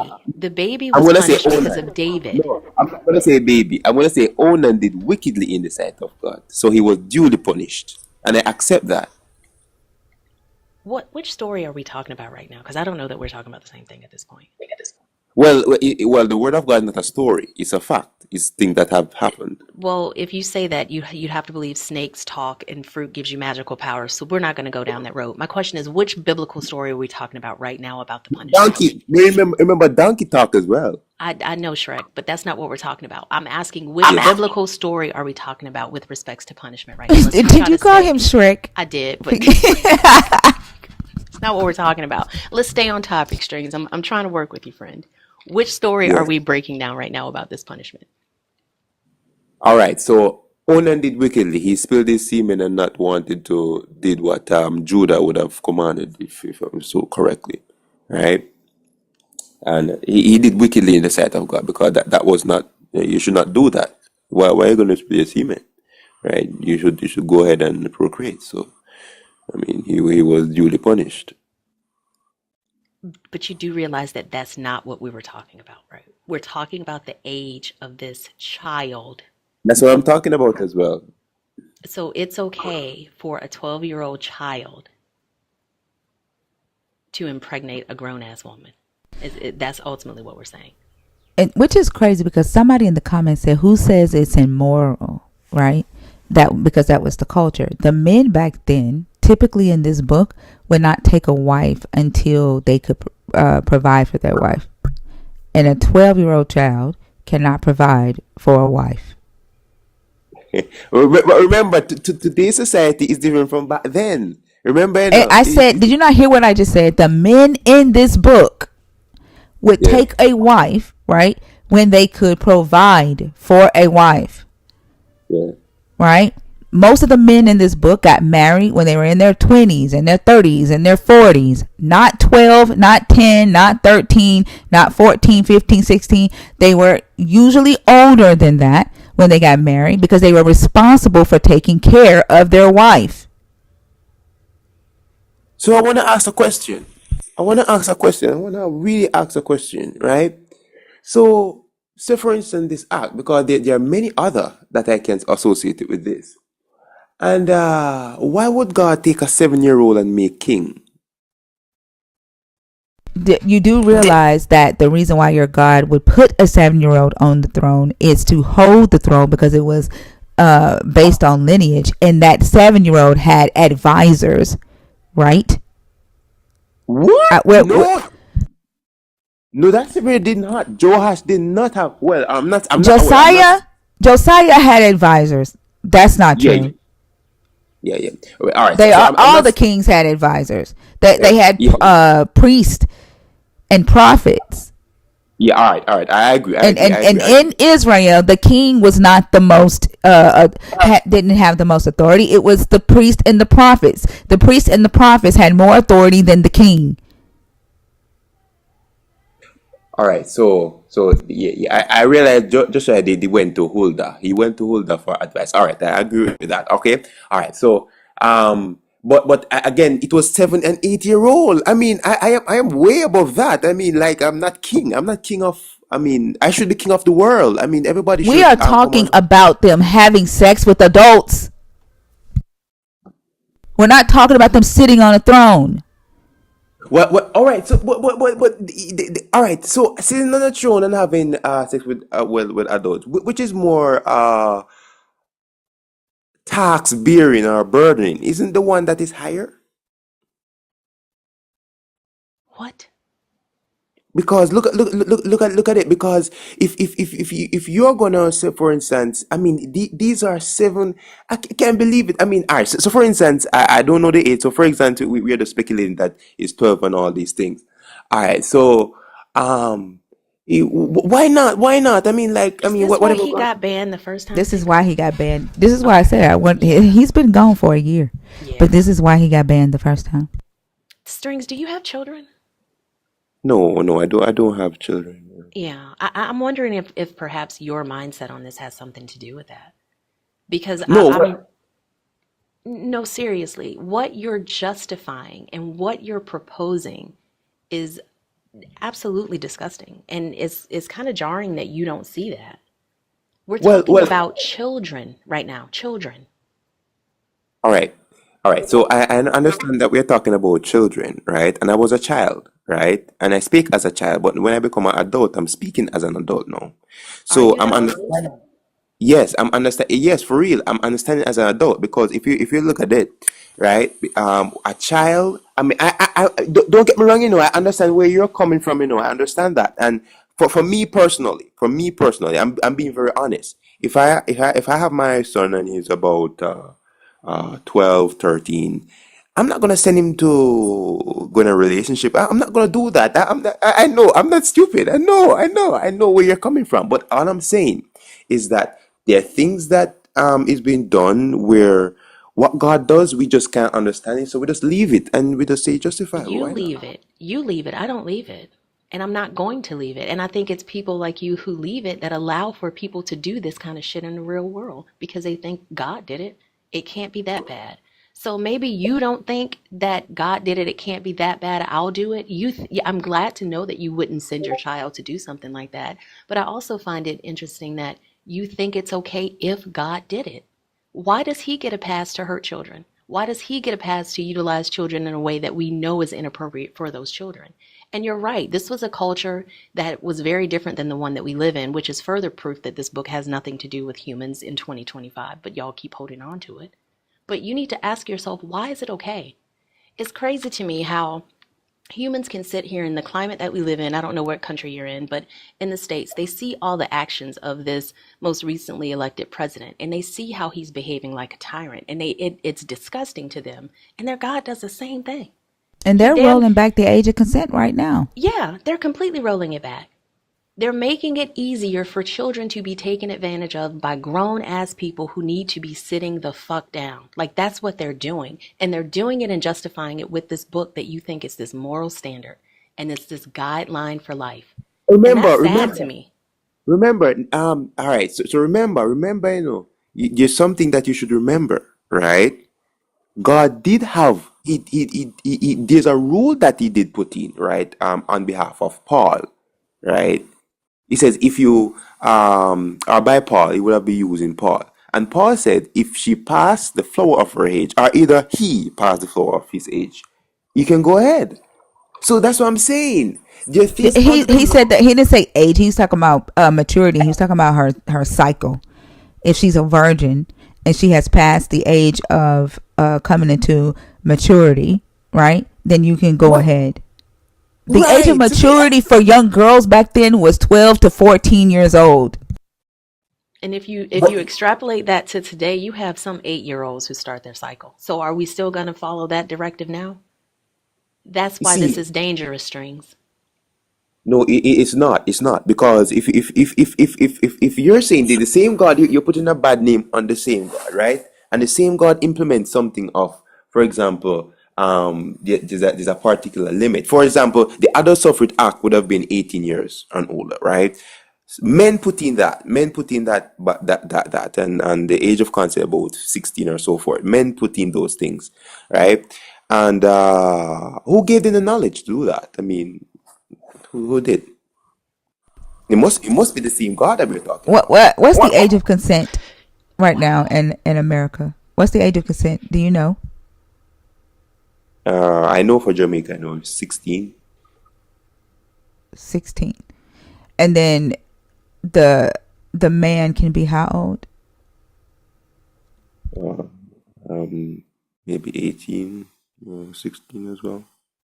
Not I sure. think in California, he can be 4 years older than her, and so there are some states where they can be 4 years older. How old is that?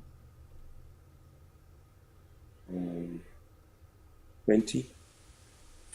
20 years old. So a 16-year-old sleeping with a 20-year-old. That's okay with you? It's 16 in most states. There's All not a right. So lot of states left that have 18 as the age of consent. They rolled it back to 16 in most states. Uh, So a 16-year-old being with a 20-year-old, that's okay with you? That's good. I'm not. I'm not gonna say it's okay with me. That's why I'm different. I'm different. I'm not gonna say it's okay with me, right? So I would prefer 18 and over, right? I prefer that, but I'm not gonna say 16 is preferable with me. But all I'm saying, whatever God does is justified.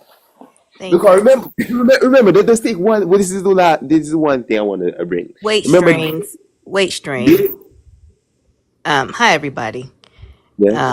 Hey, Dudette. Not you Hey, do that. strings. John Gates asked if you Good checked your morning, cash Dudette. app. Sorry. I can't check it while I'm online because I'm streaming from my phone to YouTube. Okay. Well, they sent money for Oh, okay. yeah, Yeah. dickhead up here. Mm. I mean, Strings you get. yeah, and the fact of the matter is the human brain doesn't even fully develop until around the age of 25. And you're saying that at 16, you can allow for girls, or even boys for that matter, to enter into relationships that are clearly designed or set up for grown, developed human beings. And that's just wrong. It's just wrong.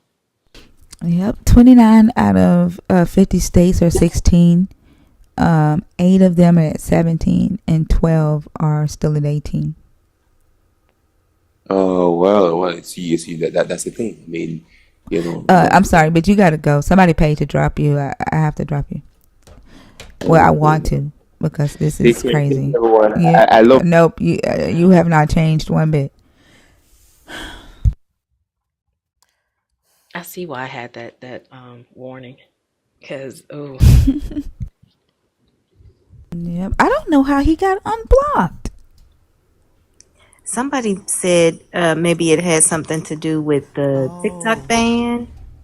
I don't know how true that is, but It yeah, might I don't know because how he got past that firewall either. right, and then one of my mutuals was blocked, and I didn't block her, so I had to unblock her. So it could be the band that did it.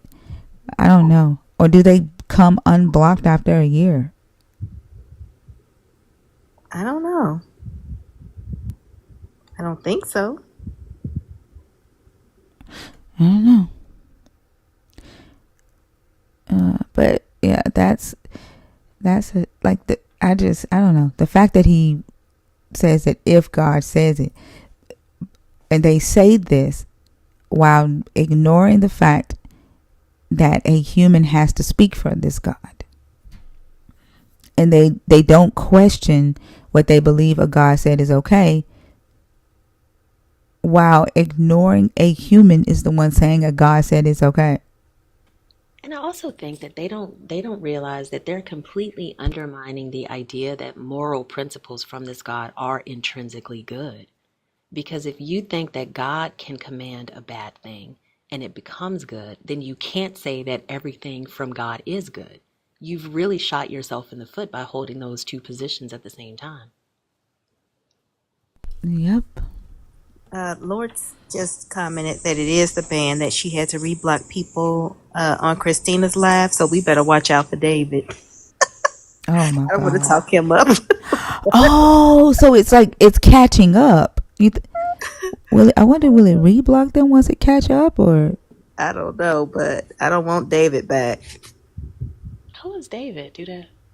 Ooh, he was Oh one of the Lord. earlier guests. Ooh, Mm-hmm. when Thicker first started going live, that man couldn't track a damn thing she was saying. He was worse than strings, except for the essay part. But David wanted to say what he wanted to say, and He was an Egyptologist. yeah, he was. Whew. Goodness gracious. Chosen, hi, how are you? Chosen. All right. Chosen is not there. If you're in the guest request and you're waiting to come up on stage, can you please comment so that we can bypass the accidental request, please?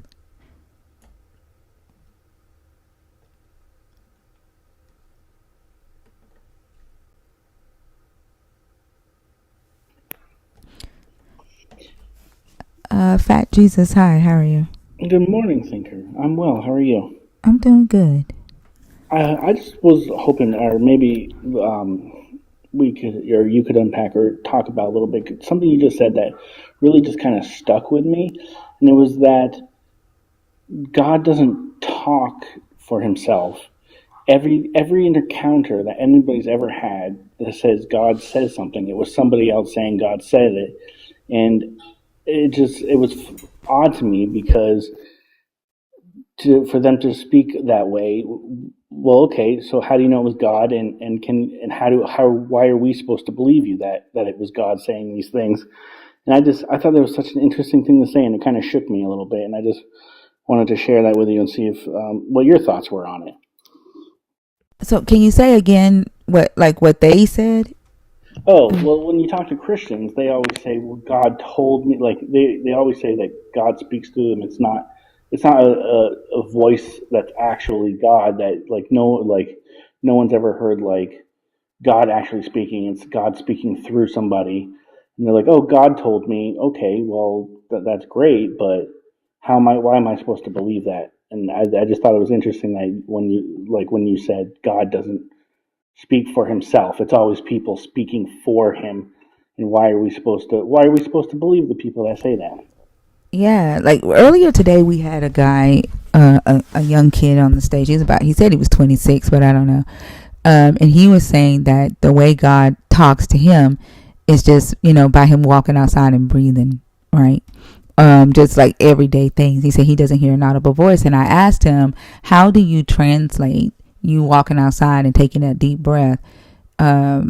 to, if God were to say to you, you may have slaves from foreigners and own them for life. Like, how do you translate that deep breath? And then a couple of weeks ago, somebody came on stage and said, well, God talks in the thunder. And I played thunder and I asked him to translate the thunder. And he literally lied and was like, God said such and such and such, like from a YouTube video of thunder. And so I often ask this question, right? How, like, why aren't you paying attention to the fact that what you are saying, a God said do, came from a human? And like, your first line of faith, like, you have to have a lot of trust, a lot of faith that what this human said, a God actually said, because you're not in their head and you don't hear, like, there's nobody around with you or with the person that can say, yep, we all heard God say it, right? Like an audible voice.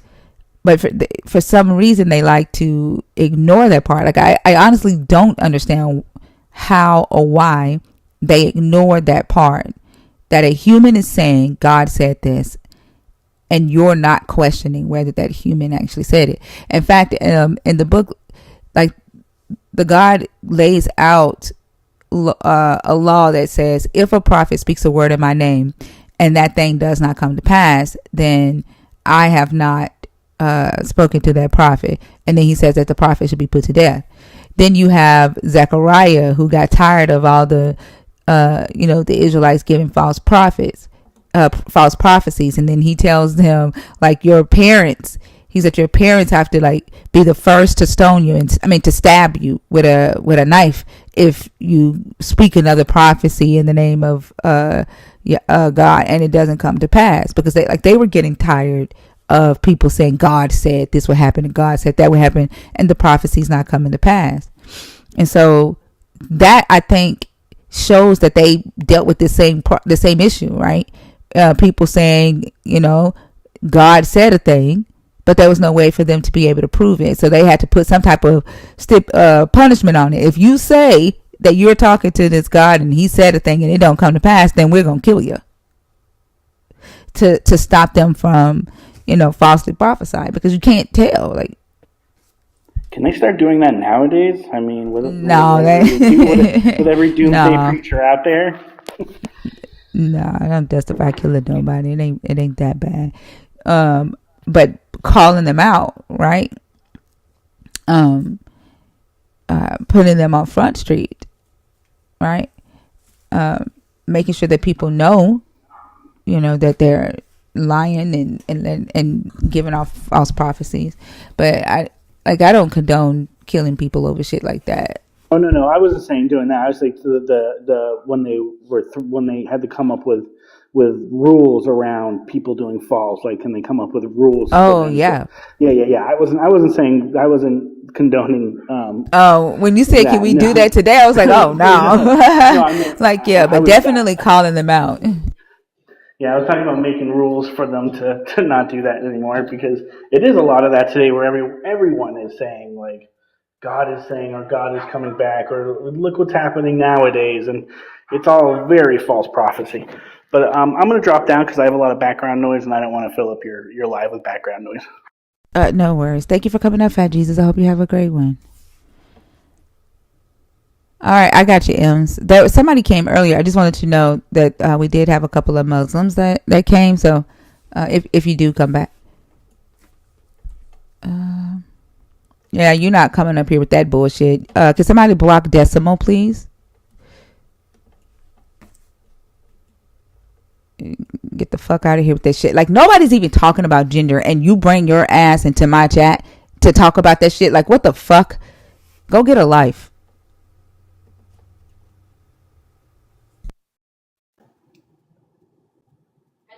Hello. Hi, how are you? Doing all right. Can I get your age, please, for TikTok purposes? 36. I've been up here before. Oh, I'm sorry. I don't remember. I apologize. No worries. Are you a Christian? Are you deconstructing? Are you an atheist? I would suppose deconstructing to a degree. Like I said, I had to Google it last time, and I still don't quite understand it. I get the concept of it, but But basically, I was raised in the church, and I don't believe in nothing no more. I don't believe in Buddha, Allah, God, Tao, none of it. None of it. There's nothing out there. It's just a bunch of people making stuff up to. Okay. Well, Okay. And you did you come up to talk about one of the topics on the board? yeah, and kind of to just kind of comment about with the way that he was answering. Yeah, I don't allow people to talk about other guests on stage. Oh no, not like badly, but No, I'm saying period. I don't allow people to address okay. other guests. Yeah, but if you want to address one of the topics that we have on stage, you can definitely do that. Yeah.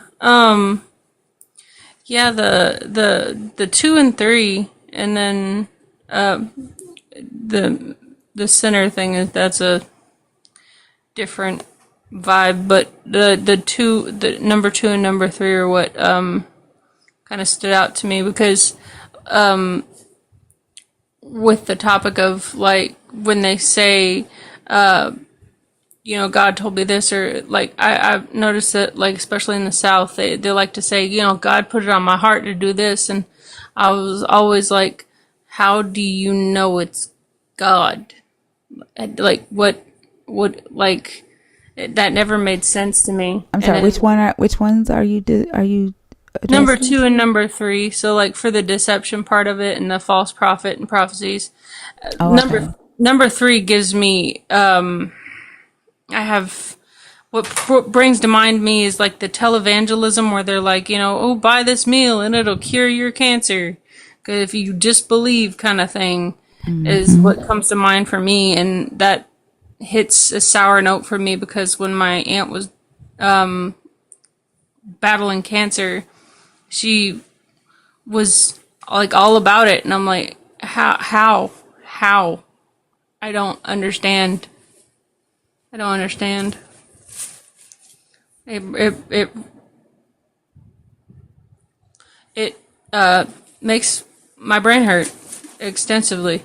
And then like the deception for the greater good justifiable, I would say no. Like what good is lying to people and then sending them out into the world to like recruit? Like that was the biggest struggle for me. It was like they would give you all these scriptures, like you would ask the question and be like give you all the scriptures and then like make you feel like you're ready to go out and prophesy to the world, and then you get out there and then there's people that do the same thing that you do, like present real questions, and then you have no answer for them that is a viable answer outside of, oh well, it's God's will. It makes no sense to me. I agree. That's the question that I've been asking for a while. Like how do they ignore that? But like it feels like in today's time, there's some people they won't question. Like if they have a pastor that they've joined their church and they believe that they have to be obedient to that pastor. There are some people who won't even question the pastors today, but if it seems like today they're more willing to not believe when someone says God says, or to question that, but they won't question the book. Yeah. And so because they're afraid to question a pastor or some form of authority, the behaviors that we talk about are allowed to continue because they are afraid to question. If they say God's going to get you, or if they believe that a pastor has power to speak a word over their life or a curse over their life, they will be scared. Like they'll believe that thing that pastor said will come to pass, and they end up doing exactly what the pastor told them to do without even with them questioning whether a God actually said a thing to that pastor. And so like I've been asking myself these questions for a while. And so I don't know. Yeah. And for me, like my grandparents on my brother's side, I was raised as they were my grandparents too. They weren't biologically, but that point here nor there. Their way of was in the First Baptist Church, and they were relatively kind people. They weren't really abusive. They were like, straight laced. But the problem is the people that my mother's side of the family were involved with, they followed what they described as Pentecostal. I believe, I can't remember, as long a time ago, but when my mother passed away, I was sent to live with her sister, and her sister's husband was like the music group guitarist or whatever, and he was trying to sneak in my room and schmolester me.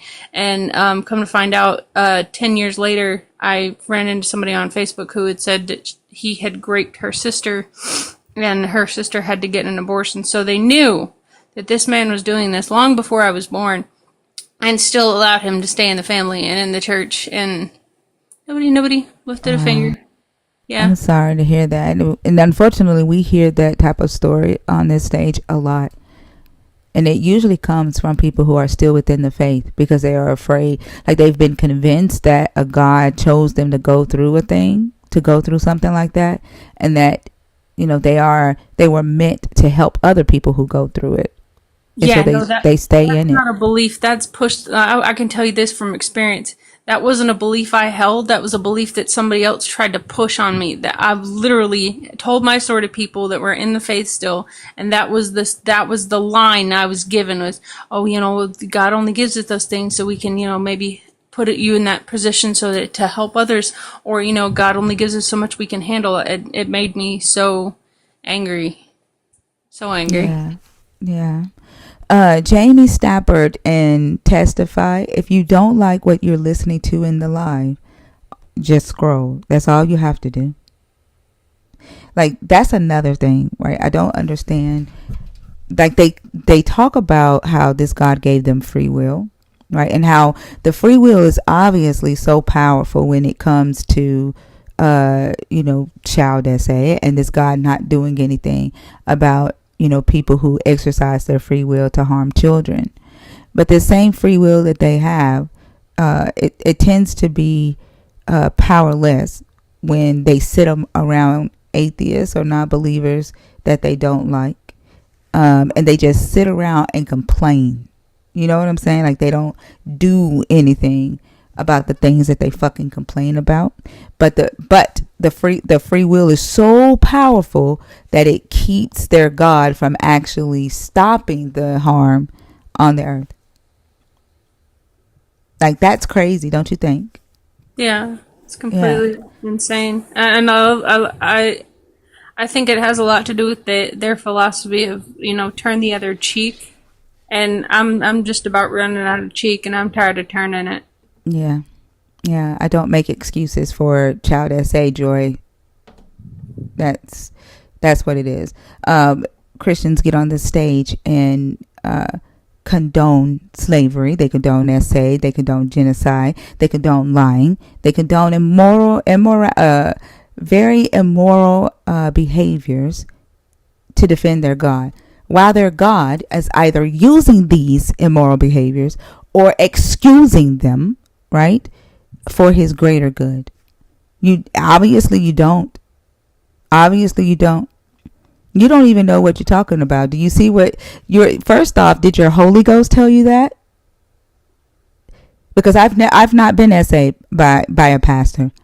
I've not been essayed by anybody in church. So did your Holy Ghost tell you that? Like, you're just saying shit. And the very fact that y'all don't have enough empathy, right, to listen to what we are saying. All you care about is defending your God and your faith. You only care about yourself.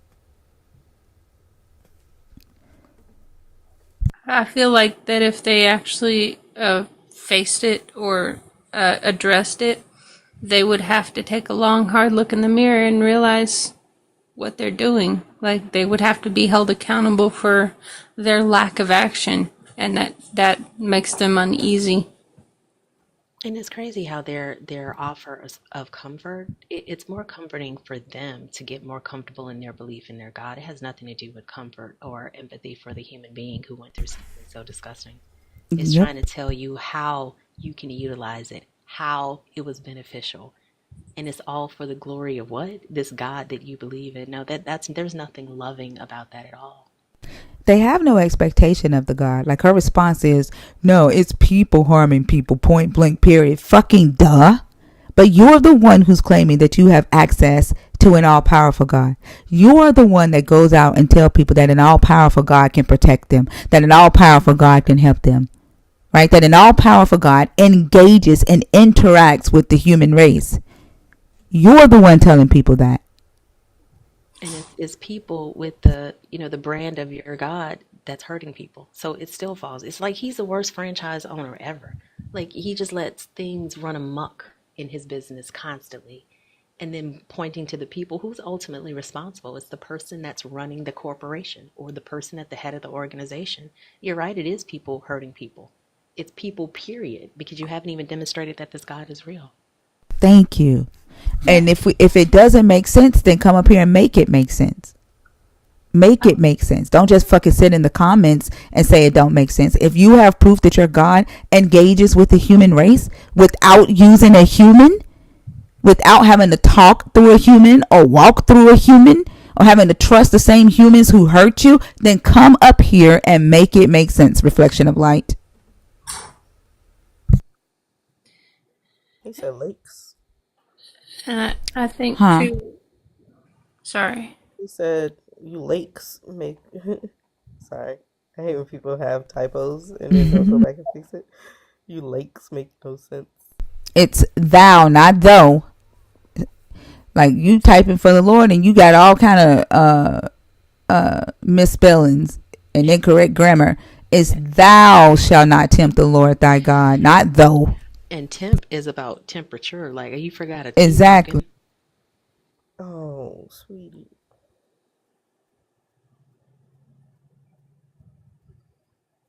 You don't have to type fast shit. We ain't going nowhere. We been here all fucking night. Like the keyboard, unless your keyboard finna fly back up to heaven, slow the fuck down. Like there's no need for you to type fast. And I know there's word prediction. Like all you gotta do, if you type incorrectly, click the correct word when it predicts what you're trying to type. And just like a Christian to blame somebody else for their transgressions or their mistakes. Exactly. It's our fault. I don't have time. I was typing incorrect words because I gotta save souls. My keyboard was misspelling thou, and I said though. Why is that accurate? Why is that so accurate?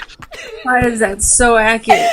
Anyway, I had another example of whenever I was going through some stuff, and like no matter what I said, it was like I wasn't being heard. And then I was put into a mental institution by a homeless shelter that was saying that that was the only way for me to get medical care because I didn't have any identification. So that was the only way to get me treatment. And while I was in there, do that. What happened? Do that.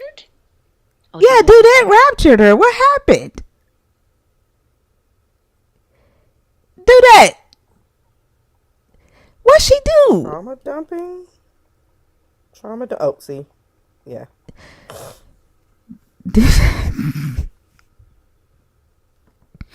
Do that does not play. I knew that's what it was right when it happened. I said, "Oh, she trauma dumping." And yep.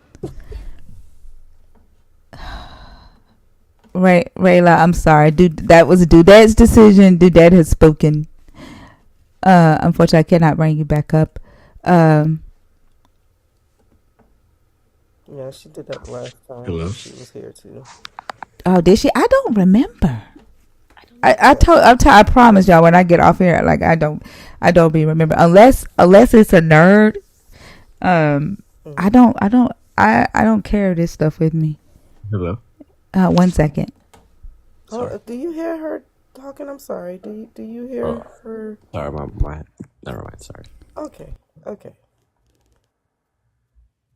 Yeah, that Dudette don't be playing. Like y'all know, Dudette got all the power in here.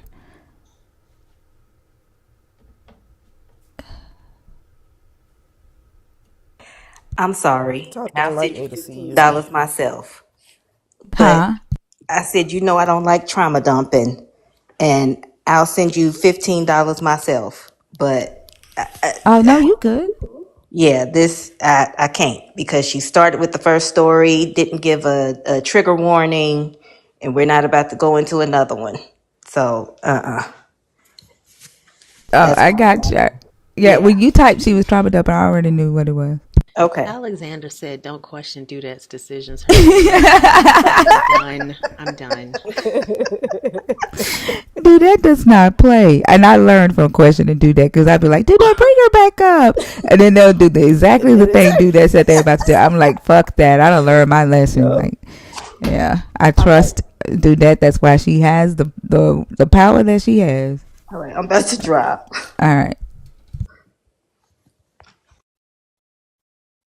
AJ? Yeah, I'm here. Hi.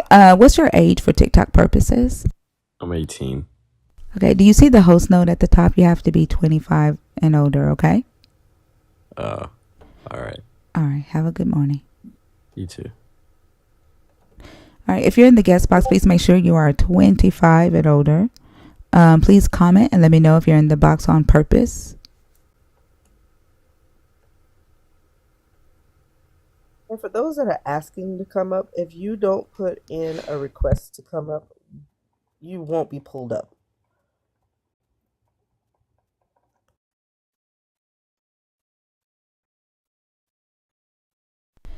Just comment I'm here or on purpose, something like that, please. Yep, 25. Ashuanon. There we go. There's literally 17 people in the guest request. Ashuanon, how are you? I'm good. How are you all? Doing good. Can I get your age for TikTok purposes, please? Yes, ma'am. I'm 40. Okay. Are you a believer? Hey, Barnabas. Are you a believer of the God of the Bible? Are you deconstructing or are you an atheist? I guess I would say, what is it? Agnostic, atheist? Okay. I'm neutral. Okay. And which topic did you want to discuss? I don't know really. I mean, it's not. I don't talk about it much. My whole family still believes in all that. Yeah. There are 4 topics on the board that you have Oh, to I'm pick sorry. from. That's okay.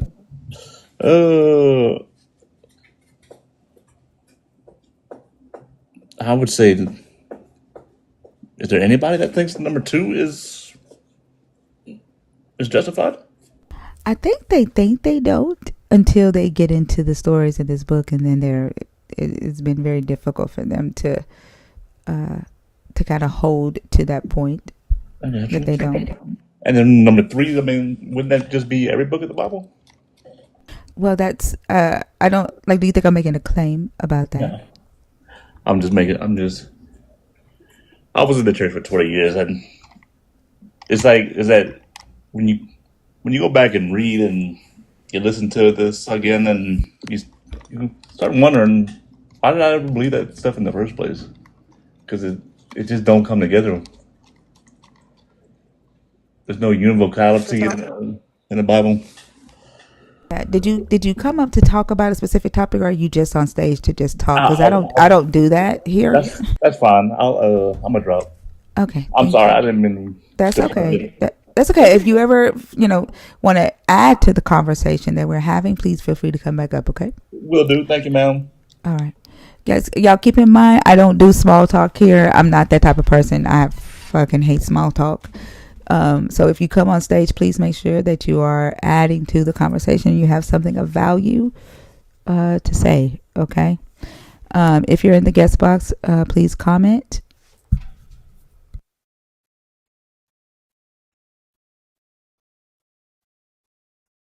Thank you, Shay.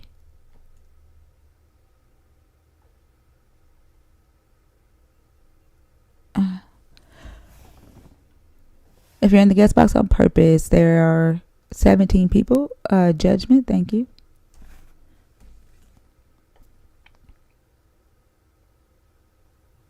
Judgment, how are you? I'm doing well. How about yourself? I'm doing good. Can I get your age for TikTok purposes, please? 48. Thank you. Are you a believer in the God of the Bible? Are you deconstructing, or are you an atheist? I'm a believer of the God of the Bible. Okay. Little Puny, I got you. I'll take you out if you are in there on accident. Which topic did you come up to discuss? I just want to ask you a question. I don't answer questions, and I think I just said that. Like, if you come on stage, you have to. Right? Yeah. There are 4 topics. So let me just re-clarify. So the only people that can come up and ask me questions that are not on this post are people in the comments that have the nerd badge. There are a few people who lost their nerd badge because of the thing that's happening with Apple and Google right now, but we know who they are. They're a part of our community. So, but if you are, if you are a guest, we do ask that you, pick one of the topics and start there. Okay. Number 3. Okay. And so let me tell you why I have that up there. So there are a lot of prophecies in the Bible that have been repurposed. Yes. Right. And reinterpreted. There are prophecies in the Bible that never came to pass. And so the question that I have is, for the prophecies that people believe to be about Jesus from the Hebrew scriptures, what would be the purpose? So it's a twofold question, I guess. What would be the purpose for this God to give a prophecy to a prophet and a culture of people who that prophecy would not affect? Like, those people wouldn't be alive to see that prophecy come to pass, and they wouldn't, know if that person was a true prophet, because the prophecy is not expected to come to pass. Like, there's no definitive date, right? It's not expected to come to pass for 4,000, 5,000, 6,000, 8,000 years. So, like, how would those people back then have been able to tell that that person was telling the truth about that specific prophecy? Okay. First off, allow me to agree with you in one thing that you just said earlier in regards to number 3. Is the fact that there's a whole bunch of people out there just speaking nonsense. I don't think I said that. Well, not on that, on what, on the same words, but something similar that you said. No, I wasn't talking about today's time. I was talking about biblical prophecies. Right. When you had a last guest, she dropped from the box, and you guys were talking about. Oh yeah, yeah. So it's really, so I would rather that you and I have a conversation. Like, I don't typically visit conversations that I had with other people, so that's why that confused me. Like, no. Yeah. The reason I brought it is because it has to do with number 3. The fact that, yes, I agree that there's in the body of Christ, there's a lot of folks that call themselves prophets, prophetess. Are you just going to ignore the question that I asked, though? No, I'm not ignoring the question. I'm just trying to. Yeah, so like, you're talking about something that a conversation that I had with a previous guest, and like, I've literally started a brand new conversation with you about biblical prophecies. And the thing that I want to understand or know is, what's the purpose for a God to give a prophecy to somebody in the late Bronze Age that it's not expected to come to pass for 5,000, 8,000, 7,000 years? It's just because of interpretation. Once again, it comes down to interpretation, and that was my point. I think I asked what was the purpose, right? If the prophecy, right, does not affect the people there, like, the purpose of prophecy in ancient Israel is usually for, like, to enact some type of change, or for the people to do something that the God wanted them to do, right? It was to warn them of something, right? Can you give an example? But if this, I'm sorry? Can you give me an example of a prophecy? Sure. Like the Nineveh, Jonah going to Nineveh and saying in 40 days you'll be destroyed, right? That's a prophecy. Mm-hmm. Did it right? happen? I don't know that I can have this conversation with you. Well, we're having I like you're a like you're. conversation. Am I focused on if the prophecy happened? Like, but I asked a very specific question about the prophecies pertaining to Jesus. Well, having a conversation is the fact that we I are. asked a question and you don't Yes, get to change the topic to avoid answering my question. I'm not changing it. Then answer my question. My Well, question was pertaining to the prophecies about Jesus in right, the Hebrew scripture. right. What is the purpose of a God giving a prophecy to a prophet in the late Bronze Age if it's not expected to come to pass for 4,000, 5,000, 6,000 years? How would the people then know whether that prophet was telling the truth? And that's why I ask you for a prime example so we can base a conversation on it, on a Oh substance, God. not just Okay, on. so I obviously you're not, prepared for this conversation. No, I am well prepared for it. Like, give me just a second. Selena, are Yes, you ma'am. there? Hey, as I a minister, a former minister, if someone asks you the question that I just asked, I am a minister. I'm not talking to you. Sir, Can you can you mute? not?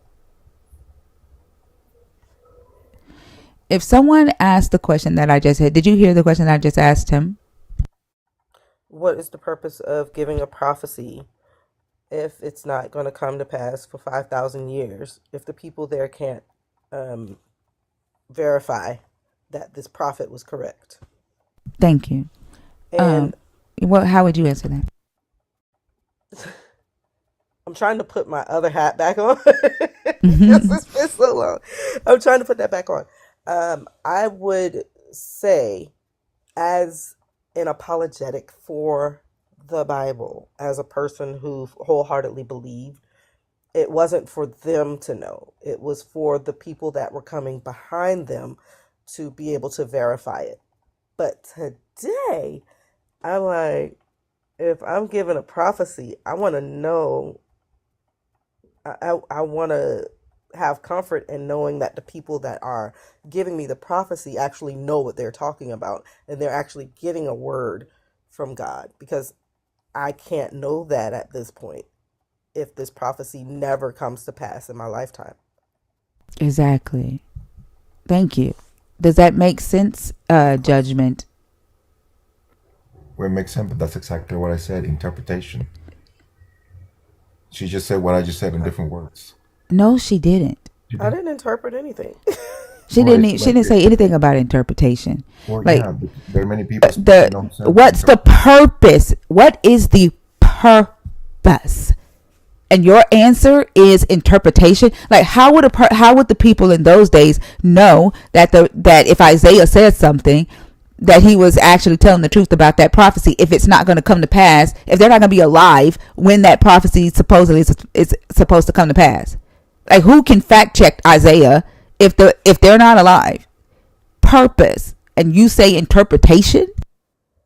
Correct. There's interpretation. I mean, you're a former pastor, right? You're a former minister, right?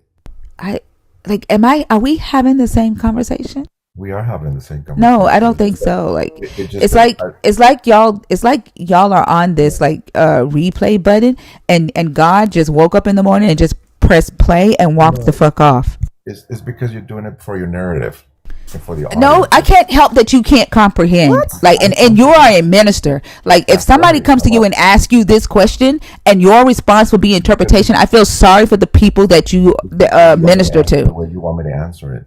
You haven't said shit. You haven't said anything. Like literally, the answer that you gave me did not correlate to my question. And it can't, because he's still, he's arrogant. I'm going to put that out there. His arrogance was screaming. And it's the fact, he just seems like he's angry at the fact that you're a woman, and I'm definitely going to do it because of the way he was talking. he doesn't want to answer to you. He wants to say what he wants to say, and the fact that you're trying to keep him on track with the conversation, it's too much for his ego to handle. And I think he was also talking about a timeline of application when we were Mm-hmm. talking about something completely different. And that's the piece he kept missing. He's like, and he's calling it interpretation. But the point is, you're applying it now, but what was it talking about when it was actually uttered? And that's the piece he was Exactly. completely ignoring. Yeah, but I And wasn't even Fairhope, talking. she's I wasn't angry even because talking she about a can't be. specific prophecy. Wasn't even talking about like what the prophecy said. Like the fact that the prophecy was given during the late Bronze Age, right, to a group of people who would not be alive to see it come to pass. What's the purpose of telling that to people who would not be alive to verify whether that prophet was telling the truth? You see what I'm saying? Yeah, because Yeah. we weren't there. Right. Yeah. And that he couldn't get. Fair hope. Like, what is y'all's issue with anger? Like, you ain't never been angry, right? Like, is it really a surprise when you see people upset or angry? I'm like, I don't. What the fuck is y'all's issue with anger? Like, do you really live in a world where you don't see people angry? Like, being angry is a phenomenon. And then she says, anger does not show God's righteousness. I'm What is not she your. I talking don't about? believe in your God. That's the problem. Y'all don't get angry enough. Y'all fucking wink at SA. You say your God winks at incest. Y'all don't get angry enough.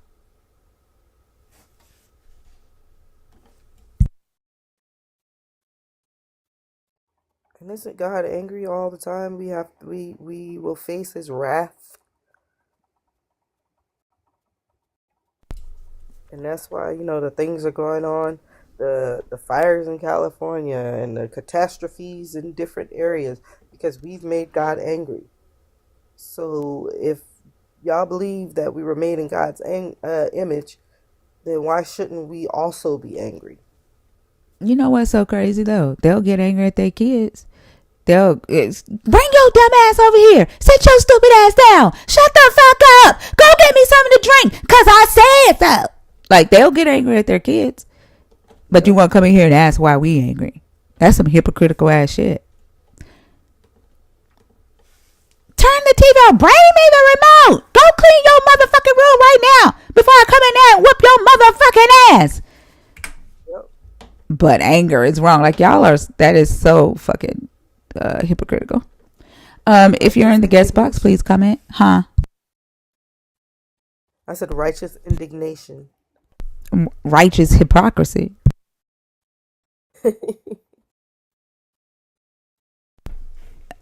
If you're in the guest box and you're waiting to come up on stage, can you please comment?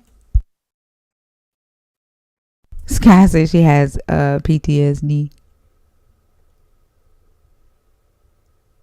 Yep, Lawrence. They don't see it as them getting angry because they feel like they own their kids. Like, they still, like, a lot of parents today feel like they own their children, and they're like, they don't realize that was the idea in the Greco-Roman period. Children were not human. Parents could discipline them any kind of way, even starve them to death, talk to them any kind of way, pass them off if they didn't want them, leave them out, kick them out.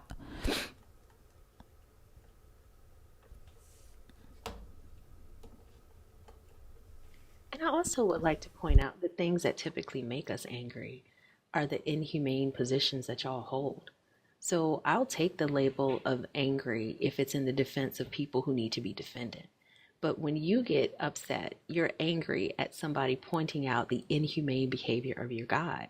So, like, sit on that a little bit. Like, normally like, Thinker gets upset and angry when you're talking about, oh, it depends on who's doing it if SA is okay, or slavery may be okay under these conditions. That should make anybody with a heart angry. And you might want to ask yourself why you're not.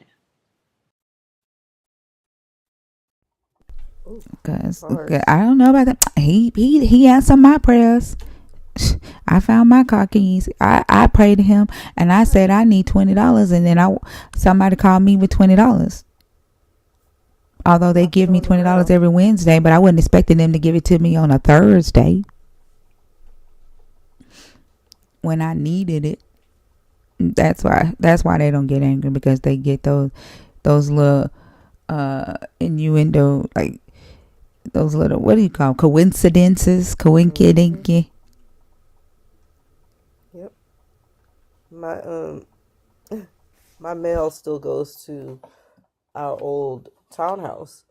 Our brother-in-law lives in it now, and he waits months to bring us our mail, because I mean, we've done the forwarding thing, and some of the mail that we've gotten comes here too. So we're like, well, why is half of it going there, half of it coming here?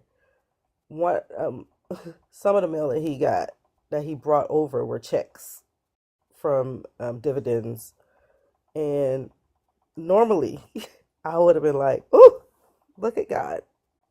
Look at God sending these unexpected checks." But it's like, no, because you we forgot expect you these invested. dividends every. I mean, you did invest. These dividends. And it's a We trip, because, expect like, these. yeah. And then, like, something like that, like, in order for you to get a nice enough dividend check, that means that the company, right, either had had an IPO or a merger, right, or an acquisition, in order for you to get your payout, right? That means that that company, that person, who could be, a company that's doing some very horrible shit out here, right, with their practices and how they treat their employees, or they could have had some unethical business practices. That means they got to pay out. So the God would have had to bless them demonstrably, right, in order to bless you with your dividend check. So that's how it would have had to play out. Does that make sense? Yeah. But we don't think about stuff like that. I did the same thing as a believer. I'm sorry, I didn't see the comments. If you're in the guest box, can you please comment?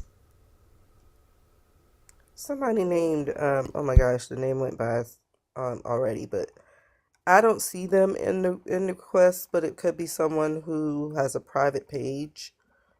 Johnny Appleseed, no, never mind. I don't trust that name. This is sad. Like God that, love you all, even though, oh, that's crazy. Like, the fact that y'all have to come in here and talk for your God and tell people God love them. Tell him to say it his damn self. What's up, Open Book?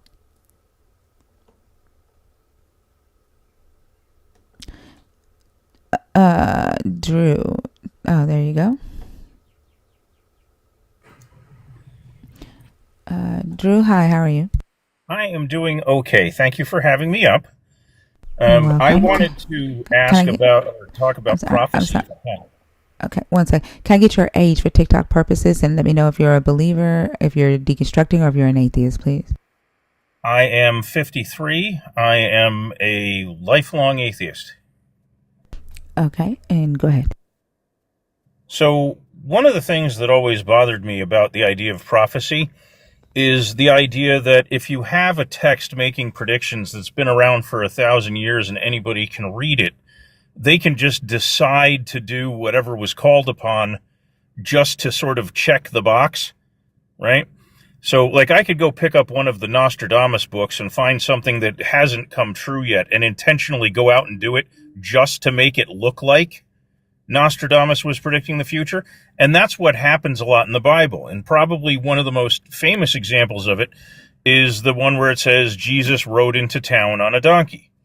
Because if you look up that verse, the literal next line after it is that the prophecy may be fulfilled, literally admitting the only reason that text is there is to check a box from 1,000-year-old text that somebody read. Mm-hmm. Yeah. It wasn't some, oh my gosh, he just happened to ride into town on a donkey, and then years later we found this text that said he would do that. They had the text available the whole time, and we're just checking off the boxes.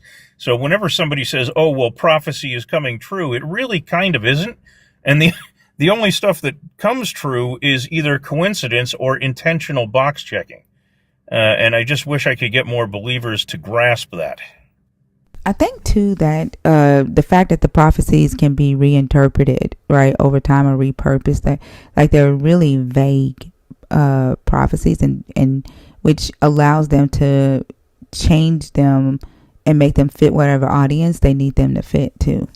Like So they're typically really I vague. think you're 100% right on that, and I can't remember who said this. I think it was Mark Twain, but he said it does not pay a prophet much to be too specific.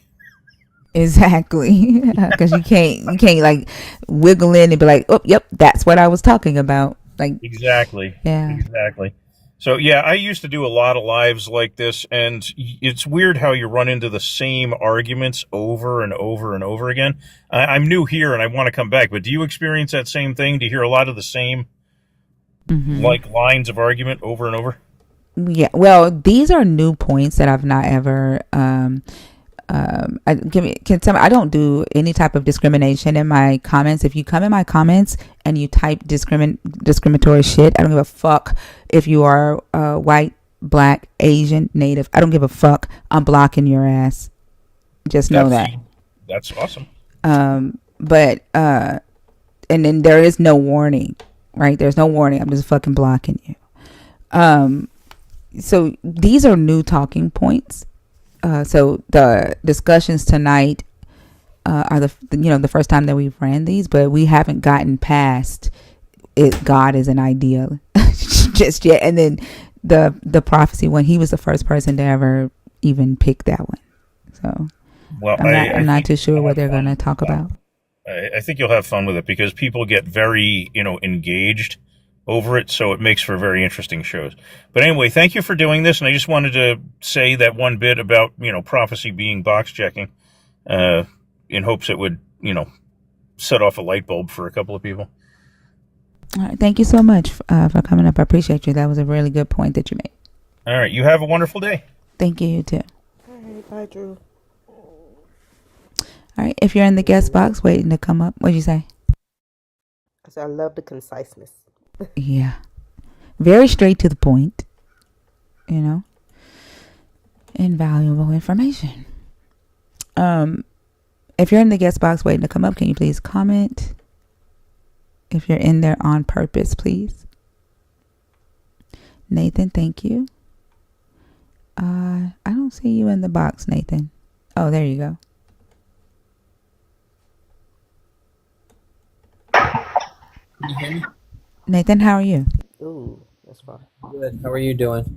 I'm doing good. Can I get your age for TikTok purposes, please? I'm 18, about to be 19. Sorry, Nathan. Do you see the host note at the top? You have to be 25 plus, okay? Oh, I did not see that. Sorry. That's okay. Have a great morning. There's a lot of young people wanting to join these conversations. Right. They get more and more frequent. Yeah. They're becoming more and more frequent now. Katrina, hi, how are you? Hello. Okay. Can I get your age for TikTok purposes, please? Yes, I'm 51. Thank you. Are you a believer? Are you deconstructing? Or are you an atheist? I think I'm an atheist. I'm still figuring out. I don't believe that there is any type of God. I think humans created that idea. Okay. And that's the topic that you came in to talk about? Yes. The topic is what makes you a sinner. Oh, okay. And go ahead. So really, I guess I still have a question on that because to me, in the Bible, if we read the Bible, it says that sin came about due to the disobedience of Adam and Eve. But I feel like they were disobeying based on the enemy or whatever being able to have access to them. So that makes me say, so then did God create the sin? Because otherwise, why were Adam and Eve even, left to be spoken to by something that wasn't approved by God? Yeah. So I think, like, for me, the concept of sin doesn't come until like the fourth chapter of Genesis 4, when he's talking to Cain, and he tells Cain that if he do good, he'll get good, and he's like, be careful because sin lies at the door. When in this text, right, this God never really says to Adam and Eve, you sinned, right? His main issue is that they've acquired this knowledge, and he doesn't want them to get eternal life and while having this knowledge, because it then would make them a god. And so he needs to get them out of the garden before that happens. And so he curses them so that he curses them before he puts them out of the garden, because he is upset that man has become like one of them. There is, like, anybody could interpret this text any kind of way, and I think, like, for Christianity and this original sin concept, the early Catholic Church has read into the text that there's sin, that the God is upset about sin there. But a person could also just argue that it had to do with the fact that if humans became of God, then the God wouldn't be, they wouldn't need the God anymore, right? He wouldn't have anybody to be a God over, right? And so, yeah. The idea that you put there, what makes you a sinner, I guess I'm speaking to, what makes a person a sinner. So it makes me say, we talk about different things that people do, and we call that sinning. And what I'm saying is, it made me think about Adam and Eve disobeying God, and we say that that's a sin in modern day times. Disobeying Right. God is considered a sin. So I'm saying, I feel like God created that space for one to be disobedient by simply adding evil into our, we were Yeah. exposed to evil through God, is what I'm saying, is my belief. Yeah, that's why I said you can definitely look at it that way from a Christian perspective, right? Because that's how Christians read the text, right? It's just not biblical, because the original sin concept was created by early church fathers. So if you read it that way, you can definitely read it that way. So I was agreeing with you, and I was saying, but also because there is no mention of sin in the text, right? One could also argue that the God was more upset about humans elevating, right, and becoming a God, and he wanted to stop that, right? And so that it really isn't about sin at all. But if you do look at it from the Christian perspective, then yes, you could definitely say that the God created the sin, and is responsible for the sin coming into existence. And we've discussed that several times on the live, when we did it a live, and probably ran it for about a good 3 weeks, asking why didn't the God just forgive Adam and Eve in the beginning when they first disobeyed, because it's disobedience, right? Right. And you see within the rest of the text, he suffers along with the Israelites. They disobey a lot, and he doesn't curse them, right? He threatens them a lot, and he begs them to turn from their evil ways. He forgives them over and over and over again. But Adam and Eve didn't get that grace or that mercy. Their very first mistake, he throws them out the garden. He curses them and curses all of mankind after them. And so he is, like, I kind of likened it to like a pandemic. He is responsible for the sin spreading across the world, because when he kicked them out of the garden, Cain kills Abel the very next story, right? So sin just grew. It got worse. You know what I'm saying? It goes from disobeying and eating fruit off a tree to murder.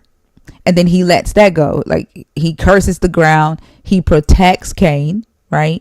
And gives Cain this special rule that if anybody kills Cain or one of his lineages, Cain can kill 7 of their people, right? So he ends up protecting the murderer, right? Mm. And then sends him out into the world. And then if you read the book in chronological order, sin just grows rapidly. So I agree with you. It would be the gods. And I don't The gods know, fault. I've seen anything where Adam and Eve said to God, spare us and we don't want to be separated from you. I don't know that the Bible speaks on that, but it concerns me because I'm thinking they had to have said, we don't want to be separated from you. Maybe when they realized they were naked, that part showed that they felt a separation. It seemed like there he would have gave them space. That would be like a prayer that they were saying to him, save it. Like we're told now, the way that you avoid sin is to repent. I was thinking, didn't they probably repent? And so what happened? Why are we now in a space where we're told when you're born, you're a sinner based on something that, apparently happened thousands of years ago? Yeah. And again, it's because some, early church father read that interpretation into the text, and it just became a doctrine or a teaching of early Christianity. But yeah, he didn't. For like, if you look at how he gave the laws to the Israelites and how to atone for their sin, they were to sacrifice an animal, right? Blood had to be spilled in order for them to be forgiven. You don't see him teaching them that, or telling them, hey, you sinned against me, here's how you get back into my good graces, right? And then so a lot of people were saying, when we ran that topic, they were saying, oh, he killed an animal, right? And he put clothes on them. And that's true, he did. Like after they clothed themselves with fig leaves, right? When they first recognized that they were naked and they felt shame and guilt because of their nakedness, they clothed themselves first, right? They attempted to fix that. And then he kills an animal and he puts the animal skin on them. Well, when he gives the laws to the Israelites to do for sin atonement, they can't do that. They have to discard and burn the skin, because once you transfer the sin onto the animal, onto the goat's head, then that goat is to be sent out into the wilderness with the sin, right? And then somebody is to kill it and discard of the blood and discard of the skin and burn it and stuff. And so if they're saying that this God offered up a sin atonement to himself when he killed this animal in the garden to make clothes for them, then they would have to be saying that, one, he touched sin, right? He handled sin. And the belief is that, oh, he's too holy, that he can't be around iniquity or can't, touch iniquity. And then two, he put the sin right back on them, because according to, the book, the sin has to transfer from the sinner onto the scapegoat, which would be the animal here. So Adam and Eve would have had the sin from Adam and Eve would have had to transfer from them to the animal. And then that would make them sin free. And so there would be no need for humans after that to be sinful, right? It just doesn't make sense when you think about it and apply the laws that the God gave the Israelites regarding sin atonement after that. And then you would have to ask, did he change, right? Did he learn that this is what he need for sin atonement, or has it always been that? Then as a sinner, how they tell you pray for repentance.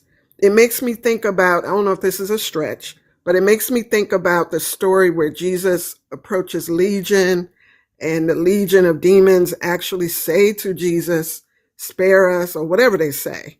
And they request, which is a prayer as far as I'm concerned, they request to be put into the swine. And in my mind, I'm like, wait, did he just answer the prayer of not one demon, but multiple ones?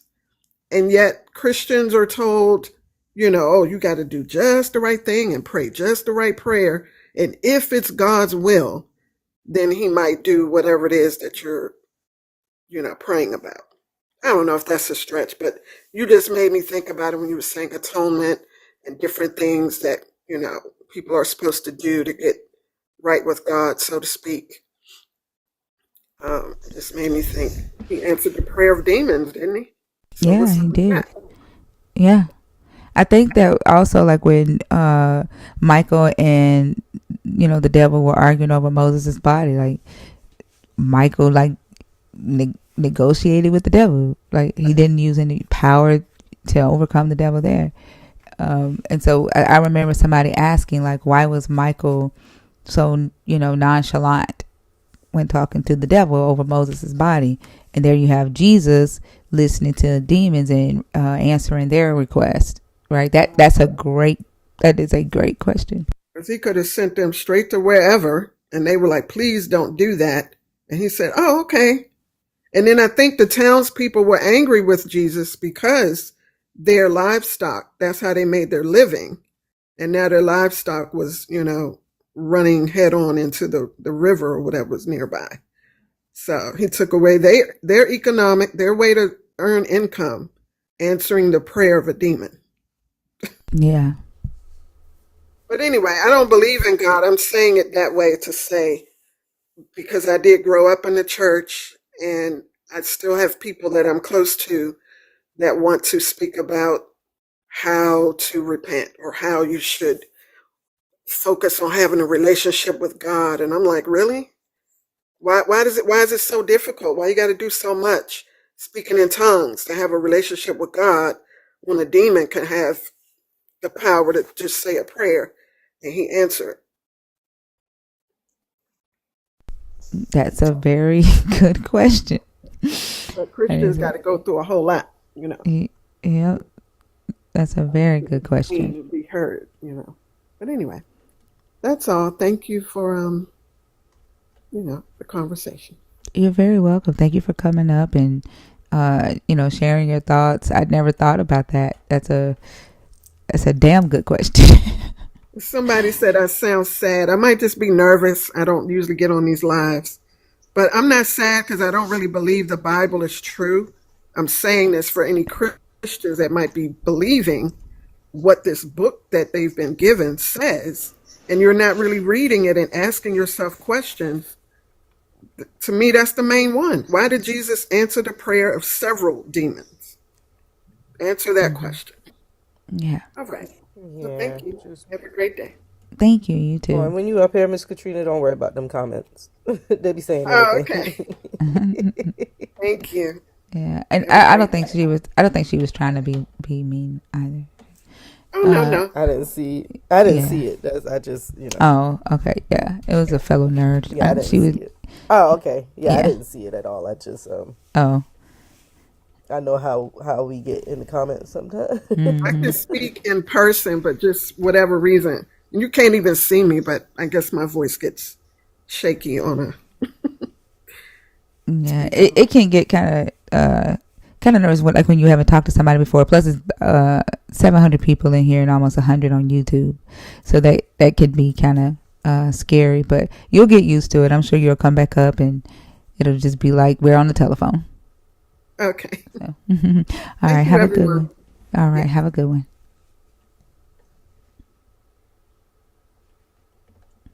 All right. If you are in the guest box or you're waiting to come up, please comment. Fee or Selena, y'all want to do the next one? If Fee's unavailable, I'll do it.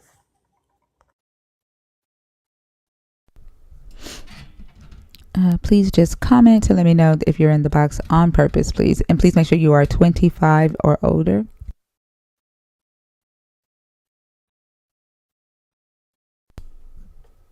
Y'all, how is my heaters? Like, I had to turn my heat off because it's hot in here, right?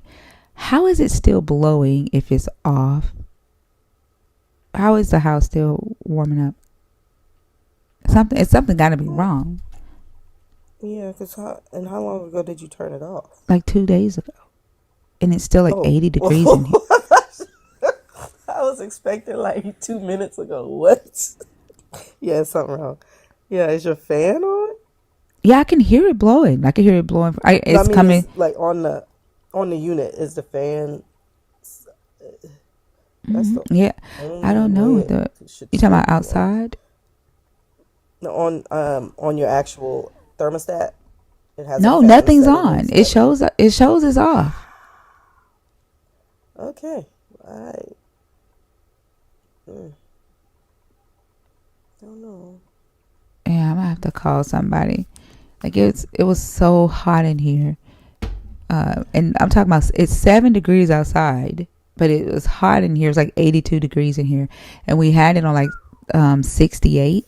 I turned it down to 63. It was still hot, so eventually I just turned it off. Oh wow. It's been off for 2 days, and it's still hot in here. Oh Like, and yeah. I can still feel it coming. Right, that's the thing too. Redesigns, that bill is gonna be crazy as fuck.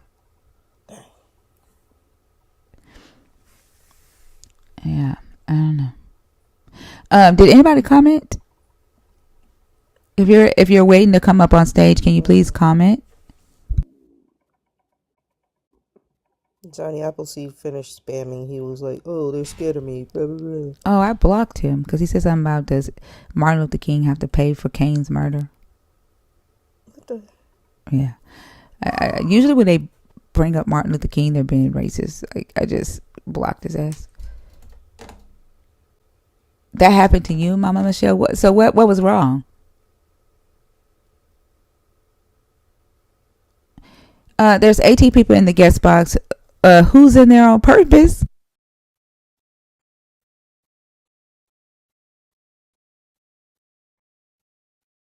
Just a quick "I'm here" or "on purpose" will help. Exactly. There's a bad battery in the thermostat. Okay.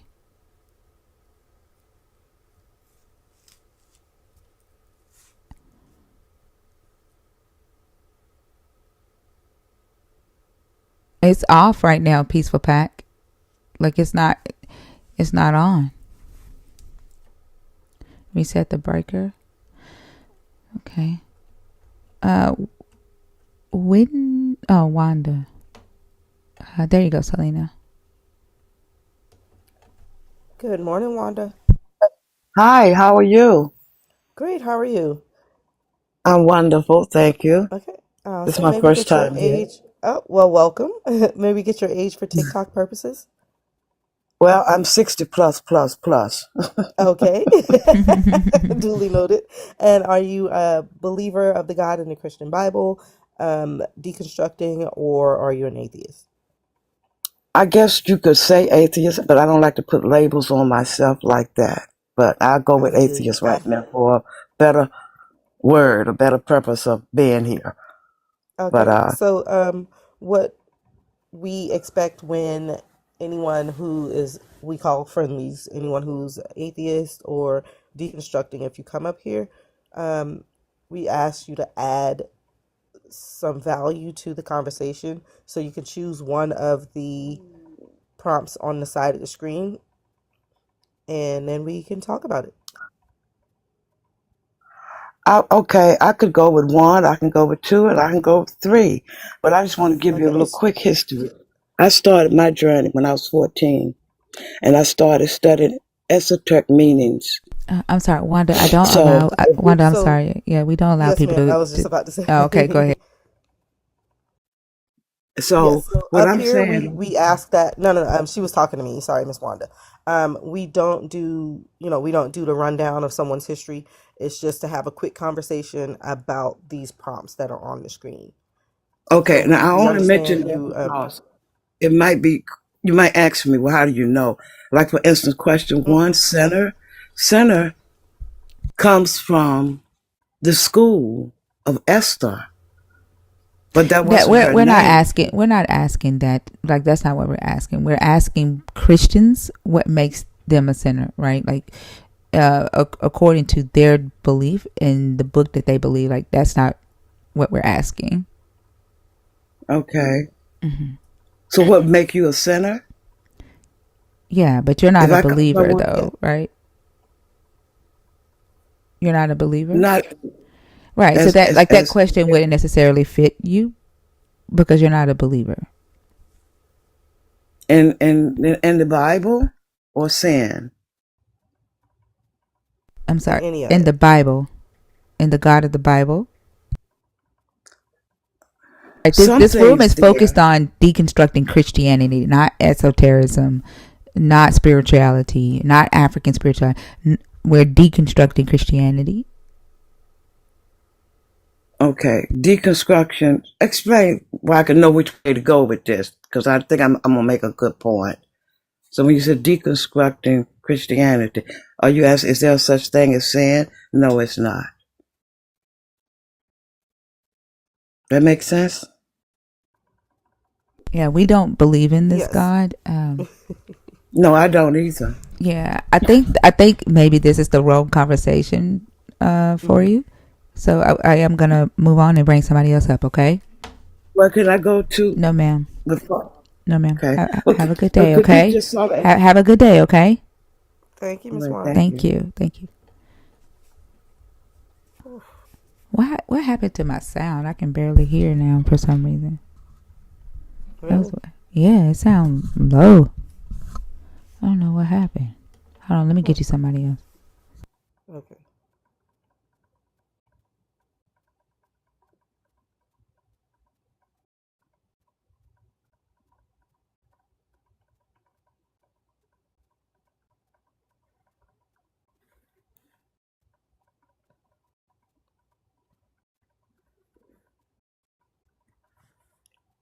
Thank y'all for tapping the screen. Continue to tap and thinker, reset your gift goal. Okay. Okay.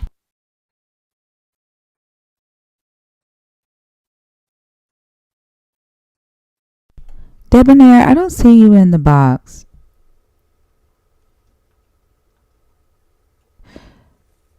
I don't know.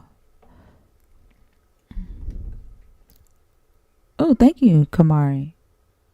That was nice. You see that, Selena? God, are you there? Yeah. Oh, That's so pretty. it just popped up on. I'm watching on YouTube. YouTube is a little delayed. Okay, that person isn't Oh, so showing up. that person's.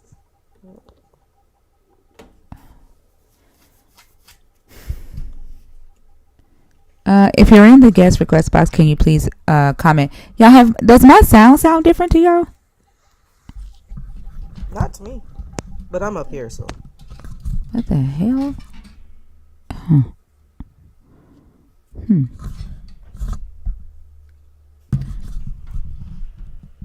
My tech. Oh shit.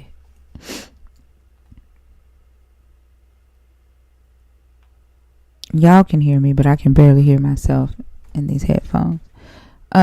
If you are in the guest request box, can you please comment so that we can bring you up?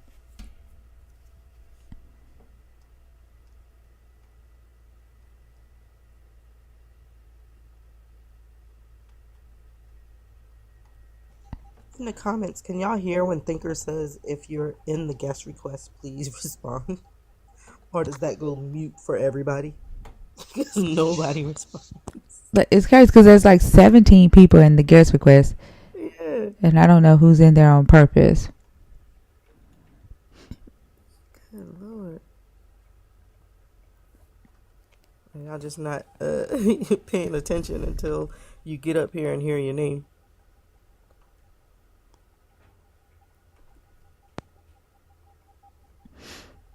Yeah, I think I am going to clear it because there's nobody's responding. TikTok be filling up the guest requests for people who haven't even requested.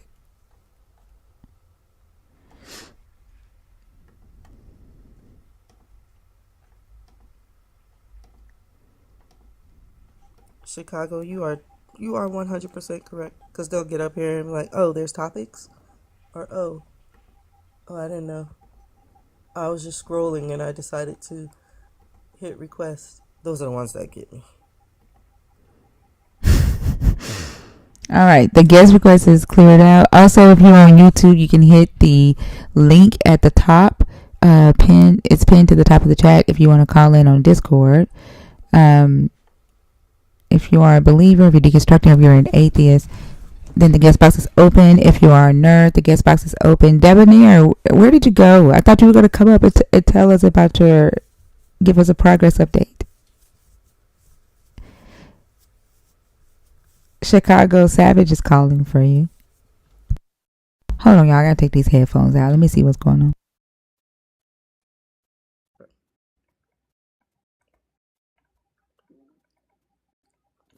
Oh, and if you guys haven't, go over to YouTube and subscribe to Thinker's YouTube channel. It's Arch Thinker. Also subscribe to Verses and Vibes with Thinker and Bash. If you are not watching them on Sundays, you are missing out because it's educational, it's funny, and it equips you with anything that you might need in your journey to deconstruction. And you got a man like what's his name, Pinkbeard, who may have dated or went on a date with a girl that you met on Twitch out of nowhere when Right. she brought up Korean conversations. And so now, he took all the watering hole in the watering pool. Now he's doing country music now too. So I can't have nothing to myself. Damn Bastion. No, that's real. What's That's up, good. Chicago? Andrew, if you think it's badly posed, then come up here and explain your point. The good includes knowledge of truth. What does that have to do? Do you think that we're talking about the garden? Deception only happens in the garden. They can't get past the fucking garden. Because they only read Genesis. I think because that's what they're like. They're just literally told they're bad people, and the garden is the only thing that's important to them. I guess I don't know. But how have you been, Chicago? I've been doing all right. Getting ready for my birthday next weekend. Your birthday's next weekend? 0202. Birthday? Mm-hmm. Ah, What are you gonna do? I don't know. Probably Capricorn. nothing. Capricorn. No, I'm Aquarius. Yes. I said, did I? Yeah, you Oh, said you in Capricorn. February. No, I'm a real Why am I Aquarius. stuck in January? I have no idea. The old fake Aquariuses are in No, I January. am stuck in January. And it's funny because my son is an Aquarius. Yeah. I only believe. I don't really believe in all that stuff, but I do believe in the Aquarius and Leos because the Leos they have definitely scarred me. The Leo women in my life, and I have always ran into them, Wow. and it's nothing but pain and torture. And then, What? oh yeah, I can't help myself though. I just keep falling in love with these Leo women, and then it goes. I know it's gonna be bad. It's like eating spicy food. You know you shouldn't be doing it, but it feels so good. So I have 2 Leo daughters, and they are so quiet, and I don't think I could see them running over anybody. wait till they get an Aquarius man or person, then you'll see them act up. It's just like oil and water. But yes, I'm happy for your YouTube and stuff going. I just like to boast how Thinker, invested in, some sessions with myself, and we he wouldn't even worry with this TikTok stuff. And look at him. Yeah, Chicago had me set up, had me ready. And granted, we did have to fight a few times in the beginning because she's like, I am not getting, I will never get that Windows device in my house. Oh no, how dare you bring in such I a didn't say device to that. me? Oh my Lord, it was a fight. Oh my God. Whoa. I just, it just makes me so, I'd rather go back to Catholicism than use this What? damn device in my house and everything. I did not say that. I did You not was say that. you were down there just good. I'm like, good Lord, young lady. Cause we all look. We got receipts. Okay, your rants of how much you No, love I Daddy said I Michael hate Jordan. PC, but I ain't say shit about going back to no Catholicism. You were that close. You bought that thing and you couldn't get it working that first 2 nights, and it was like what the hell? What the hell? What the hell? Oh my god. The greatest Getting hits on of your nerve pretty bad. Thinker. Oh yeah, she was not having it. Just listen to it. It was just, I had to be a good supporting friend on the side of the like, it's all right, I believe in you. But look at you now. So now But then I saw all these other new ways and stuff too. Those stream labs about bringing up people and stuff. But like, you don't have to worry about that at least for a few months that we got. I don't know. I heard that they're in talks right now with somebody to so Microsoft and Oracle are. ByteDance said this came from ByteDance that they're in talks with Microsoft and Oracle to control the app. So they'll get like 50% control, and without them having to sell. And so that's what they're entertaining right now. Okay, that sounds about right. Look, the app already changed, so like I said I was already ready for destruction or the apocalypse or revelation, and then when we had our fake little, what do you call it, revelation or get absorbed to heaven or whatever, and then we came back and stuff like that. I'm like, oh, so that now how those crazy zombie people feel. Not the data to control the 50% control of the company, not just the data. Oracle houses the data, but Oracle and Microsoft would get 50% control of the company without them having to sell. So like putting people on the board where they 50% of like control. Yeah, and then they had some new rules come out too from TikTok. I mean, I think it was morally about the lives. I think the lives and then the TikTok shop, or it could have been one of the two. It wasn't really about the videos and stuff. I mean, in my opinion, because if you've seen what they were focusing on, they brought the videos back right away. It was just the lives, and then they came out with a rule now where not a rule, but like these incentives or campaign incentives. Oh, we 666, awesome. What is that? And 333. Look at this. Look at God. Look. Why do you do it? Willie won't. Willie won't. Willie won't. But yes. But yeah, they coming out with a thing where if you do act up enough and you are in a league to get the campaign money, they will take 20% from the campaign. They won't take anything from the money that people give when they donate gifts and everything. But they have this new. It seemed like a cap, but not really. And I went and explained. Wait, you talk it. about the new live monetization thing? Yeah. I don't like it. Yeah, and they suppressed one of my videos when I made about it, and I was just reading off the instruction that they gave me. I even ran it through ChatGPT. I wasn't trying to be funny or nothing or be conspiracy, and they made that bad boy. They put it on private, and I'm like, I know I didn't do that, so it was weird. They did that one, and then I felt like they hit one of my other videos. It was about the Elon or what's his name, Muskie salute, the Musk salute, and then that one got hidden like crazy. And I'm not gonna toot my own horn, but my videos do pretty well, and those two was just nothing. And then I got a 6-second video of my sister in Walmart, and that mug right now got like 70K views on it. So I don't know. I don't know.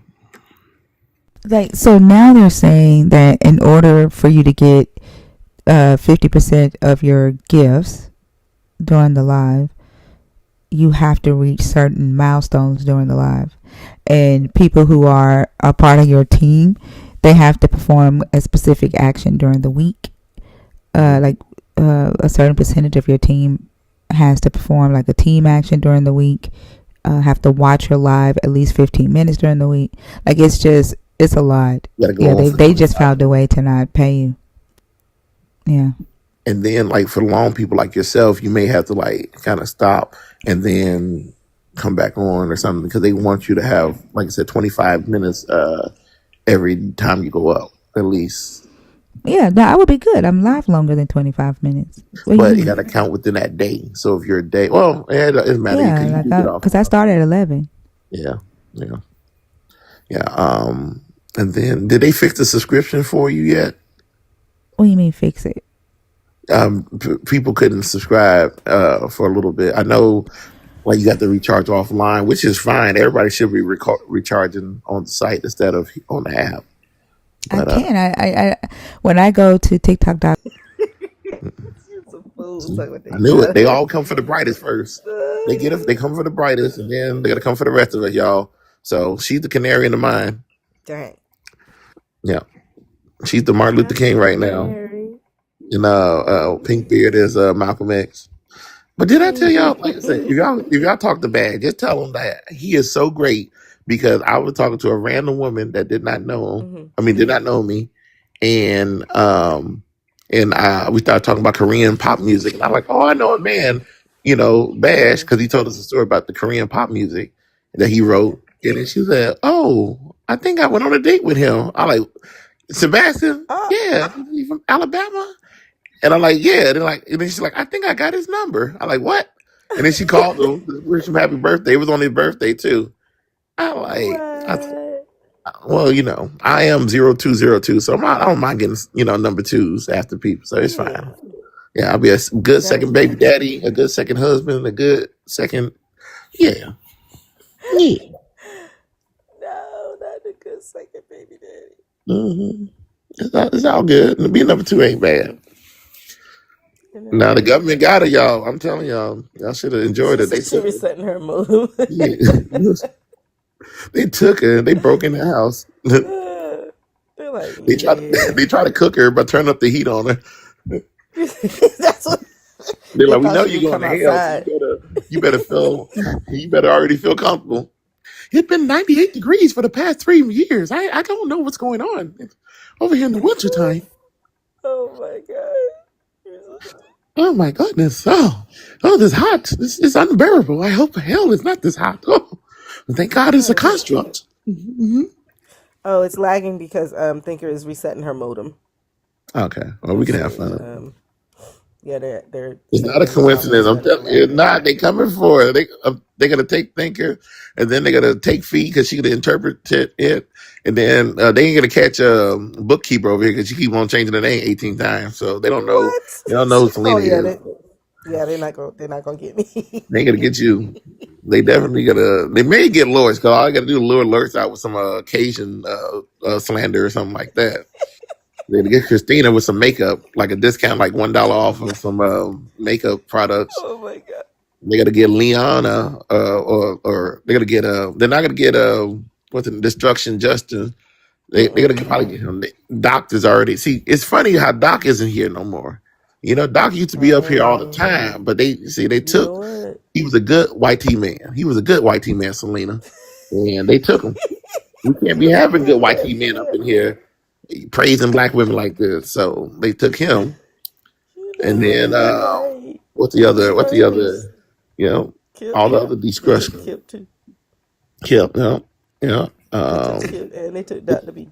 They took Bash, like, or they so conveniently gave Bash, good music again, so he can. I mean, he always make good music, but for him to make a country song, so now he out there got Thinker in the background of his country music video, doing that.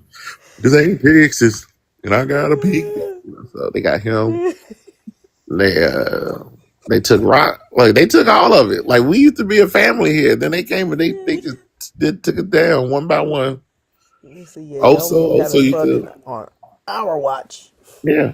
They said these Negroes are educating themselves. Let's do this. Let's take this. Let me go ahead. These Negroes over here trying to get away from the God and think for themselves. How dare they? Let me grab y'all up real quick. Hold on. Mm-hmm. Mm-hmm. It's a shame. And you probably got. Oh, you can't It's grab probably nobody while some. she's on Teacup. So it's the bookkeeper and Chicago show. Can I? No, not while she's on Teacup. That sucks. No, it don't, because just you and I can talk all the shit Well, now. that's. All you deconstruction demons. See, y'all didn't pray hard enough. Y'all didn't tap the screen hard enough. Dude, Sister Dudette told y'all to do it. Y'all refused. Y'all didn't listen. All y'all had to do is just do the PayPal, do the gift, and I turned everything. the comments off twice. And they still didn't listen. Do that Oh, they thing, didn't turn them off see. once. See, y'all be talking about y'all here for black women's and blackness and being free, and this is what y'all do. They should never let y'all.